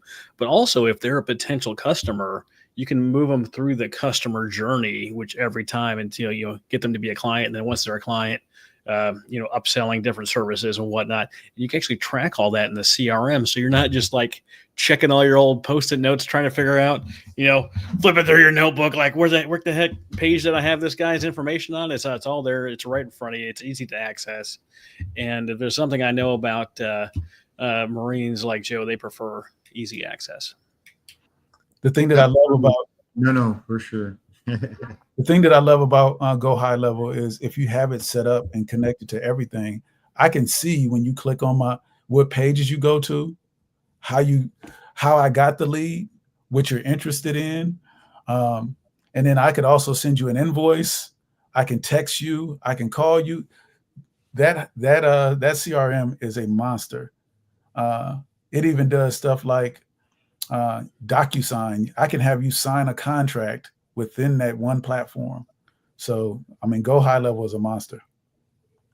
Oh, it really is. You can connect your website to it, connect other websites to it, track all that, update your website through the back end. Like some of these tools are, let's be honest, they're a little crazy with the amount Yeah. of stuff that they can actually do. And it can really be overwhelming, especially for new entrepreneurs to look at some of this stuff because you don't know what you need. And they're like, oh, yeah, absolutely, go high level. And you look at it and you're like, how on earth am I supposed to use all of this thing here? Absolutely. And that's why we build community around entrepreneurship, because when you have that person that's standing to your left and your right that you could ask those questions, like what bookkeeping software do I need? How do you use it? How do I manage, these payments? How do I create an invoice? There's a lot of stuff that entrepreneurs need to know. Right. Yeah, I think this is the part. This is the part right here where I think Ryan and myself and Henry and everybody that's kind of come to do this realize, right? Like that's when we talk about there's no competition. Like, yes, there is healthy competitive nature between businesses to succeed. But when we talk about collaboration, that's what we're talking about. When we're talking about like working together, like resources and knowledge to elevate everyone, you're explaining exactly that. Like, hey, how do I do this CRM? What's the best one that you work with? And that's kind of the shared secrets that help us kind of rise up together. And I love that that's kind of the topic that we leaned into. So thank you very much for that. Yeah, absolutely. And that's what we promote within Veterans Growing America. We call it co-opetition, where we're competing, right? We're competing in the same place, but at the same time, I'm gonna walk my customer over to you so y'all can do business at the same time. And we can still compete to see who gets the most sales, but we're not competing in a way that's detrimental. Yeah. And at the same time, I can share what I do. No matter, I say this all the time.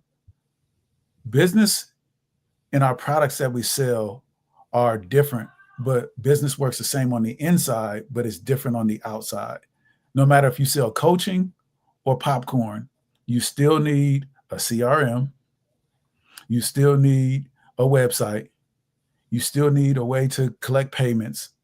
You still gonna pay taxes at the end of the year. All of those things are the same, but I can still help you in a business no matter which level that you're in. And a person that buys popcorn can also buy a coaching service.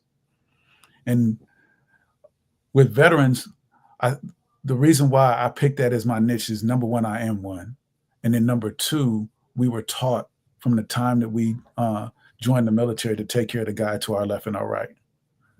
And as a community, we do that naturally. I don't have to force anyone to do it. When a person asks you for help, you're actually going to help them instead of sending them an invoice saying, hey, this is going to cost you $5,000 for me to show you how to use this CRM. I have some friends that jokingly send out invoices for lunch to pick your brain. Have you seen those? No, I need that though. No, I'd love to grab lunch and then they check their email. It says $2,500. Pick your brain. I really need to work on the invoice for I know a guy. I know a guy. Right. Some of that stuff is in jest, and some of that stuff is serious about protecting your time. There's a lot of stuff that to run a successful business, it takes a lot of time. It takes a team, it takes a community, it takes mentorship, it takes these deeper conversations that we love having here at the Veteran Social Summit, but it also takes time, so much time. And I think Stephanie said it earlier. She was like, you have to learn how to say no gracefully, how to enforce those boundaries. You can't be all things to all people, even though you want to be. Good idea, fairy hops around, sprinkling little good idea dust all over everybody. And just because there's a good idea doesn't mean that you can put your time into it. Time, energy, effort, resources. They can't all be yeses. Absolutely.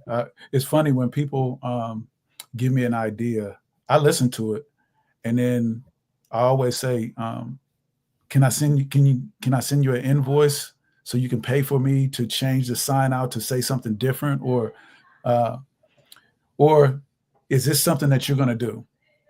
Because I asked them, are they going to volunteer to make that happen? Because if not, thank you for your idea, but you cannot, you can't do everything. And individuals, have great ideas all the time, but if their idea was that great, they would execute it. Yeah, the presentation I did earlier at my last slide is knowing is half the battle. And you jokingly in the military, the other half is violence, right? But when you're not in the military anymore, the other half is action. It doesn't matter if you know the thing. It doesn't matter if you have a good idea. If you don't put the work into it to make it a reality, it doesn't matter that you had a good idea. There's 8 billion people on the planet. How many people you think had the same idea at the exact same moment that you did? It's not just you. Absolutely. It's potentially thousands and millions of people that had that same idea. Let's see it in 3 or 4 years, 5 years, where that idea is going to be. Is it going to be you? Is it going to be you standing next to the idea or is it going to be somebody else standing next to that same idea? And you go, I wish I would have done something. I had an idea 5 years ago. Absolutely. Absolutely. Well, if you guys want to, I'll say it like this. We birth ideas at VGA. We provide people a platform to birth those ideas. I remember there's a girl that came in, and she came in to donate a terrarium. I didn't know what a terrarium was. Do y'all know what a terrarium is?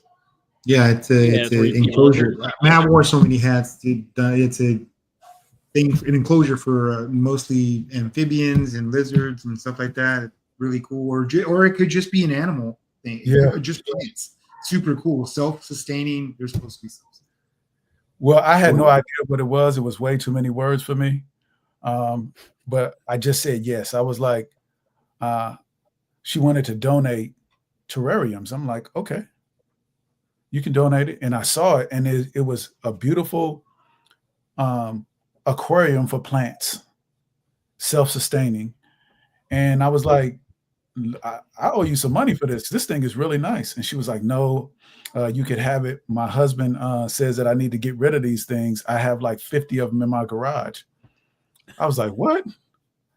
And so the reason why she had 50 of them is because she used creating a terrarium as a way to deal with her PTSD. I was like, wow. I said, now we're about to sell those to the public, and you're going to make some money with something that helps you. And so she came in that weekend, and she had her terrariums all set up. And I got to see for the first time her make her first sale. And the look in her eyes that someone else loved something that she made blew her mind. And I realized that we're not just creating a space, place, and opportunity for people to sell their products, but we're creating a space for people to get healed, and then a way for America to see us in a different light. They get to see us as leaders. They get to see us as heroes. They get to see us as entrepreneurs and as human beings. And so I get honored to see things like that, where people don't even realize that they have a business right in their garage and something that they love to do, and being able to provide them a platform, not only for them, but for America to really see us is super cool. And then to be able to connect them with, resources like the 54321, or come to the Veteran Social Summit, or Rosie Network. In fact, the Rosie Network is a great partner of ours. If they wouldn't have collaborated with Veterans Growing America, we would not be the organization we are today. Look at this right here. You see this right here? Yeah. We won Business Champion of the Year 2021 with the Rosie Network. But the Rosie Network, I sat down with Stephanie back in 2020, right before the pandemic hit, and I told her the idea of Veterans Growing America and the things that we were doing. And she was like, okay, let's do it. And we partnered together, and we did veteran business expos all throughout the United States. We went through the DMV, Texas, North Carolina, South Carolina, Florida, all throughout, right? In collaboration with another organization. They provide business education, and we provide business execution through our platform. but we combined our networks and we did some things amazing, and we continue to do stuff amazing. If it wasn't for them, we wouldn't have had our logo on a NASCAR. I mean, Stephanie, I'm giving you your roses. I hope you're listening. But it's collaboration, like this within our community. We're only 6% of the population, right? 6%. Mm-hmm. If we don't work together, we're working against each other. Yeah, I fully agree. There's enough room for all of us to eat and still grow together, but we have to do this thing together. I can't tell you how far I wouldn't be with all the people that I've met in the veteran, especially the veteran entrepreneur space. All the encouragement, the late night phone calls, meetups like Veteran Social Summit and MIC and MCon and Parade Deck and all of the things that we end up doing. Especially the Rosie Network is such a good organization, and IVMF. I'm looking forward to meeting some of them folks down at MIC this year. There's so many people doing good things. There's so many people willing to help, legit help. There's some that'll charge you, and there's nothing wrong with that. But there's so many people willing to give you that 5 minutes to help you get over the hump of whatever it is that's bugging you or whatever's in the way. And there's a whole group of other people that aren't ready to take that help. Don't look at it as a help. Look at it as you're hiring a consultant to come in and fix them. You have a new hire to solve this problem for you. The more problems that we encounter, the bigger our problems get, the more qualified we are to solve those problems, the more money we make. And the more people we help solve those problems with us, then we're not solving them alone. And it makes everyone grow. Stephanie said it earlier, rising tide raises all ships. And I think it's true. I don't feel like I'm in competition with anybody. I figure people like, oh yeah, you're definitely competing. No. There's people that are for me and love me and everything about me. And there's some people, I'm sure there's some people watching, like Travis, like, we can't stand you. Great. Let me refer you to my friend Donnell, who would love to help you. Yeah. If I'm not your cup of tea, I know somebody that is. And I've always been a huge fan of that philosophy, that we can do more together and that we're better together. And not everyone's for me, and that's fine. No, I love how you brought that around again with the cup of tea. We heard that earlier today. It's even if there's someone that does exactly what you do, right? You're still not in competition. Mm-hmm. I'll put it this way. When you go to the grocery store, imagine if they only had one salad dressing. They don't. They got like 12 salad dressings on them, And so there's a salad dressing for everybody on the shelf. Don't think of a person as competition. Think of them as that brand may have brought them in there to see your brand so they can do business with you. Yeah. Yeah, absolutely. I mean, look at just what we have here today. We've got Parade Deck, we got Veteran Social Summit, we got Veterans Growing America, whatever the heck Joe does with Maxwell Soaps. I mean, we've got people from all walks of life here, making it work together, doing something, building something together. And, it's something that I know that I really appreciate. Absolutely. It's an honor to be here. I really want to thank Ryan and Henry again for this vision. I also want to, thank, our partners, the IVMF out there, FISERV, Navy Federal Credit Union, all of those organizations that support in the work that we do. It is certainly an honor to be able to do something like this, do stuff that I love. Oh, absolutely. Thanks again, Donnell. It's been a pleasure. It's insightful. I even took notes. I love taking notes. Donnell, honestly, you're one of the main reasons why we want to put the Veteran Social Summit together, because we want to bring all these resources to one place for our community so that they can learn and, more importantly, grow into the next phase in their lives, so that they can impact their families, the communities, and move the mission forward and affect other people with this growth. So the reason why we have growing in our name, and we made it plural. So growing is hard. It's one of the hardest things that you'll do, because you got to learn. Because if you don't learn, you'll be stuck in the same place that you are right now. 3 years from now, they'll be like, "Yeah, what's going on with you?" "Oh, I haven't grown enough to make it to the next level." And so it's really humbling yourself to know that you don't know everything and get support from those that know more than you to take you to the next level. So that's why we're Veterans Growing America. And I want to thank every person. I seen some people in the chat. Michael Parks, the photographer, he's created a platform that's amazing. I saw a bunch of people, within the chat that are out here doing some amazing stuff for the veteran community. Keep growing. Let's do it. Absolutely. Yeah. Definitely looking forward to meeting you first. Are you going, Rami? Are you going to Mick? Absolutely. Yeah. Why wouldn't he be there, Travis? Yeah, I'm gonna be there. So I was gonna try to be incognito. I didn't want to speak on any stages. I just wanted to be there to absorb and really meet people. He just wants to go, kiss babies and shake hands and just kind of. You mean shake hands and shake babies and kiss hands, or is it? No. I do stuff y'all got to think about this. I have 2 locations. I do stuff every day in the veteran community, every day. Yeah. And then so going to Mick, I didn't want Mick to be work. I wanted Mick to be a place where I hung out and got to meet people one-on-one and personally. People was like, yeah, Donnell, you need to speak on stuff. I was like, no, I'm hanging out. You and me, Donnell, we will hang out together because I don't really have any place to be.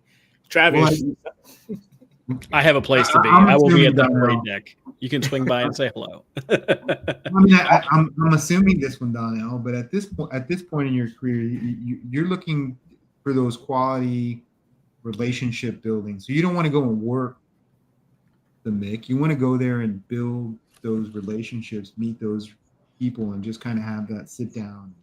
Yes. Have a drink, let's have dinner, whatever. But I relate to that. I think that's a cool way to be. I feel like that's why I like that you focus on your networking. It's like just get in there, meet the hosts, meet these guys. Who do they introduce you to, and then just go on. That's it. That is it.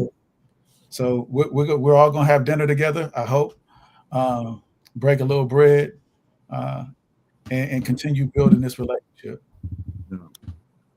Absolutely. I've said this to all the guys already. Like all the things that we envision have already been built, and really we've just been catching up to them.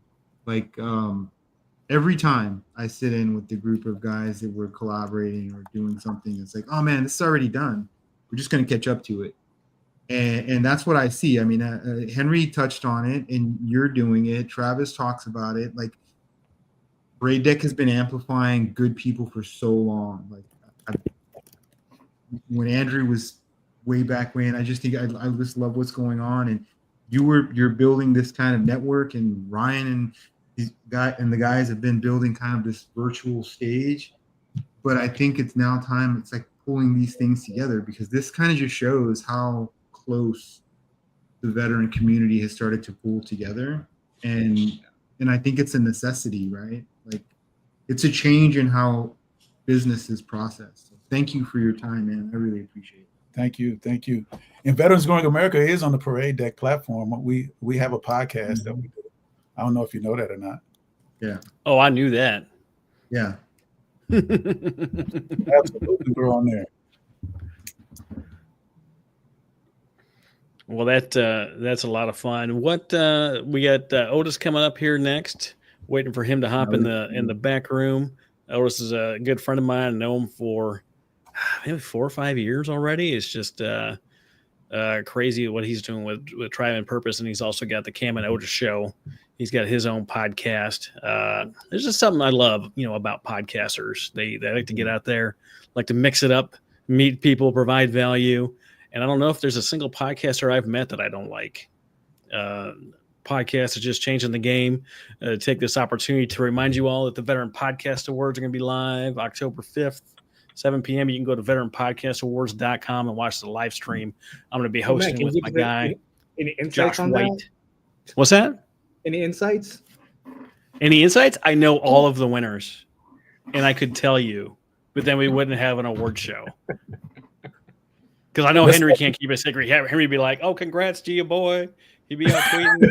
I cannot, guys. I cannot. Please don't tell me, because I would tell everybody. I'll create a post tomorrow and be like, "Yeah, congratulations to the win." Oh, I wasn't supposed to say something. I know. Yeah, no, absolutely. Really looking forward to that. We have our boy. Thanks, Joe. We have our boy Josh White, who was on earlier. He's going to be co-hosting with me. He's the 2022 Air Force Podcast of the Year and the overall Veteran Podcast of the Year winner. Excited to hang out with him and have some good times, and really recognize some people that have been working hard, that have been putting in the effort, that have been putting the time. One of the guys who registered this year, Travis Partington, also won in 2022 as the Marine Corps Podcast of the Year. He's approaching episode 500, so he's been at it for a long time. I think it's May or June he's going to hit that benchmark. I think I'm going to try to fly out and like be there in person while he does it, because I think that's just so cool. But there's so many people doing so many amazing things, and if we can give them a little bit of recognition, maybe get them a plaque for their wall in the background, and something else to help them reach out to vets. Josh was telling you earlier how his show was actually pretty new when he won, and that status of winning the Veteran Podcast Awards launched him into the stratosphere. He's able to interview the vice chief of the Air Force, I think, and he was able to get on America's Most Wanted, not like my family, like as perpetrators, but actually like as a host. Was able to get on there as a host, raising that profile, go on and doing good things. And when you have a tag like Podcast of the Year, that helps really, open some doors for people, bring in, do it for the cause, not the applause, bring in some of that recognition, can bring in partners and sponsorships to help keep that podcast going and growing and sustaining into something that's really cool. And, happy to have that opportunity. And I also want to take a minute to let you know about, some of the parade deck stuff that's coming up here. We're going to be at MIC, have the stage set up when you walk into the Signia and the huge atrium. We're going to be up on the left, right at the top of the stairs there. It's just a gorgeous, gorgeous space. If you've never been there, swing by and see me and my fellow parade deck, people. Say hello, meet us. We'll find you a little time at the side stage to say hello, talk about your business or whatever it is that you're growing. We've got the Veteran Podcast Awards October 5th, and then we're going to be in MCon in Vegas October 23rd through the 26th. That is going to be just an absolutely fantastic time. Again, we're going to have the stage set up for at least 2 days. Love the speakers. I love the enthusiasm. I love that we can help amplify these military and veteran voices. It's really, we're here to help promote you all, to do good things. We do things like this, today that we're live streaming the event for Ryan, Veteran Social Summit, Ryan and Henry, and we love doing this stuff. If you follow us on social media, you'll see that we're live streaming events all the time, all over. We got Greg Williams up in New York City. He does a bomb job interviewing for all these different events that we do. We did the Military Veteran Entertainment Awards. We had our gal Amy Forsyth out there over in LA a couple of months ago.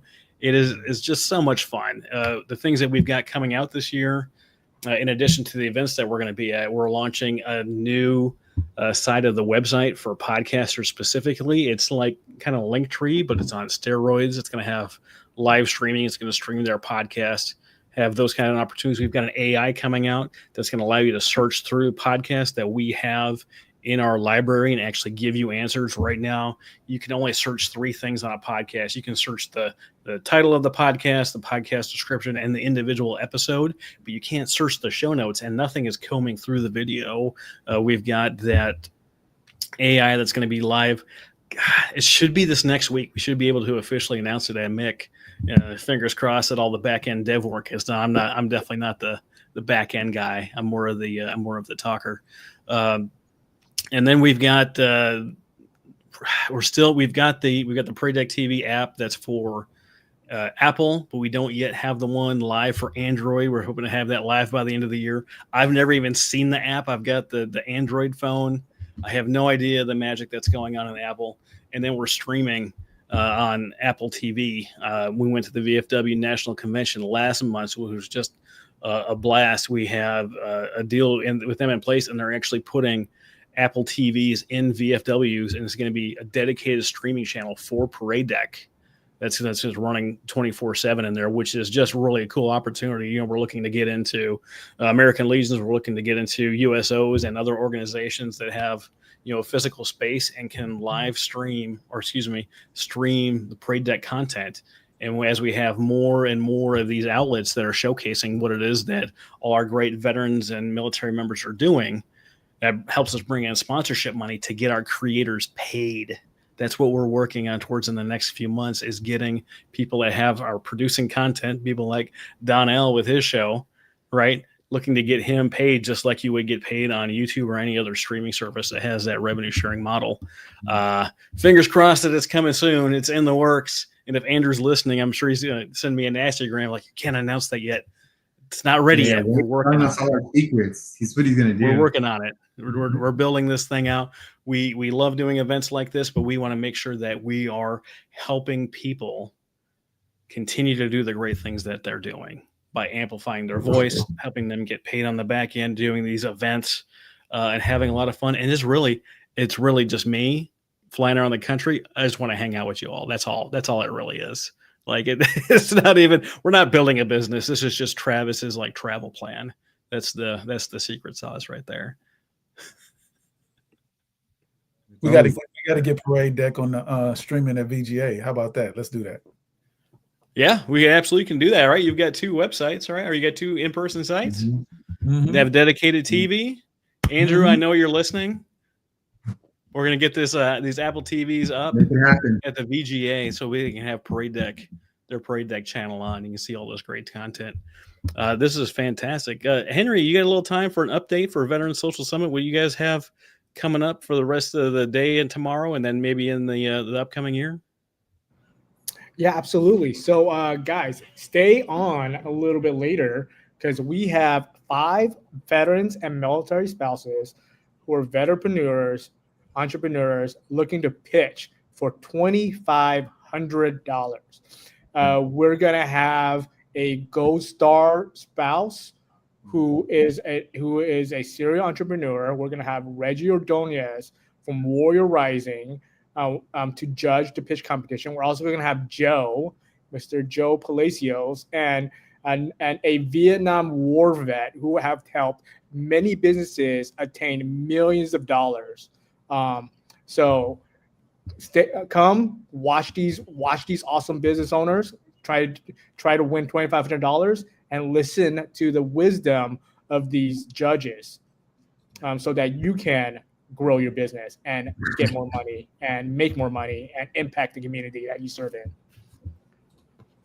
I want to connect with. Oh, that's so cool. That's coming up at 6:15 Eastern. Yeah. Yeah.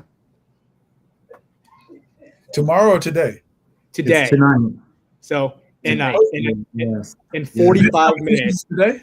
Yeah. Yeah, today. 45 minutes today. So the only thing that's keeping us from the competition is Otis, who's going to spend the next 45 minutes doing his thing while I get us all set up.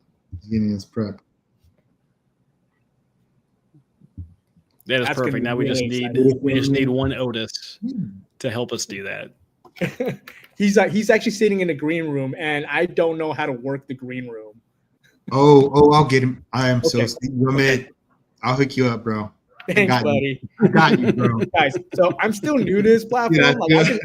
I've been screwing up all day. Ryan has took away my dessert for tonight. So.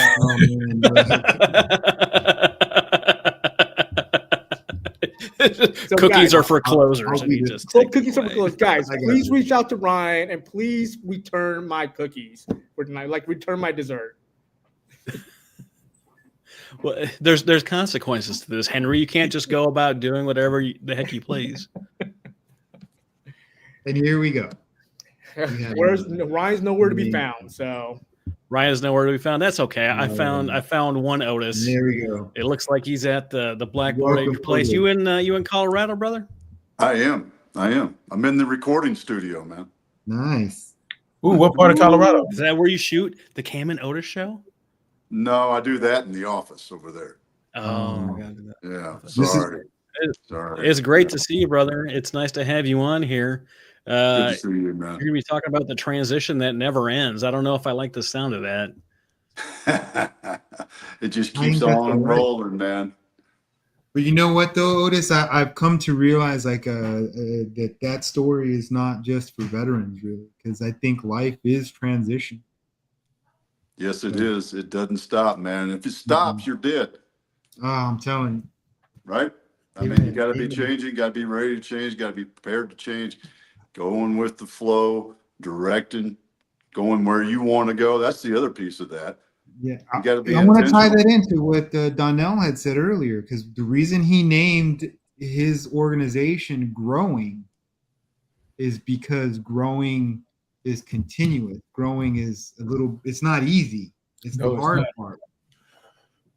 Otis, is that a Pain and chalkboard growth. behind you? Is that a chalkboard behind you? It is. That's what I'm talking about right there. Old school, man. Well, it looks like you're set up for fun and success. We're gonna hop off of here and let you take the reins, brother. Give it up for Otis. Otis. Thanks, guys. All right. I don't know what's going on, Travis. Okay, we good? All right, there we are. We are good.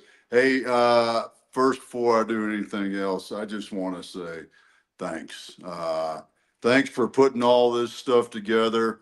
I know Henry, Ryan, Luke, and more than I even know about, Travis and the guys doing all the talking all day long, and it is just awesome.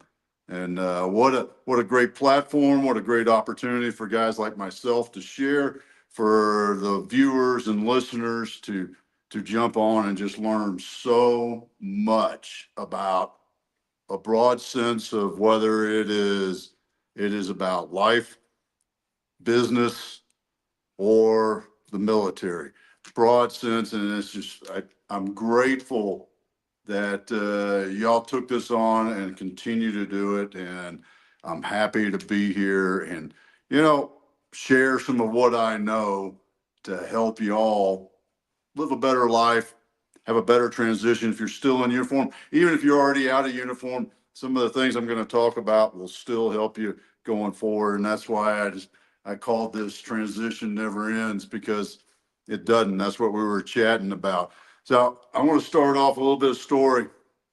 I spent 25 years in the Army, and when I hit my retirement date, I said, simple. I've always had a job, and all I got to do after I take the uniform off is get a job. Well, I didn't know what happened to me when I took that uniform off. I just knew things were different. Things felt different. So I got a job. I got a good, decent job. It wasn't bad. It wasn't good. It wasn't this ideal thing. It wasn't something I dreamed about. It was a job. Went to work, busted my butt, did it just like I was in the uniform. But I struggled each and every day, and it was just like, things ain't right. I don't know what's not right. I don't know what right is, other than I knew that I was supposed to have a job. And I struggled through that period. And that first company I worked for, I said, well, this is what I'm going to do for the next 20, 25 years. And about 90 days into that role, I started to go, God, something ain't right here. This doesn't feel right, taste right, smell right. The commute, if you will, went from that's not bad to God, I got to drive that far. The stairs, the office, everything just started from the 90-day mark, just started to go downhill. No different. Everybody knows what happens when you deploy. You're there about 90 days. You kind of get the swing of things. You start to get into the mode of it when you're deployed. It's that same sort of time frame. And I would hold on to that job for as long as I could till I hit this moment. And I was just like, that's it, I'm out. And I quit. Because I'll share with you my two most important lessons about when you take the uniform off. Because They kept me, these two lessons kept me from becoming what I like to refer to as a mouth breathing oxygen thief. And I know nobody wants to be one of those guys, right? And these two lessons were taught to me by two of my former NCOs who had already retired, and they're mentoring me as I get out, as I get ready for taking the uniform off. And they said, Otis, remember these two things. You can quit and you can say no. You can quit your job at any point, any time. You can just walk out the door. You don't even have to say goodbye. You can say, see you later, going to lunch. And guess what? Little secret to you. When you take that uniform out, there's no such thing as AWOL. The sheriff ain't coming to your house to arrest you. You can just go do what you want to do. That's number one. Number two, if your boss says, hey, Otis, I want you to go to this conference next week in Tampa. You know, Miss Suzanne's anniversary is next week. You going to pay for her to go with me? Because it's her anniversary, and I like to be around when it's her anniversary because I spent a lot of time not being around when it was Miss Suzanne's anniversary. My boss said, no, we don't have that in the budget. I said, well, then I ain't going. I'm going to stay here for Miss Suzanne's anniversary. I'm not going to go. And you know what?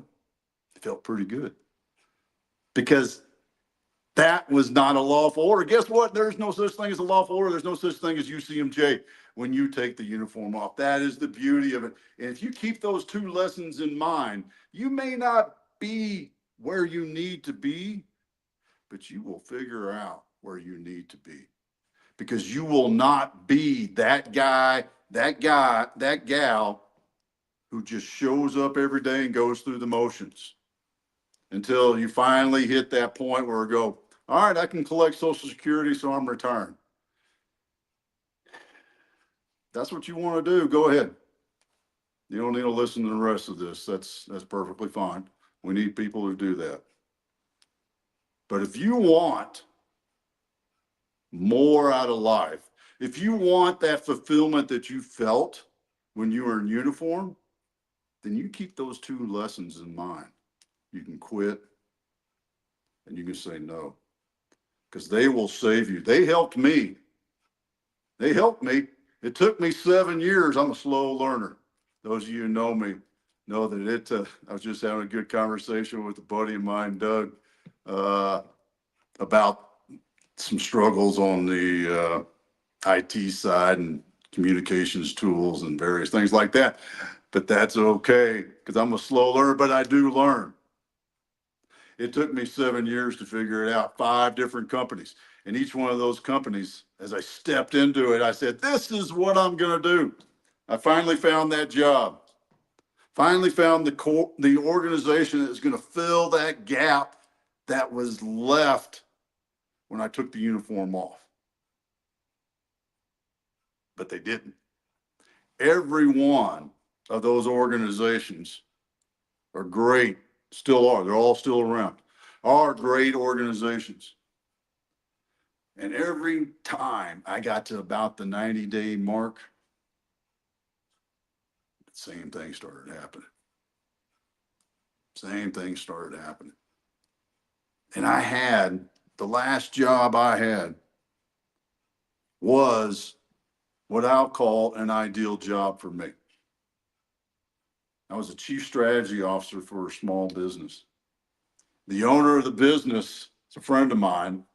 The business is headquartered in my hometown, which meant if I was going back to the flagpole, I got to see mom and dad, got to see my in-laws, got to go to my favorite restaurants that I would go to when I was growing up. And you know what? I didn't like that job any better than the others. That's the problem. That's why you have to know what you're going to do. And you have to have, sorry, I made the mistake of clicking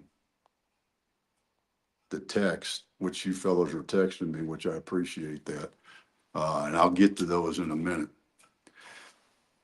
You have to learn a few things because you just spent your entire life, whether you did 4 years and now you're trying to figure it out, you did 30 years and now you're trying to figure it out, whatever that time span was for you, you always had a purpose. You always knew what was next. You always knew where you were going. You knew what the training schedule was 6 weeks out, U.S. Army. It was that simple. Now that you're out of uniform, you don't know. So here's the first thing you got to do. It sounds simple, but so many people screw this up. Like me tripping over a cord. I did that once before. You have to lead yourself. If you cannot lead yourself, you cannot lead others. We've all heard that our entire career. But when you take the uniform off and it doesn't say Lieutenant Colonel Green Beret, it doesn't say McGregor, it doesn't say all those other things that our uniforms say. When we walk in the room, we have instant credibility, instant bona fides. Guess what? That's where this becomes even more important. When somebody ain't saying that chief, that gunny, that master sergeant, first sergeant isn't saying you better be here for PT tomorrow morning at 6:30, and you got to do it yourself. That's leading yourself, knowing what you want, saying, this is what I want to do. I want to lose 20 pounds. I want to read more. I want to do more. I want to spend more time with my family.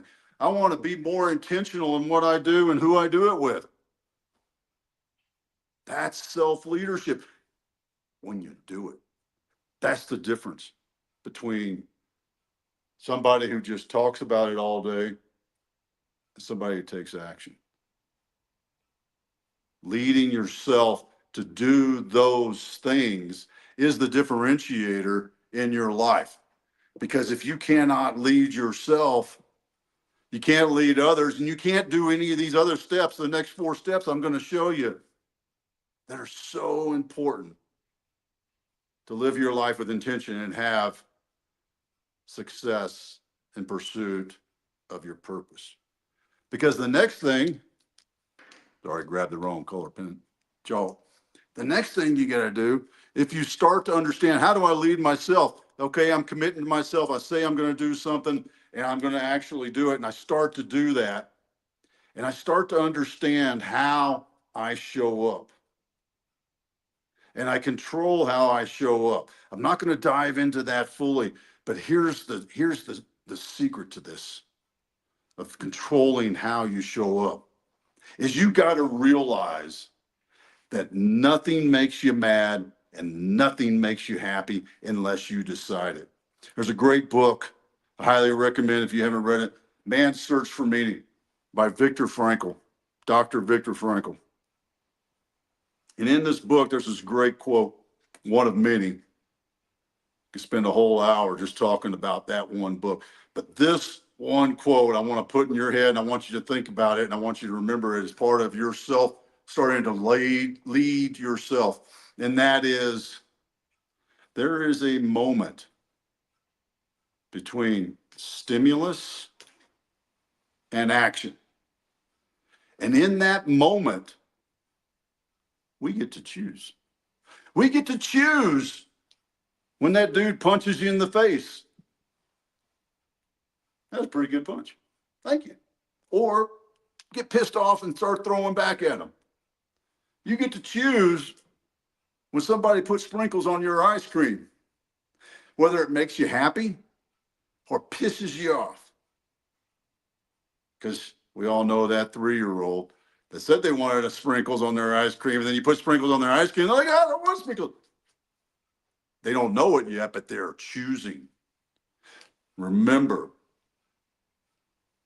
self-leadership is about self-discipline, self-awareness, And that self-awareness comes from realizing that nothing makes you happy and nothing makes you sad unless you decide it. You choose it. Nobody else can do it for you. And that fundamental understanding will help guide you going forward in your life. Next thing I want to talk about, sorry, checking my fancy chalk pen, make sure it doesn't spew white all over my black shirt. Next thing I want to talk about is your purpose. You got to know your purpose. Because if you don't know your purpose, then what are you doing? Why are you here? Your purpose, I'm going to define purpose for you. Your purpose is the fuel. It's the fuel that gets your ass up out of bed. It gets my ass up out of bed every morning. Even though I know it's going to hurt, I'm not going to like it, I'm not going to enjoy it, but I will afterwards, because when I get up and I do my PT, I know that I'll have a better day. On days that I don't, when I don't fuel my purpose doesn't drive me, and I ignore that fuel, the voice inside my head that says, Otis, if you want to serve people, get up and do your damn PT.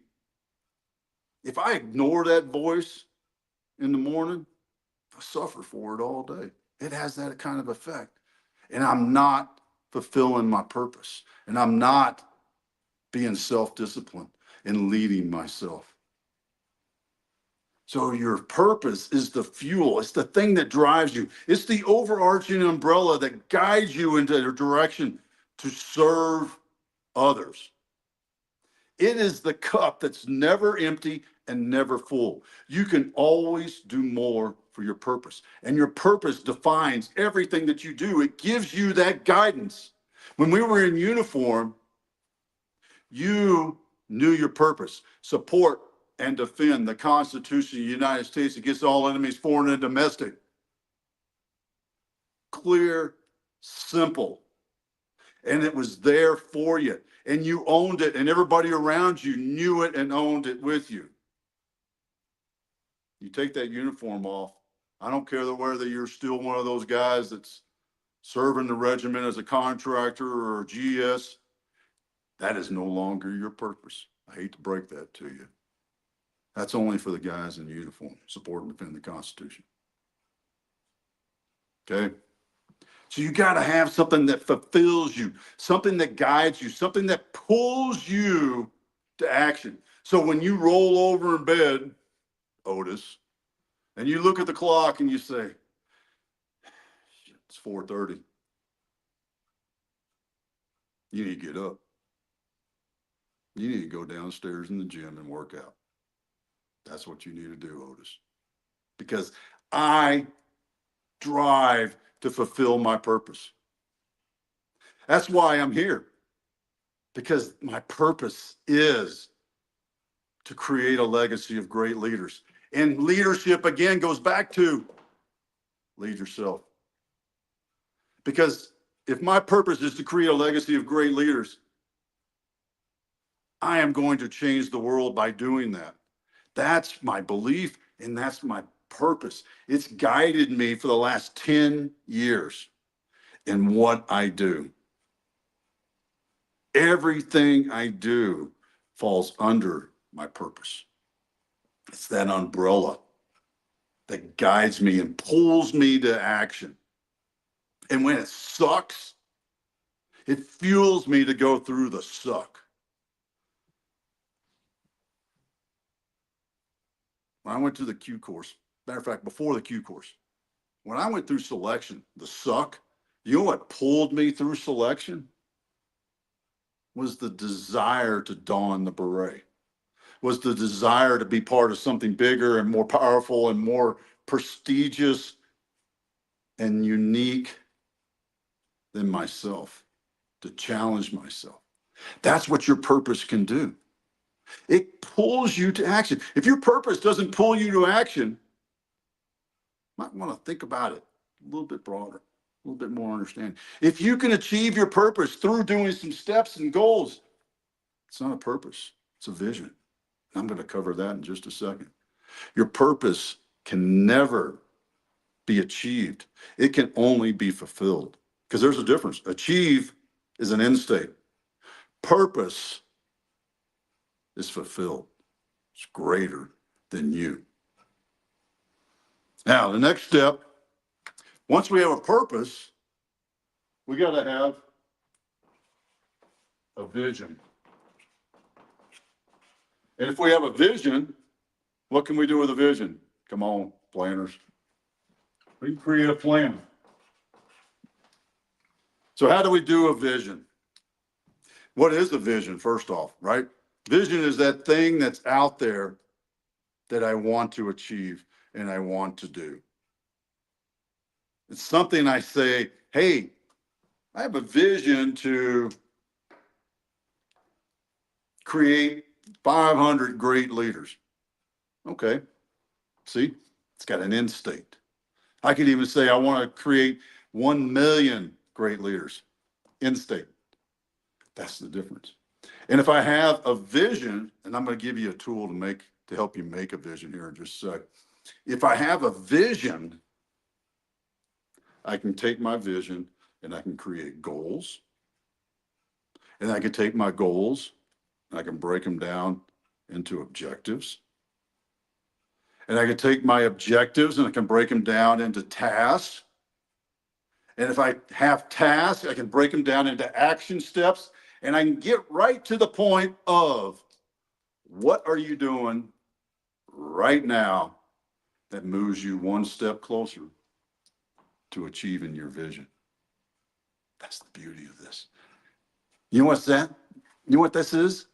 This is the same stuff. If you went to Ranger School, it's 5-paragraph field order. If you were a staff officer, it's an op plan. If you had some other variants of it, the Marines, the SMEAC, it's no different. This is the op plan for your life for the next 5 years. And the reason I said 5 years is because we're going to do this. We're going to do the ideal day.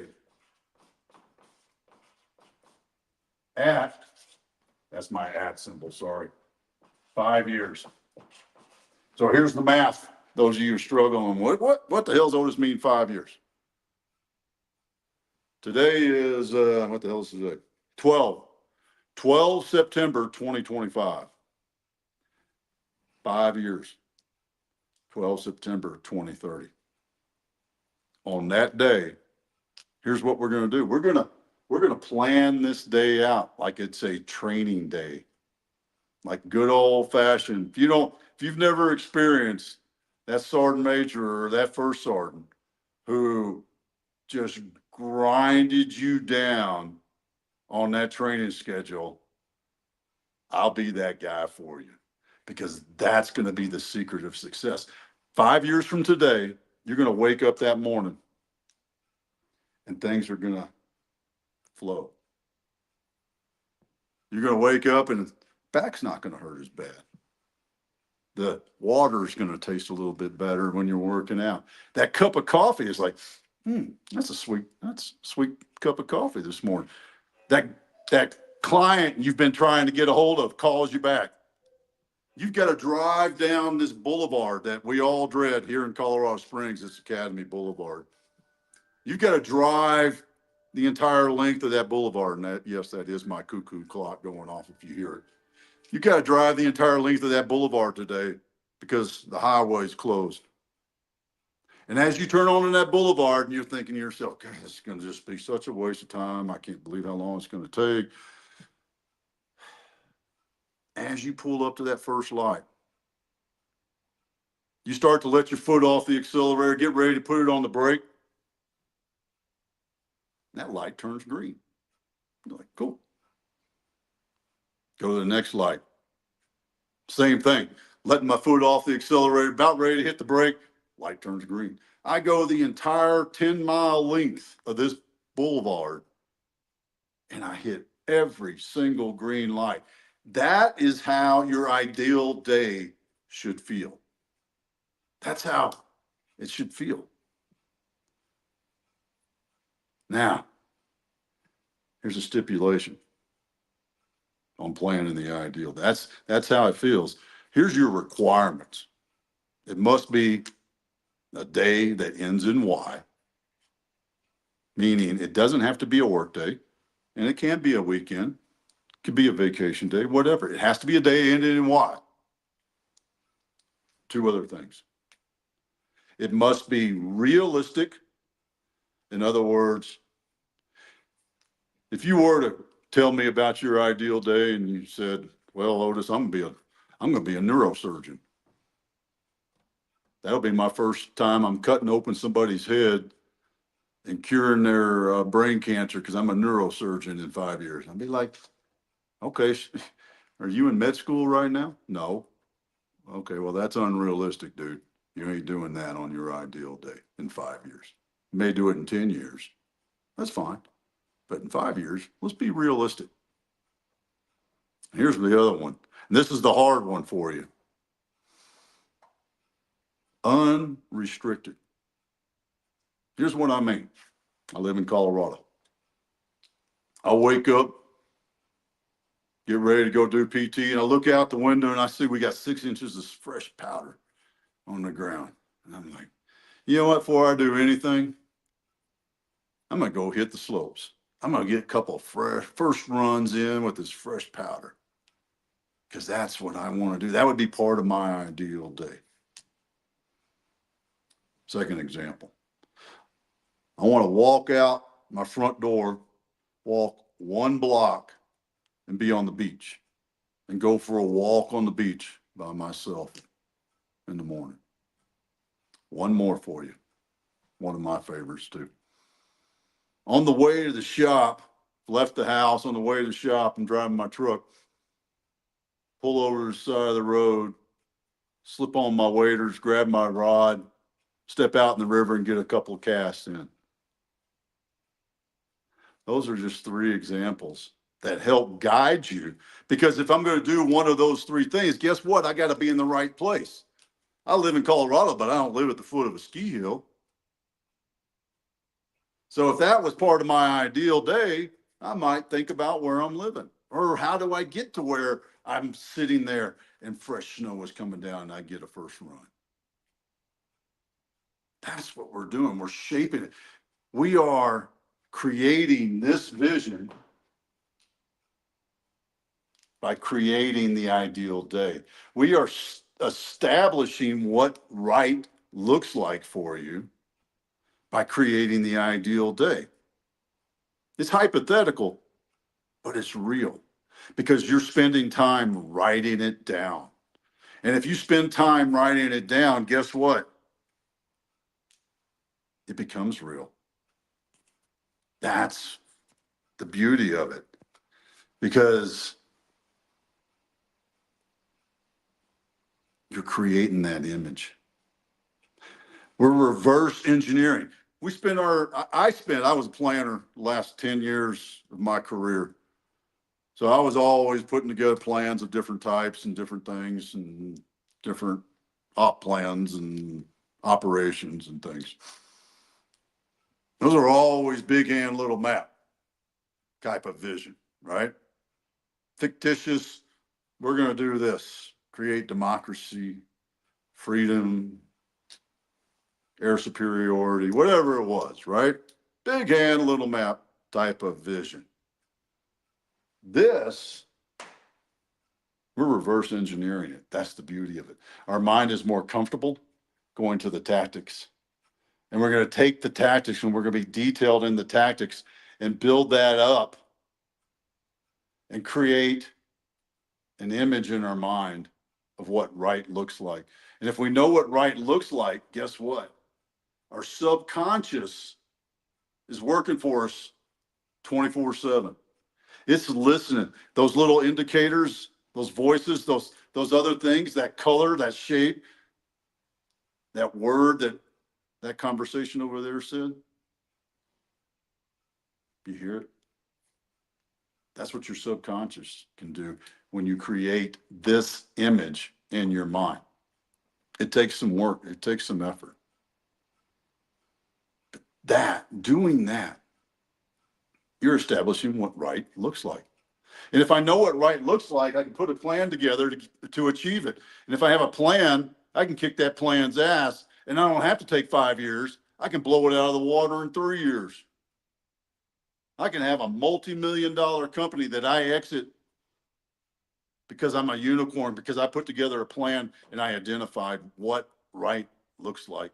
And I know, and I'm focused on it because I'm fueled by my purpose. That's the beauty of this. Now, one more thing for you. And this helps with transition, and it also helps with sales. And that is targeted networking. And I'm just going to put that right here in the middle. Pardon my abbreviation, targeted network.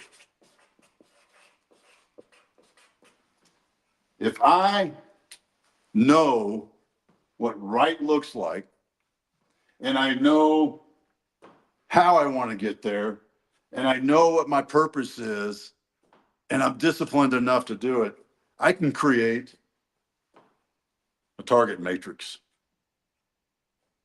Whether it's to get the job in the company that I want, because I know that, or if I'm running a business, I know who my customer is. And if I know who my customer is, my niche, and I've narrowed it down into that right niche, and I'm not going to get into the whole business design thing of that right now.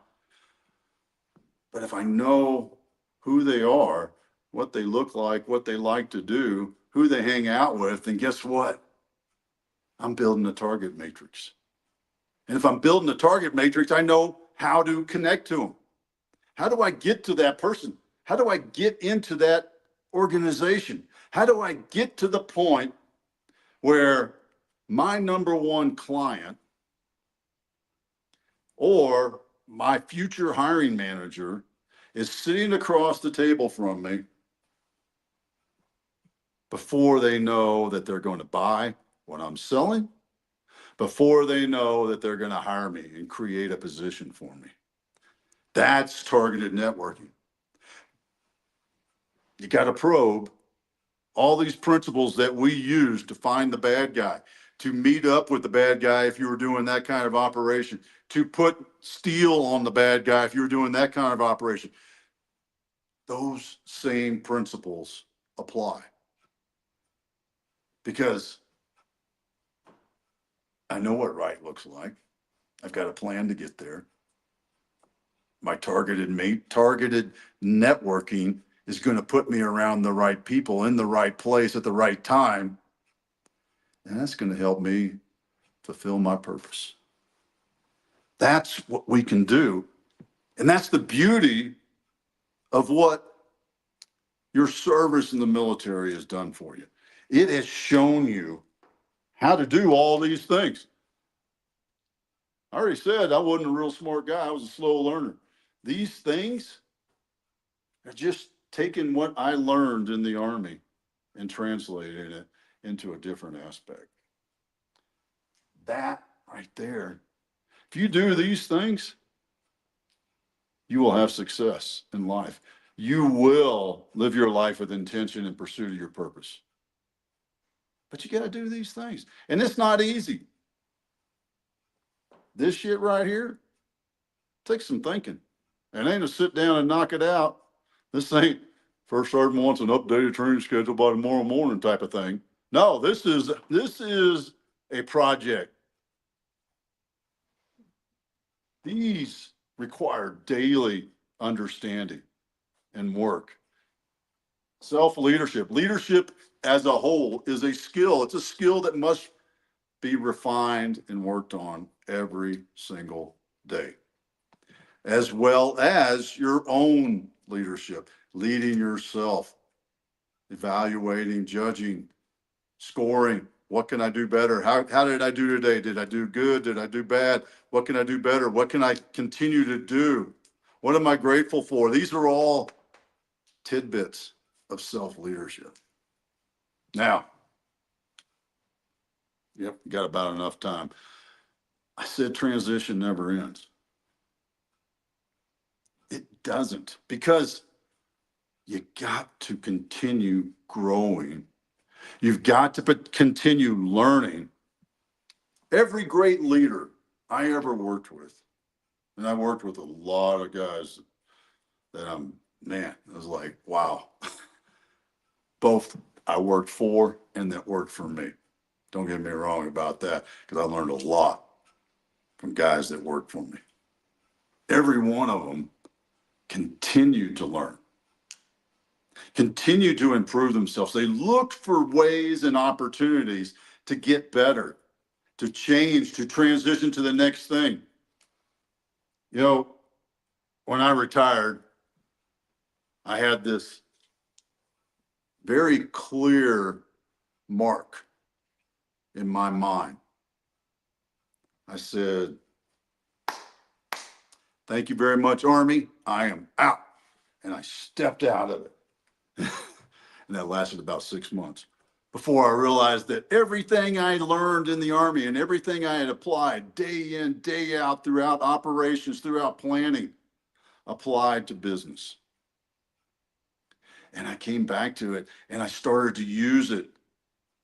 And I started to tweak it and transition it and translate it into business. I had every skill and tool I needed to be successful in the roles I was in and in the businesses I've run and started. That's the transition that never ends. Because it's not just, I'm out of uniform, I got a job, I'm happy. No. What are you doing to give back? What are you doing to fulfill your purpose? What are you doing to serve others? That's the transition. It continues, my friends. It's not, all right, I'm done. I'm out. Doesn't work. I'm letting you in on just that little secret right there, because it ain't true. You have to continue to move forward. So, after 7 years of wandering the job desert, that's how I always refer to that period of my life from the time I retired till I hit this moment. I'm sitting over there in my home office. That ideal job I told you about, working for a small business owned by a friend of mine, had all this set up, you know. Incidentally, the role, this will help you understand how awesome a job it really was. The role was Chief Strategy Officer. And I was the only guy in the company who worked remote here in Colorado while the company was in Fort Worth. As a Chief Strategy Officer, I had carte blanche to do whatever I wanted to do that drove strategy for the business further down. I was creating and making it up. Back to that big hand, little map, right? I was doing big hand, little bank is what I was doing. I was waving my hands that we're going to do some business over here. We're going to work with these people. No, I don't need to do that. We don't need to do that. I was making all those decisions. I controlled what I did, when I traveled, who I traveled to see, who I met with, all those things.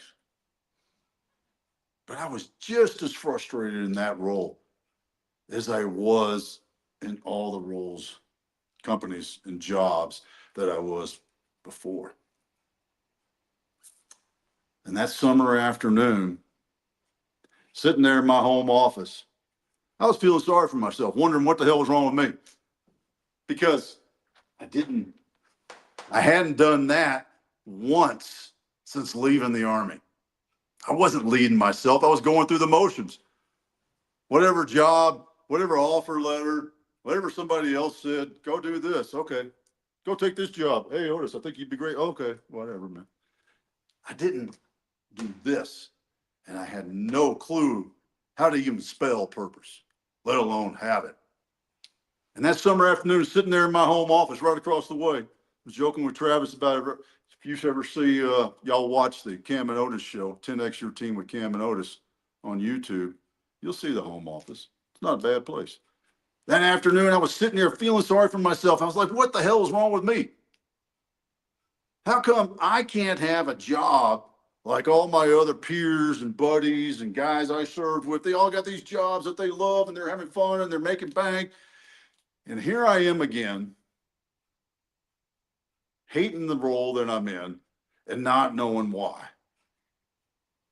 Inside secret, I was doing the same damn job in the same type of companies, all 5 of them. Slow learner.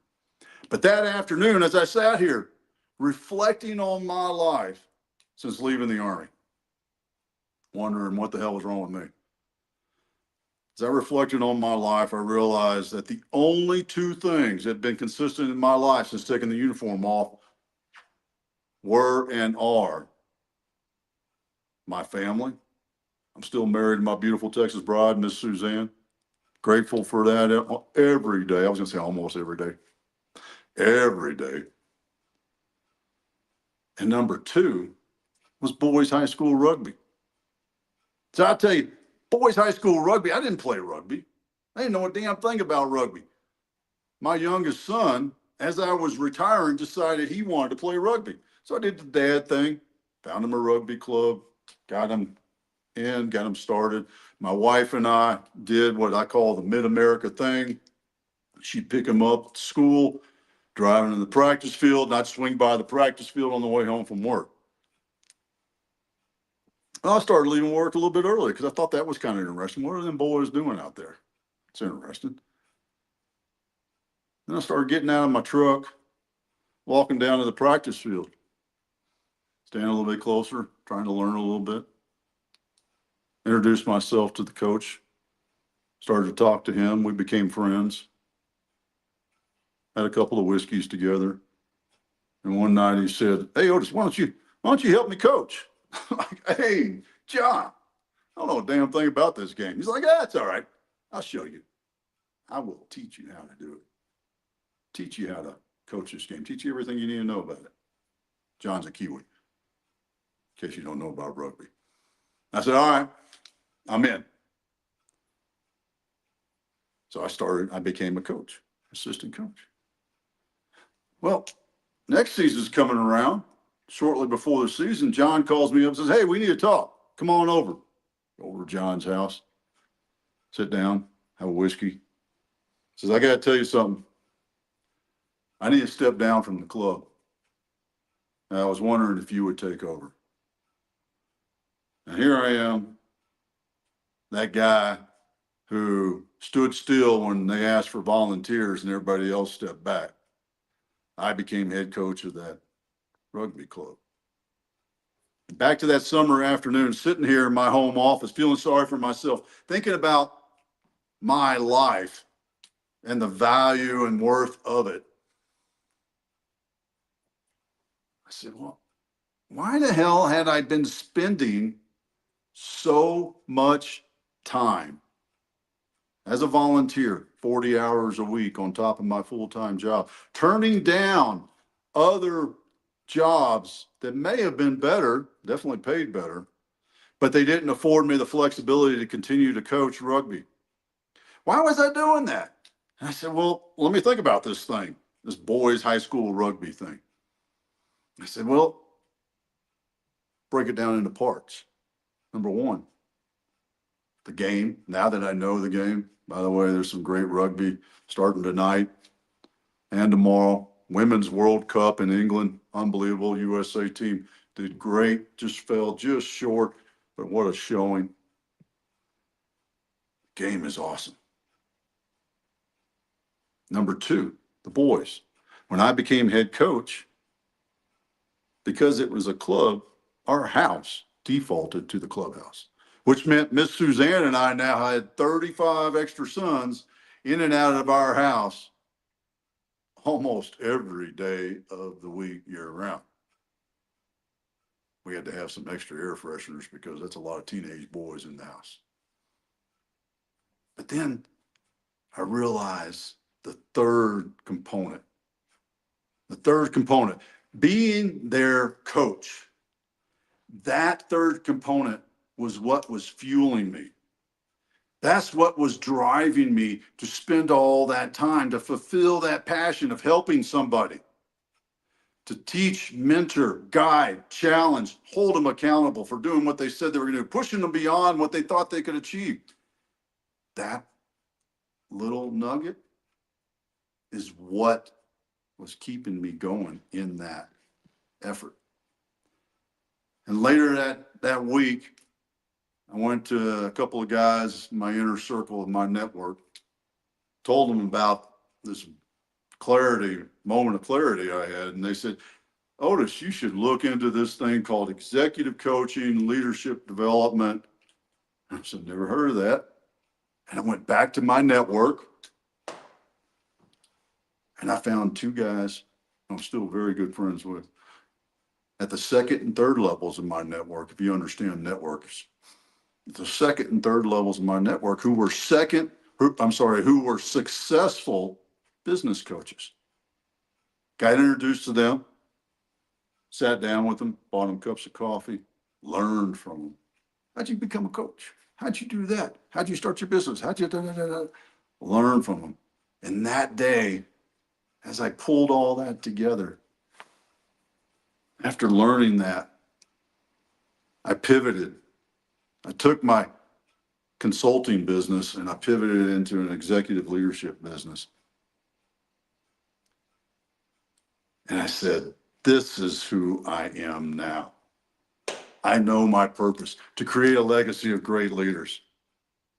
And under that purpose, I knew I had to fulfill a passion of giving back to the veteran tribe.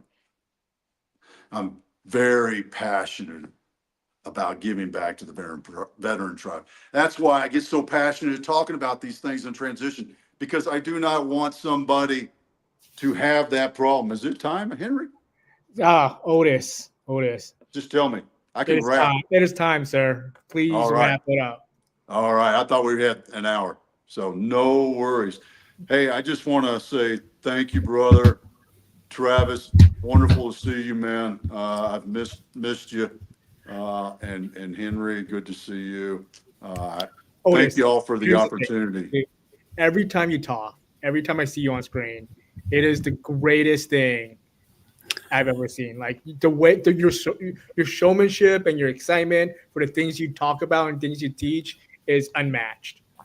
Thanks, man. Thanks. I appreciate it. And I just want my one call to action is follow us on YouTube. Subscribe to our YouTube channel.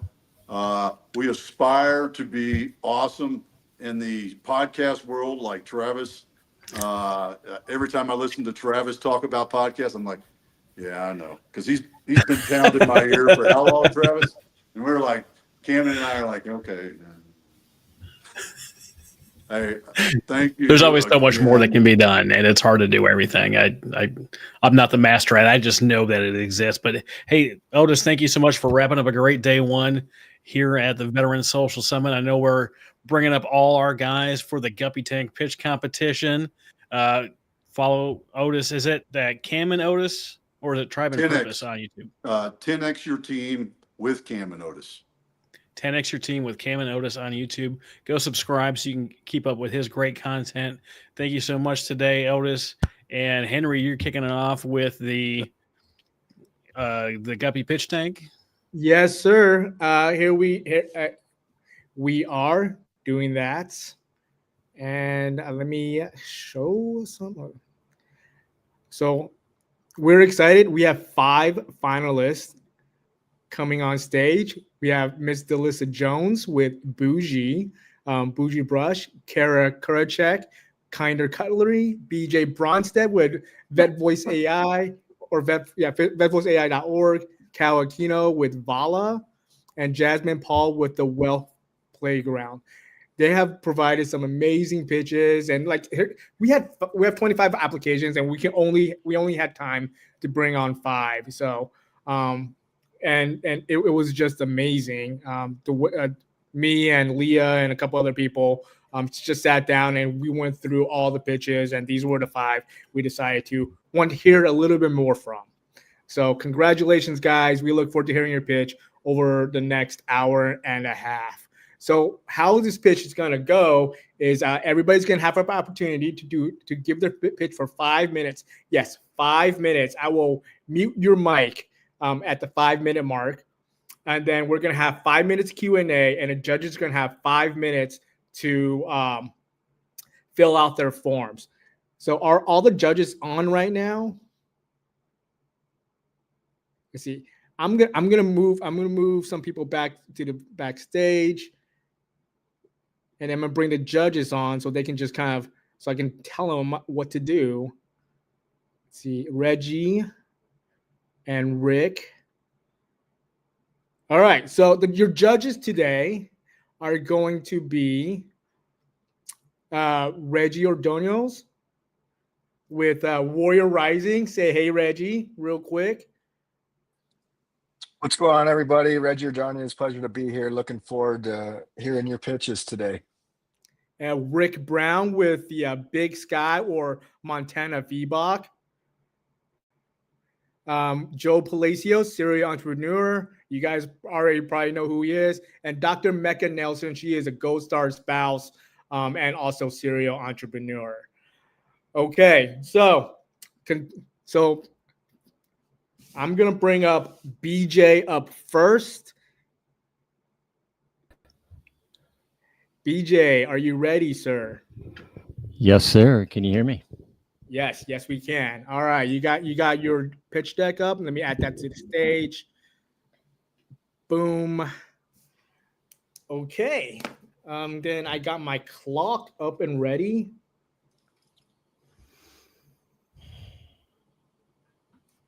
And then, sir, whenever you go, I go. All right.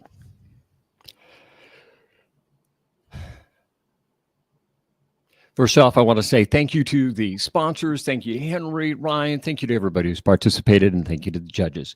Vet Voice AI. No veteran left on voicemail. VetVoiceAI.com will power VetVoiceAI.org, the nonprofit. My name is BJ Bronstedt. I'm founder, United States Marine. I have partnered with Dream Big Automation guys and my parent company, Dream Big Services, Inc. We are going to show and share what this is and why it came about. So I had a roommate, a United States Navy veteran, serial. I mean, his entire family is veterans. This guy got out and he found his calling. Doing what? Answering the phone for the government center. That was his thing. So second shift, that's what Phil did. Phil was the guy. He knew everything about everything. Yet when he ran into issues, they didn't have resources like you see there with a veteran resource guide. He didn't have those to go to. He had the computer. He was doing the old things, and he kept calling and calling and calling, and he got voicemail. And to this day, we're still getting voicemail. So that's kind of why this comes about. So let's jump back as I hit the button one too many times. VetVoiceAI.org is a pay it forward system. As I mentioned, we're going to take proceeds from our AI employee. That is what we're creating with VetVoiceAI.com. And we're going to take proceeds from that and pay it forward. So we have a continuous, nonstop, always providing service to answer the call. So how does this work? Well, real quick. I made some calls thanks to my friend from Warrior Rising, Reggie, who said, call businesses. I did. And guess what? That number, 37%, is actually low compared to who I talked to. I also went through the Veterans Resource Guide and Texas Veterans Network and made calls there as well. And I found out the same problem exists. In other words, you only have so many people and you only have so much in your budget. Well, AI can fix that. Why and how? Well, if we look at our competitors, they're using a combination of outsourcing and AI. We use technology. Our price difference is, instead of their $3 to $5 a minute, ours is 30 cents a minute. So that means that not only our customers for VetVoiceAI.com, but also the nonprofit VetVoiceAI.org gets to profit from that and partner with that. So what is The cost, well, you see Emma there, that is a example of a virtual employee that we created. And if you look at Dream Big Automation Guys, you can go to the website when we're done here, and Dream Big Automation Guys. Now, I'll tell you, honestly, I turned off everything. Legal said don't have anything connected until we have given you the thumbs up. So we're waiting on that. It's all there. We just got to flip the switch. So that is just a heads up. So if you click around the buttons, you're not going to see what there. But the calculator that's on that page, take and put in your real numbers. See what it's costing you. See what automation and voice AI will do for you, right? Again, I mentioned it's a pay it forward system. So we're going to take literally affordable, cost-effective AI receptionists for a small business, right? And we're going to follow up automations, SMS, chatbots, everything, the entire suite of packages. We're taking enterprise level software and packaging it up so everybody can partner and everybody can win. And then we're going to have the pay it forward model so that vetvoiceai.org, when you call one of these numbers, instead of going into the antiquated voicemail system, you're now going to go into a live AI voice that has the ability to take 100 calls at once and can be connected to tens of thousands of AI agents. So think about the math for that. If you're a large organization like the Department of Veteran Affairs, they need this, by the way. So what we're doing, again, look at the cost. If you take 500 minutes, we just had to do a random based on what I got from talking to people on the phone. 500 minutes seem to be fairly across the board. So if you look at what our competitors do, it's $2,000 at that, $3 to $5 a minute. If you look at what we do at 30 cents a minute, it's $150. So the nonprofit cost would be $150 for 500 minutes. Easy to fund. Our base package for our AI employees with vetvoiceai.com is going to be $297. So again, a small percentage, about 5%, will go to fund the nonprofit. And that's where you come in. Your voice matters. Your vote matters. You can help make sure that nobody has to end up like Phil. Phil made a choice because he couldn't get help. He got frustrated with the system that he worked for and couldn't get the results that he needed. That's why I created this, to honor my friend, my brother from another mother. If you look at the market, again, total market for small businesses that need this, about 35 million. If you look at the veteran-only side of it, you're talking about 2 million. If you add in the nonprofits, that's what, 2.5? So if we only got 1,000 people and they take 5% of that. Sorry, BJ, time is up, buddy. All right, we got you. Okay, we're gonna set up 5 minutes for Q&A. We can go up and down. Let me start with Joe. Do you have any questions?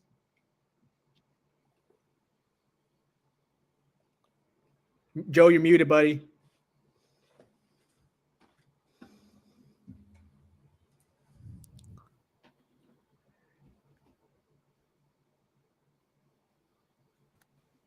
Dr. Mecca, you have any questions? All right, I'm back. There we go. What other applications, other than the missing of the sales call, do you kind of foresee coming out of your voice AI? Well, voice AI can partner with chatbots, it can literally lead to everything. It's like an entire suite of it. We call it AI employees. If the closest example publicly is probably Go High Level's AI employees, because we base off the same foundational framework. We just move in the enterprise level software into the backbone of that. However, it's not running their system. It's running a proprietary system that a friend of mine, Mike, built. So it can do everything, SMS, automations, full automation, anything you need. We actually have Make, N8N, and Zapier all connected. So we can move anything in or out, and we can build complete autonomous agents and power them as well. Thank you. That was going to be my next question about the AI is actually, it looks like it's going to be moving forward quite quickly. What are some of your competitive edges for the other developments of AI agents? Because I know you mentioned that, right? You mentioned it. We have been working on this behind the scenes for a number of months, and I partnered with people because I've actually been online since 1984 or 1994.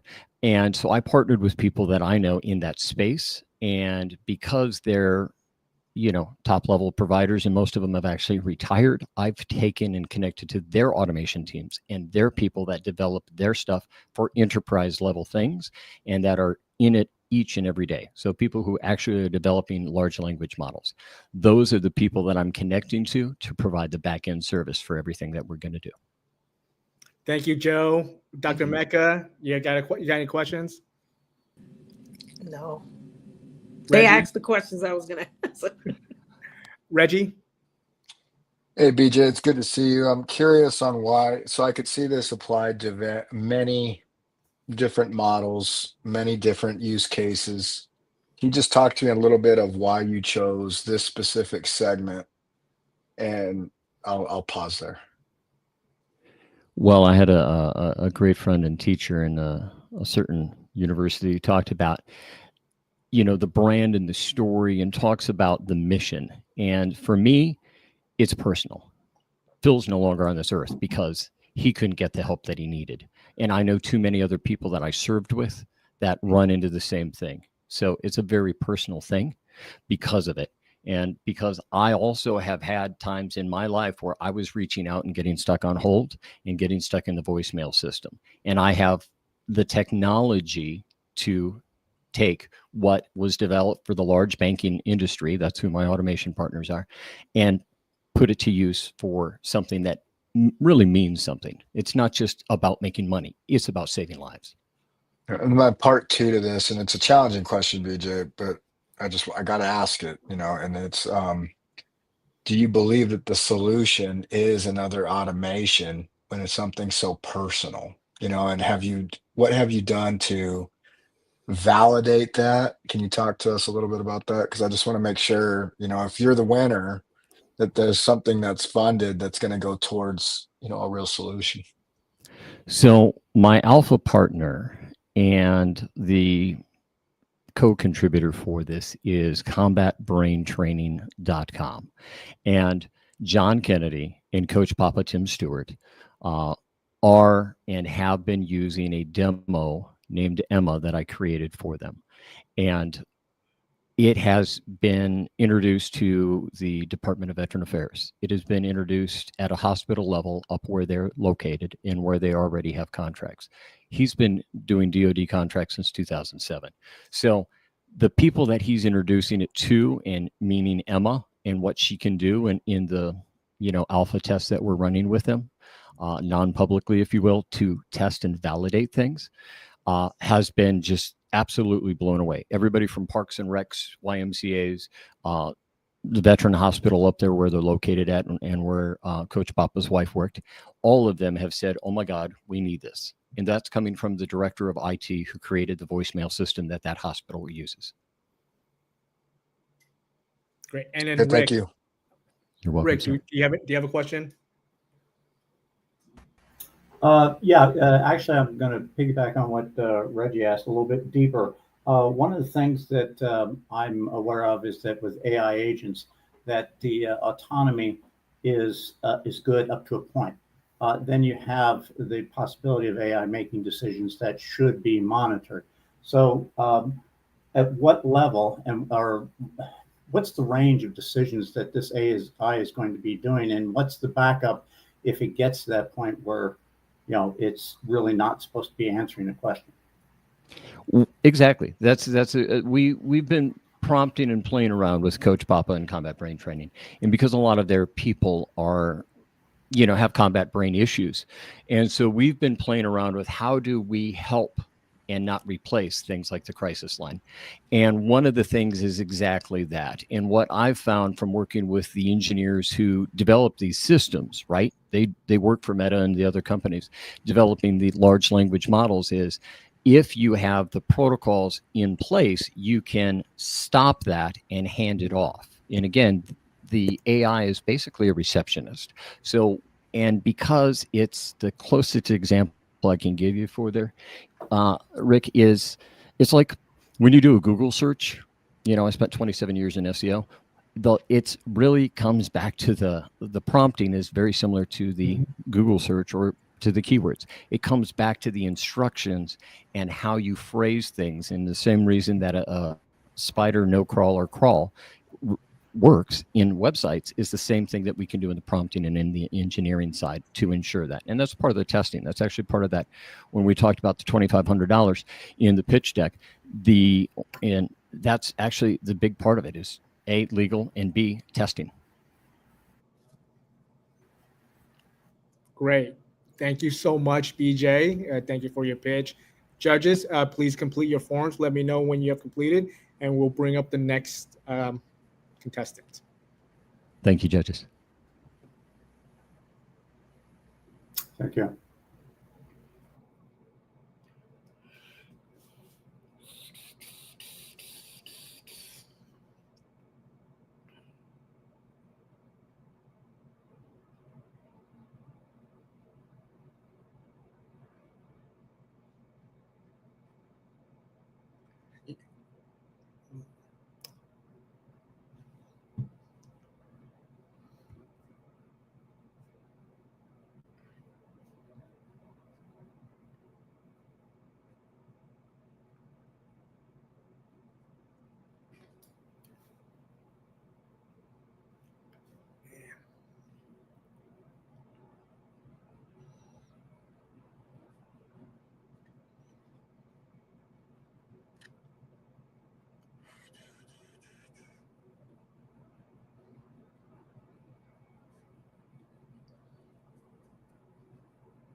Okay. And then next up, we have Sarah with Kinder Cutlery.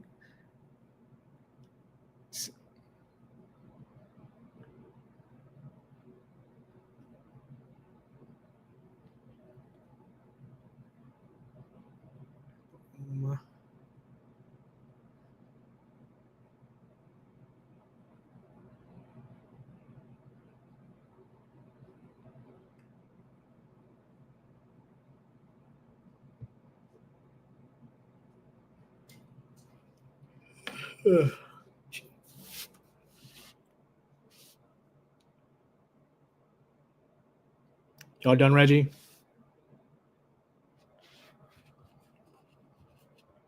Rick?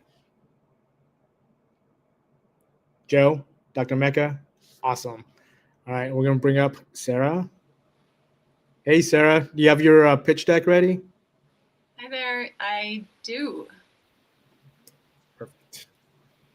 To share, do I? Yeah, just go ahead and share. Okay. From high tech to low tech, let me tell you, hold on.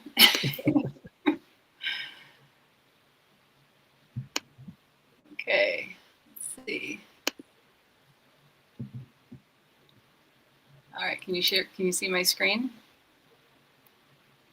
Yet? No? Not yet. Let's try this. How about now?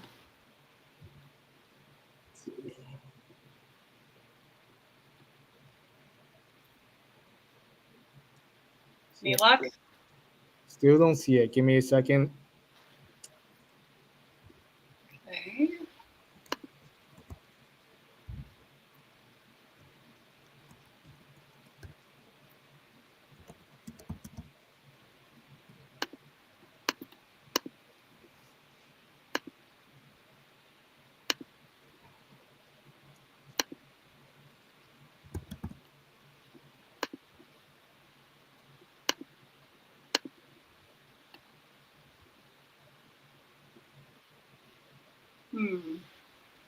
All right, I'm going to go in and grab your pitch that you submitted.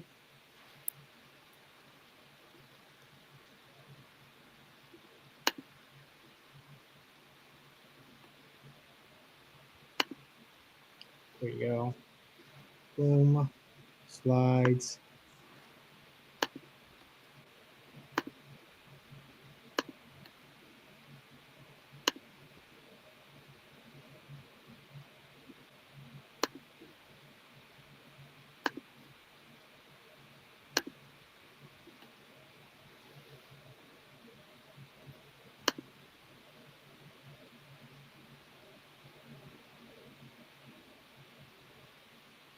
Thanks for waiting, guys. Yes, thank you.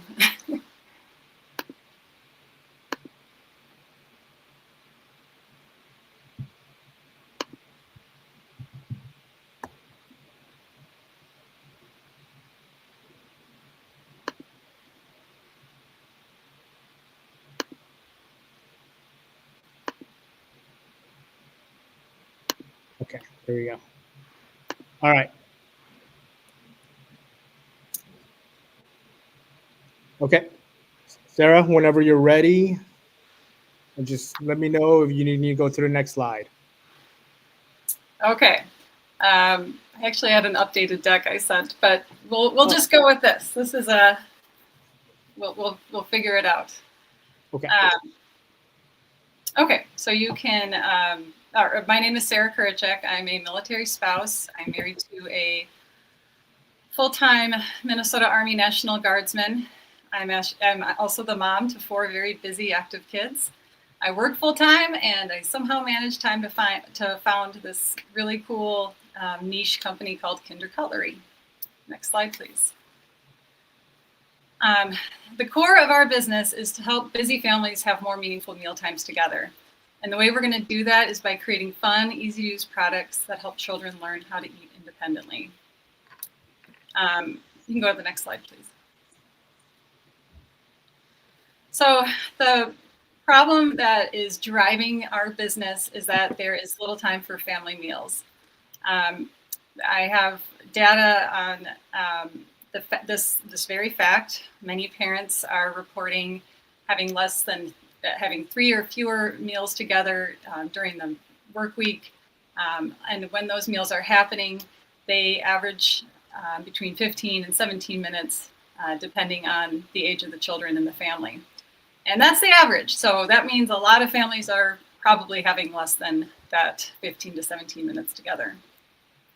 There's also an interesting fact out there that parents spend 10% of their time dealing with food-related distractions during meal times, which means they're running to the kitchen to grab utensils, they're cleaning up a mess, meaning that they're not having that present, meaningful mealtime with their family. And on top of all this, there's just not great current products or services out there, and our business can bridge all those gaps. Go to the next slide. Oh, yep, there you go. So again, the mission of our business is to help families come together for more meaningful meal times, and we'll do that with fun and easy to use products. And here's an example of our first product. Our first product is, think of it as the training wheels version for forks and knives. We have these really cute, fun utensils that have these easily identifiable finger pockets with from which the children place their index fingers within and press the handles, and they're in the right position to start safely and effectively cutting their own food. The handles are made of the soft touch silicone. They can be used by lefties or righties, and either in the European style of eating, in which people keep the utensils in their hands at all times, or in the American style, which is also known as the zigzag style, where you cut your bite of food, you lay your knife down, and you scoop with your fork.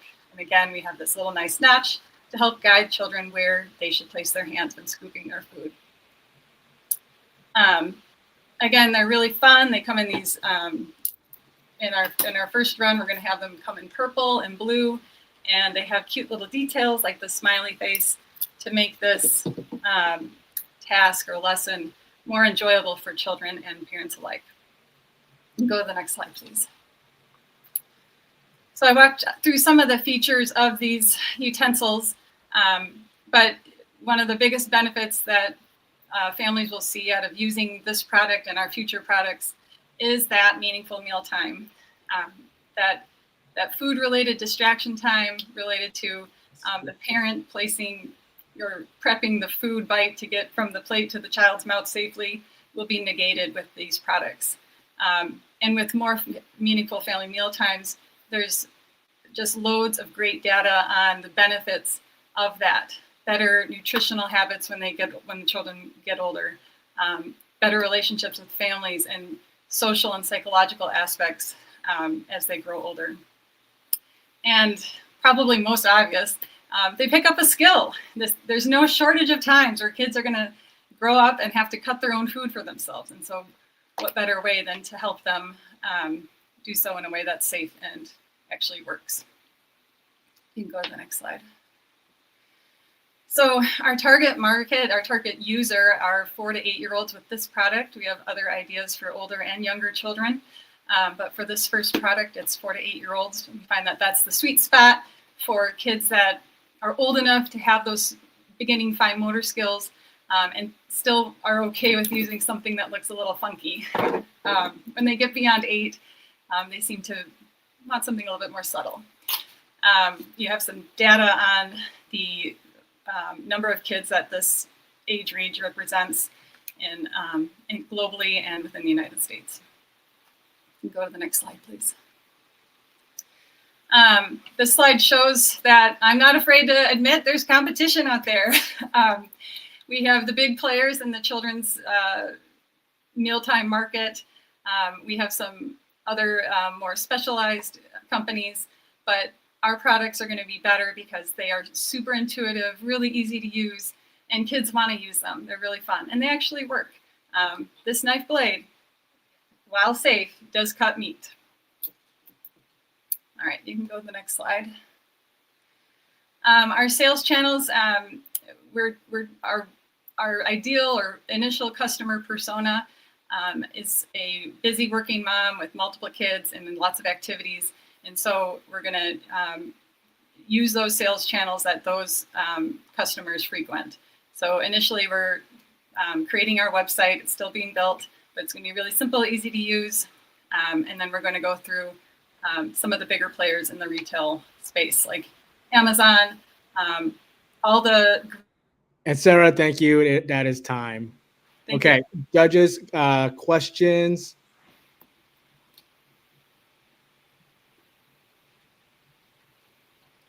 Joe?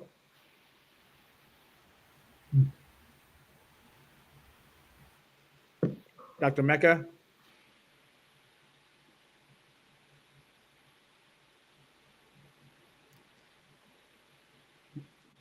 Me, Rick? Oh, yes, I do. I have something to say. I was battling with asking a question. So you said there's a lot of competition. My thing is it something similar to what you have, or what makes you stand out more from them, meaning unique? Thank you, Dr. Nelson. Great question.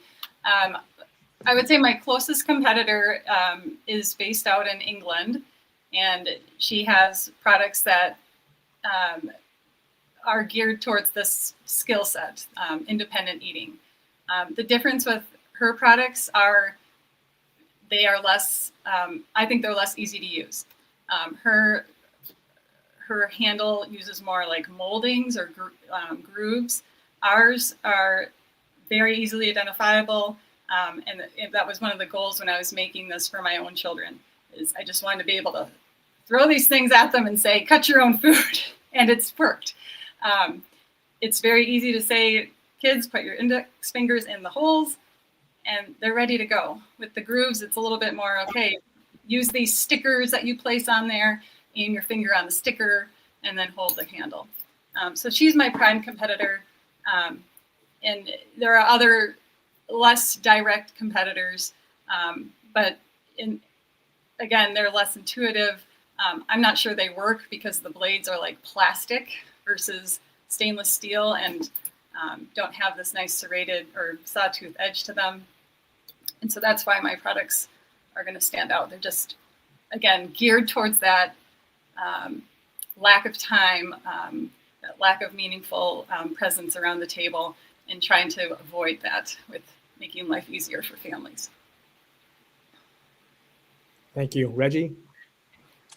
I first want to say I know that anytime that I've ever had to pitch or seen others pitch, the worst thing that could ever happen is your technology freezes or just doesn't work. And so I just hope you're giving yourself a little bit of grace, because you transitioned and pivoted well to a deck that you didn't even want to use, and you still made it work. So I just want to say, give yourself some grace. You adjusted very well. the second thing that I'll ask is, can you just talk to me a little bit about the problem that you, because I'm a big component, I'm a big proponent of eating at the dinner table, you know, and there's a lot of different ways that we've tried to do this to be more creative. My kids are much older now, you know, and can you just talk to me a little bit about how your product is doing that specifically? How my product is achieving the saving families time, building that more meaningful.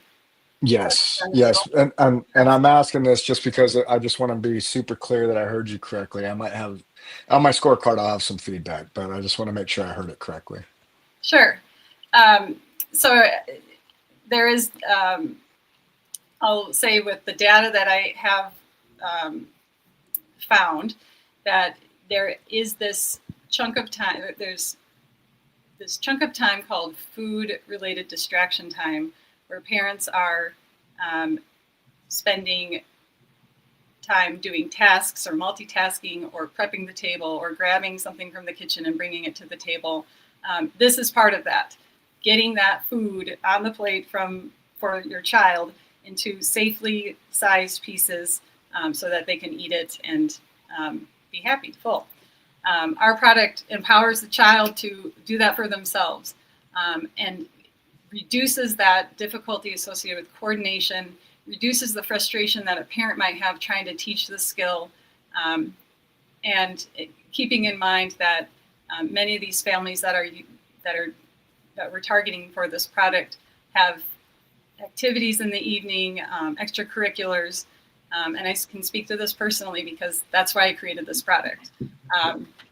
I created this product for my own family using duct tape. As any good Midwesterner knows, you got duct tape in the junk drawer. And so what was surprising after having my children use these very odd looking versions of the product is that my husband and I sat at the table, like relaxed at the table with our children while they fed themselves. And so being able to look at them in the eyes and talk through their day a little bit more with a little bit more focus is how these products are going to achieve that mission. I really wanted to hear that, like, because that specifically what you just said was the problem. You know, like there's nothing worse. You've been at work all day and you just want to sit at home and have a great meal with your kids. Your kids are young, and then they're saying, "Mommy, I need to cut my steak," or "I need this," and "I need help," and I'm doing this, and like we just want to be able to relax. Yes. You know, so I wanted to hear that, you know, because that's really the challenge and the benefit of and the overall desire, because the real customer is you. It's a mother with toddlers, you know, and so that has to come through on the pitch, but you did good. So that's what I wanted to hear. Thank you. Thank you for the feedback. Rick? I actually want to say I appreciate Reggie asking that question, because I was trying to I wanted to ask in a similar way, because I think that's one of the big things that matters for that presentation is that the story behind it. So if your customers told you a story about using their product, what would you like them to say? I want to know how it's going to help me. I want to know that it works. And so what I think you're guiding me towards saying is that those are things I could improve about my next pitch. And I totally get that. That's good feedback. And this is my first time doing this, so I really appreciate the coaching that's coming along with it. You did great. Don't worry about your first time. So good job. It's hard just to get out there and get in the arena, you know, like you showed up. So give yourself grace. You did good. Thank you. And then Rick, question. Yeah, Sarah, excellent job. You know, I know you're a little bit shaken, like Reggie just pointed out, but these things happen. You rolled with it. You kept going. I was just very clear on everything you did. It was clear presentation, well researched. It was innovative product line. The photographs were great. Every photograph applied to the product line. The questions I had, well, I'm sorry, the last other issue there, very clear on the pain relief or the gain to the customer. That's what causes them to buy. So the questions I had went to patent, economic model, and outsourcing. With your economic model, your margins, are you going to be able to do this in producing here or versus overseas? And I'm moving fast because I figure we don't have a lot of time. Sure. I'll start with the good news first. As for patents, I do have utility patents pending in the United States, and I have filed internationally with the UK and Norway. There's some background about that, but we probably don't have time at this meeting to get to that. The great people of the United Kingdom have notified me as of last month that they're going to grant me a utility patent, so that's great news. That's very happy about that. So these are protected by utility patents, and once I start selling, I will file for a design patent to protect the designs. In terms of economic model, I am manufacturing these in China. Those tariffs are a killer. So if I have a call to action, it's talk to your representatives, please. I think I am planning on moving forward with importing these and selling them. My starting price point is going to probably be a little bit higher than I'd like, but hopefully with time we can bring that down. Great. No, great job though, and I know those are issues. I'm happy to hear about the patent issue because that was the first thing that popped in my head. So great job. You got something there. Thank you, Sarah. I'm gonna move you back down. All right. Hey, Ryan, why don't you talk to us a little bit about what happened today with Veterans Social Summit while the judges are filling out their forms? For sure. I'm amazed just watching these 5 amazing finalists.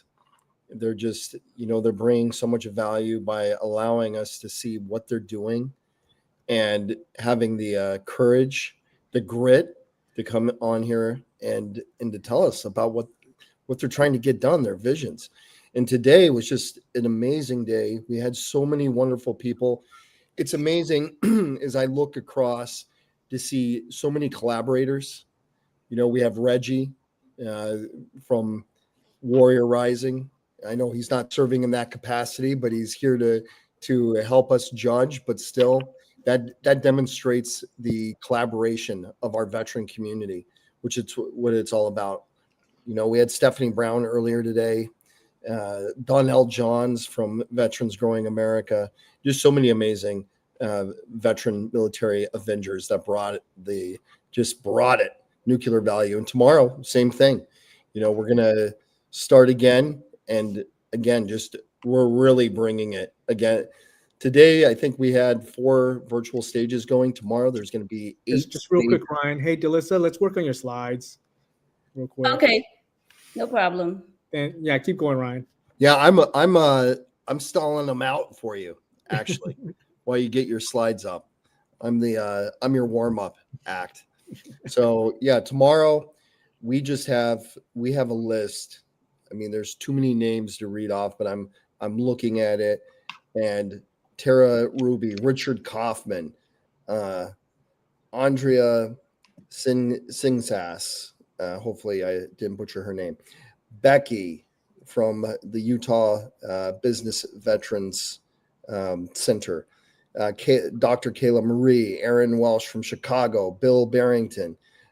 I mean, Michelle Lang. This list just keeps on going. And these are all people that over the years I've seen them either at the Military Influencer Conference on the stage or elsewhere, just making a huge impact in the military veteran community. Are we ready? Yeah. Henry, or you want me to keep on? I can talk all day long. No. Let me talk to Delissa real quick. Thanks, buddy. Thanks for sharing everything that has happened today. It's been a fantastic day. Delissa, yes. Do you now share screen, or you want me to pull up the slides? I think I'm going to be able to pull it up. Okay. Give me 1 second. I was hoping. Okay. Let's see.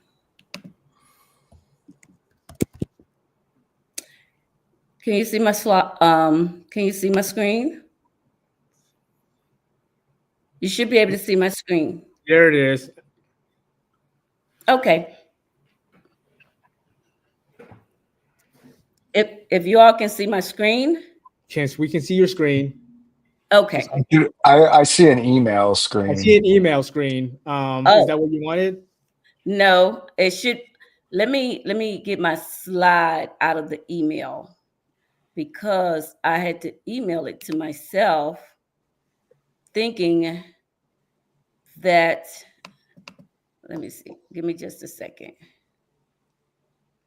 because I'm looking at my slides.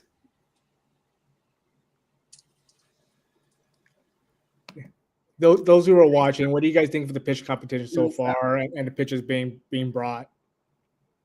Download.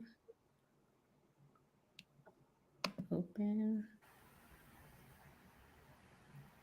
Close. I think it's always nerve-wracking whenever you're about to pitch your business, because I think the number one thing is, one, you got to get over the fear of, are people going to get this? I'm putting this out there. What if this doesn't work? What if it doesn't come across the way that I want it to come across? That's always so common, especially as you're starting out. So I just want to give a shout out to everybody that is here. There you go. Thank you, Reggie, for those insights. Delissa, whenever you start, I start. You have 5 minutes. Okay, I'm ready. Hello, everybody. Well, I am Delissa Jones, and I am here to share my story and my invention. Well, my story was actually conceived out of total frustration. And what I mean by that is my home has been a bustling household for years. As a single mom, as a foster mom to over 100 children, as a grandmother and a great-grandmother, I've had some bustling bathrooms and I've had some experiences. You see, what you're seeing here on this screen, the problem, I hope I'm not the only one that has experienced this. But with my children, I've had to be very explicit with cleaning the toilet and then clean the brush afterwards. There was one day when one of my children went to the restroom and I went in to double check behind him, and there was something going on in that toilet that really frustrated me. And I won't tell it to you guys because I don't want to frustrate you right now. But just trust me, it was bad. But what I learned in that instance was he did what I asked him to do. I said, clean the toilet. He did that. But what he failed to do was to clean the brush afterwards. So when I picked up the brush, there was fecal matter, there was some toilet paper on the bristles, and I don't even want to talk about that caddy. So out of frustration, I went to my office. I sat down to breathe, trying to make the decision whether or not I wanted to just chunk that out of my house or if I wanted to just put it in the tub and clean it out.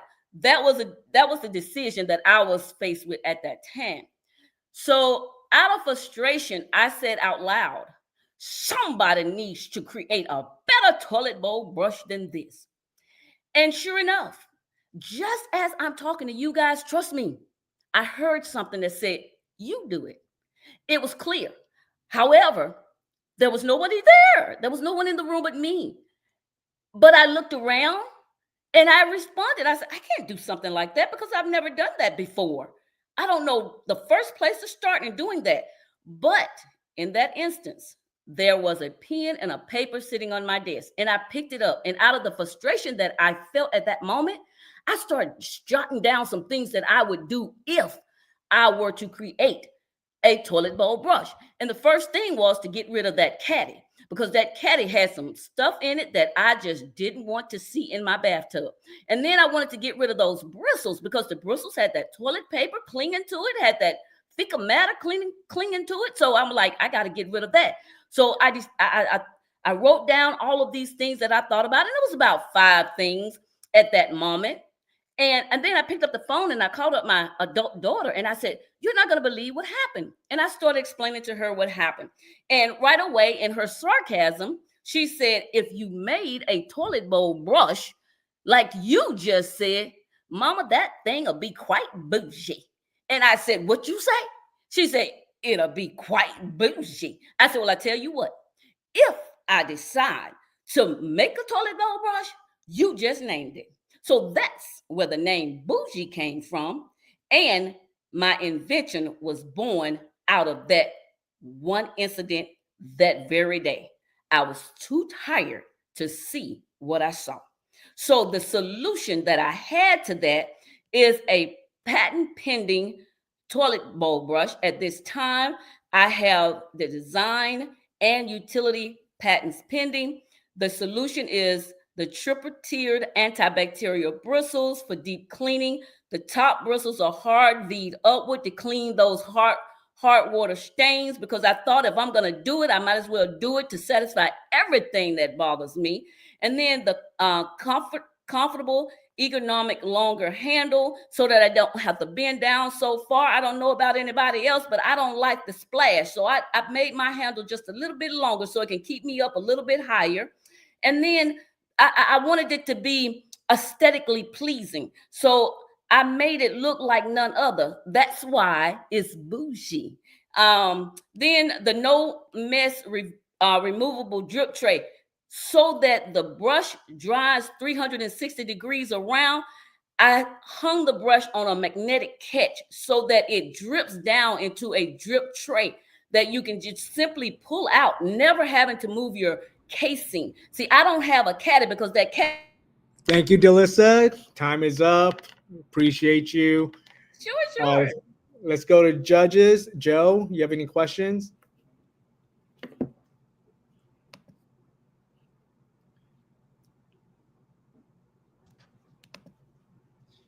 So here you got on this last slide, right? You got to there. So you've already raised you raised money for your product already through sales. Yes. Well, we launched on Kickstarter, and we were fully funded in 11 days. We earned the Kickstarter Project We Love badge, which only 5 to 10% of campaigns earn that badge. You can't buy it. You can't ask for it. Kickstarter is the only one responsible for that. And our average pledge was $54, which validated our retail price point, which when I went out to talk with lenders in regards to my brush, they asked me to make the brush $13.99. Kickstarter set the price point for me. We had a survey, and on our survey, we asked, "What would you pay for this brush?" And we had the range $35 to $55 and $13.99 and amazingly enough, most all went to the $35 to $55 level, which validated our price point. Thank you. Dr. Mecca? No. Reggie?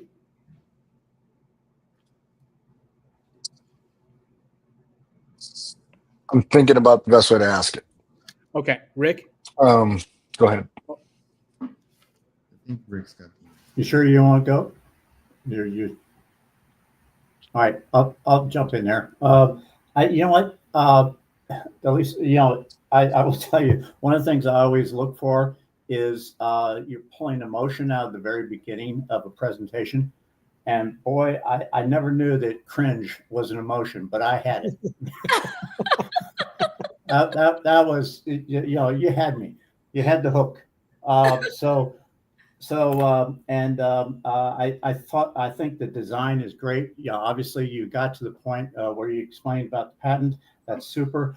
I actually had scribbled down what I would pay for it, which I kind of play with that as I'm going along. I had you up at $54. Yeah. So I think you've got something that you can do premium because you put some really strong effort into the design. Only question obviously comes down to where you're going to sell it, what your approach is, and your sourcing is going to be an issue too. But there's too many questions to really go through. But I think you got something really strong there. Okay, and can I kind of hit at that if we have enough time? Well, Barron's here in Houston, which is one of the stores in my area, has already put in an order for my brushes, and my ideal as far as going ahead and increasing sales is online sales through Amazon. I already have 2 Amazon stores that I've already been selling through. I already have my Buy Bougie Brush website as well. And I'm wanting to, at some point, national chains like Walmart and Target. Mm-hmm. And I'm already certified in order to do business with them. And I am a trifecta, being that I am a veteran, I am minority, and I am a female that owns this business. So that's the trifecta with my certification. Yeah, but that all goes into my next question, going into it, your scaling, your scalability, how you're planning that out. But that's a deeper question. What is I might have missed this. I remember you said what Kickstarter said, but what is the cost of the brush that you're selling right now, and what costs you, not the price, but the cost? Okay, so what is it? What do you sell it for, and how much does it cost you to make it? Okay, so I'm going to go to market with $54, and it cost me $9 to make it. Okay, and you've sold brushes at 54 so far. On my Kickstarter, Awesome. yes, on my Kickstarter, it's sold for $54, and I'll mention again that we actually was fully pledged in 11 days. Awesome. Okay, thank you. Thank you, Delissa. I'm going to move you back to backstage, and then next up we have, who do we have up next?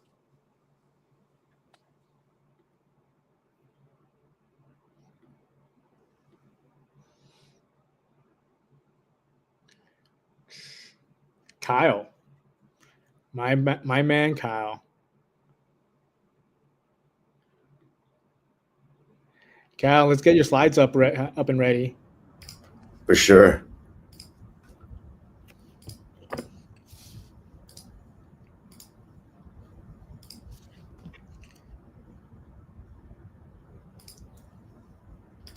Awesome, I see it. We'll wait a second. Right. Wait for the judges to finish their thing.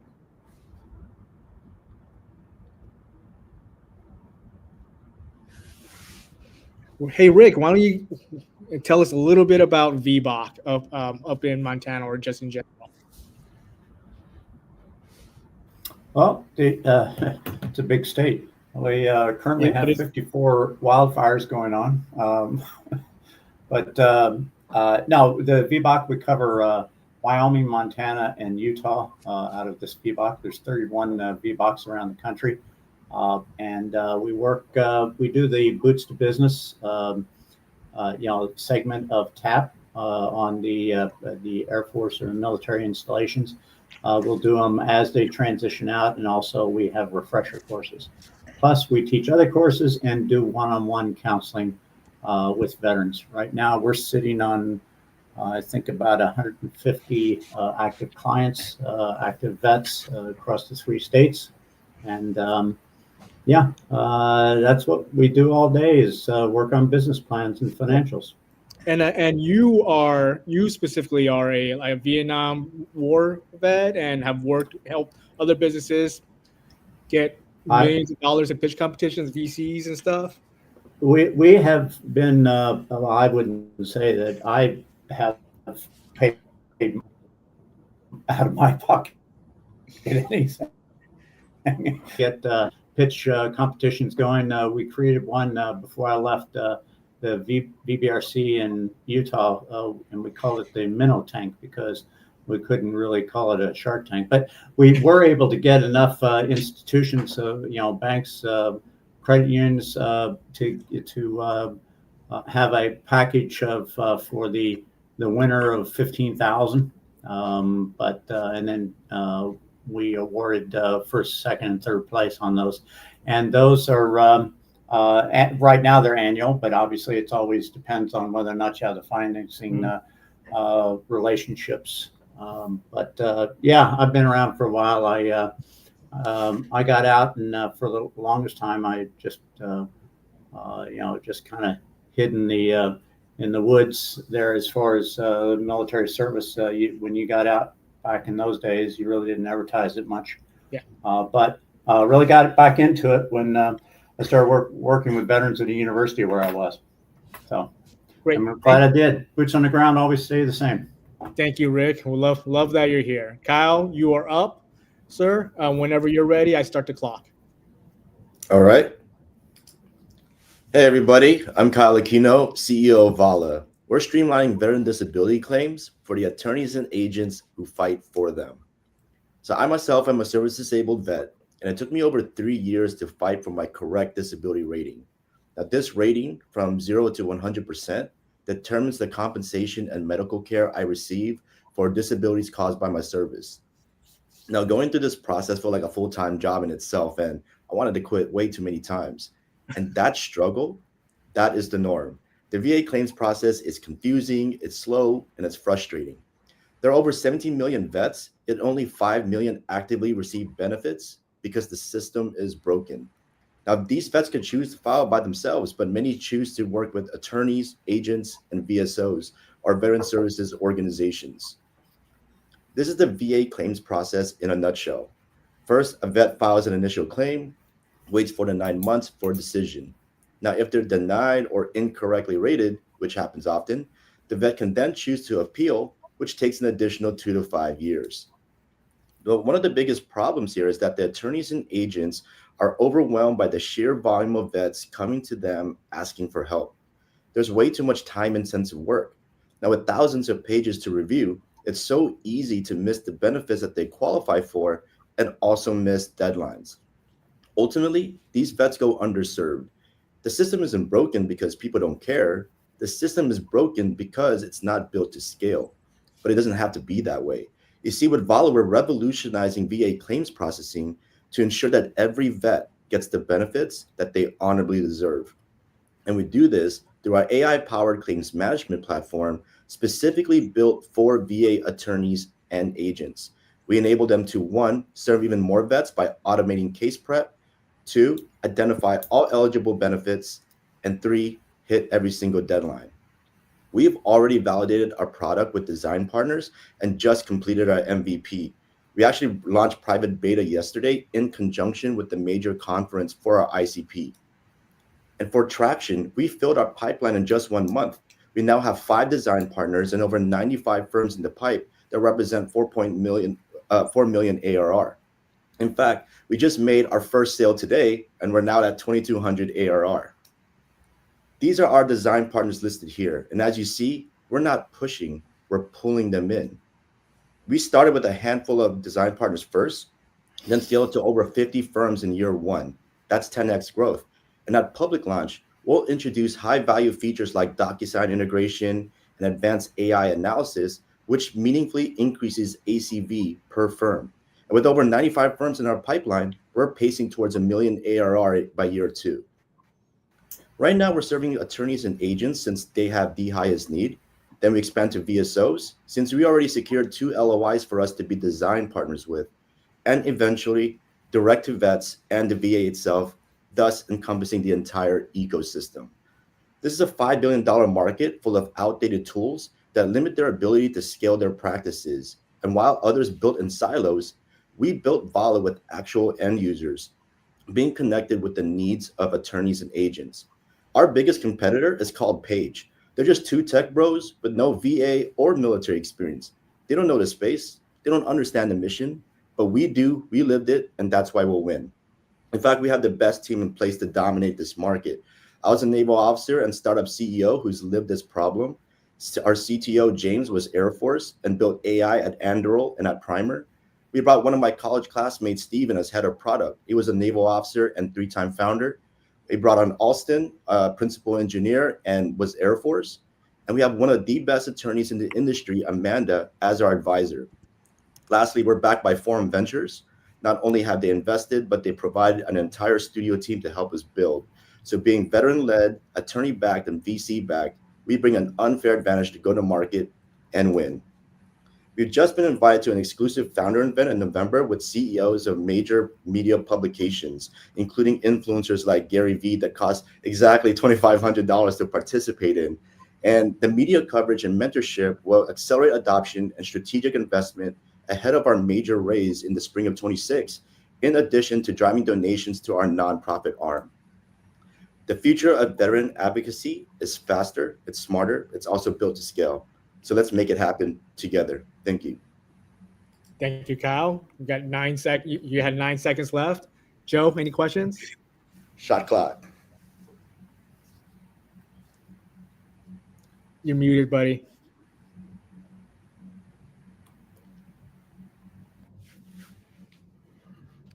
Sorry, I've been having a mic issue all the time. All good. I'm telling you, it's been one of those days.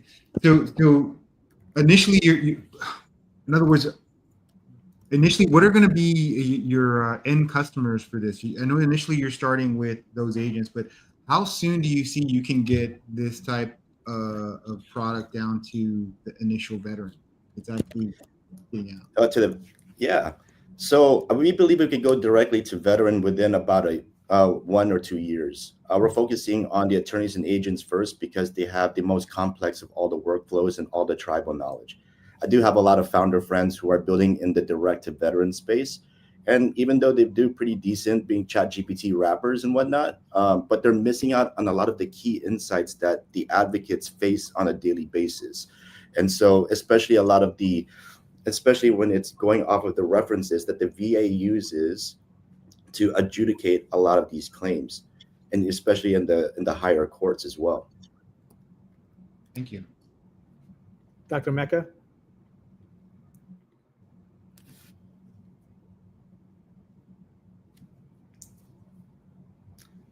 Did you have a question? No? Reggie? Yes, I do. Yeah. I have a question. So you're going to be working with attorneys, right? But do your business plan on connecting with Department of Veterans state and city benefits office to help them either execute or improve their execution, or assist them with what they're doing, or be a resource for them to send their clients to? Oh, absolutely. Actually, the VA itself is the ultimate end goal to be able to serve them. They do have a long sales cycle, and because of the administration, that really cut a lot of their resources. Actually, that was our first hypothesis, to work through the Veteran Services representatives and go through that. And we realized a lot of the major hurdles in going that route directly. And so that's why we start with that turn and look at the entire landscape in the ecosystem of different users who have the highest need, who have the high willingness to pay.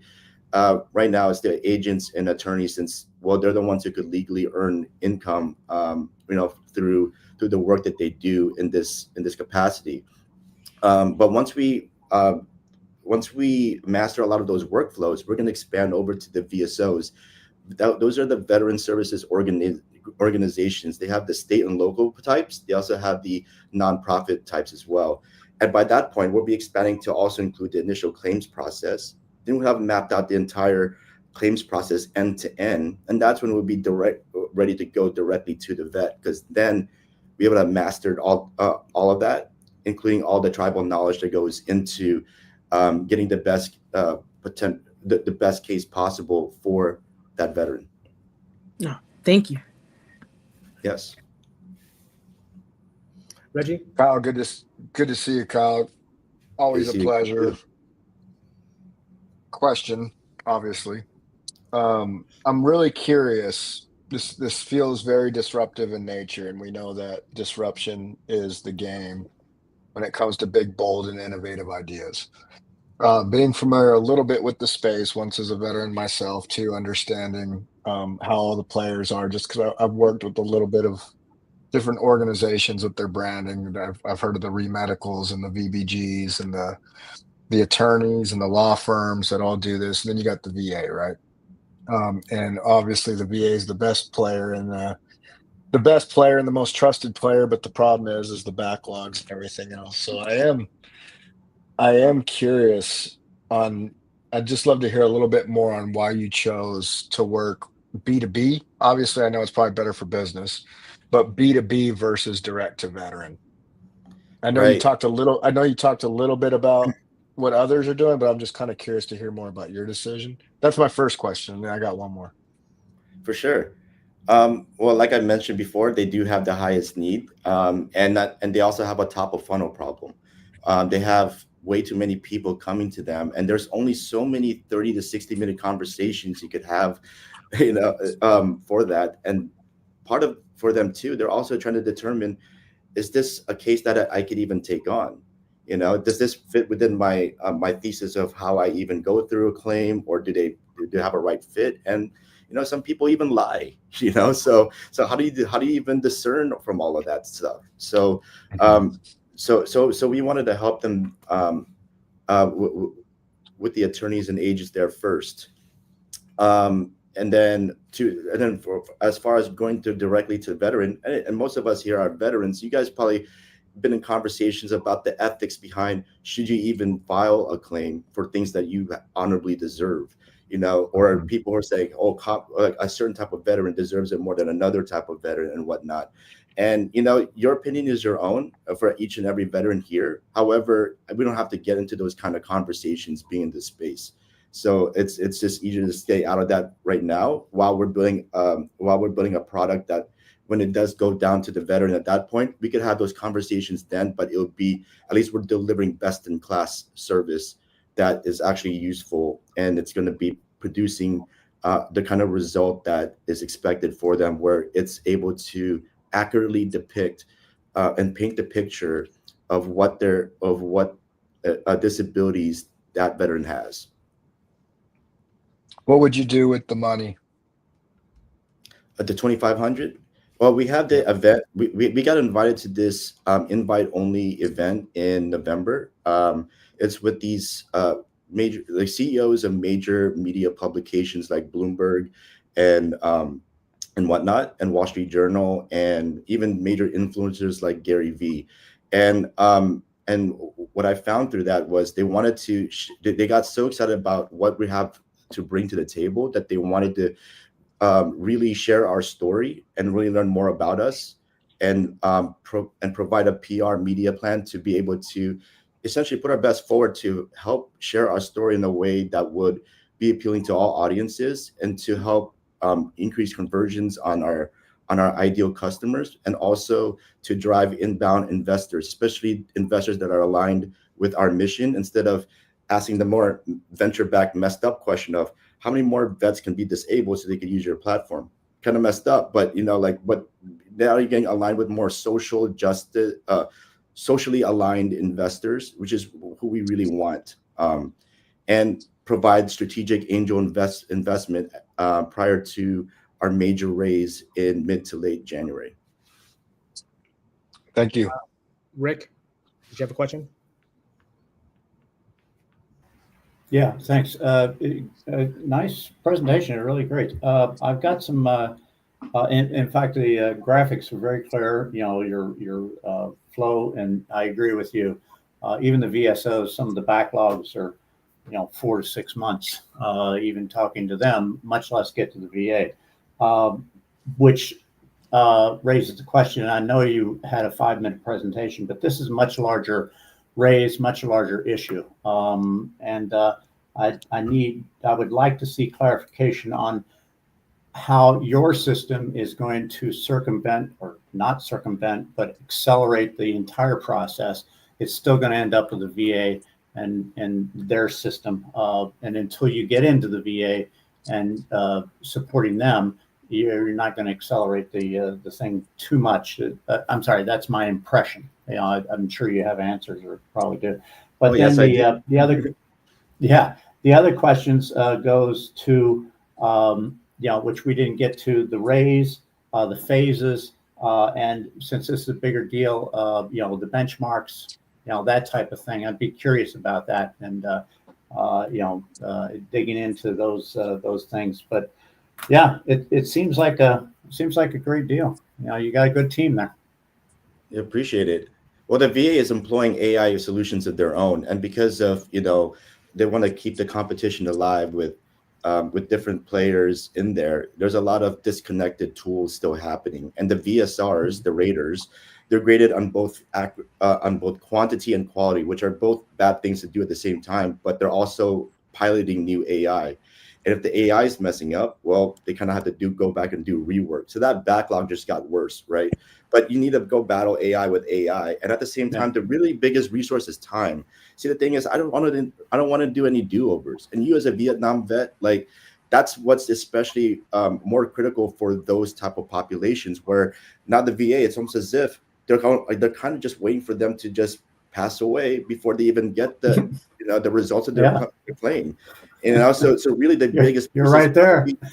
You know, how do we just get it right done the first time? That's essentially it, and that's we empower them to do. Let's just get it right done the first time. So at least then, you know, they get the benefits that they and the medical care, especially, that they need. Mm-hmm. Yeah, I appreciate it. Yeah. Yes. And by the way, yes, I know they're waiting for me to kick off. Thank you, Rick. Thank you, Kyle. I'm gonna put you, Kyle, back in the backstage area. I'm gonna bring up Jasmine so we can get her slides up and ready.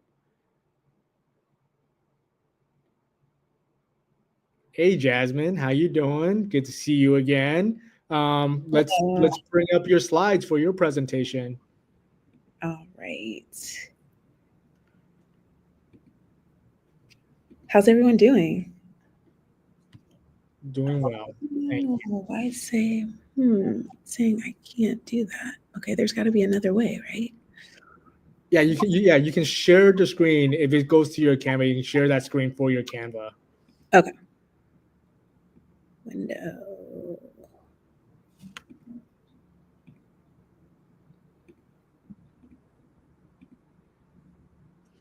Okay. And there, okay. Can you see it?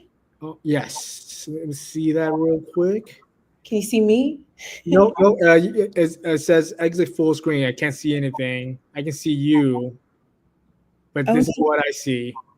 Oh, I can't see anything. Oh, sorry. Yeah. Let's see. Okay. Let me bring it up for you. Hey, Reggie. You want to talk about Warrior University real quick? Yeah, I'll talk a little bit about Warrior Rising and Warrior University. So thanks, Henry. Everybody, if you're on, pleasure to be here with you tonight. So I lead the programs at Warrior Rising.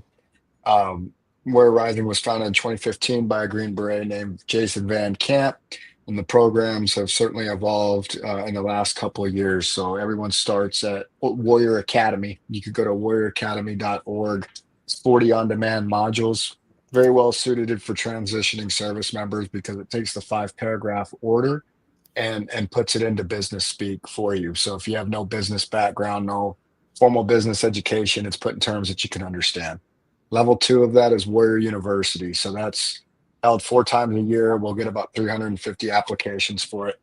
And that's actually the path now that I look at. I look at successful completion of that. And once you've completed it, I allow you to submit a business pitch. It'll be a 3-minute pitch, and we select about 32 to 40 a year to be selected to pitch on a stage, where we give non-dilutive capital to the winner. So I just got back from Washington, D.C. late last night. Winner won $20,000 Dollar Bishop with Biggie Bank Pathways. It was a phenomenal event at the Warner Theater in Washington, D.C. If that all feels great and wonderful, what I'll do is, if you're like not ready and you just want to get your toes sunk in without committing too much, we have a program called Launch Point. And Launch Point is for ideation stage businesses, where we kind of focus a little bit more on the foundations of an idea and knowing if it's worth pursuing. That's done with the U.S. Small Business Administration. And what I'm hoping I could do for you right now is copy that link, and I'll put it for you in the chat right now if you're interested. Thank you, Reggie. So, yep, you got it. Whew, look at that. All right, Jasmine, I got your pitch deck. There it is. Awesome. Okay, whenever you're ready, I start the time. Okay. All right. Good evening, everyone. My name is Jasmine Paul, and I'm the founder of the Wealth Playground. When I was a senior in college, I had a 3.4 GPA studying communications and Arabic. My friends and family would say that I was smart and successful, but I had a secret. I was living in my car, this car, and on my friends' couches. It wasn't my work ethic or my intelligence. It had everything to do with not managing my money well and not asking anyone for help. So I did everything I could. I went to the library, I read books for hours, I asked mentors and friends, and I finally figured it out.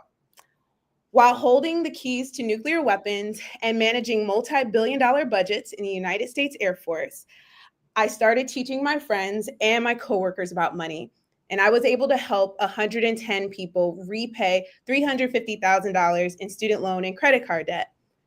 And then I thought, why are we not teaching this to kids?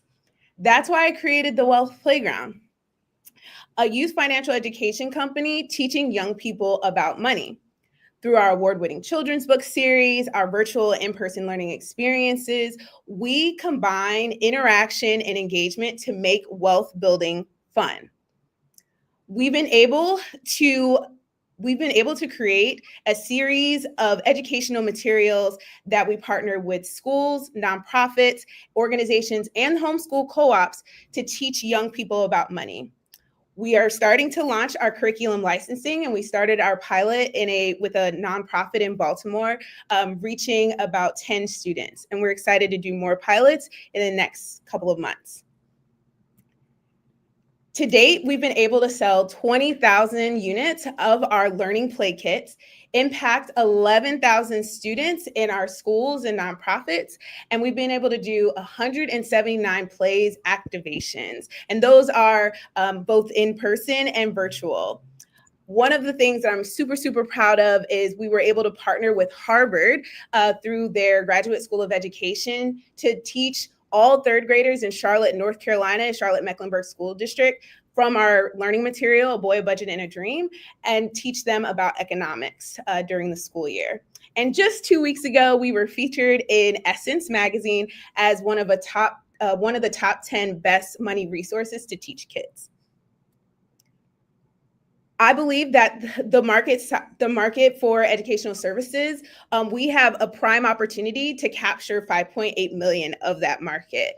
It's growing exponentially, especially with the growth of homeschool networks and then alternative learning models as well. I'd like you to see my team.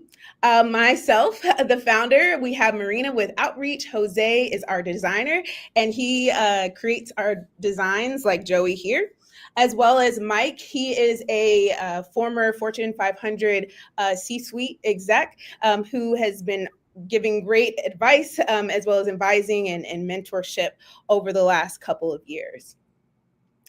So how are we different? The Wealth Playground is fun. We go beyond the money. The problem with a lot of traditional financial education units and models are that they're teaching the basics, but they're not teaching what's inclusive, what's relevant, and ultimately what's fun. And that's how the Wealth Playground is different. We're not a one-size-fits-all program. We are customizable to organizations, whether it's demographic, whether it's age, or whether it's an organization just wanting to implement more fun into their financial literacy standards. So today I'm asking for $2,500 to continue our digital platform development, to really take our physical materials online, and for us to launch our financial literacy family nights. These are opportunities for us to pilot our programming, to get into our communities, connect with those parents and decision makers, and to really amplify our materials throughout the community. Thank you so much for the opportunity to really champion wealth building throughout the youngest generations and to make sure the next generation is living out their wildest dreams instead of living in their cars. Thank you. Thank you so much, Jasmine. You had 25 seconds left. Okay. Questions, Joe? No, I actually, yeah. I mean, what makes up your ecosystem? Like customers, partners, communities that are going to fuel your growth? Like, Yeah, so we have millennial parents, parents that are interested in teaching their young people about money. We also have nonprofits that are focused on youth development. So those that are doing life skills. Those partners in the past have been the United Way of Central Iowa, as well as the United Way of South Carolina. The Woodlands in South Carolina. And so partners that have literacy, reading, STEM components, as well as math components, and then educational institutions as well. Thank you, Jasmine. Dr. Mecca? Did you see me thinking? Like, so I do have a question. You said that you're building out a curriculum, right? Is it just an online platform curriculum, or is it a curriculum where you'll be training individuals that want to become facilitators? Yes, great question. Thank you, Dr. Mecca. So we have our online platform, and we also do train-to-trainer models as well. So an organization can either get the kit where they can have the physical kit, they open it up, and their facilitators can use our facilitator guides and teach the curriculum themselves. We also have an add-on feature where we train trainers that are going to go and facilitate the materials. Another one. Are you inside of the Department of Education as a DOE vendor? Are you certified as a MWBE? And are you putting yourself out there in universities as well? So currently, I'm not in the DOE. I am certified on the regional level for minority women business, disadvantaged business, I believe as well, and then veteran-owned business. I am a vendor in Texas school districts, as well as because I did the partnership with Harvard in Boston as well. So I'm still working through just branching out to different states. So trying to grow as quickly as possible. And with this grant, that would help with adding more to the scalability of the Wealth Playground. I believe your last question, can you repeat your last question? I apologize. Universities. Oh, universities. So I did have a partnership, currently have a partnership with the Taco Bell Foundation, where we did last year we did a digital mentorship program where we did a digital mentorship program for about 210 scholars. They ranged between the ages of 18 to 26. So they were from different universities, but I'm currently definitely putting out outreach for universities. Have you thought about putting yourself out into the HBCU community with our HBCU students? That's one thing that I wanted to ask you. And is it not that you want to focus within Department of Education schools and have programs? It's not that I don't want to. So I've definitely I currently have some RFPs out for after school programs in Baltimore County, as well as a few in Delaware. So it's not that I don't want to. It's just really getting to the yes. Honestly, I think that's the biggest thing, is getting to the yes. But it's definitely not it's not that I don't want to. I think this year my focus has been really refining the curriculum, getting the pilots completed, as well as adding in a part-time person who can help me out. Because right now it's been myself, my team of outreach, who's a volunteer, and then my designer that designs our curriculum. And one last thing, Henry, sorry. Trying to communicate with principals And going to district events with the Department of Education is a great way. If you connect with a principal will just make you sign one form instead of going through MTAC. MTAC takes 6 months to a year. So actually looking into connecting with principals, building relationships with them, you'll be able to sign one sheet of paper and they'll bring you inside of the school and you'll get $25,000 for one school. And you can have 10 schools with $25,000 as an MWBE. So look into that to also help take care of what you need to take care at the same time. So you don't feel like you're stressing with trying to pitch to gain money to build out the work. Yes. Thank you so much. I appreciate it. Reggie, do you have a question? I'll be real quick. Jasmine, it's always good to see you. Hi, Based Reggie. based on everything everyone's saying, I know that the everyday grit and grind of being an entrepreneur is like the path to get to that, right? So how would you use the money to help you with your most immediate need, and what is that right now? Yeah, so the $2,500 would be amazing for course development. So I'm currently in, I have the curriculum already laid out. It's just getting it online. So creating the course creation, the design work. And so I already have my designer ready to go. I just need the funds. Great. Thank you, Reggie. Thank you. Rick? Yeah, great energy, by the way. Nice job, good presentation. The question I had is, well, at first it started out being the unique value proposition, but you demonstrated what that was, and I applaud your pulling in the examples of Harvard and where it's been applied. Obviously, your unique value proposition in a way is the connections that you've been able to build and to get this brand recognition out there. A couple of questions. Well, also, I would have preferred some sort of example of the materials so I could see what it looked like. And maybe it was in the slides, but they kind of bounced on me a little bit. The other thing was a question real fast. Are you registered through SAM and the SBA, their service disabled small business thing? You should be, because you can open up all these possibilities of doing business. The other thing was, have you looked at SBIR or STTR grants? Because that's what this is designed for. I mean, yeah, okay. I've reviewed them. I have not looked at them to like actually apply, but I have reviewed them.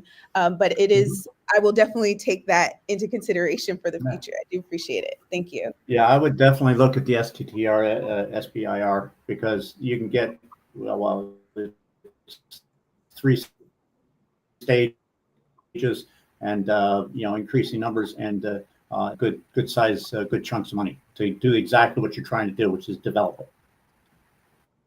Thank you so much, Rick. Great. Thank you. Judges, please complete your forms. Jasmine, we put you back into the backstage.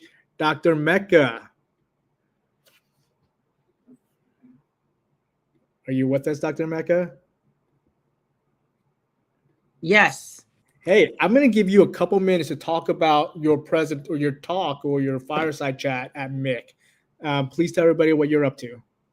Oh, yes. I am Dr. Mecca Nelson, Gold Star spouse of the amazing Sergeant Mario Nelson, expert infantryman, humble Haitian warrior. He was KIA'd in Iraq, October 1st of 2006. And the fireside chat that will be at MIC, we will be speaking with another Gold Star family, which is a Gold Star sister. And she lost her brother in combat. And we will be speaking about turning our pain into a purpose, basically meaning we have turned the hurt that we went through, dealing with losing our loved one. We built nonprofits behind it. We went through the process. We went through the emotions, and we eventually found a space for us to move forward, but to keep the legacy of our loved ones going. And that fireside chat, we plan on educating our community, our veteran community, and others about how we process our hurt, how we process our pain, and using it in a positive manner to teach other families, Gold Star families, how to move through the process and let them know that the light that they see within us, the energy that they see within us, that they have that same energy as well. Because believe it or not, I don't know if you guys ever seen a Homer Simpson. where Homer Simpson falls back in the bushes and he hides in the bushes. That is us, because we are the forgotten demographics. And when you are the forgotten demographics, once our soldiers die, we don't exist anymore, basically. No one has in Dropbox of, are you a Gold Star family member? They only have veteran or military spouse. So this is actually going to open up so many doors for us to communicate and express what we've been through in our experience, the pros and cons, and how we took all of that and used it as fuel to help make a difference. So that's what the ultimate goal is. And I'm looking forward to being at the MIC. And yes, our fireside chat will be on the 24th of September at 12 p.m. So I'm excited about it. This is a vision that God gave me a few years ago, and who knew it was going to come into fruition in this way. So I just want to say thank you to Ryan and Henry. Gonna make me get emotional, but I thank them so much for being amazing brothers to me. And this is all I ever wanted, was to have brothers like this. And they are my real brothers in blood. That's blood, not water brothers. So I just want to say thank you so much for the space, the opportunity, and your presence. Thank you. We love you. I love you more. Okay, thank you, Dr. Mecca, for sharing that. So today, guys, thank you all the judges as well for being here today. Thank you for all the contestants. We started out with 5 today, but unfortunately, there can only be one winner. So without further ado, Jasmine Paul with the Wealth Playground, congratulations on winning this pitch competition. Let's see. My dude Ryan will be reaching out to you very soon to provide to collect information and see how we can get your funds to you. The rest of the guys, I will tell you that it was so close. When I say so close, I mean within a point of each other. So congratulations, guys. Thank you for stepping up. And I will also reach out to each and every one of you to provide more opportunities for you to grow in your pitching and help you get more funding for your businesses. Any final remarks, Ryan? I do, actually. I do want to thank Joe Palacio and Maxwell Soap for powering this pitch competition. This is the second year that Joe's generosity has enabled veterans to be able to elevate their position. And this might be a guppy tank, but we know that those resources can really do so much for the veteran community. So on that note, really a heartfelt thank you to Joe, his family, and to Maxwell Soap for their generosity and continuing to fuel our guppy pitch tank. So thank you, Joe. Do you have any words, Joe? Man, how dare you ask that question? Yes, I do. First off, I want to congratulate Jasmine on that. And actually, I actually think that is a thing that needs to be educated way more and at a lot younger age. I think we're failing our youth in understanding how to build wealth and how to utilize money. So bravo Zulu to you, Jasmine. Everybody else, what a great job. Like really innovators in your fields. And that's what we need for veterans. We mentioned it earlier, and I think one of the big reasons why I love doing this with Ryan and Henry, and even funding this small thing in the small way that I can, is that I really do feel veterans have a different perspective when it comes to business. Like most of us get into business because we have some kind of call to serve our neighbors or our community and solve some greater problem. Now, our specific service and product might not always marry that, but I think in the end, the purpose of whatever we're getting into business is to solve something for our neighbors. And I think right now in this time, I think the more we get veterans into business and solving problems within our community, I think it's the better for all of us. So I'm just blessed and honored to be a part of this process. And I want to thank everybody. So thank you, guys. Appreciate you. We look forward to seeing everybody tomorrow for our second day. We got about 60 more speakers across 9 different stages. It's going to keep Brian and I pretty busy. Thank you, Reggie. Bananas. Any final words? No, Rick. Final words. Rick, you're muted.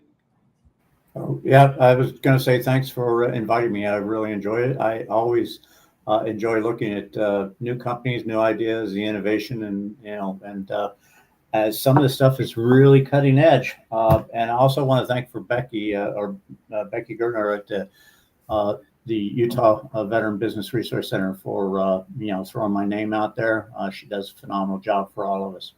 She's an amazing human being. Thank you so much, Dr. Mecca. Any final words? I just want to say you guys did a great job. Jasmine, congratulations. Rock star it out. Do what you do, because a lot of our young people don't know anything about money and finances. And sometimes the parents don't teach them. So if it's implemented in the school at a young age, just like Joe said, it's going to make such a big difference. So that's all I want to say. And thank you guys. So nice to meet you, Rick, Reggie, and Joe. Jasmine, what would you like to say?